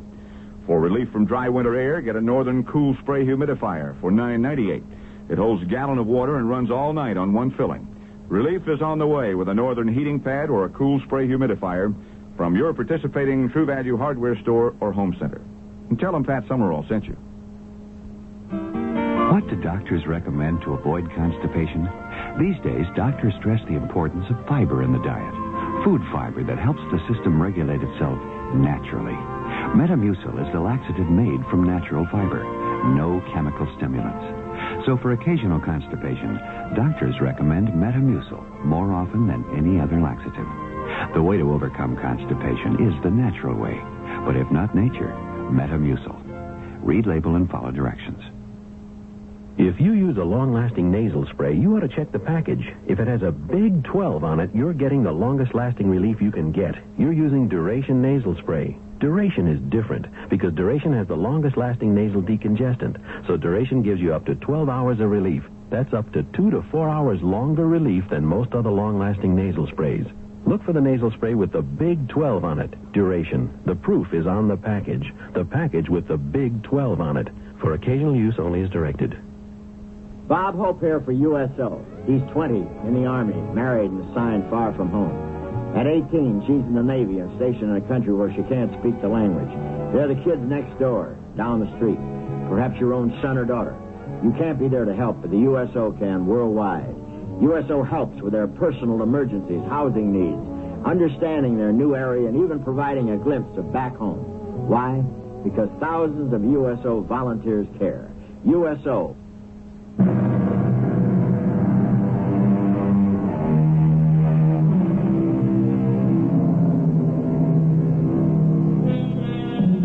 Our next broadcast will conclude The Legend of Alexander, which we have presented to signal the start of Mystery Theater's 8th season. We grant you some liberties with time, place, and person may have been taken, but we are reflecting a legend and hoping, as the poet W.H. Auden has said, to break bread with the dead. Our cast included Russell Horton, Marion Seldes, Earl Hammond, and Lloyd Batista. The entire production was under the direction of Hyman Brown. This is E.G. Marshall inviting you to return to our Mystery Theater for another adventure in the macabre. Until next time, pleasant dreams.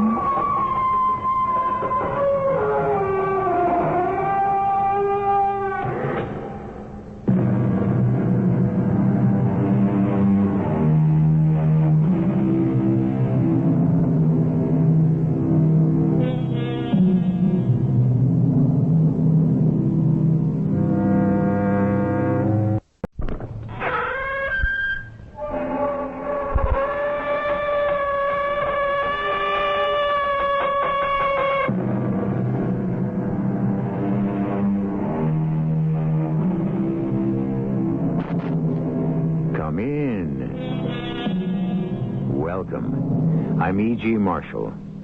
To celebrate 8 seasons of radio's first theater of the 80s, your Mystery Theater, we have brought you a week of the strangest, most perplexing story we could find. A legend that demanded to be dramatized, based on the harrowing and haunted life of Europe's first world ruler, the young and powerful Alexander the Great. Alexander, I can go no further. The wind and ice are at my throat. You go on. Desert you here in the mountains, Lysander? I need you. You need me. Unity is what I'm fighting for. The army needs you more, Alexander. Forget me. I'm no use to you anymore. You've led our troops through all these mountains. You can't stop now. One old man, more or less, makes no difference. Go on without me.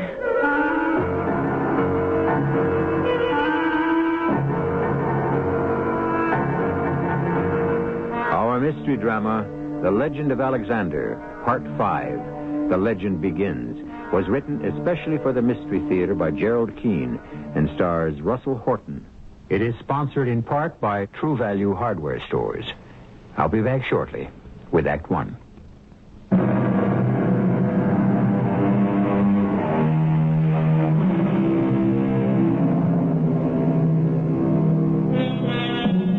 was 20, he ascended the throne. He found himself king of a crumbling empire.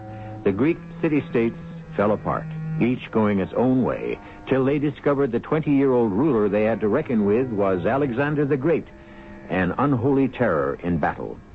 Speed and surprise, his chief weapons. Starting with Greece, then as far north as modern Bucharest, crossing the Danube, through Serbia, then south in a final conquest of Persia. Now he knew he was the great invincible Alexander. He believed it. What he did not know was power corrupts, and absolute power corrupts absolutely. What did I tell you, General Parmenio? There are none so clever or so strong that can defeat me. It would seem, Alexander, that Darius and the Persian army are no longer a threat to anyone. A threat? Persia is now our slave. Divide and conquer. My father taught me that. It's been the secret of Alexander's strength. Here, I'll show you. Are there any sticks about? Sticks? What kind of stick? Plain, ordinary wooden sticks. Kindling tree branches. Here? In Darius's palace? Gold and silver sticks, yes, probably. But not wood. What kind of an answer is that to your king? You, over there, slave. Yes, King Alexander? I want some wooden sticks. 30 at least. Bring them. Small branches, twigs. Chop down a tree if you have to. Yes, Your Majesty. Tell me, slave, you have been in the employ of King Darius when he ruled this land in the royal court? I have served here all my life. I observe that since Darius has escaped our army, it has been your duty to manage the palace, and you announce each meal by the ringing of a bell. It has always been the custom. I know all about that. But we of Macedon do not eat as your former masters did at such time as it pleases the cook to prepare food. We eat 3 times a day and on time. It is now 2 hours past sunset, and I wish my meal. I wish it now. King Alexander, be assured in the future I will not lose track of the time. Be assured if you do, you will lose track of your head. Your Majesty, I go instantly to obey. And don't forget the twigs. Alexander, why do you attack that poor man? He cannot defend himself. Are all Persians as stupid as he? Why are you so angry? You, a monarch. You should not raise your voice over such trivial matters as meals and twigs. It is beneath you. I would have passed the word along. Parmenio, are you scolding me? You may be only 25 years old now, Alexander, but 'twas I, Parmenio, who put you on your first horse when you were 5. There is something wrong with me.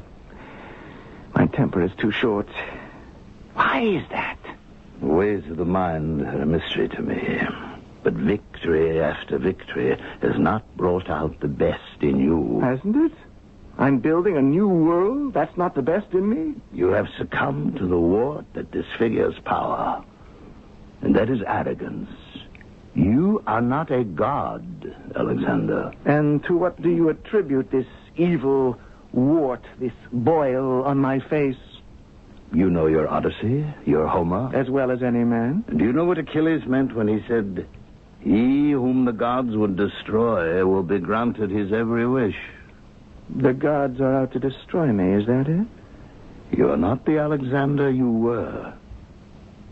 That is all that I wish to say now. Just some food for thought. Ah, food for the stomach. And where are the sticks I asked for? Here, Your Majesty. I hope these are long enough, or short enough, as Your Majesty desires.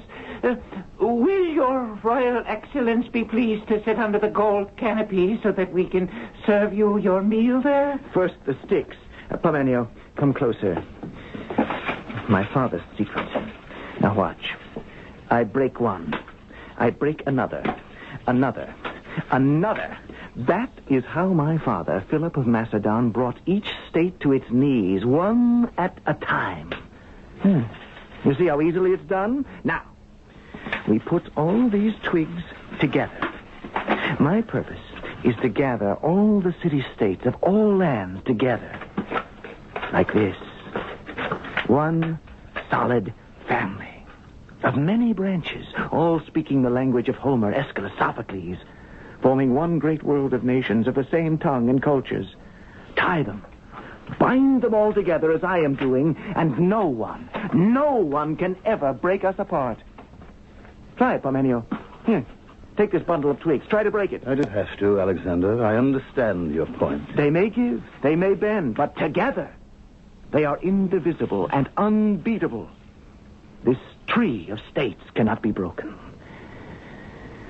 Now, to food. Help me up to the throne, Parmenio. You may sit somewhere below me. I've sat in many thrones, but never Darius's. Comfortable. But it won't do. No? Look at my feet. They don't touch the ground. Am I so short? King Darius is extremely tall. Yes, he is. I can't have this. You, slave. Yes, Your Majesty. Before I'm served, I need, do you see that table? Push it under my feet. Now, a little closer. That's better. Now my feet have something to rest on. Place each dish on a small tray and bring it to me. You, don't you hear me? Your Majesty, I cannot. My heart is giving out. What is the matter with you? Give me a tray with each dish. I'll rest it across the arms of this throne and eat. I think it upsets this loyal Persian to see you seated on Darius's throne. No, it isn't that. It's the table. This table I placed here on which you put your feet. It is the table on which I served my King Darius his meals. Of course. You understand, don't you, Alexander? The poor Persian can't bear to see your feet on a table from which Darius took his meals. The table has a meaning for the man. To him, it is a sad omen. It has a meaning for me as well.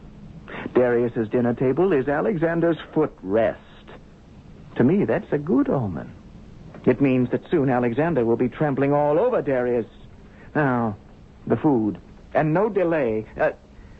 No. I changed my mind. I'll have some wine first. Parmenio, join me in drinking to the health of Alexander the Great and our next victory. Tomorrow, we take Persepolis.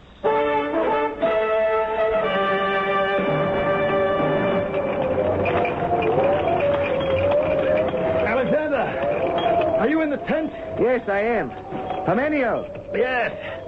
I'm half frozen. Join us. Hurry up. I'll close that tent flap. We'll have all our maps blown to the ground. Where have you been? We thought you'd never get here. You went on foot. It's the fastest way.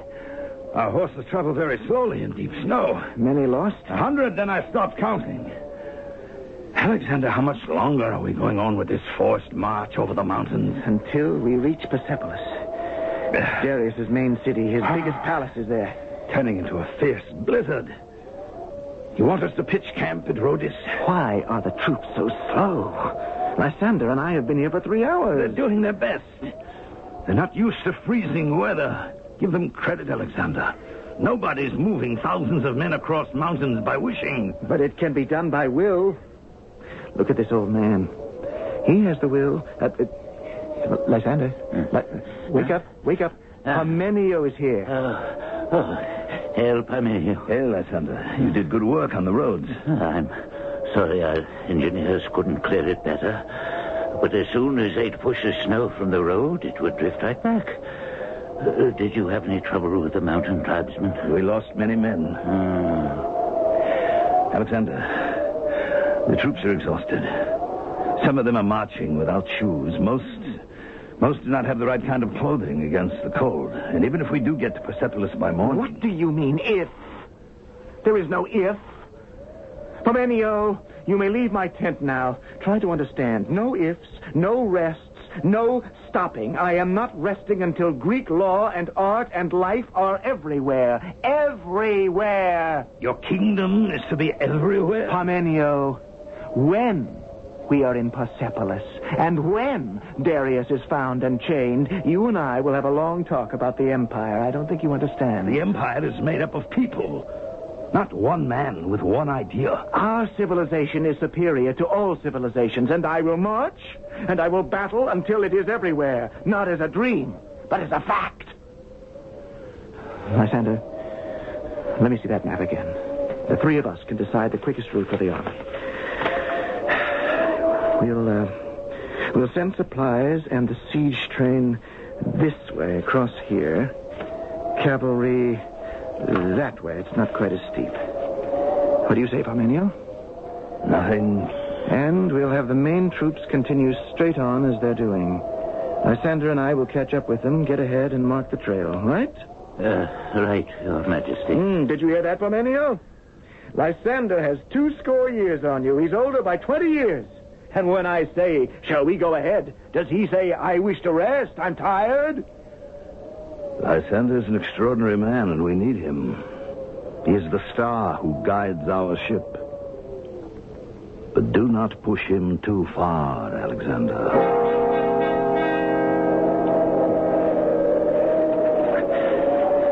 Alexander, stop a moment.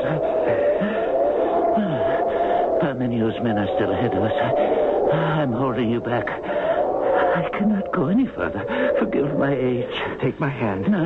It's too steep for me. We're closer to the top than we thought. The wind and the ice are at my throat. You go on. Here, the maps are tied to my waist. My fingers are too numb to untie them. Here, cut the string. Take them. Leave me here. Desert you in the mountains? I'd sooner drink hemlock. Oh, I was right. Look, we are at the top. Campfires. You see them down there in the valley? Persian tribesmen. Obviously, they haven't seen our men yet. Oh, take heart, Lysander. I'll surprise one of them. Take a firebrand, bring it back up here, and set fire to the trees behind us. That ought to frighten them off. They'll think a thunderbolt has struck the mountain. Take my cape, Lysander. Keep yourself warm with it. When the trees are blazing, I'll come for you.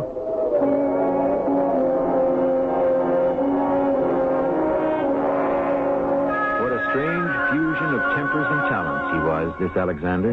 Only 25 years old, yet a visionary who brooked no interference. And yet, for all that, still a humane man who deeply cared for his fellow man. I shall return shortly with Act 2.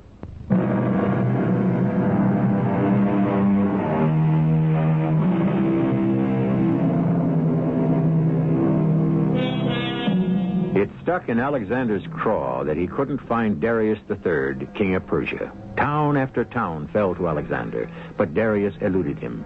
Persepolis, the capital city, was vandalized and burned. Ecbatana scoured, yet no Darius. Tehran, 200 miles distant, yielded nothing. Then scouts arrived with hard, believable information. Darius had been stopped by his own cousin, the Prince of Bactria. Are you sure, Parmenio? Stopped? Where? At the edge of the Caspian Sea. By his own cousin, Prince Bessus? Well, you must explain it. I cannot. I'd say Bessus has his eye on Persia. So he arrests Darius to be friendly to us. Betrayal by your own relative. It isn't the first time. How long will it take our men to get there? 2 days and a night's march through the desert. We'll make that 2 nights and 1 day. It'll be cooler at night, and we can begin now. Why exhaust the men unnecessarily? Let them rest. Parmenio, old comrade, haven't you learned yet? Alexander does not rest. We are not all Alexanders. Darius is safe. He is under guard. What does it matter which day he is brought before you? He is ours. The sooner I see him, the sooner I can prove to him we are not barbarians. But why bother? He is your enemy. What do you have to prove to him? That our cause is honorable. That he and I, the only remaining monarchs of great kingdoms, have that in common. That we might rule together. What? Alexander, you're a young man of contradictions. I don't deny it. To make this great show of benevolence, you would hasten your men beyond endurance. Parmenio, you have never agreed with anything I've said. You thwart me at every turn. I shall take the decision to the men. Let them decide whether we begin our march now or tomorrow. If we start now, tonight. We should arrive tomorrow by nightfall.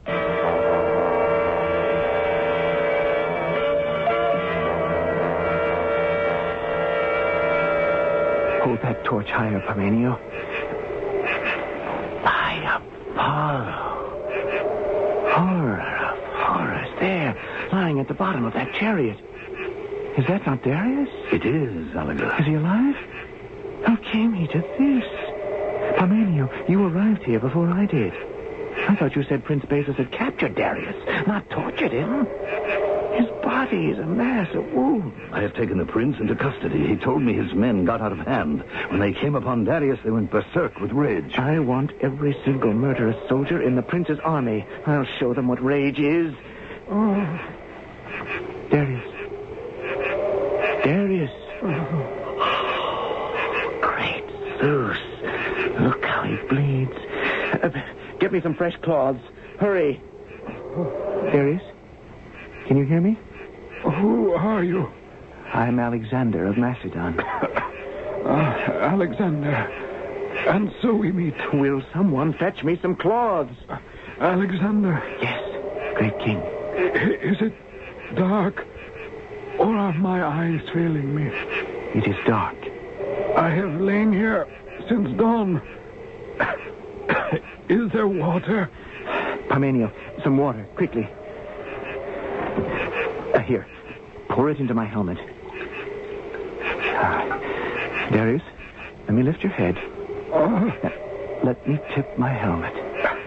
Slowly. That's right. Rest your head on my arm. Now, Parmenio, I wish a litter to be made so that King Darius can be carried gently to where he may be properly attended to. It is too late for that.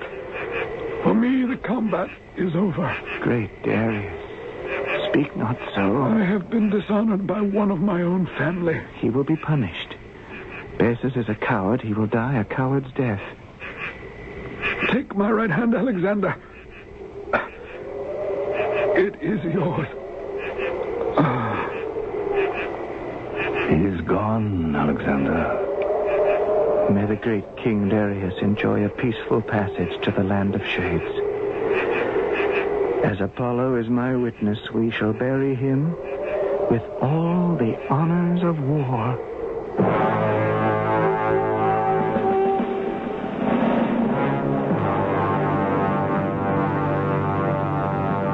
Lysander, they told me it was you. I couldn't believe it. How good to see you.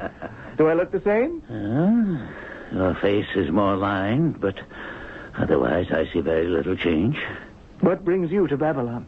I heard of the death of Darius.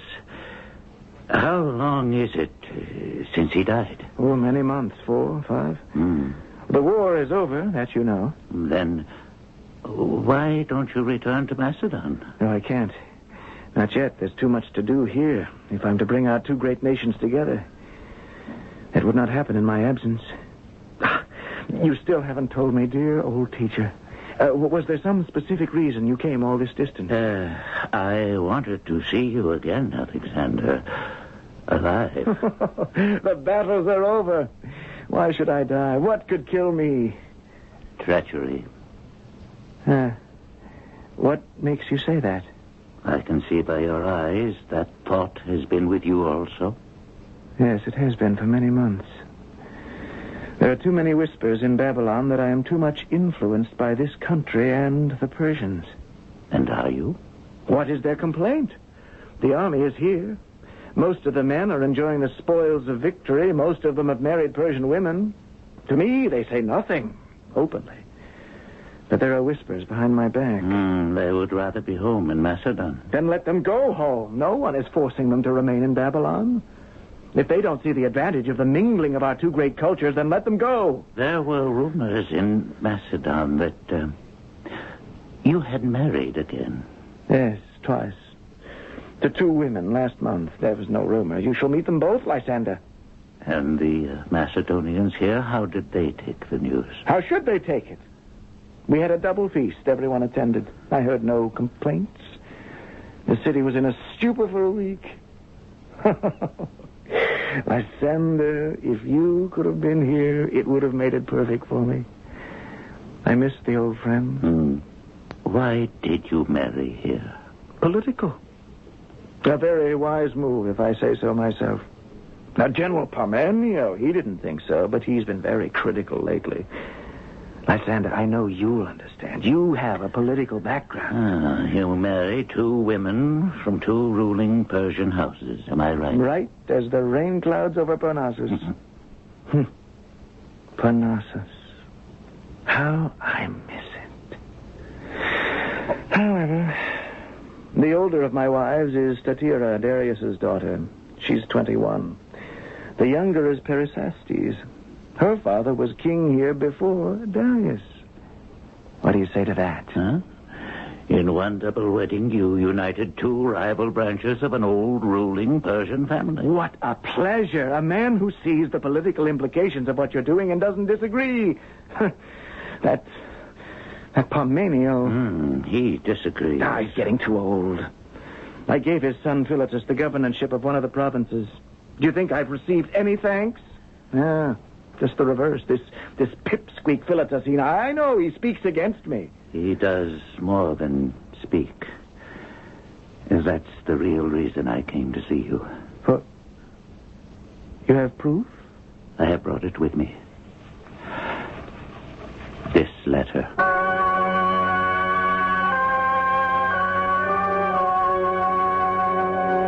I have asked as many of you men as could fit into this courtyard to join me. And I see old friends, familiar faces who've marched with me from the Black Sea to the Khyber Pass, who shared the fighting at Gordium and Tyre. Most of you were bachelors then.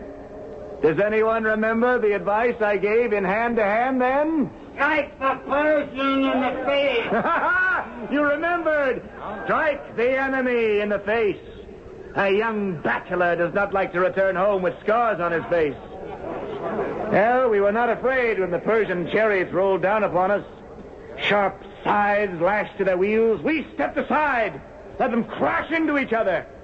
We didn't run from Darius's elephants. Whatever had to be faced, we faced it. Together.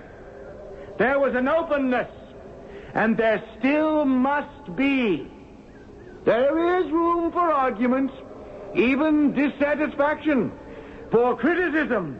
But one fault I will not forgive, and that is treachery. I have here a letter in Philotas' own handwriting.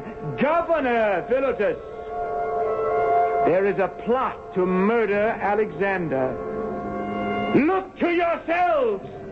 If any of you know of such a plot, or know of any of the plotters and do not come forward, you will be judged as guilty as the man who plans to hold the sword to my heart.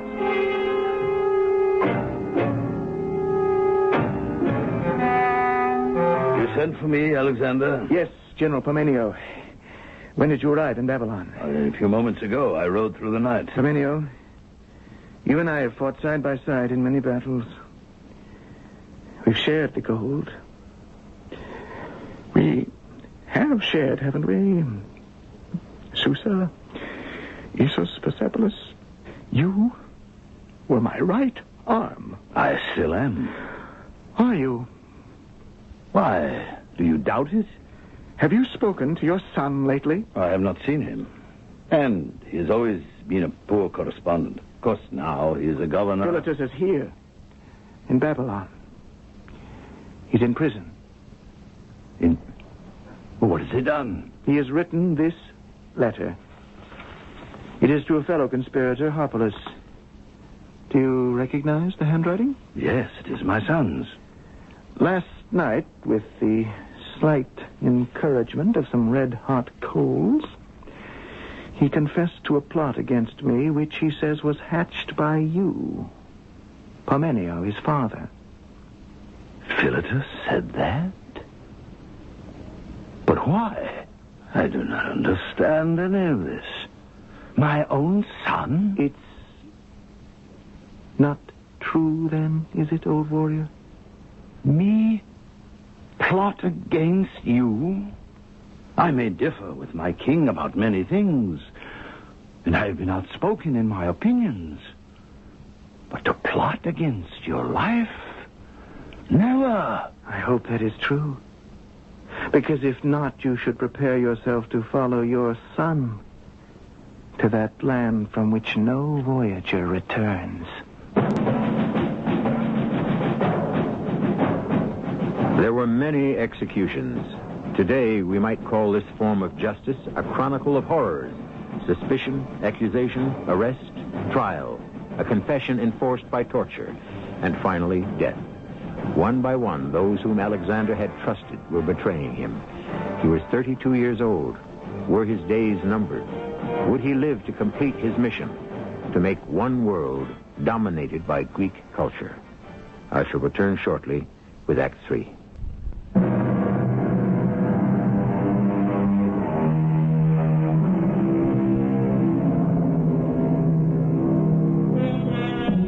He subdued all of Greece, Persia, Egypt, and finally India.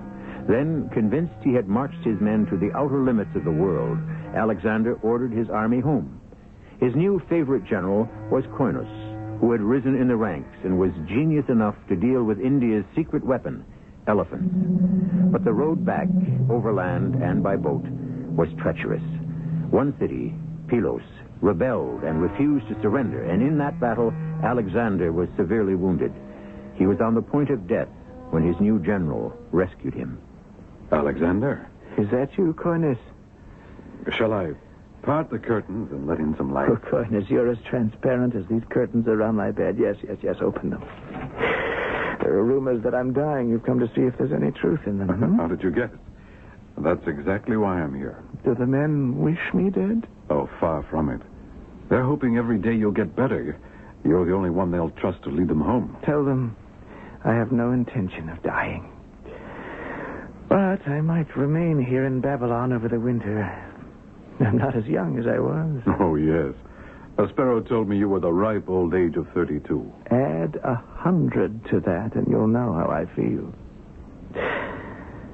I had to find out whether you were well enough to deal with a nasty situation, which might even become a mutiny. If you decide to remain in Babylon all winter, it just might come to that. Because we remain in Persia, the army would revolt? But why? They don't want to wait any longer. They want to go home. What do I have against Persia? There's so much here that's wonderful. You aren't helping your cause. Why is it the moment you cross its borders, you adopt Persian dress and manners? You eat their food. There are very few Macedonians who don't resent that. I wear what I like and I act as I wish. I am Alexander the Great, and no common foot soldier whom I have elevated, educated, and catapulted to power and made wealthy is going to dictate how I should live. You tell me there's a revolt in the making? Good. Inform Lysander. I wish him to compose a suitable poem for the biggest banquet Alexander has ever given his army. I've yet to meet a man who didn't prefer a feast to a fight.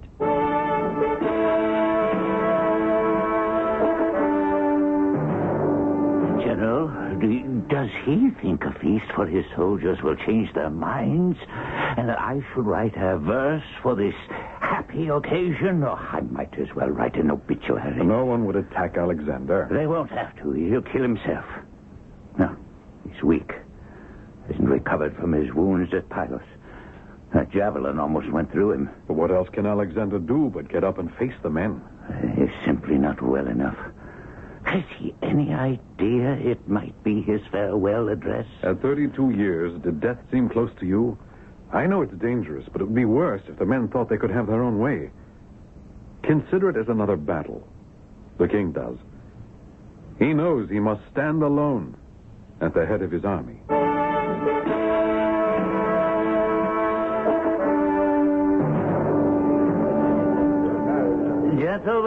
Gentlemen, I know the food and wine are satisfactory. There's so little of it left.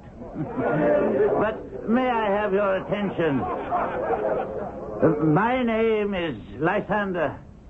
I have known your king, our king, since he rode his first horse. Hail, Bucephalus!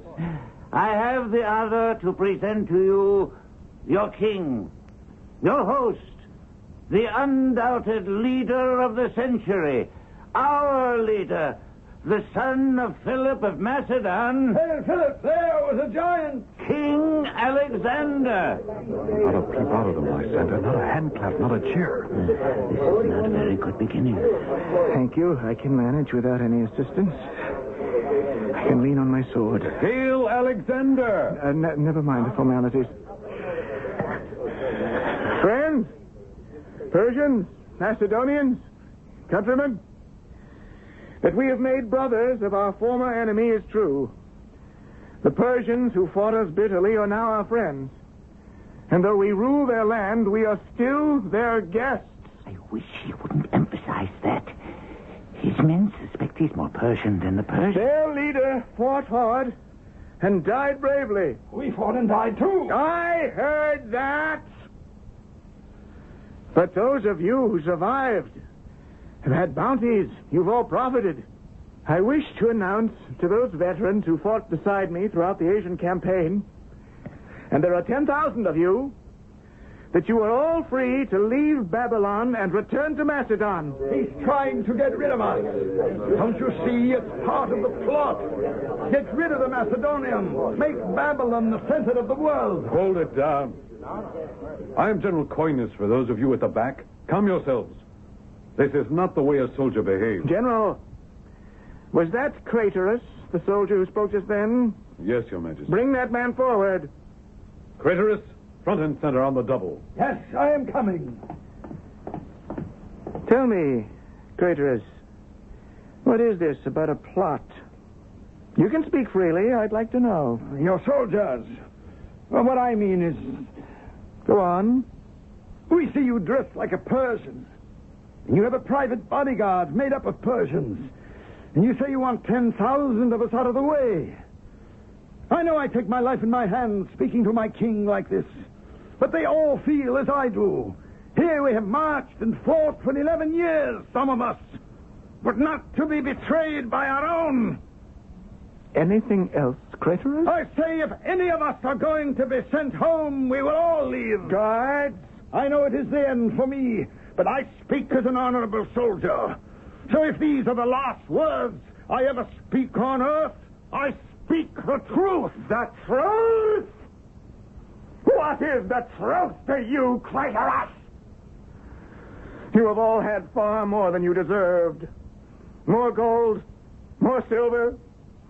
Tell me of any wealth I have not shared with you. Hardships I've not endured. Anyone who has wounds, come forward. I'll show you mine. I'll match you cut for cut. No part of my body is without a scar. But only in front, never in back. Your Majesty, I did not... Oh, yes, you did, Craterus.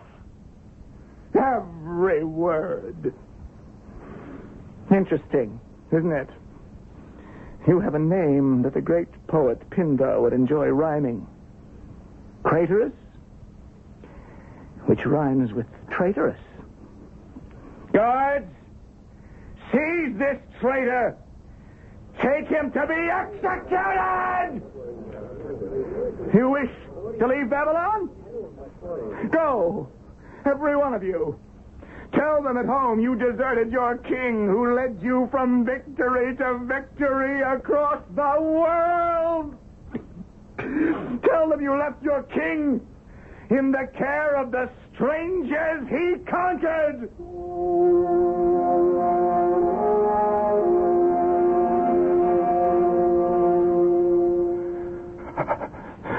Lysander, are you there? Right by your bed, Alexander.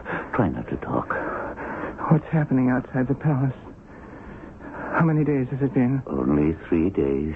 Oh, you made them feel ashamed. So quiet. Have none of them asked for me? Oh, every one of your men have. They fear that what happened at the banquet has hastened your illness. Too much marching. Too many wars. Where's General Coyness? We take turns.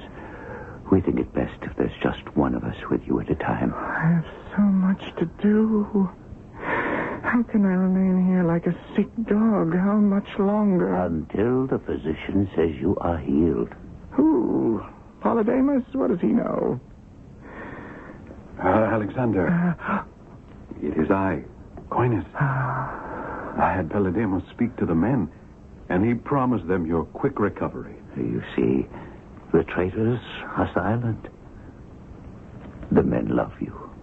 I wish to see them all. Your soldiers? Now? Oh, I don't think you should move. We will all drink from the same cup. One man at a time. Lysander, my cup. Alexander, do you know how many men you would be receiving? Have the servants bring in wine. And then I want each of my men to enter my chamber, one by one, and we shall each drink from the same cup. Oh, Your Majesty, there are thousands. I wish there were millions. Do it now. I wait.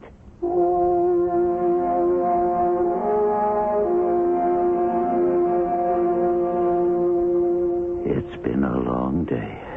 But a happy day for him. I've never seen him sleep so peacefully. I don't know how many thousand men came in here and drank their allegiance with him from that cup. After the first 3 hours, I stopped counting.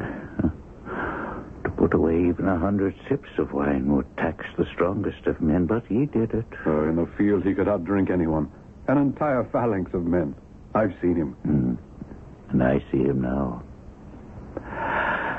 And I fear his face is so white. Thebes, why did I destroy you? What does he mean? Well, that was the first city he destroyed. And he has never forgiven himself.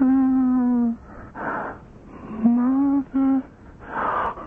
Mother. Are you there?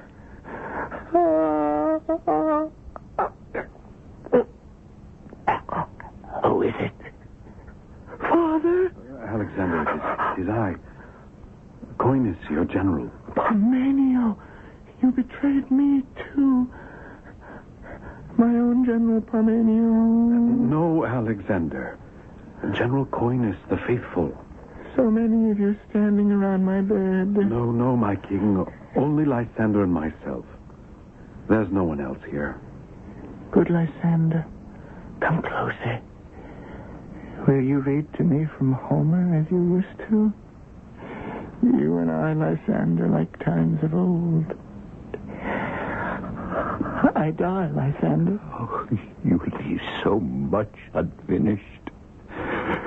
Who can continue your work? Who are you, sir? I am your general. Don't you know me? I know them all by their first names. Father, you taught me that. Lysander. Yes, my boy. Remember these words?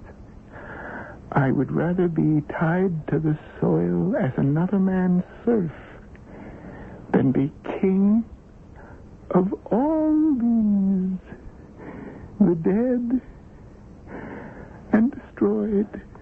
Very good. You remember your Homer very well.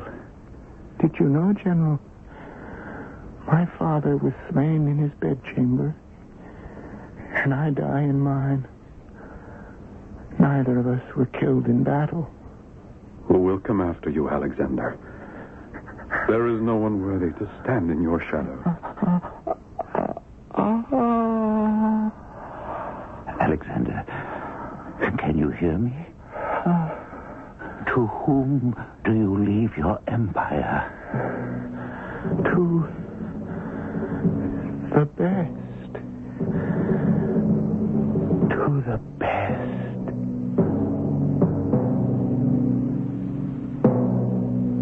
To the best. I leave leave my empire to the best. Those were the last recorded words of young Alexander the Great. Did he mean anyone who could take his empire away would be better than he, and therefore the best? But no one man ever did. There was none who could match him. That is the end of what we know of Alexander. Now, the legend begins. I shall return shortly.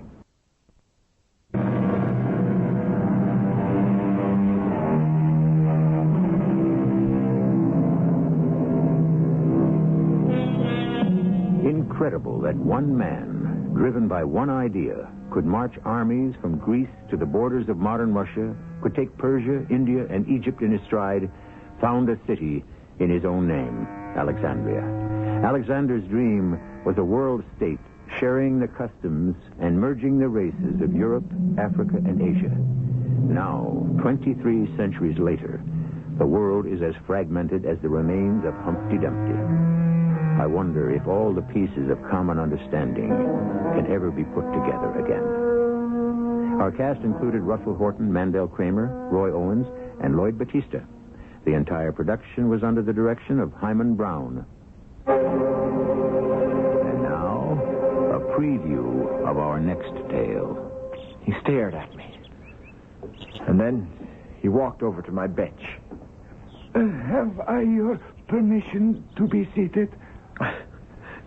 It's a public park. The city owns the bench. Oh, speak, Taximar. Who?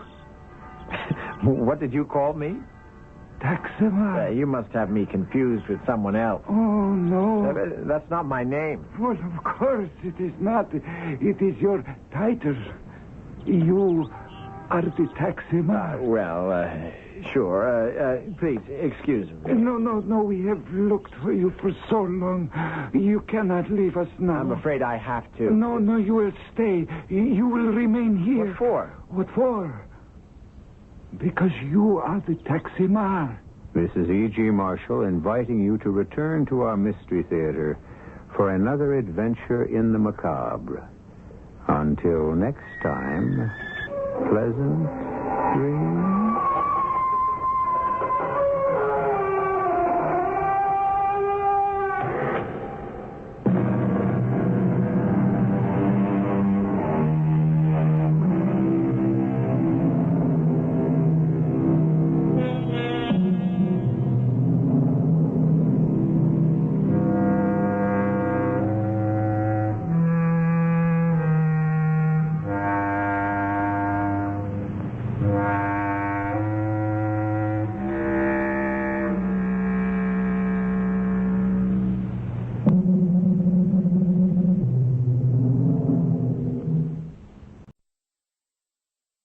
The CBS Radio Mystery Theater presents...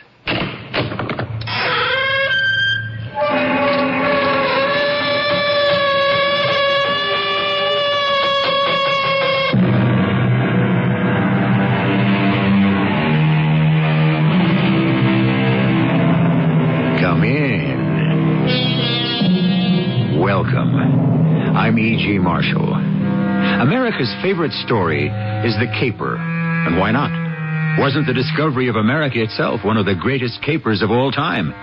Didn't an unemployed Italian navigator hustle a Spanish king into putting up money to find a shortcut to the great riches of the Orient? And when all he actually discovered was the poverty-stricken island of Santo Domingo, didn't he try to con everyone into believing it was really the fabulously wealthy land of India by calling the natives Indians? You understand? Huh? Here we have Isabella. When he saw her, she was old and ugly. Then she bathed in the fountain of youth. And now she's young and beautiful. It won't work. I wouldn't believe the story. I'd say it was a trick. You cannot expect Ponce de Leon, who is smarter than both of us put together, to believe it. My friend, unlike you and me, who are still young and strong, dried up old Ponce de Leon wants to believe it. And that makes all the difference in the world.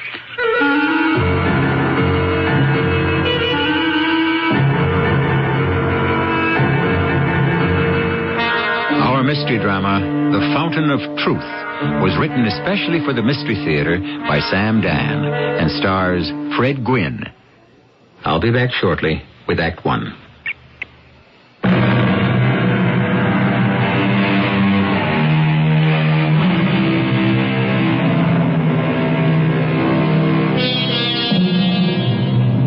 In the very early 1500s, all Spain was aflame with fever. Gold fever. Yes, there was a great new world out there on the west. No, it wasn't the land of India or China or any part of the Orient exactly. It was on the way there. And maybe Columbus was right. Maybe the world was round after all. And here was a place where fortunes could be made. And throughout Spain, from Barcelona to Cadiz, from Valencia to Salamanca, from old Navarra to newly liberated Granada, you could hear the recruiting sergeants of the conquistador captains. Who wants to make his fortune? Who wants to sail to the New World? Come, see Hispaniola, Puerto Rico, Santiago de Cuba. My friends, become rich beyond your dreams. The very stones on the ground are made of gold. Enlist here, now, today, under the banner of Captain General Ponce de Leon. Meet me at the tavern of Lilas Pastias, and your fortunes are made.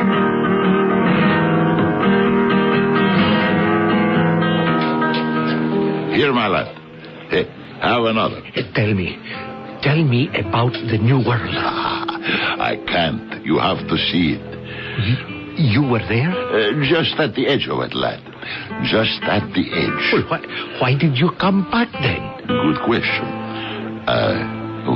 What's your name? Diego Alvarado. Good name.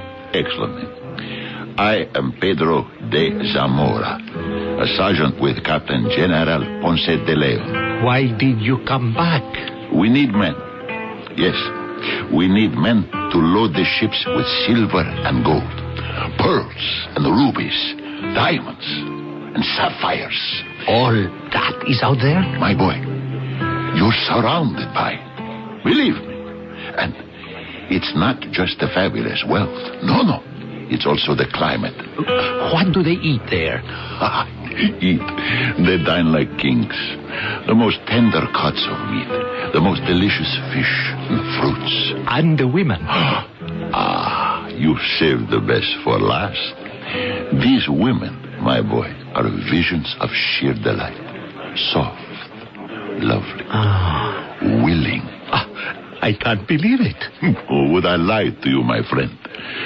You could return with enough money to buy this whole town. Where do I make my mark? Right here, my boy. Right here. Yeah. Good. You are now in the service of Captain General Ponce de Leon. When do we sail for the New World? Tomorrow. Tomorrow? My boy, the sooner we sail, the sooner you get rich. Stand at attention, soldier. Diego.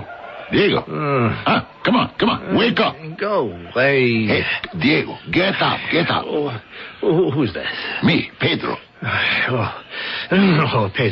Pedro, I am going to kill you. Come, Diego, up. You think I'm joking, do you? I'm going to cut your heart out. Just because I woke you up for guard duty. Your false and faithless lying heart. Come on, Diego, you have to go on post. Because of you I am out here. Where's your helmet, huh? The stones on the ground are made of gold. And buckle on your breastplate. I haven't seen any gold. I haven't seen any silver. And whatever you do, don't fall asleep on duty. But I'll tell you what I have seen plenty of. The mosquitoes, and snakes, and fever, and hunger, and thirst, and disease. And natives out to crush your skull with those clubs of theirs. Why did you lie to me? It was no lie. We'll make our fortune, believe me. I believed you once, huh? Never again. Faith, my boy. Just have faith. Everything's going to be all right. Now, come Come, you have to leave Francisco. But it isn't even midnight. I know, but poor Francisco is so ill, he just can't do a full tour of duty. By tomorrow, poor Francisco will be dead. The day after will be your turn or mine. In a month, there won't be one of us left alive.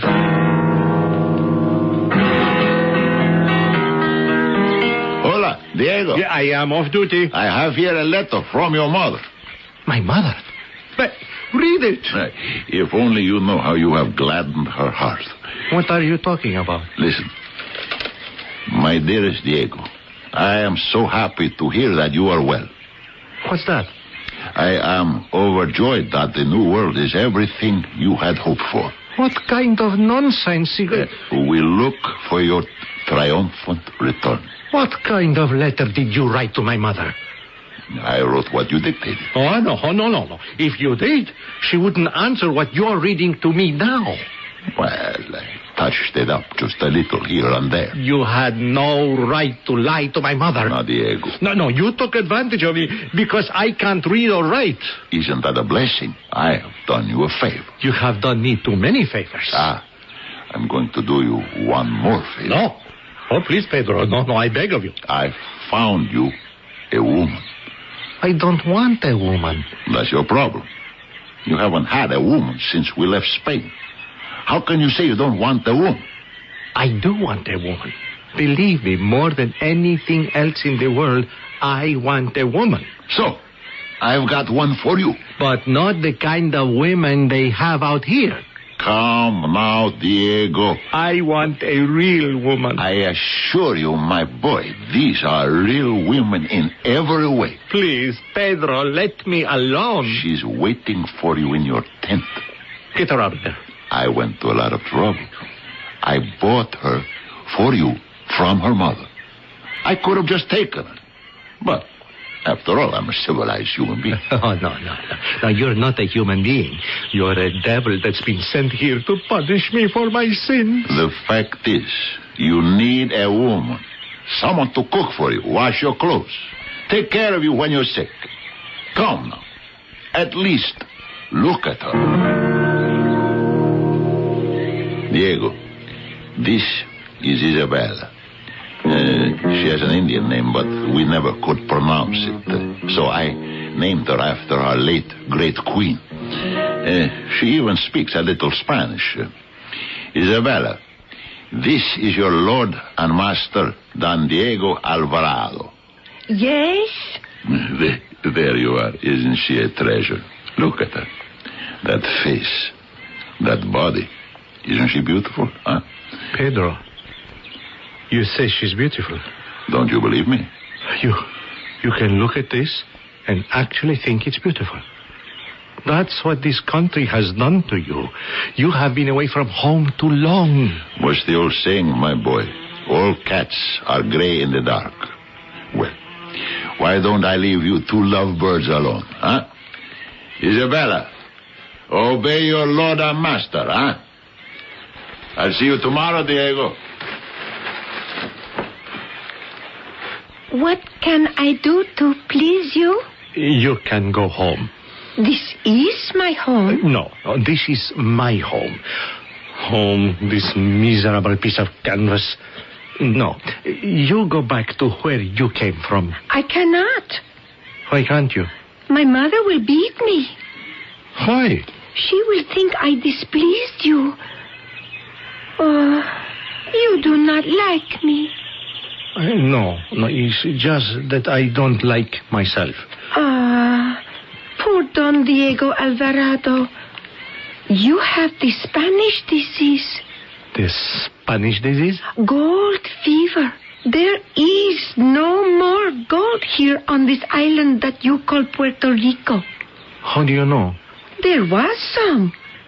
But your chiefs took it all for themselves. No gold. But I can't go home empty-handed. Perhaps there is gold on a land that is toward the setting sun. How do you know? I have heard. What have you heard? It is so beautiful. It is filled with flowers. I don't care about flowers. I want gold. Where there is so much beauty, there is sure to be gold. You say there's this beautiful land filled with flowers? Well, why not? Why not? Pedro, wake up. What? Wait. Wake up, Pedro. It's me, Diego. Diego, what do you want? I want to talk to you. Now? Why aren't you with your woman? Listen. There is no more gold on this island. Now, my boy, you must never lose faith. No, the fact is, if we are ever to get any gold, we will have to find it somewhere else. True? True. Now listen. Isabella told me about a land, a beautiful land, filled with gold. Huh? Where? To the west. What do they call the place? It's also filled with flowers. I like it already. Flowers. Flowers. Why don't we call it Florida? The place of flowers. Well, why not? It's a beautiful name. Beautiful place. How can we get there? Think, Pedro. We must convince Ponce de Leon to give us a ship and crew, in return for which we shall sail to Florida and harvest all this gold for him. And of course, a great deal shall find its way into our pockets first. What have we got to lose? Nothing. If we stay here, we know one thing for certain. We'll die poor. Let's go talk to Ponce de Leon. When? Now. This hour? Why not? The old man never sleeps. He stays up all night just thinking about gold. Let's give him some more to think about.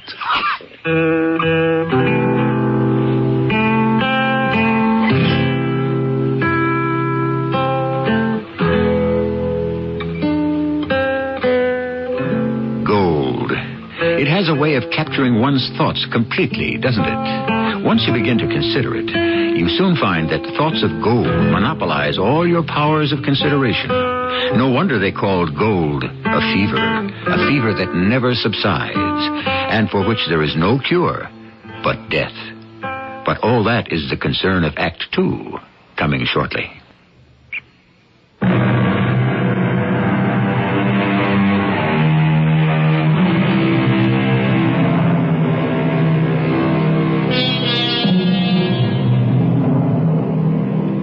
Our story is basically concerned with gold. And let's face it, practically half the stories that were ever written, or will be written, are about gold, or money. The other half are concerned with love. Love and money. It's the quest for each of them that makes the world go round. You wish to speak with me, Sergeant Zamora? Sir, Soldier Alvarado here, and I have news. Diego, tell the Captain General. Your Excellency, there is a land to the west. There is always a land to the west. Where there is gold. There is always gold. Sir, this Indian girl... there is always an Indian girl. She swears to me. Although sometimes it's an Indian man. This beautiful island, it's filled with flowers, sir. I suppose we could call it Florida. Yes, I know all about Florida. But, Your Excellency... I was there. When was it? 15, 13... 8 years ago. Then Your Excellency saw with his own eyes. Yes, it's a beautiful place. And it's filled with gold. It is also filled with hostile, warlike natives. Few cannon shots into the woods. I landed there, and I took possession for Spain in the name of the most Catholic majesties. And there the matter shall rest. But we all came here for gold. That is true. And if you will give me one ship, just one ship, a small one with just a few men. Caray, Sergeant Zamora.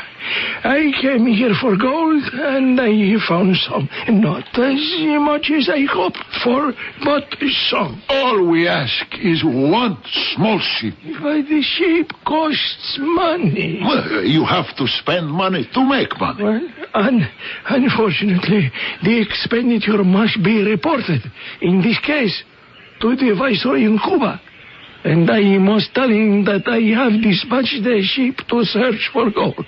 And if you do not return with the ship loaded to the waterline with gold, I shall be summoned back to Spain and to face trial and prison. Your Excellency, I beg your leave to speak freely. By all means, Diego. I came here. I won't discuss the hardships, the dangers of the voyage, the wormy bread, the foul water, the seasickness, and the leaky ship almost foundered in a gale. I won't dwell on any of that. I am obliged to you. And then, when I did get here, half dead, I won't even complain about the hard work and the fighting and the disease and the guard duty. Not one word. You have the patience of Job, my son. But I was told the land is filled with gold. That's why I was willing to endure any hardship, suffer any trial. I was told I could make my fortune. And so you shall. But where? Where is the silver and gold? Look, my son. It is all around you. The waters indeed are filled with silver, with the silvery bodies of fish which one can salt and sell for a fortune in Europe. And the gold, how lush is the land with corn, wheat, oranges, fruits of every description. As your commander, I shall give you acres of your own to cultivate, and thus you shall truly enjoy the riches of this new world. With all due respect, General, if I wanted to be a farmer, I could have stayed at home. But here at least you can be a wealthy farmer. Captain, no matter how old a man is, doesn't he still have the desire for gold?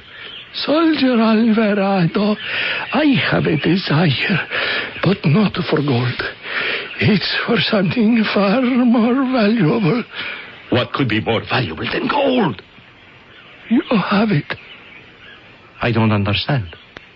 Youth, the fire, the strength of youth.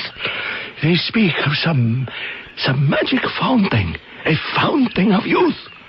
All one need do is bathe in it, and one is made young again. For that fountain I would assemble a fleet of ships. To find that fountain I would venture everything. But of course, it doesn't exist. But, sir... And now, soldiers, you are dismissed.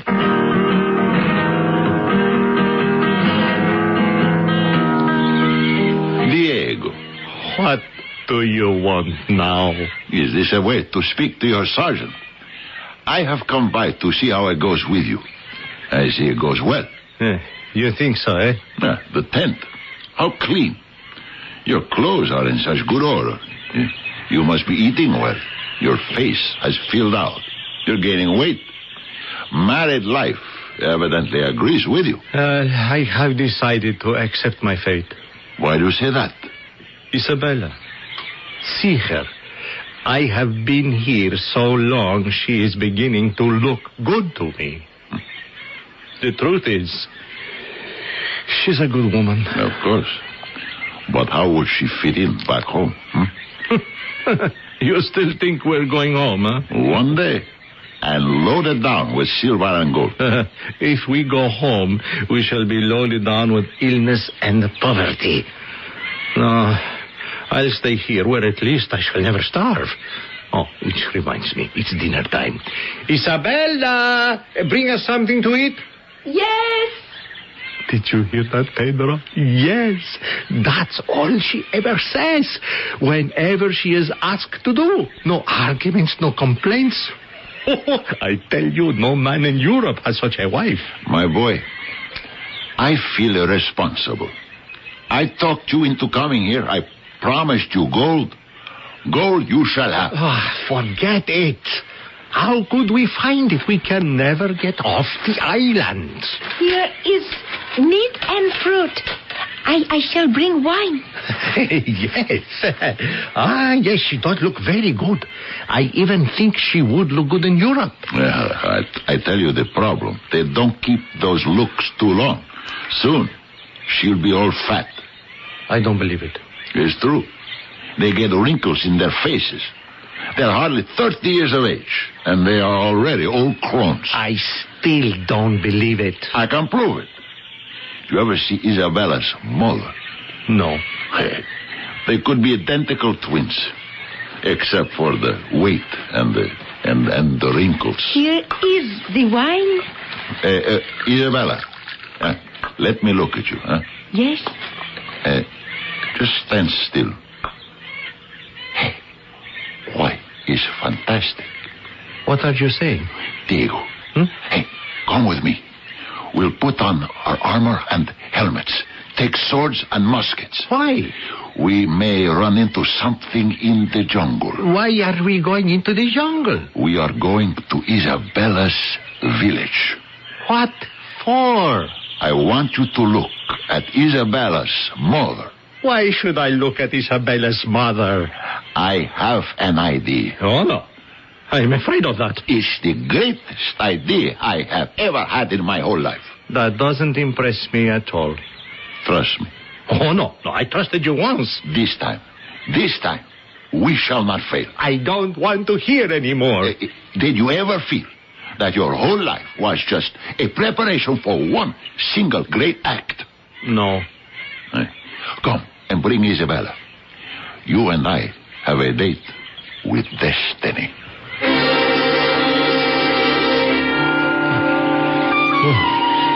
Oh, Pedro, I can't. I won't walk another step. Courage, my boy. No. It can't be far. Oh. Isabella, where is your mother's village? It is just beyond those trees. Yeah. See, we are practically there. Now that we are practically there, what? Hear them. Even the village dogs welcome us. No, Pedro, I shall not walk another step until you tell me why we have come here. I need tell you nothing. It shall all be revealed to you. When? How? Why? The moment you look at the face of Isabella's mother. You're mad. You've had too much sun. You've had too much hardship and disappointment. You think I'm mad, do you? Very well. Humor me. This is my mother's tent. Call her out. Mama, it is I, Isabella. Now, Diego, she comes. Be ready. Be ready for what? You'll see. Here she is. Mama, I have come for your blessing. Well, Diego, see? The resemblance between them, see? All right, they do resemble each other. What of it? But it's more than a resemblance. It's practically one face. Isn't it? Take away the wrinkles, the stoop of the shoulders, the fat. They could be identical twins, couldn't they? Pedro, what is the point of this? Answer the question. Couldn't they be identical twins? Yes. That's all I wanted to hear. Isabella, go inside the hut with your mother and talk about old times. Yes. Admirable woman. I should have kept her for myself. Now, you see what we are going to do? No. We are going to sail to Florida. Pedro, must I remind you that Ponce de Leon has already refused us? Ponce de Leon shall lead the expedition himself. What expedition? My boy, you listen, but you don't hear. I distinctly heard him say he was no longer interested in gold. Of course. But he's interested in something else. And do you know what that is? Ponce de Leon is an old man who wants only a good meal, a soft bed, and pleasant dreams.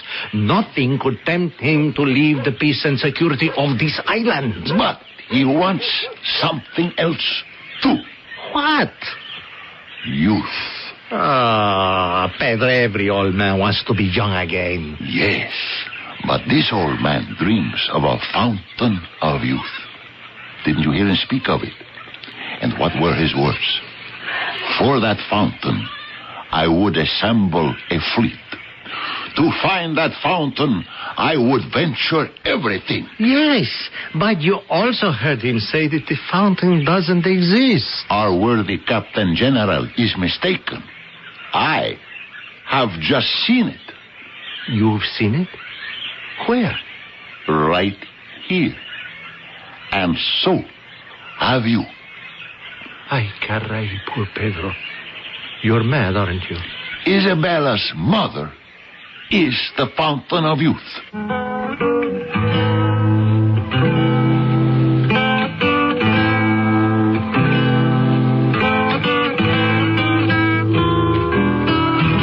The fountain of youth. What does Isabella's mother have to do with the fountain of youth? Of course, we've given you all the clues you really need. You are already aware that a caper of some sort is in the planning stages. And if you've been paying attention, you've already figured out what it is. Let's compare notes in Act 3, which arrives in just a few minutes.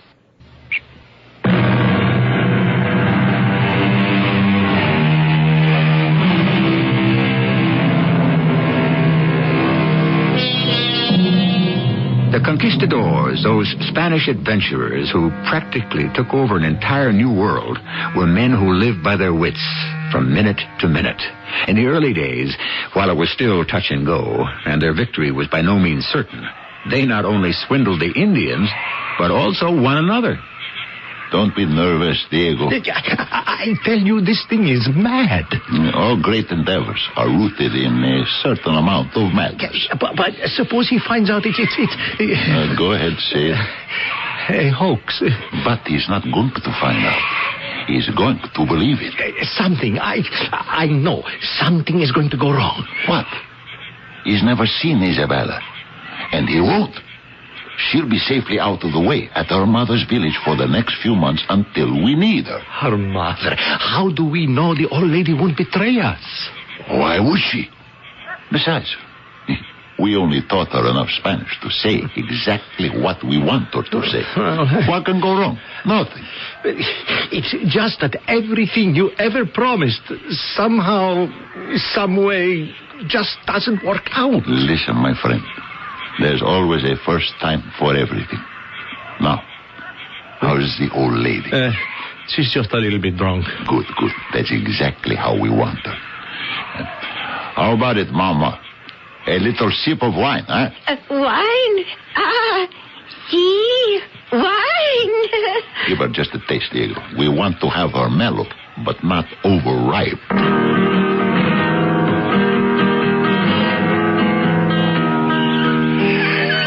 You say this old crone has been babbling about a fountain of youth? General, you know, we were out on this raid.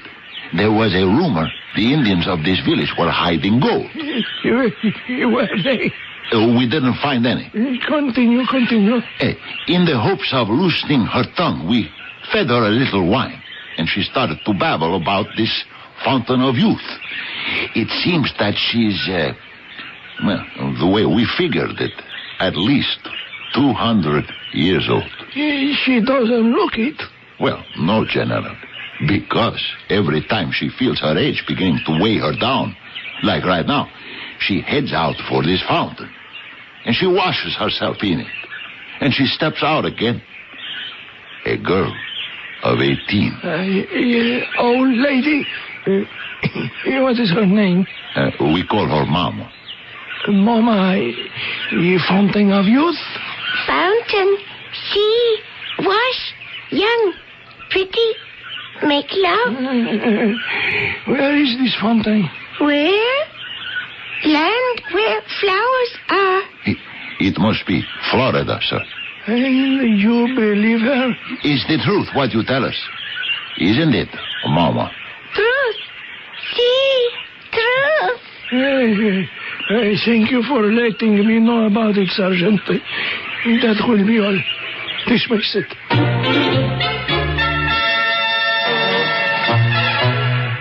We made fools of ourselves.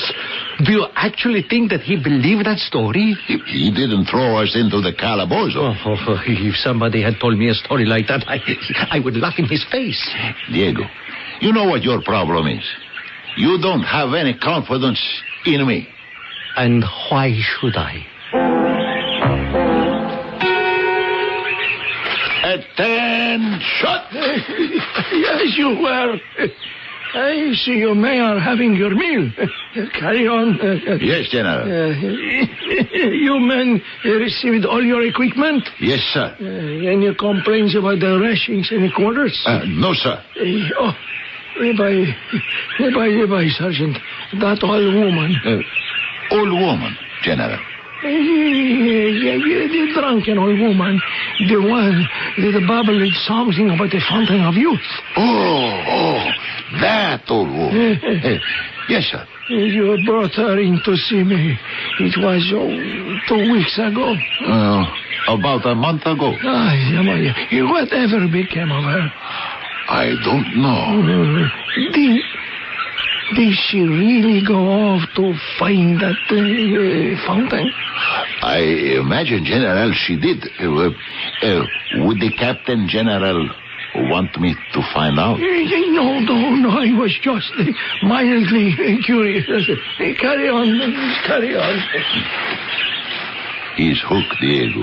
Our fish is hooked. All we have to do now is to land him. Shut! As you were. Carry on with your musketry instructions, Sergeant. Yes, General. Sergeant. Yes, General. I am sure it's nothing but an old wives' tale. But do you suppose that old woman ever found the fountain of youth? I could take Diego here with me, General, and we could go to her village and find out. There's no point in going to any trouble. Oh, General, there's no trouble at all. We're due for another gold sweep anyhow. Well, as long as you won't be going out of your way. I'm convinced there is really nothing to it. Most likely. You're right, General.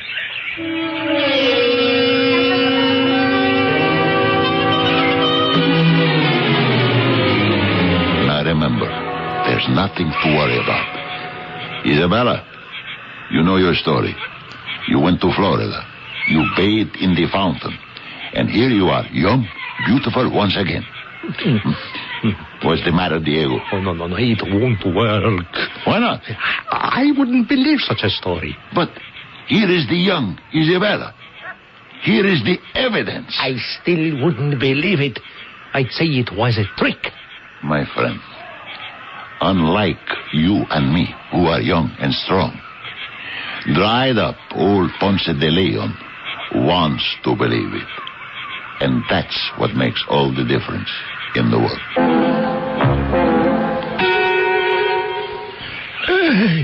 And this is the same woman, the same old woman who was here 2 months ago. General, she looks like the same woman. The resemblance is startling. It has to be the same woman. We asked at the village. Everybody swears to it. They do, huh? And I can't imagine why they would lie. What would they have to gain by it? I memorized that old woman's face. Every feature has been burned into my mind. If you take the wrinkles from the cheeks, and the pouches from under the eyes, and the lines, it is the same face. Is there actually a fountain of youth? That's what the legend says, General. You there? Have you been to the fountain of youth? Fountain? Youth? Yes. Is this a snare? A delusion sent by the devil? What do you think, Sergeant? I don't know, General. A gift from heaven, a sin from hell. Does it matter? I'll bathe in that fountain. I'll have my youth again. The fountain is this way. Say yes. Fountain, yes. This way. Follow me, men. Follow me. Pedro, what shall we do now? Soon we'll have to make camp. You spend days looking for the fountain. We'll go looking for gold. Hold! Those are drums. I would say quite a few of them. I don't like this sound. We must go back. What do you say? Angry drums. War drums. Weapons at the ready. Weapons at the ready. We have to move back to the ship. Quickly. Prepare to fire. Wait. Just up ahead. See, there's Sergeant. What is it, General? That beautiful waterfall. It's a fountain. It's the fountain. General! It's the fountain. General, come back. I never saw water sparkle like that. He'll get us all killed. Tell him it's not the fountain. No, not the fountain. No. Diego, Francisco, first squad, follow me. General, it's not the fountain. Yes, I know it. I've seen it in my dream. No, General, don't take off your breastplate. If I don't, I'll drown. The fountain of youth, I have found it. I am bathing in it. It shall make me young again, strong again. Look out, they're here. Fire. General, we'll be in the car. The fountain, I have found the fountain. The general has been hit by an arrow. Get him out of here. Why did he take off his breastplate? Surround him. Surround the general with your bodies. Keep firing. Keep firing. Load and fire. Load and fire. Fire.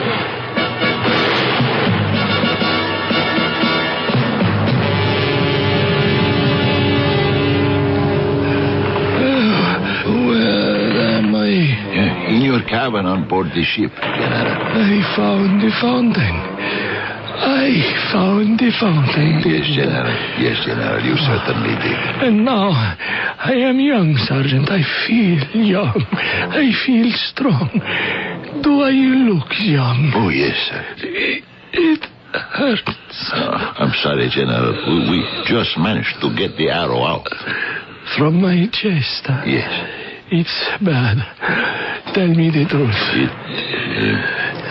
It is. Sergeant, I am dying. No, General. No. Now is no time to lie. Let me look at my hand. Help me raise my hand. Oh, thank you. The same withered, wrinkled flesh. It wasn't the fountain after all, was it? No, General. There is no fountain of youth, is there? I suppose not. And you play the trick on me. You and Alvarado. Yes. It must have been a mother and her young daughter. That is why they looked alike. I knew it. You knew it? Yes, I knew it. I knew there was no fountain. Then why did you come here? To look for it. But I don't understand. If you knew there was no fountain. Why were you so anxious to come here? You and Diego. To look for gold. Yes, but you knew. By now, there is no gold for you in these island jungles. Only hardship and disease and death. Why do we keep looking, all of us, for what doesn't exist? I don't know. I saw the answer in the fountain. It's because we are dreamers, Sergeant. And we have dreamed an El Dorado. But we are damned because this El Dorado can exist nowhere else but in our dreams. And we must search for it all our lives in vain. Thus we struggle against our fate until we are released by death. This is what I saw in the fountain. The fountain of truth. Captain. Captain. He's dead, Pedro. The fountain of truth. Perhaps he found what he was looking for.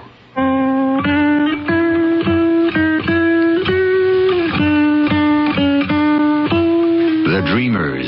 Off they go into the unknown darkness in quest of what? Gold? Glory? Knowledge? Magic?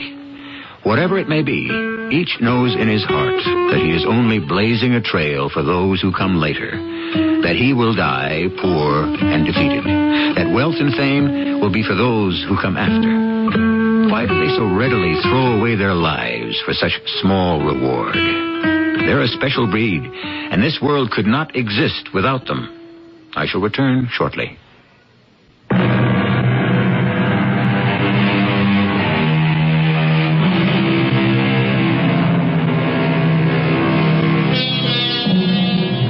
We say that Columbus discovered America. That isn't true. It was there all the time. He merely found it. And he, and all the explorers who followed him, literally stole it from the people who were living here originally. And why? Just for gold. Gold, that peculiar metal that has no basic value or intrinsic worth except that which we happen to give it at any specific time. Gold. How easily the world could get along without it. What's all the fuss? Our cast included Fred Gwynne, Earl Hammond, and Joan Shea. The entire production was under the direction of Hyman Brown. And now, a preview of our next tale. Gods have many wives. Well, never mind all that for now. That kid has to go to a hospital. I'll take him in the boat. No. No? Malana will kill herself. Why? Because you will place him in the god boat and take him to the sky. No, I'll take him to the Cedarville General Hospital. No, the god Henry must cure the child here. The people wait. Well, let's get this straight. I never said I was able to... Henry must cure the child, or the people will turn on their god. Turn on their god? What does that mean? Killed? Cure the child. But how? By a miracle. A miracle? How can you expect me to make a miracle? If you cannot make a miracle, it will prove that you are a false god. This is E.G. Marshall inviting you to return to our Mystery Theater for another adventure in the macabre. Until next time, pleasant dreams.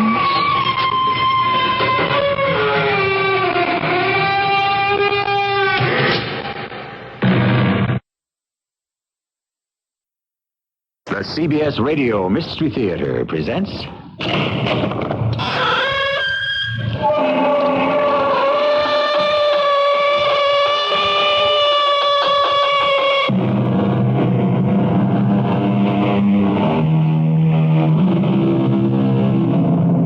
Come in.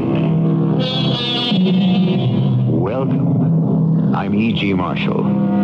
We live in such changing times. It is inevitable we fear tomorrow more than yesterday. What's to become of us all? Will we be annihilated in our beds? Is there any way of living in peace ever again? Who can save us? Or is the end an inevitable radioactive fiery ball whirling through space? Today we explore a year in our future when we thought the sun had set for the last time. Elizabeth, my considered opinion is that the president is hiding somewhere. The whole idea has stunned me. I don't know what to think. There's always the possibility the president's been kidnapped. But we're stymied by the message that he's held hostage by the Ray universe. We can't identify it. There's been no demand for ransom. What else is there to think but that your husband, in some strange state of mind, is a prisoner of himself?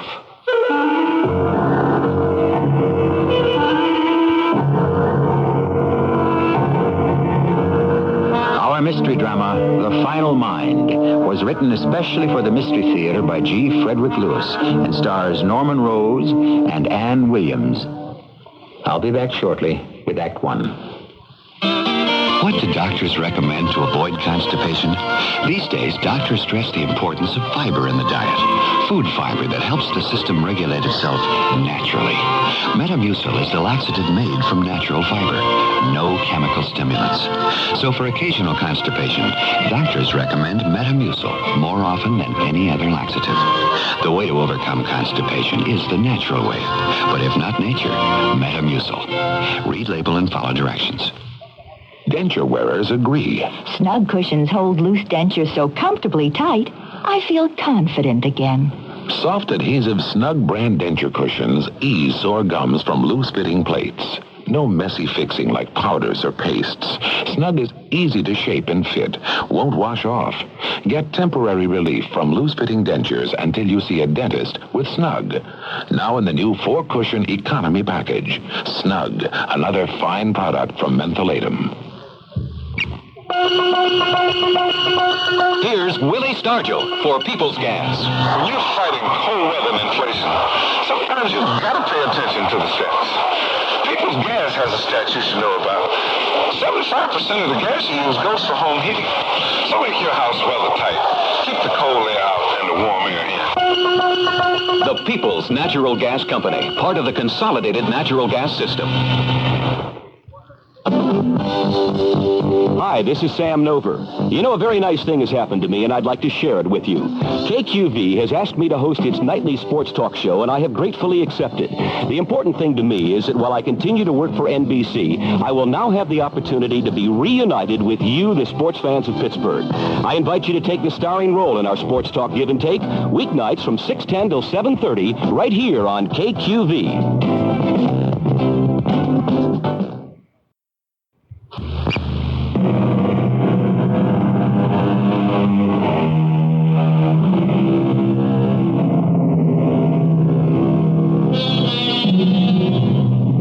So as not to alarm you, although I am certain you aficionados of the Mystery Theater rather expect a little knee-knocking, goose-flesh and spine-tingling fright, I shan't reveal the exact year this tale takes place.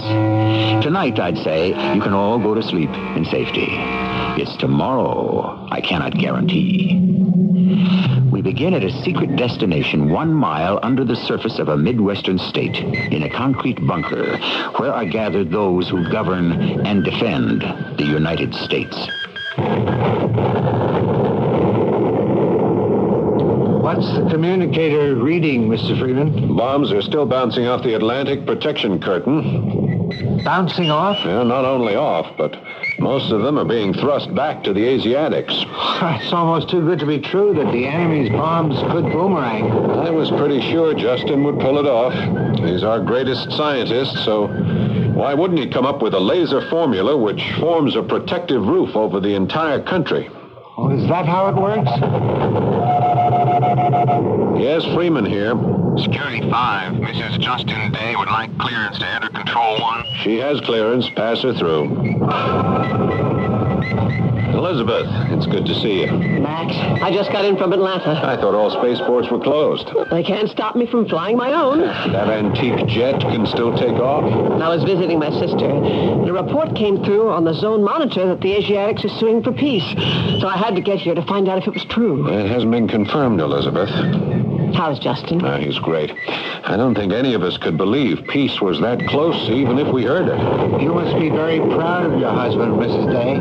Where is he? It's been weeks since I've seen him. He's been at it round the clock. We had a little foul-up with the Pacific Protection Curtain, and he's been down in Control 8 for 3 weeks, night and day. Security 5, Mr. Justin Day requests clearance to enter Control 1. I'll give him a smart salute, a big fat welcoming smile, and pass him through. Justin, the curtain works. It works. The northeast quadrant hasn't been touched. Elizabeth, am I ever glad to see you? Oh, I am beat. If you gentlemen won't mind, I'll just stretch out on this airbed. Oh, that's better. Elizabeth, come, sit beside me. Have you been here long? 5 or 10 pulsars. Justin, is the Pacific Curtain in full operation? Sizzling. Justin, I heard on the monitor the enemy is asking for peace. First sensible thing they've done. Well, if it's more than a rumor, if it's true, then this is a moment to remember. It'll be centuries before we're threatened again by anyone. If we don't throw peace away, we can be so stupid, Max. So... Oh, well, if it's true, what are you going to do for a living?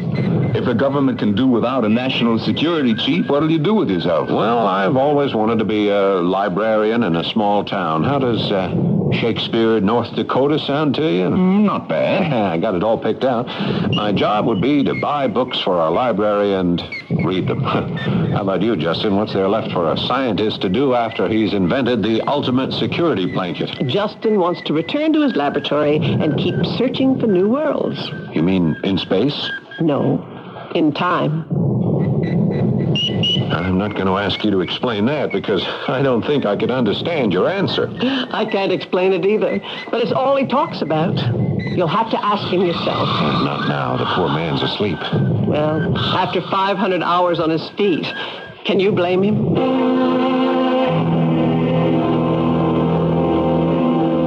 How close we had come to the end of everything. How quickly the fuse had been lit, burning from misgivings to mistakes to misjudgments to total war. Our only hope of survival lay in my husband's genius, and he delivered. Was there any wonder, then, that he would be rewarded with America's highest honor? Elizabeth, I won't accept the job. I can't. I've told the party that. I don't fit the mold, Elizabeth. You see, I'm an explorer. I'm not competent to manage such a huge enterprise as this country. Well, you may not get a choice.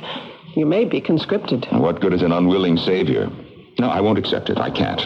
I have plans. Urgent, vital, and death-defying. I can't give up 6 years of my life playing world policeman from the White House. Plans more important than the presidency? Yes, by far.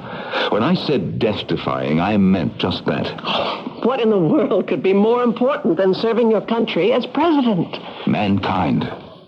Be specific. If I can complete my work, I believe I can find a way for man to live forever and for there to be plenty for all. Forever.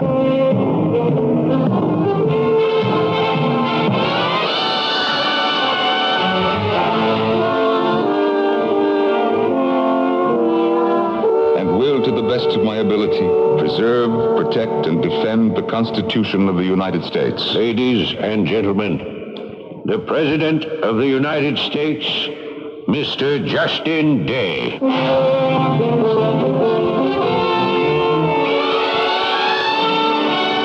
Those first months in office were unlike any the world had ever seen. Justin was able to find solutions to problems that had divided the world since the first great flood. Already there was talk of amending the Constitution so that Justin could remain in office 10 years. The day that was proposed in Congress, Justin disappeared, vanished, leaving not a trace. Elizabeth, you mean you got up this morning and Justin wasn't there? Are you sure he went to bed last night? Max, I get to sleep before he does. He spends late hours in his laboratory. But this morning, his bed hadn't even been slept in. Oh, he's gone somewhere, that's all. Something he thought so important he couldn't tell any of us about it. Oh, he'll be back, Max. I'm sure of it. Oh, thanks, Elizabeth. Look, I have to go. I'll keep you posted. But does anyone besides ourselves know he's missing? Only the vice president. Charlie's called an urgent cabinet meeting in 10 pulsars, so I better be on my way. Well, then they'll know. Well, it's their job to keep minding the store till the boss gets back. Let's trust it won't be long.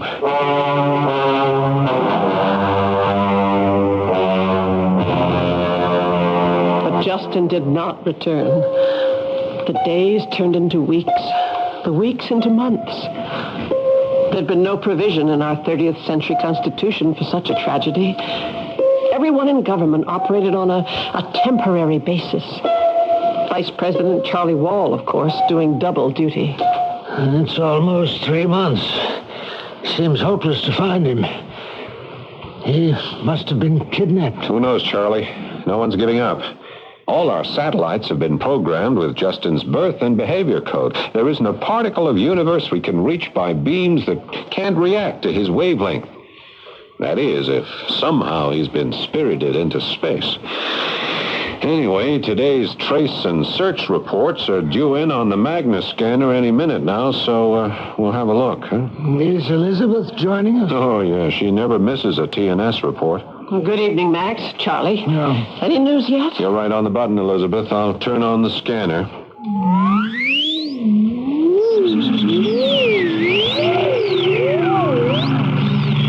Hello, Elizabeth. Justin? I sense you have Max and Charlie with you. Justin, is that you? What is it, Elizabeth? You all right? Don't you recognize my voice? Justin? Where are you? Elizabeth, who are you talking to? They can't sense me or hear my voice. Only you can, Elizabeth. I'm talking to Justin. He's in my head.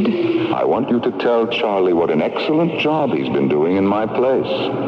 I want old National Security Max to advise Congress that I wholeheartedly endorse Charlie Wall as my successor for the remaining term of my office.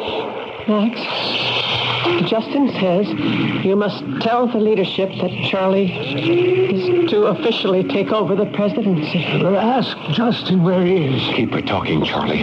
I'll get word to trace and search. Tell Max not to bother. I'm not within reach of our scanners. Max, he says not to bother. Justin, where are you then? Don't be alarmed. I've been taken hostage on the Ray universe. It's a dimension in time and space, invisible and inexplicable to 20th century man. Can't you tell me anything, Justin? It takes a language that would be meaningless to you. I wouldn't know where to begin. All I can say is, I do not have mortality in the sense that we know it. Justin, are you dead? No, my dear wife. It is you who are dead to me. You said you were a hostage. How can we get you back? What ransom do they want? You'll hear from me again, at which time I'll tell you more. And tell Max and Charlie, even though they cannot sense or hear me, I know what they are thinking and saying. Max, Justin says he is a hostage in the Ray universe. I've never heard of it. We'll follow up. Mr. President, I hope you can hear me. Tell him I can. He can. Mr. President, a word of warning to those who are holding you hostage. There isn't a vibration in space that cannot be picked up by our Magna scanners and located within millimeters. We shall find you and not rest until we do. Elizabeth, tell Max I appreciate his national security posture, but he won't find my body. Not until I wish him to. Tell everybody not to look for me. You will never find me. If everyone will do as I say, all will be well.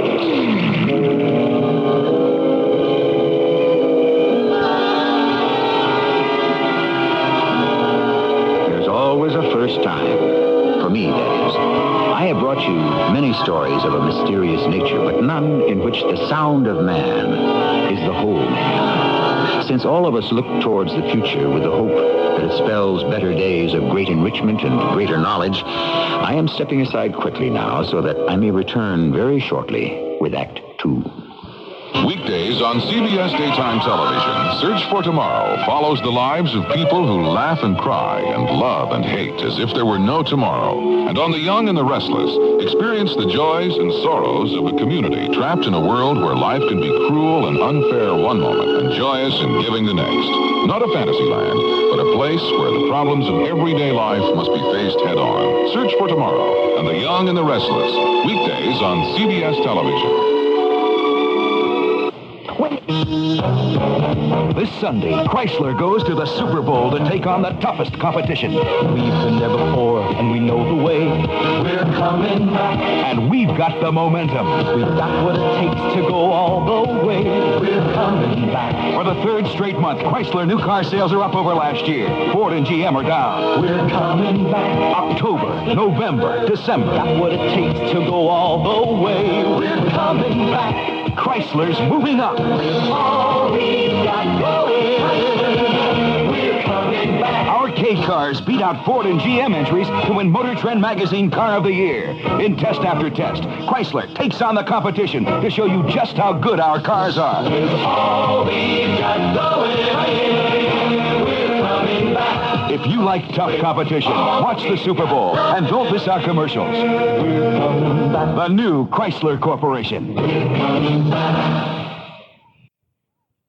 Hello, I'm Arthur Ashe. Each year, more than 1 million Americans have heart attacks. I was one of them, and since mine, I've been reading and asking a lot of questions about my heart and how to keep it healthier. You can learn about your heart, too, by writing for a free 32-page illustrated booklet. Address your request to Heart Attacks, Pueblo, Colorado, 81009. A message from the National Institutes of Health.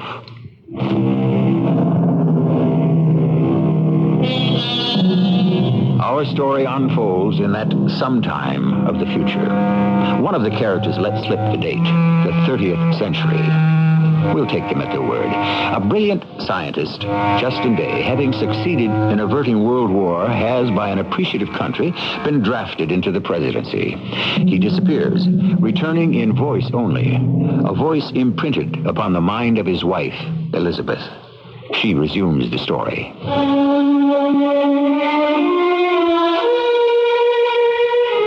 Before I ever met Justin, I was a test pilot.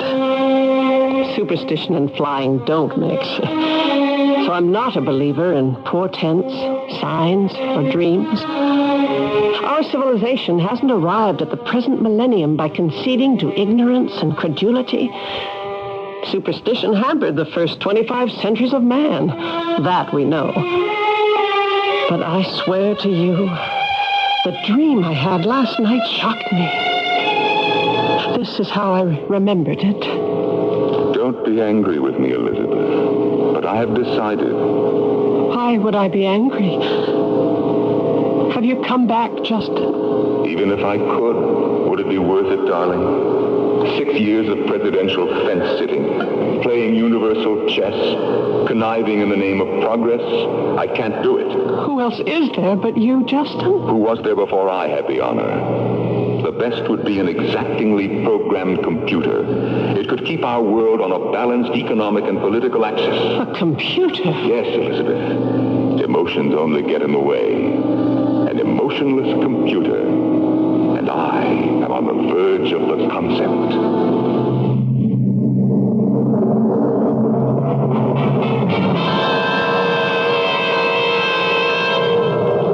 Charlie, no. I'm not going up in that plane with you and Max. I won't do it. But we need you, Elizabeth.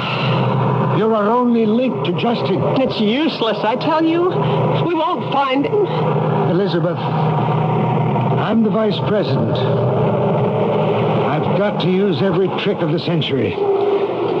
This is no ordinary kidnapping of some space colony governor. It's Justin Day, the sole and single power the U.S. has. I know, Charlie. No, you don't know. Or you wouldn't be refusing to help Max and me. Well, don't you think I want my husband back? Yes. But that's all he is to you, a beloved husband. That's all? That's everything. I want him back alive. I told you, Justin said, don't look for me. You will never find me.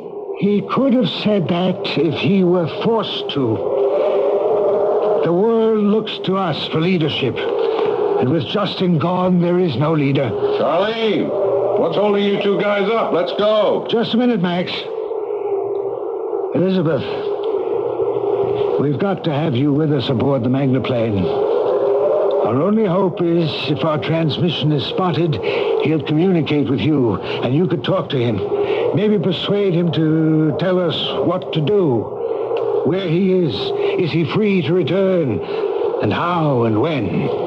You don't believe he can, or will, do you, Charlie? No, Elizabeth, I don't. You don't think he's being held prisoner? No. And the Ray universe? There isn't any. You think Justin's concealed himself? I don't let myself think that. But you suspect it. Yes.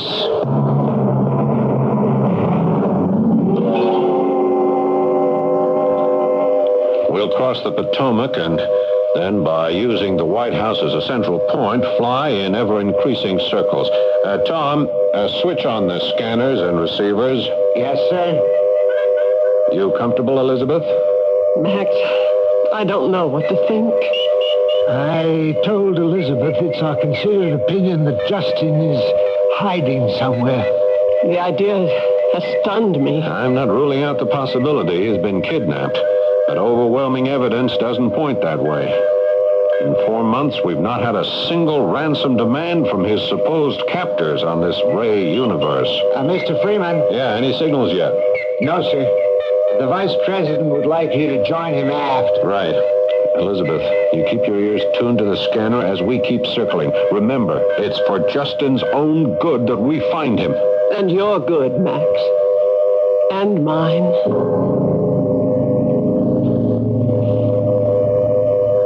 Max, a message just came through on the special line to Control 1. A red alert for big news. I'm glad I put this line in the aft compartment where Elizabeth couldn't hear it.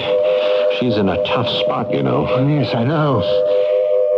If the president has run away, what else is he but a traitor? Charlie, word on the hill is since you've taken over the boss's job, things are really rolling. I didn't know that in addition to being a lawyer, you were an agronomist and an economist. That arid zone exploitation plan of yours is really something. Max, I'm going to tell you something I don't want you ever to repeat. Sure. I'm not an agronomist or an economist. I may have some insight, but no practical knowledge. What I do is, every night before going to sleep, I go over every problem that's come that day to my desk.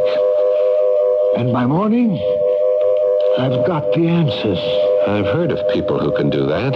Solve their problems in their sleep. No, it's more than that. When I get up in the morning, Max, I've awakened feeling that somehow I've been told the answers by Justin Day.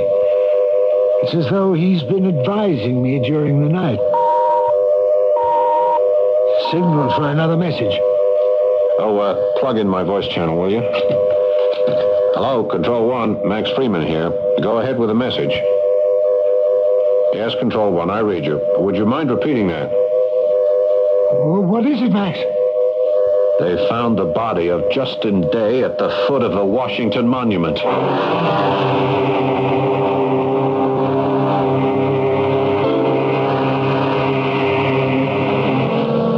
It's been a tough day for you, Elizabeth. Really tough. Don't go yet, Charlie.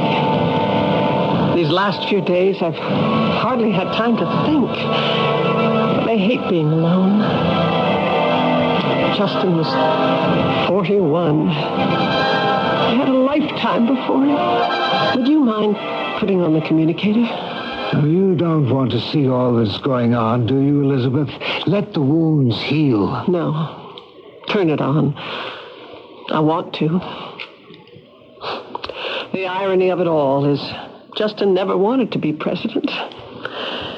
He used to say, if only he could continue as a scientist. He was on the track of eternal life. What? Yes. He said, if I can complete my work, I believe I can find a way for man to live in peace forever. Ironical, isn't it? You sure you want the communicator on? Please. The body of Justin Day lies in repose in a flag-draped coffin in the East Room of the White House. A military guard of honor is keeping constant watch. Tomorrow, the coffin will be taken to the great rotunda of the Capitol to lie in state. Friday will be proclaimed by President Charles Wall as a national day of mourning. I had to give the world tribes enough time to get here. The extraterrestrial leaders on Ganymede and Callisto and Titan. Those satellite citizens get mighty touchy if they're not invited to state occasions. The corps of drummers you are hearing will once again beat in cadence for the procession. Citizens, friends, allies in interstellar space, as you view my mortal remains, you should know I, Justin Day, am still with you. What am I hearing? Charlie, what's happening? It's Justin. Justin, where are you? The likeness of me will be entombed in Arlington as I have wished. Yet it is not me. Stop it! Stop it! Turn it off! I no longer need that body. I've got to see if it's on other channels. It served me when I needed it. It is no longer useful or necessary. He's on every transmission from here to the sun and back. And so I have dispensed with it. Elizabeth, I've got to meet with the NSB. Keep it. My body is yours. And then decide what to tell our allies. It is yours. Do as I say, and all will be well.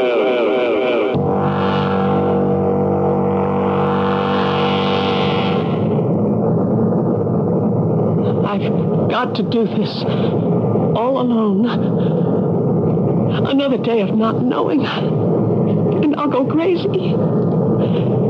Last night, he said, the monument, fly above it. 20,000 feet.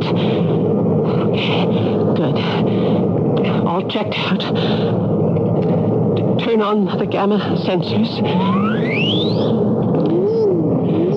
Circling Washington at 20... Elizabeth, it's no use trying to find me. Justin, that's not why I'm flying now. Believe me, what I am doing is for the best. Justin, how can you be alive without your body? Because all life is thought. You are a voice inside my brain with no body. I don't need the flesh and blood machinery people use to transmit ideas. What comes to your mind from me, Elizabeth, is the transference of my mind. My mind lives and always shall. And so can yours. I don't understand. I have made the final mind, the ultimate in reason. The final mind? What is it? It will give you orders. It will take the responsibility for a peaceful life from man's shoulders. Is it a person you have made this final mind? Justin? Justin? I cannot explain anymore. I have programmed it forever. Live by it. All who do will never die. Stop it. Stop it. Justin, where are you? Please come back. It is my bequest to you. A creation of science. I don't care about science. I want you back, Justin. Oh, you had no right to leave me. I can't bear it alone without you. Elizabeth, what are you doing? Why that steep climb? Get away from your voice. I thought you loved me. I loved a man, a real man. I could see and know. Words in my head. You took off today to find me over the Washington Monument, didn't you? It was a foolish dream I had, that's all. I took my plane up because here, over the clouds, is the only place I can think more clearly. It's no use. Your voice has spoiled even that. Going into a spin. Why, Elizabeth? Why are you diving? You know, Justin, don't you? Say it. Say it, Elizabeth. Because I don't wish to live without you. I don't want any substitute. Final mind and power and honor and what is best for mankind. I don't want any of that. I don't care about that. Let mankind take care of itself. Do you wish to be with me, Elizabeth, in my dimension? A universe of rays, of light, of knowledge. I want to be with you, Justin. I do. Even if it means extinction? Justin, save me from myself. Can't you come back? Are you sure you wish to die, Elizabeth?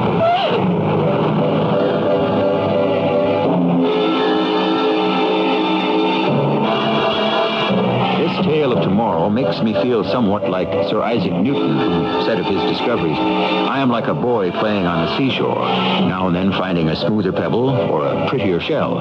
Meanwhile, said Newton, the great ocean of truth lays undiscovered before me. If there are truths and answers to Acts 1 and 2, I hope they will be revealed to us when I return shortly with Act 3. Hi. Hope you got what I need. What's wrong? Pain, itch, hemorrhoids. Been driving my truck all day, and I need Preparation H. Right. Gives lots of people temporary relief. Its special ingredients relieve pain and itch flare-ups. Helps shrink swelling of inflamed hemorrhoidal tissue. That's real medicine. I'll take ointment and suppositories. Hi. Feeling better today? Oh, thanks to you, good buddy. Preparation H relieves pain and itch. Helps shrink swelling. Use only as directed. A family that's close shares the bad and the good. In colds and flu season, when everybody in the family shares aches, fever, and sore throat pain, millions of families also share one pain reliever, Bayer Aspirin. Bayer, because their whole family can use it. Bayer, because nothing else short of a prescription can do more for the aches, fever, and sore throat pain. When colds and flu make the rounds in your family, so should Bayer Aspirin. Remember, rest, fluids, and all you need is Bayer. Use only as directed. Hi, this is Andy Williams. I learned about the importance of donating blood when my mother became ill. Although most people could qualify as donors, many have not donated blood because they have not personally experienced the need, either for themselves or for those they care about. Presently, over 30,000 pints of blood are required in the United States every day, and the need is increasing. The balance between supply, demand, and human life depends on you, the public. Donors often respond when there is an emergency or a disaster, but blood of every group and type must be available at all times. Blood banks depend on people who are willing to give to meet the day-to-day blood needs. Donate today at a blood bank in your community. Blood is life. Let's keep it running. A public service of this station and the American Association of Blood Banks.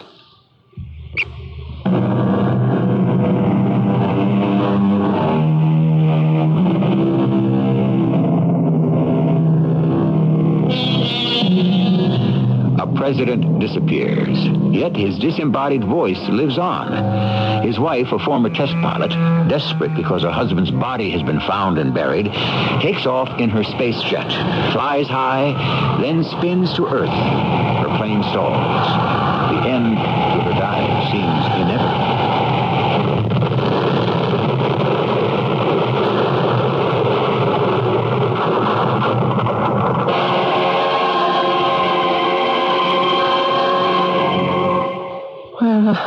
Where am I? Good morning, Elizabeth. You've been asleep. What? You're in Memorial Hospital. I am? How did I... You'll live. It's a miracle. Can you remember what happened? In the plane. In the plane, yes. Something drew me. The whole plane. It was as if I knew I had to do it. Crash. You wanted to die? Is that it? Are you guessing? Or do you know? I know. Justin made me know. You too? You heard him? Last night, when they brought you here, I went back to the White House. I sat there and I felt I heard him. I didn't hear words, just in a flash I knew. Everything? I don't know how you wanted to die. Did he make you know about some insane machine, a computer he's built? No. He made it when? Since he disappeared? I have an idea he's been working on it for years. At 20,000 feet, I kept feeling he was right there. You were in your plane, flying? He was talking so strangely, mostly about this thing. Oh, what did he call it? The final mind. Okay, Elizabeth, don't get yourself wrought up. One last question, and then I'll go. You thought you were losing control of your plane? Yes. For some reason, I was drawn into a spin. I couldn't pull out. It was like being in a vortex, sucking me into the sharp top of the Washington Monument. That's all I remember. Did they find the flight recorder? So far, only very small fragments have been picked up. You're the only thing that came down in one piece.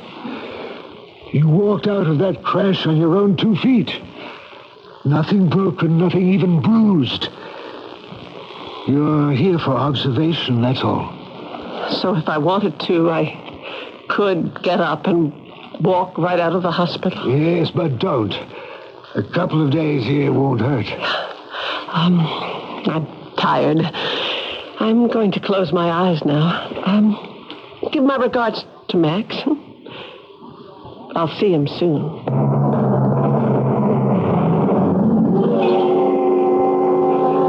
Mr. Freeman, here are a few more pieces of that plane. Well, it was bound to happen sooner or later, Tom. Mrs. Day insisted on taking up these antique 20th century jets. I remember seeing her do stunts in it. Beautiful. Yeah, it was an old jet fighter which she rebuilt herself. You can't ask too much of them. The only other one around I know of is in the Spaceport Museum. For instance, take a look at this section of an instrument panel. It's pretty primitive.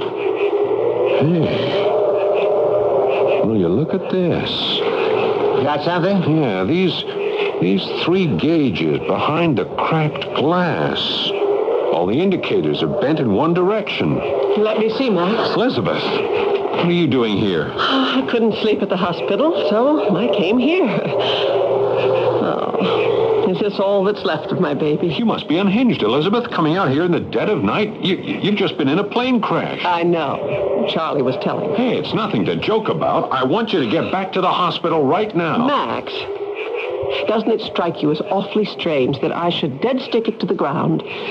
What's left of the plane can be picked up by one hand, but I am altogether unharmed, unhurt. It terrifies me. It's like a nightmare with a happy ending.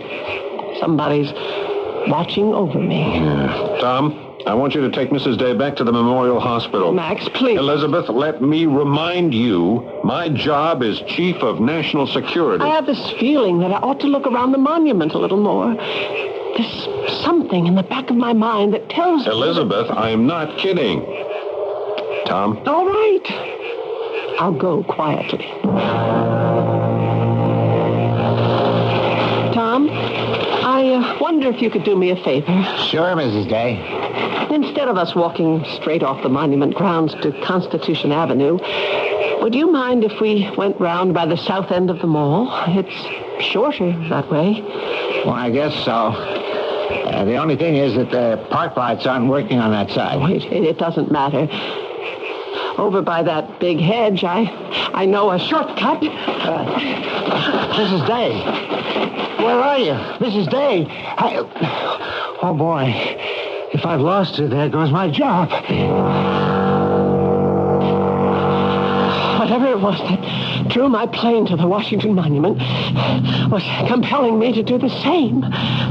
Even in the pitch-black night, I could see it standing high on the grounds, its sharp marble finger pointing 500 feet into the sky.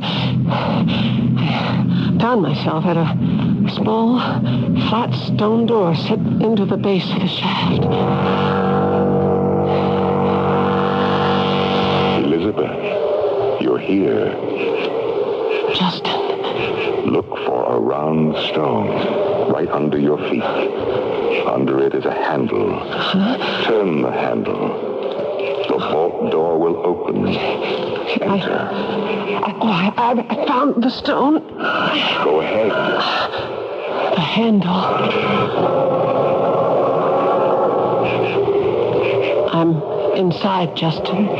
Feel your way along the wall until you come to an iron railing. I'm holding onto the railing. Where are you, Justin? Keep walking. Now, stop. Directly ahead of you are narrow, circular stairs.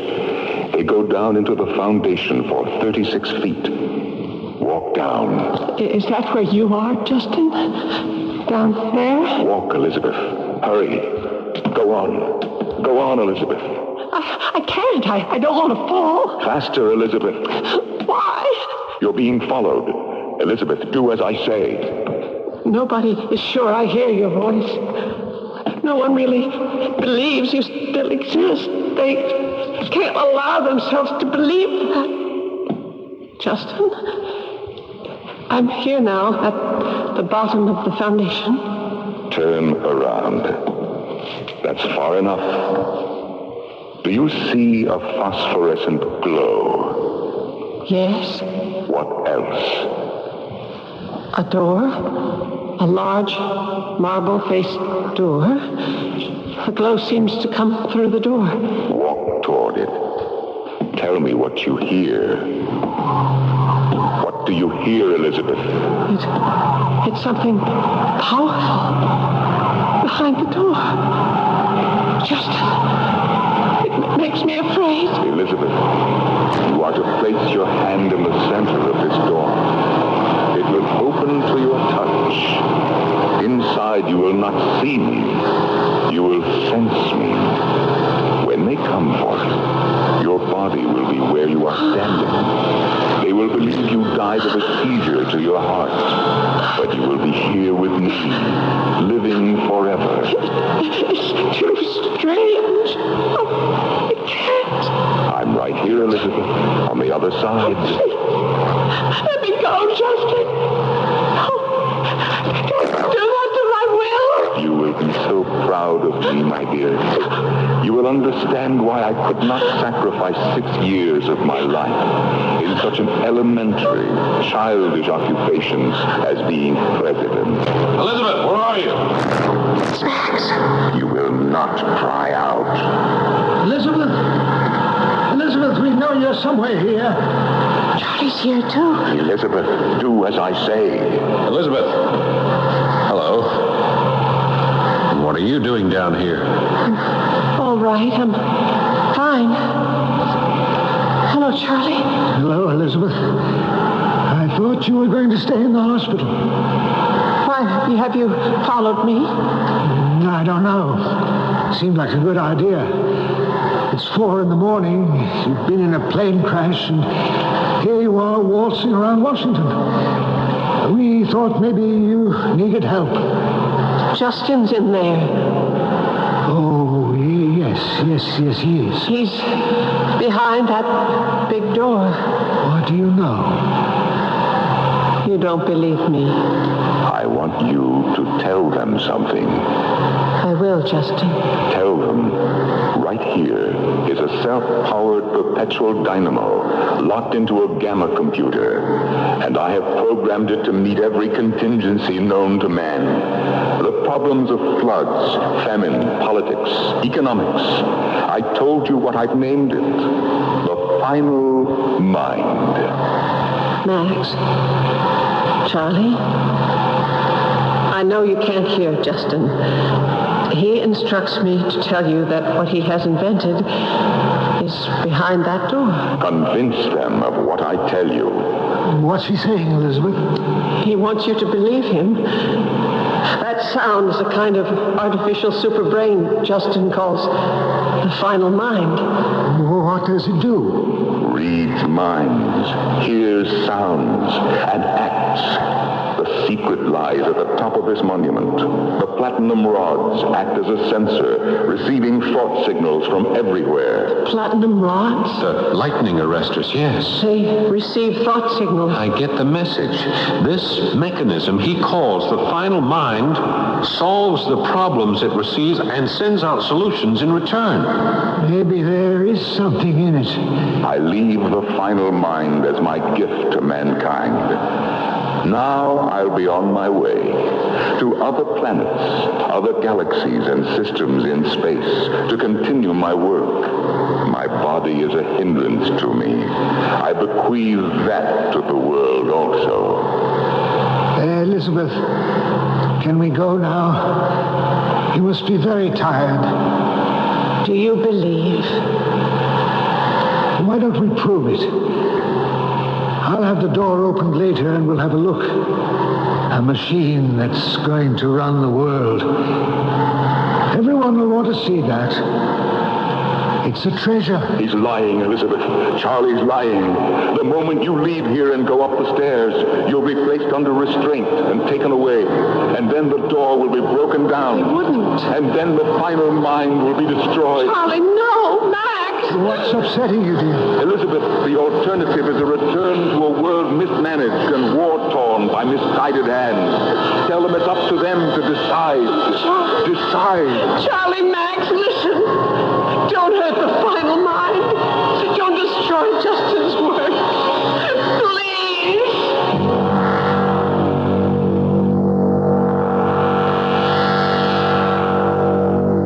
And then what happened? Was the iron door forced open and the final mind broken to pieces, putting an end to a dream of peace and long life? Of course, we'll never know because this account takes place centuries into the future. However, if any of you happen to be around or come back in the 30th century and I am still at the creaking door, give me a call on the communicator and let me know. You're back from shopping, it's good to be home. You need some soup and you're going it alone. It's soup for one and that one is you. Soup for One soups from Campbell. Special single servings of very special soup. The late show's over, everyone's asleep. You're a little bit hungry, want something to eat. It's soup for one and that one is you. Soup for One from Campbell. 8 great single serving soups like old world vegetable that are spicy, zesty, and have a unique adult flavor all their own. The kids are out, the housework's through, there's a moment of pleasure just waiting for you. It's soup for one and that one is you. Soup for One from Campbell. Now with a bright new label. And look for the 25-cent coupon in the special coupon section of your Sunday newspaper. So next time you feel like something special, remember, you've got a deliciously different soup from Campbell to call your very own. It's soup for one and that one is you. It's soup for one and that one is you. Winter is the perfect time to catch up on many indoor fix-ups. And True Value hardware stores offer helpful values on the tools and supplies you may need in their Super 8 Circular. Hi, Pat Summerall to suggest you look there for quality master mechanic tools to do the job right. Plus electrical and plumbing supplies, paint, and more to make home projects easy and economical. Do it yourself, and you'll save with the values featured in the Super 8 Circular and at participating True Value hardware stores and home centers. It runs 100 miles or more. It runs 100 miles or more before the day is done. Before you fit into our uniform, you'll run 100 miles.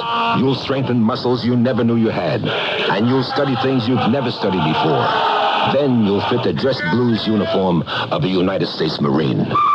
Maybe you can be one of us, the few, the proud, the Marines.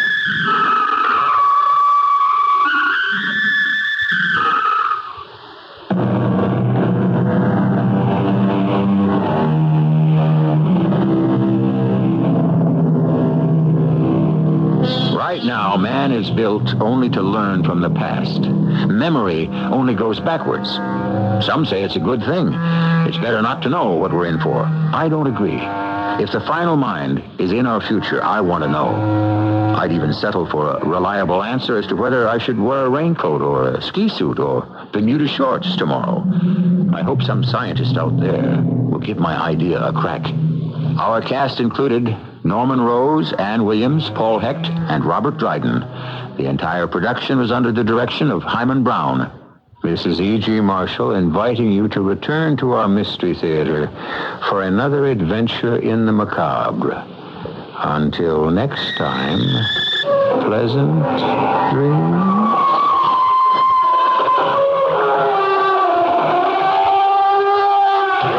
The makers of Camp Pure Maple Syrup would like to present some facts about pure maple syrup. Did you know that it takes at least 40 years for sugar maple trees to reach tappable size, but that they continue to give sap for a century? Did you know that one tree will yield up to 4 pints of sap per day, and that 32 pints of sap must be boiled to produce just 1 pint of pure maple syrup? Then you might not be surprised to learn that commercial table syrups, often confused with pure maple syrup because of color and flavor similarities, contain less than 5% pure maple syrup. So now that you know more about pure maple syrup, isn't it time you experience the flavor difference? Camp Pure Maple Syrup is 100% maple syrup. Camp has no preservatives, no additives. Remember, nobody can make maple syrup like a maple tree. Camp 100% pure maple syrup, available at all Giant Eagle and Thoroughfare markets, and by home delivery through Snyder's and Turner's Dairy. This is KQV Pittsburgh. It's 11 o'clock. CBS News. Parts of a grim picture are coming together as the former hostages describe what they went through in Iran. I'm Deborah Potter reporting on the CBS radio network. Slowly, the details are coming out. Stories of beatings, of verbal abuse, of worm-infested food. The reports by the Freed Americans stirred up anger and outrage in Washington. Members of Congress demanding an investigation, urging President Reagan not to abide by the agreement that won the release of the captives. The full story of what they suffered may not be known for a while. They're still being interviewed at the U.S. military hospital in West Germany. More from Michael Landers. With still more extensive medical and psychological examinations ahead for many of the 52 former hostages here in West Germany, it's expected to be at least another day or two before the 52 are put aboard a plane for that final flight home from the Wiesbaden Air Force Hospital. Some of the ex-hostages are known to want to be home in time for Sunday's Super Bowl game, but State Department officials here are refusing to say much on the record about exactly when the 52 will be back in the United States.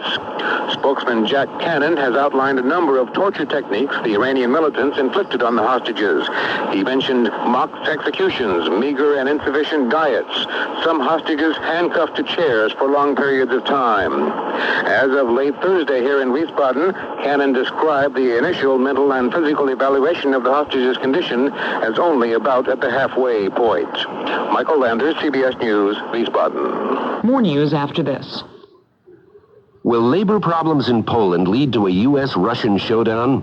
Can Ronald Reagan's new administration produce prosperity without inflation? What is our government doing to stem the tide of revolution in Central America? What investments do the financial experts recommend now? You can read fascinating reports like these every week in U.S. News and World Report, the news magazine that helps you understand national and world affairs, helps you with health, business, and legal problems, shows you how to fight inflation and keep more of what you earn.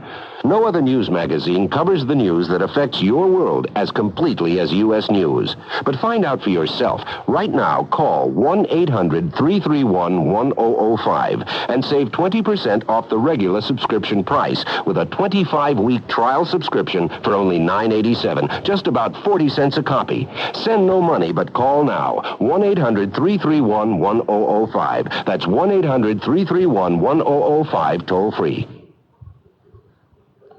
The Senate approved one of the most controversial of President Reagan's cabinet nominees tonight, voting 83-12 to confirm James Watt as Interior Secretary. His selection had angered environmentalists, opponents charging that his strong connection to lumber and mining interests was the wrong kind of background for a guardian of the public lands. And the head of the Sierra Club, Mike McCloskey, says there could be trouble ahead. I think the acid test question is going to be whether the Secretary of the Interior yields to every urging that he lease federal energy resources, everyone in sight, or whether he is willing to exercise any restraint at all and try at all to balance environmental with energy considerations. 6 other cabinet members also were confirmed today. James Edwards was approved as Secretary of Energy by a vote of 93-3. The vote was unanimous in favor of John Block for Agriculture, Samuel Pierce for Housing and Urban Development, and Drew Lewis for Transportation.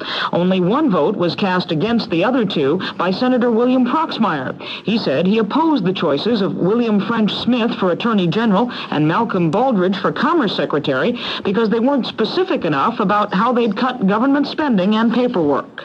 President Reagan moved today to attack both of Proxmire's concerns, trimming the travel budget for the executive branch and telling his cabinet members not to redecorate their offices. He also set up a task force on paperwork headed by Vice President Bush to review the cost and effectiveness of thousands of federal regulations. CBS News continues in 1 minute. Are you looking for a better job, a faster-moving career, higher pay? Then look into the National Business Employment Weekly. Every week, its pages are loaded with the best business, technical, and professional positions in America. The National Business Employment Weekly keeps you on top of the national job market. It can open doors of opportunity in major corporations and fast-growing smaller businesses from coast to coast, so you'll be ready to move when the right spot opens up for you. If you're looking for a better job, then go to your newsstand right now and pick up a copy of the National Business Employment Weekly. Or if you prefer, we'll send you the next 6 copies by first-class mail. Just send a check or money order for $15 to the National Business Employment Weekly, Box 300, Princeton, New Jersey. That's the National Business Employment Weekly, Box 300, Princeton, New Jersey, 08540. The National Business Employment Weekly. It's from the publishers of the Wall Street Journal. No one has more experience in helping you find a better job. A federal court in New Orleans ruled today that the government can go ahead and deport a reputed mafia leader, Carlos Marcello. The Immigration Department has been trying to do just that for the past 30 years. Marcello is now 70 years old, and he faces trial in March in connection with the FBI's undercover probe codenamed Brylab. I'm Deborah Potter, CBS News. CBS Radio Mystery Theater presents...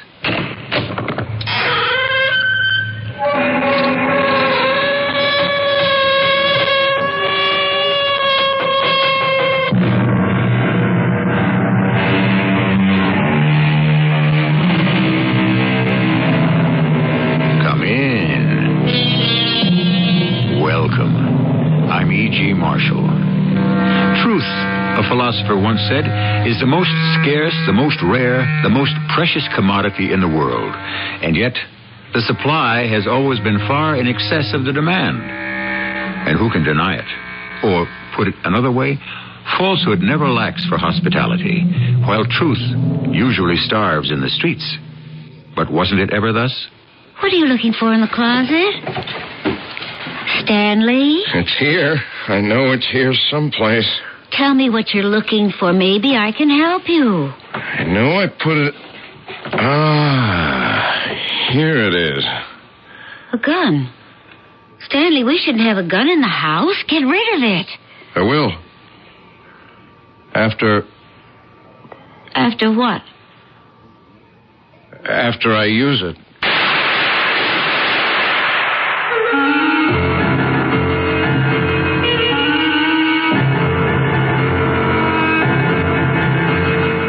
Mystery drama, Small Money, was written especially for the Mystery Theater by Sam Dan and stars Tony Roberts. I'll be back shortly with Act 1.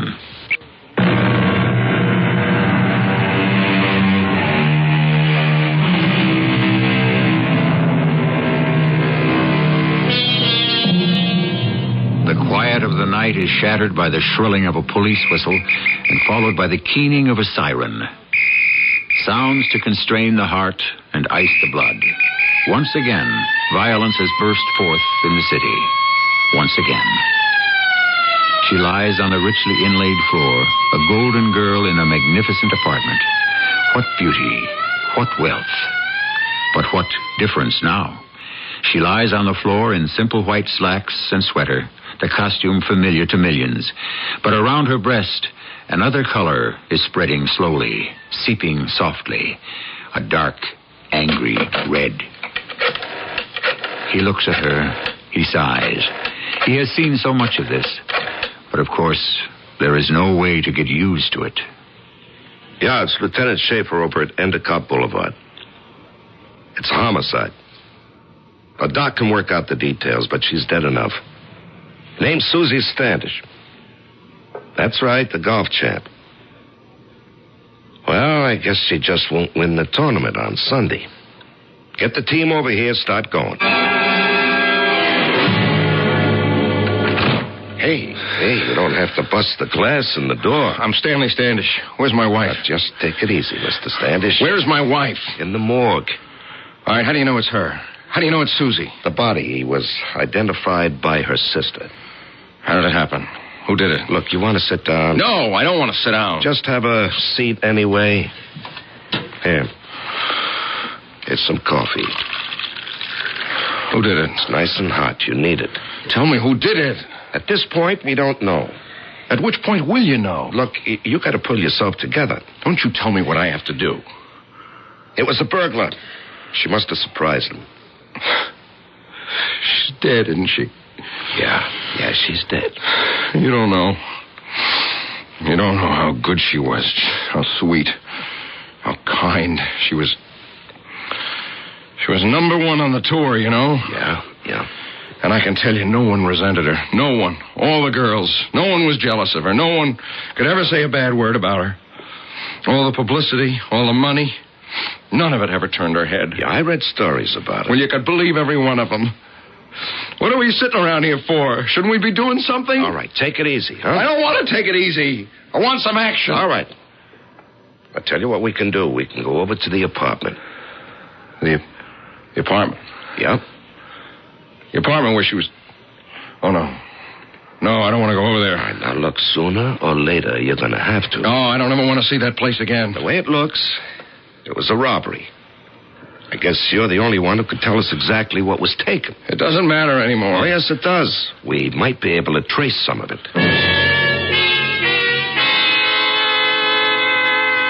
Well? Sure, it figures. The trophies. Trophies? The way things are today, I didn't believe in keeping anything of value in the house. They were valuable? Oh, she had 8 of them. 3 were sterling silver, 5 were gold. Oh. Just for the metal alone, she said today's prices, they'd be worth between $25,000 and $30,000. More. That's why I didn't want them in the house. You understand? Oh, yeah. Now, do you want to give me a list of those trophies plus a description? Yes, I'll do that right away. The trophies, that's what that animal was after. That's why he was here. That's why he killed her. It's my fault. Your fault? Well, why did I let her become a golfer, you know? I mean, we could have led a different kind of life. She'd be alive today. Hey, now, look, you can't blame yourself. But I do. You see, Lieutenant, she was a librarian in a small town in Ohio. I was with the men's tour. I just qualified for my card. I felt I could become the greatest in the world. We fell in love, and that was that. We were living from hand to mouth, but we didn't care. We had each other. Doesn't that sound cornball? Well, I guess most true stories do. One day she looked at me and she said, I'll never forget it. She said, Honey, I want to learn how to play golf. Hey, one golfer is enough in the family. Oh, I didn't say I wanted to be a golfer. I just said I want to learn how to play golf. Why? So I can play a round with you sometime. Forget it. Why? Well, because you'll never be good enough to go around with me. Oh. Oh, look, I know that must sound, but it's true, you know. I mean, I'm a professional. I perform at a certain level. I don't play golf. It's not a game to me. It's a job I work at. The fact is, if I don't know how to play golf, then I just can't really understand what you do. I want to be able to talk about your work with you. No, believe me, you don't have to. When I come home after swinging those clubs all day, I want to forget all about golf. I still say we should play golf together. Susie. Stanley? When she called me Stanley, I knew that was the end of the argument, so one morning we went out to the first tee. I spent some 15 minutes trying to acquaint her with the fine points of the stance and the grip and the swing, when she simply smiled at me and said, Look, darling, in front of me is a round white ball resting on top of a pointed little peg. In my hand, I hold a metal shaft called a club. Some 400 yards directly ahead is a hole in the ground, marked by a flag. Is all this correct? Yes, dear. The idea is to strike the ball with this club so that it goes into that hole, right? Right. So, just stand back and let me do it. Suddenly, the ball was swept from the tee. It flew, swift as a bird, straight as a bullet, in a long, high, graceful arc, and came to earth and to rest in the exact center of the fairway, some 230 yards away. I couldn't believe my eyes. Susie, could you do that again? Sure. Watch this one. Hey, that's even further, isn't it? I think I'm really getting the hang of this thing now. At first, I refused to believe she had never held a club in her hands before. But it was true. She was one of those people who were born to play golf. She needed some finesse, some experience, but all the basics were there. She had the swing, and people began to notice her. They tried to convince her to enter some amateur tournaments. I thought it would be a great idea. But I don't think it's such a great idea. It'll give you something to do. I have enough to do. Just being your wife. Hey, you better not say that for publication. That women's lib crowd will really get on you. Well, you know the old saying, different strokes for different folks. Yeah, but your strokes on the golf course are absolutely fantastic. I know. Hey, you're supposed to be modest. Would you rather I were modest or truthful? Truthful. I was hoping you wouldn't say that. Why not? Because the truth isn't always the best thing. All right, what could be more important than truth? How can you have a relationship if it isn't based on truth? Oh, darling, successful relationships aren't based on truth. No? No. They're based on tact. I'd rather you were truthful than tactful. Then the truth. I'd better give up golf. Why? Because it'll lead to consequences. You see, darling, I'm a better golfer than you are. What? Ask anybody. Are you serious? You're all right. You're good enough for the tour most of the time.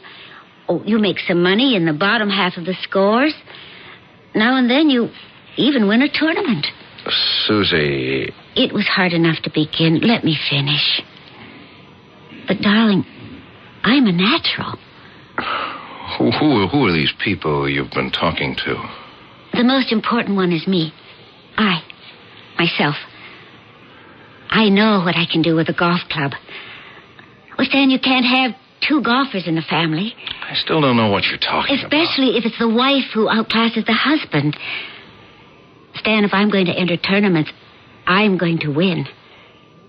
And we're going to lose control of it. I don't know if you read the sports page. I don't know if you follow golf, Lieutenant. Yeah, a little bit. Well, she caught on from the very first. And the reporters started coming around, not to see me. Oh, no. And at first I was in kind of a daze. Until this one writer ran into me one day. His name is Pete Farrow. Hey, you must be Stan Standish, huh? Yeah, I guess I'm hardly a household face. Oh, that's a mixed metaphor. That's because I'm having a mixed drink. More than one, if you ask me. Yeah, but you're supposed to be the guy who's asking me, remember? Yeah, well, I guess you know what I want to ask you. Let me guess. How does it feel to be the wife, beg your pardon, the husband of a star? More or less. Well, sir, in vino veritas, that's Latin. In wine, there is truth. Exactly. Or is it, precisely? What does it matter? You're probably asking yourself, where does this jock come off to spout Latin, huh? I used to spend a lot of my time in the library. Is that a fact? Which place is where I met sensational Susie. But to answer your question, if I can remember it, you see, sir, I accept reality. Which reality is this? That I'm just a journeyman golfer. I can just hang around par. That gets me 10th to 23rd money, just about. It's a nice living. It beats mine and coal. Yeah, but Susie. Susie. She's the golden girl. The gem of the tour. Why am I telling you all this? Isn't that what you write in your own column? Well, how do you feel about it? She's one in a million. They love her. Not for what she does. But for what she is. Yeah. Hey, you wrote that, too. Yeah. She just radiates warmth and humanity. Her smile is not merely a movement of the lips. It's an expression that's straight from the heart. They love her. Yeah, I couldn't have said it better myself. Which is why I'm giving up golf. I'll never be anything, and she'll always be everything. I hope that answers your question. So that's why you decided to give up the game, huh? Yes, Lieutenant. I had no choice. I guess you could say it gave me up. Just like that? Yeah. Just like that. And you never regretted it? The lieutenant is an idiot. But I had to talk to him. Of course I regretted it. A moment hasn't gone by that I haven't regretted it. But how can I tell that to him or anyone else? How can I tell him that I regretted it so deeply, so badly, that last night it finally all exploded inside of me, and I killed her?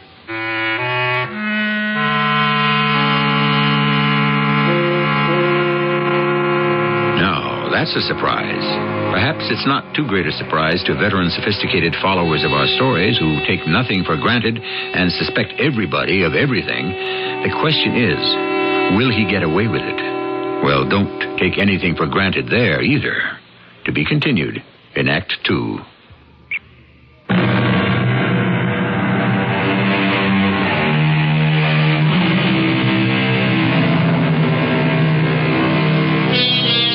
Deceive not thyself by over-expecting happiness in the married state.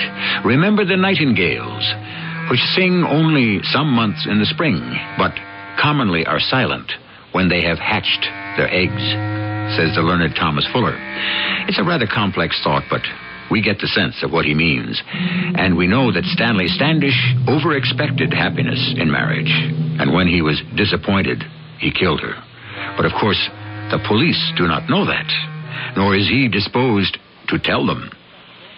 And you never regretted giving up golf?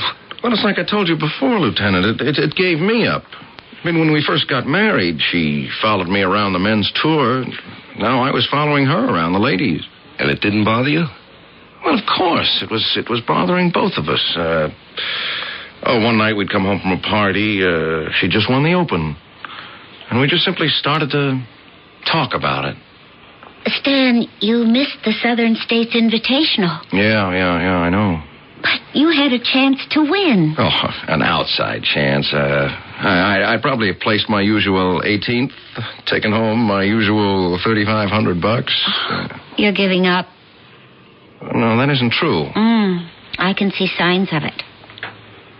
Well, the fact is, I guess I gave up a long time ago. Oh, Stan. Well, you're the star. You know what I am? I'm referred to as her husband, who also plays golf. Darling, I'm sorry. For what? For doing this to you. Oh, the fact is, I did it to myself. You know, you didn't want any part of it. I pushed you into tournament golf. No, Stan. I wanted it. I tried to keep it from you. But the minute I got out on that golf course, I just felt I knew I was at home. I belonged. I couldn't be happy anywhere else. So, then, there we are. I was afraid. I am afraid of what it can do to our marriage. I've tried to give it up. I've tried to walk away from golf, but I can't. I'm living when I'm on that course. I'm sorry. Oh, hey, it doesn't have to be the end of the world. I did go to college, remember? True, it was on a golf scholarship. But I did get a degree in business. That's it. What's it? You're going to manage me. Manage you? Yes. I need a manager. All this money coming in, it has to be invested. The endorsements, the commercials. Well, somebody has to handle all the contracts. Look, darling, you and I have been muddling through it somehow. But now, let's put it on a firm basis. Manage me.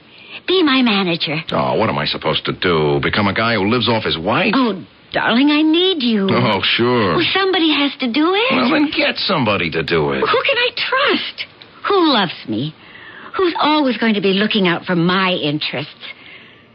Stanley, don't be old-fashioned and... Yes, I'll say it. Stupid. No. It's not the way it was in the old days when sports stars were just well-paid heroes. Today we've become enterprises, corporations. Honestly, Stan, sometimes I think the least of it is when I'm swinging the club. Just look what's piled up on that table. Offers to appear in a movie, to do commercials, to invest. Oh, darling, please. Well... Please. And so I became her manager, her agent, whatever you want to call it. I became one of those guys I never had any use for. But I began to see how useful, even how necessary they are. And did she listen to you? Oh, yes. She didn't want to know anything except what she had to do on the course. All the money, all the business decisions were mine. Mm-hmm. I understand from what I read in the papers that you made a few bad investments. I also made some good ones. That's how it goes. Now, why did he bring that up? What's he driving at? Nothing. What can he know? What can he prove? She was killed by a burglar who took the trophies. No one saw me do it. I'm in the clear. No point getting worried about it. Even as far as Foster is concerned. Everybody knows I had dealings with Foster. Stanley. Well, what do you want to see me about, Foster? Right now, it's about lunch. Well, I'm not hungry. Then let's get to business. Who says we're going to talk business? You're here, aren't you? Oh, maybe it's curiosity. It could also be cupidity. People make a lot of money with me. Now, people have also lost their shirts. What am I investing in? Foster Enterprises. Which does what? Which considers special situations. Legitimate special situation? That word legitimate now. You can't give it a hard and fast meaning. Why not? Because legitimacy varies with geography. Depends on where you are. In other words, what could be crooked here is legal somewhere else. Perfectly legal. So, what do you say? I should have said, get out of here. What's crooked is crooked. But I listened.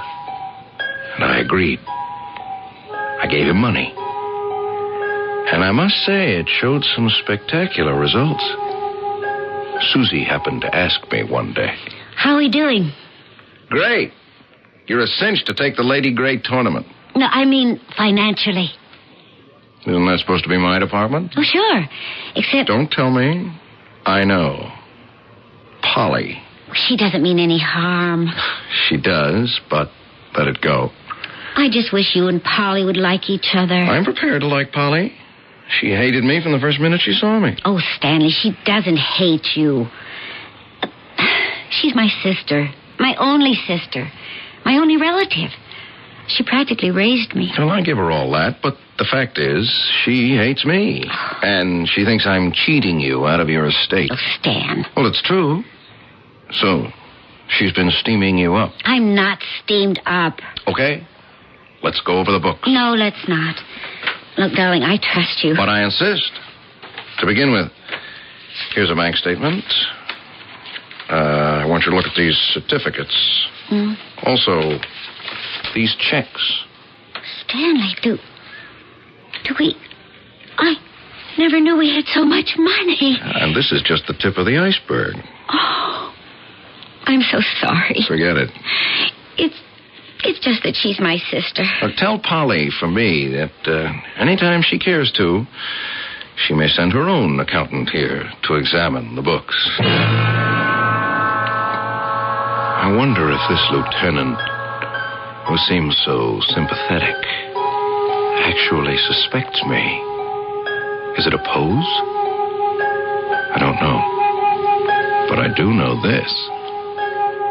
Sooner or later, Polly is going to show up and start screaming at me, accusing me. Let her. I'm ready for her. And speak of the devil. I guess I better answer that, Lieutenant.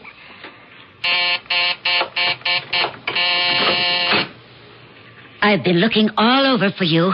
Polly. So, the criminal returns to the scene of the crime. Polly, this is Lieutenant Schaefer of the Homicide Squad. I've already met Lieutenant Schaefer. I am not impressed. What do you want, Polly? I want you to hang for Susie's murder. But I didn't murder Susie. That's a lie. Lieutenant, he's the killer. Lady, you have to have some kind of evidence. He went through her money. He gambled it away on phony investments. Is that true, Mr. Standish? It has to be true. He's doing business with Eben Foster.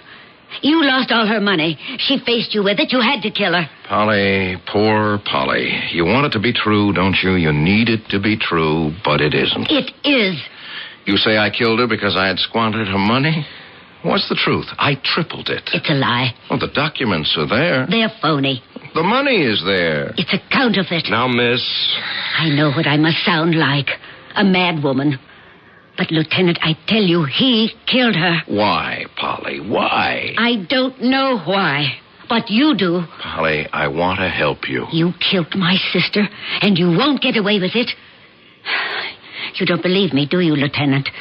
Well, lady, in our business, it's all facts and evidence. He had a motive. You claim he was losing her money. That could be a motive. But it isn't, because he wasn't losing her money, so that's out the window. Now, what other reason would he have? That is what you are being paid to find out. We'll do what we can.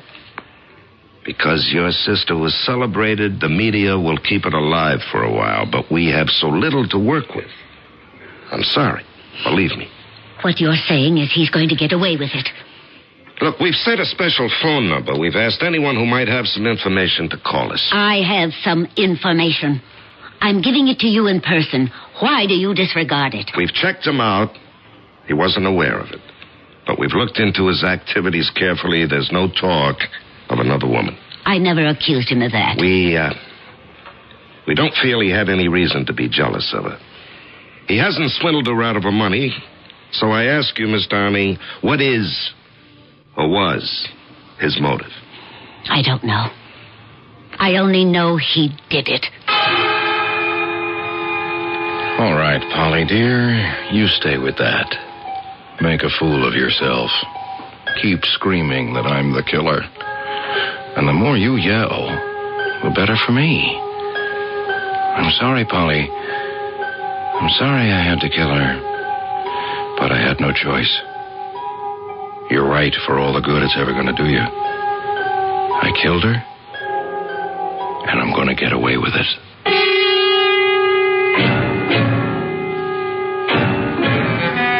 Brave words, bold words, but certainly there seems to be a basis for them. The police are evidently content that he's innocent, and in the final analysis, theirs is the only opinion that matters. But if he wasn't swindling her or cheating on her or resentful of the fact that she was having an affair, which she wasn't, why did he kill her? I think by this time you should know. All the clues are there, and Act 3 will be here shortly.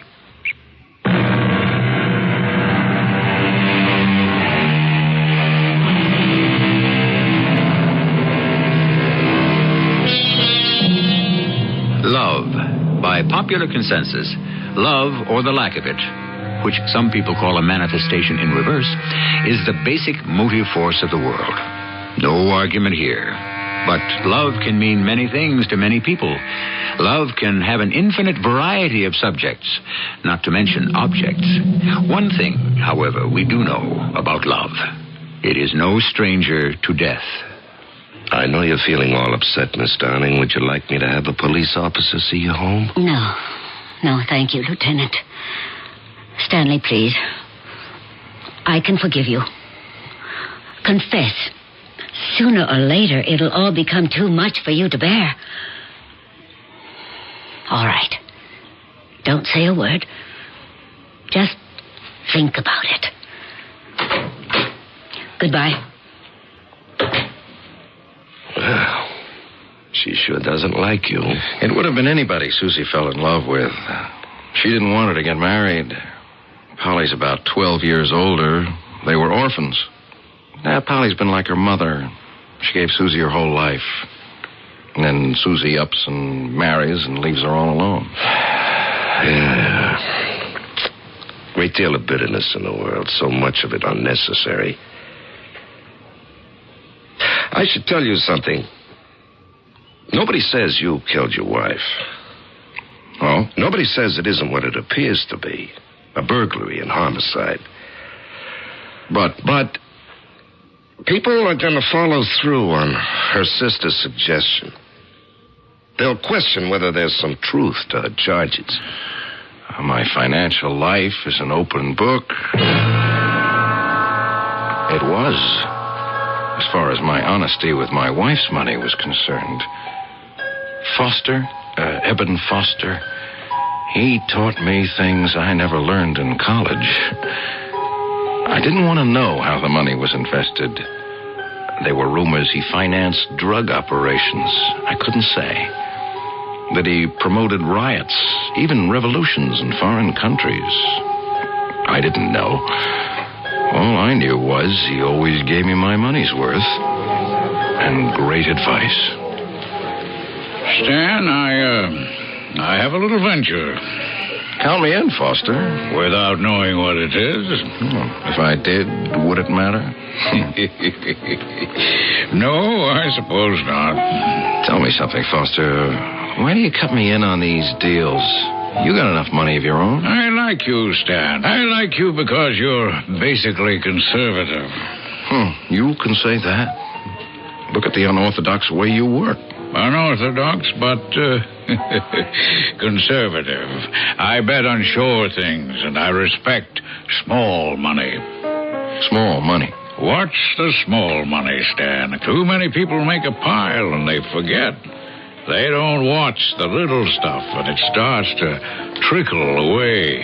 And one day they look around, and it's all gone. Keep an eye on every dollar. You remember that? And I remembered. Well, I didn't become a skinflint exactly. I was becoming rather thrifty. Susie noticed it. gentlemen, passengers holding seat numbers 19 through 37 can now board the plane. Come on, baby. That's us. Hey, that's the rear of the cabin. The tourist section. Well, that's how we're going, Susan. Oh, we can afford first class? Well, it's not a question of affording it. It's a question of needing it. Like if this were a 4-hour flight, you'd need the extra room for resting, but to pay twice as much for 47 minutes in the air, it's wasteful. But we've got the money. Hey, we've only got it for as long as we're judicious. Hey, that's a great word. I'm in charge of finances. Okay, Scrooge. Stick with me and you'll die rich. Why did I say that to her?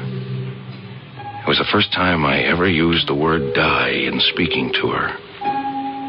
She didn't notice it, but why had I used it? I don't know.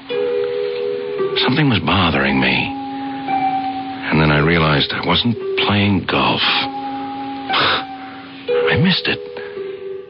I needed it.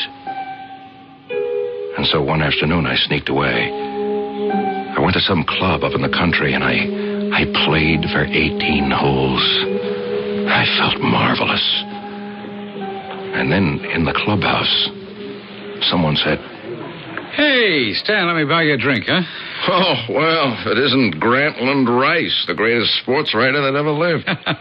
No, I'm too young to be Grantland Rice if he was still alive, and I'm too old to be his reincarnation.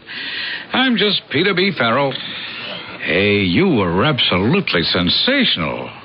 Was I? For a guy who hadn't held a club in his hand for 5 or 6 years? Well, you always had a good swing. Did I? What you needed, I always thought, was patience. Patience? Well, call it confidence. You always felt you had to kill the ball. You didn't trust your swing then. I mean, the way I saw you do it today. I went around in 80. Well, sure, your putting was rusty, but putting was never your problem, was it? No. And you always had the touch with the irons. I mean, you could cut 10 to 15 strokes off that score. And now you're shooting 70 and below? Well, you're a threat. No more. It's too late. Why? Well, she's the star. She's America's sweetheart. I'm in her shadow. I just couldn't make it happen, that's all. You know what I think, Stan? I think you gave up too easily and quit too soon. That's the day it started. That's when it rankled. I said, I gotta get this monkey off my back. Playing privately, I got my game down beautifully. So I thought I'd enter a tournament. I told her. She didn't go for it. Stan, don't. Why not? Because,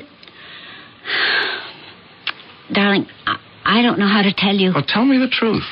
Well, the truth is, you're not good enough. Yesterday, up at Birch Forest, I shot a 64, and that's a tough course. But you didn't shoot it in a tournament. What's the difference? One word. Pressure. That's what pro golf is all about. I'm playing in the tournament. Hello, Stan. Oh, what are you doing here, Farrell? The winner's back in the locker room. Oh, no. You're going to be my story. Why? Because you got the human interest. You're trying to come back. Oh, some comeback. 9 shots behind the leader, 16th place. Oh, you're still going to take away some money. Oh, yeah. It's like I've never been away. I'll never be able to play a round of golf as long as she's alive. And the minute I said it, I knew what I was going to do. Or had I known that for a long time? There was a revolver. An old .32 that belonged to my brother who died long ago. Nobody even knew about the gun. It was buried in a closet somewhere. And they were bullets. Stan, honey. I'm sorry about the tournament. It's okay. What are you looking for in that closet? This. A gun? Oh, you shouldn't have a gun in the house. I know. I'm going to get rid of it. Oh, good. I'm even scared to look at it. Turn around. Why? Stanley, What are you doing? Susie, please. I have to. No, Stanley. No. I have to. Don't you understand? I have to. I had to. I don't think anyone heard the shots. I gathered all the trophies together. I messed up the place a little so it would look like there'd been a struggle. It was late at night. No one saw me as I went out the back entrance. And I drove away. Clear and clean. There were just a few things to do. Get rid of the gun. I stopped at the edge of the bridge. I threw the gun in the water. It would sink forever in the mud. And now, the trophies. What to do about them? Destroy them somehow. I looked at the heavy sack beside me. They could be worth over $30,000. What did Eben Foster say? Watch the small money. Hello? Foster? It's Stan. A question. Yes? Suppose you had some merchandise you wanted to get rid of in a discreet manner. What kind of merchandise? Precious objects. You know the sort of person? Contact a gentleman called Purvis. No name that need be mentioned. He'll give you the best deal. I'll give you $8,000 for the lot. Why, the weight of the silver and gold alone is... So, why don't you go to one of them big jewelers on the avenue? Well... Number one, you'd have to tell them who you are. Number two, you'd have to tell them what this is and how you got it. Yeah, but do I ask you questions like that? What do you say? All right, here, 10 big ones, cash. Take it or leave it. All right.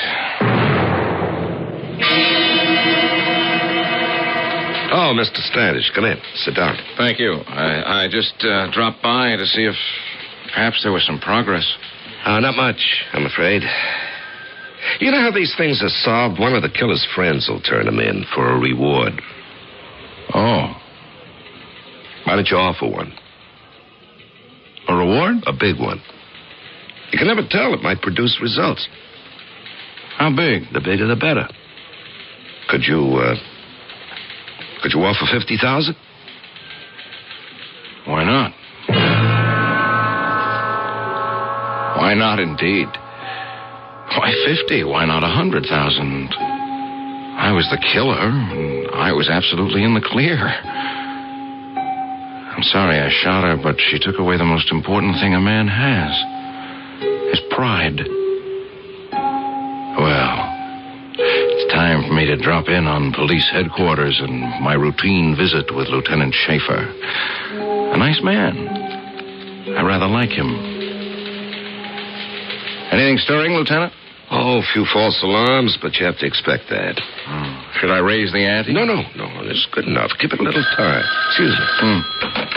Lieutenant Schaefer. You in charge of the Susie Standish murder? Yes.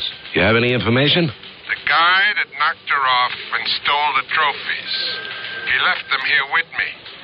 I don't know his name, but I know what he looks like. And when he left, I wrote down the license number of his car. Oh, that's good. Is it good enough to get the reward?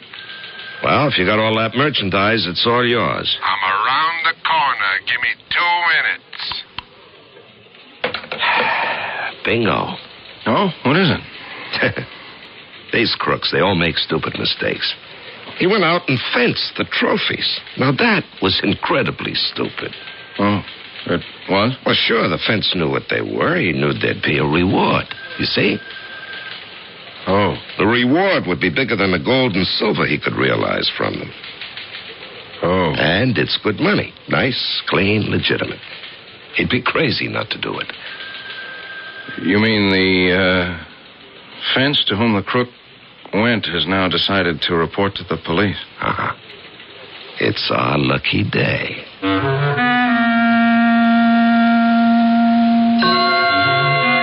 Penny wise, pound foolish. Had he thrown away the trophies, he would have been completely in the clear. But he was interested in the small money. Now, some of you purists may claim it was his word against that of offense.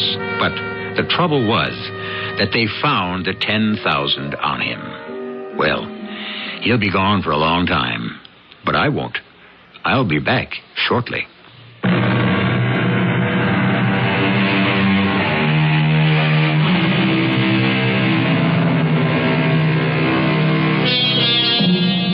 Who steals my purse, the poet said, steals trash. But he who robs me of my good name, And just as important as one's good name is one's vocation. And some people have a talent or a calling, a work that they must do if life is to have a meaning. To some people, it's something cosmic, like finding a cure for a disease. To others, it may be something seemingly trivial, like a game of golf.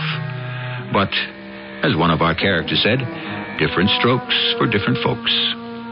Our cast included Tony Roberts, Evie Juster, Larry Haynes, and Ian Martin. The entire production was under the direction of Hyman Brown.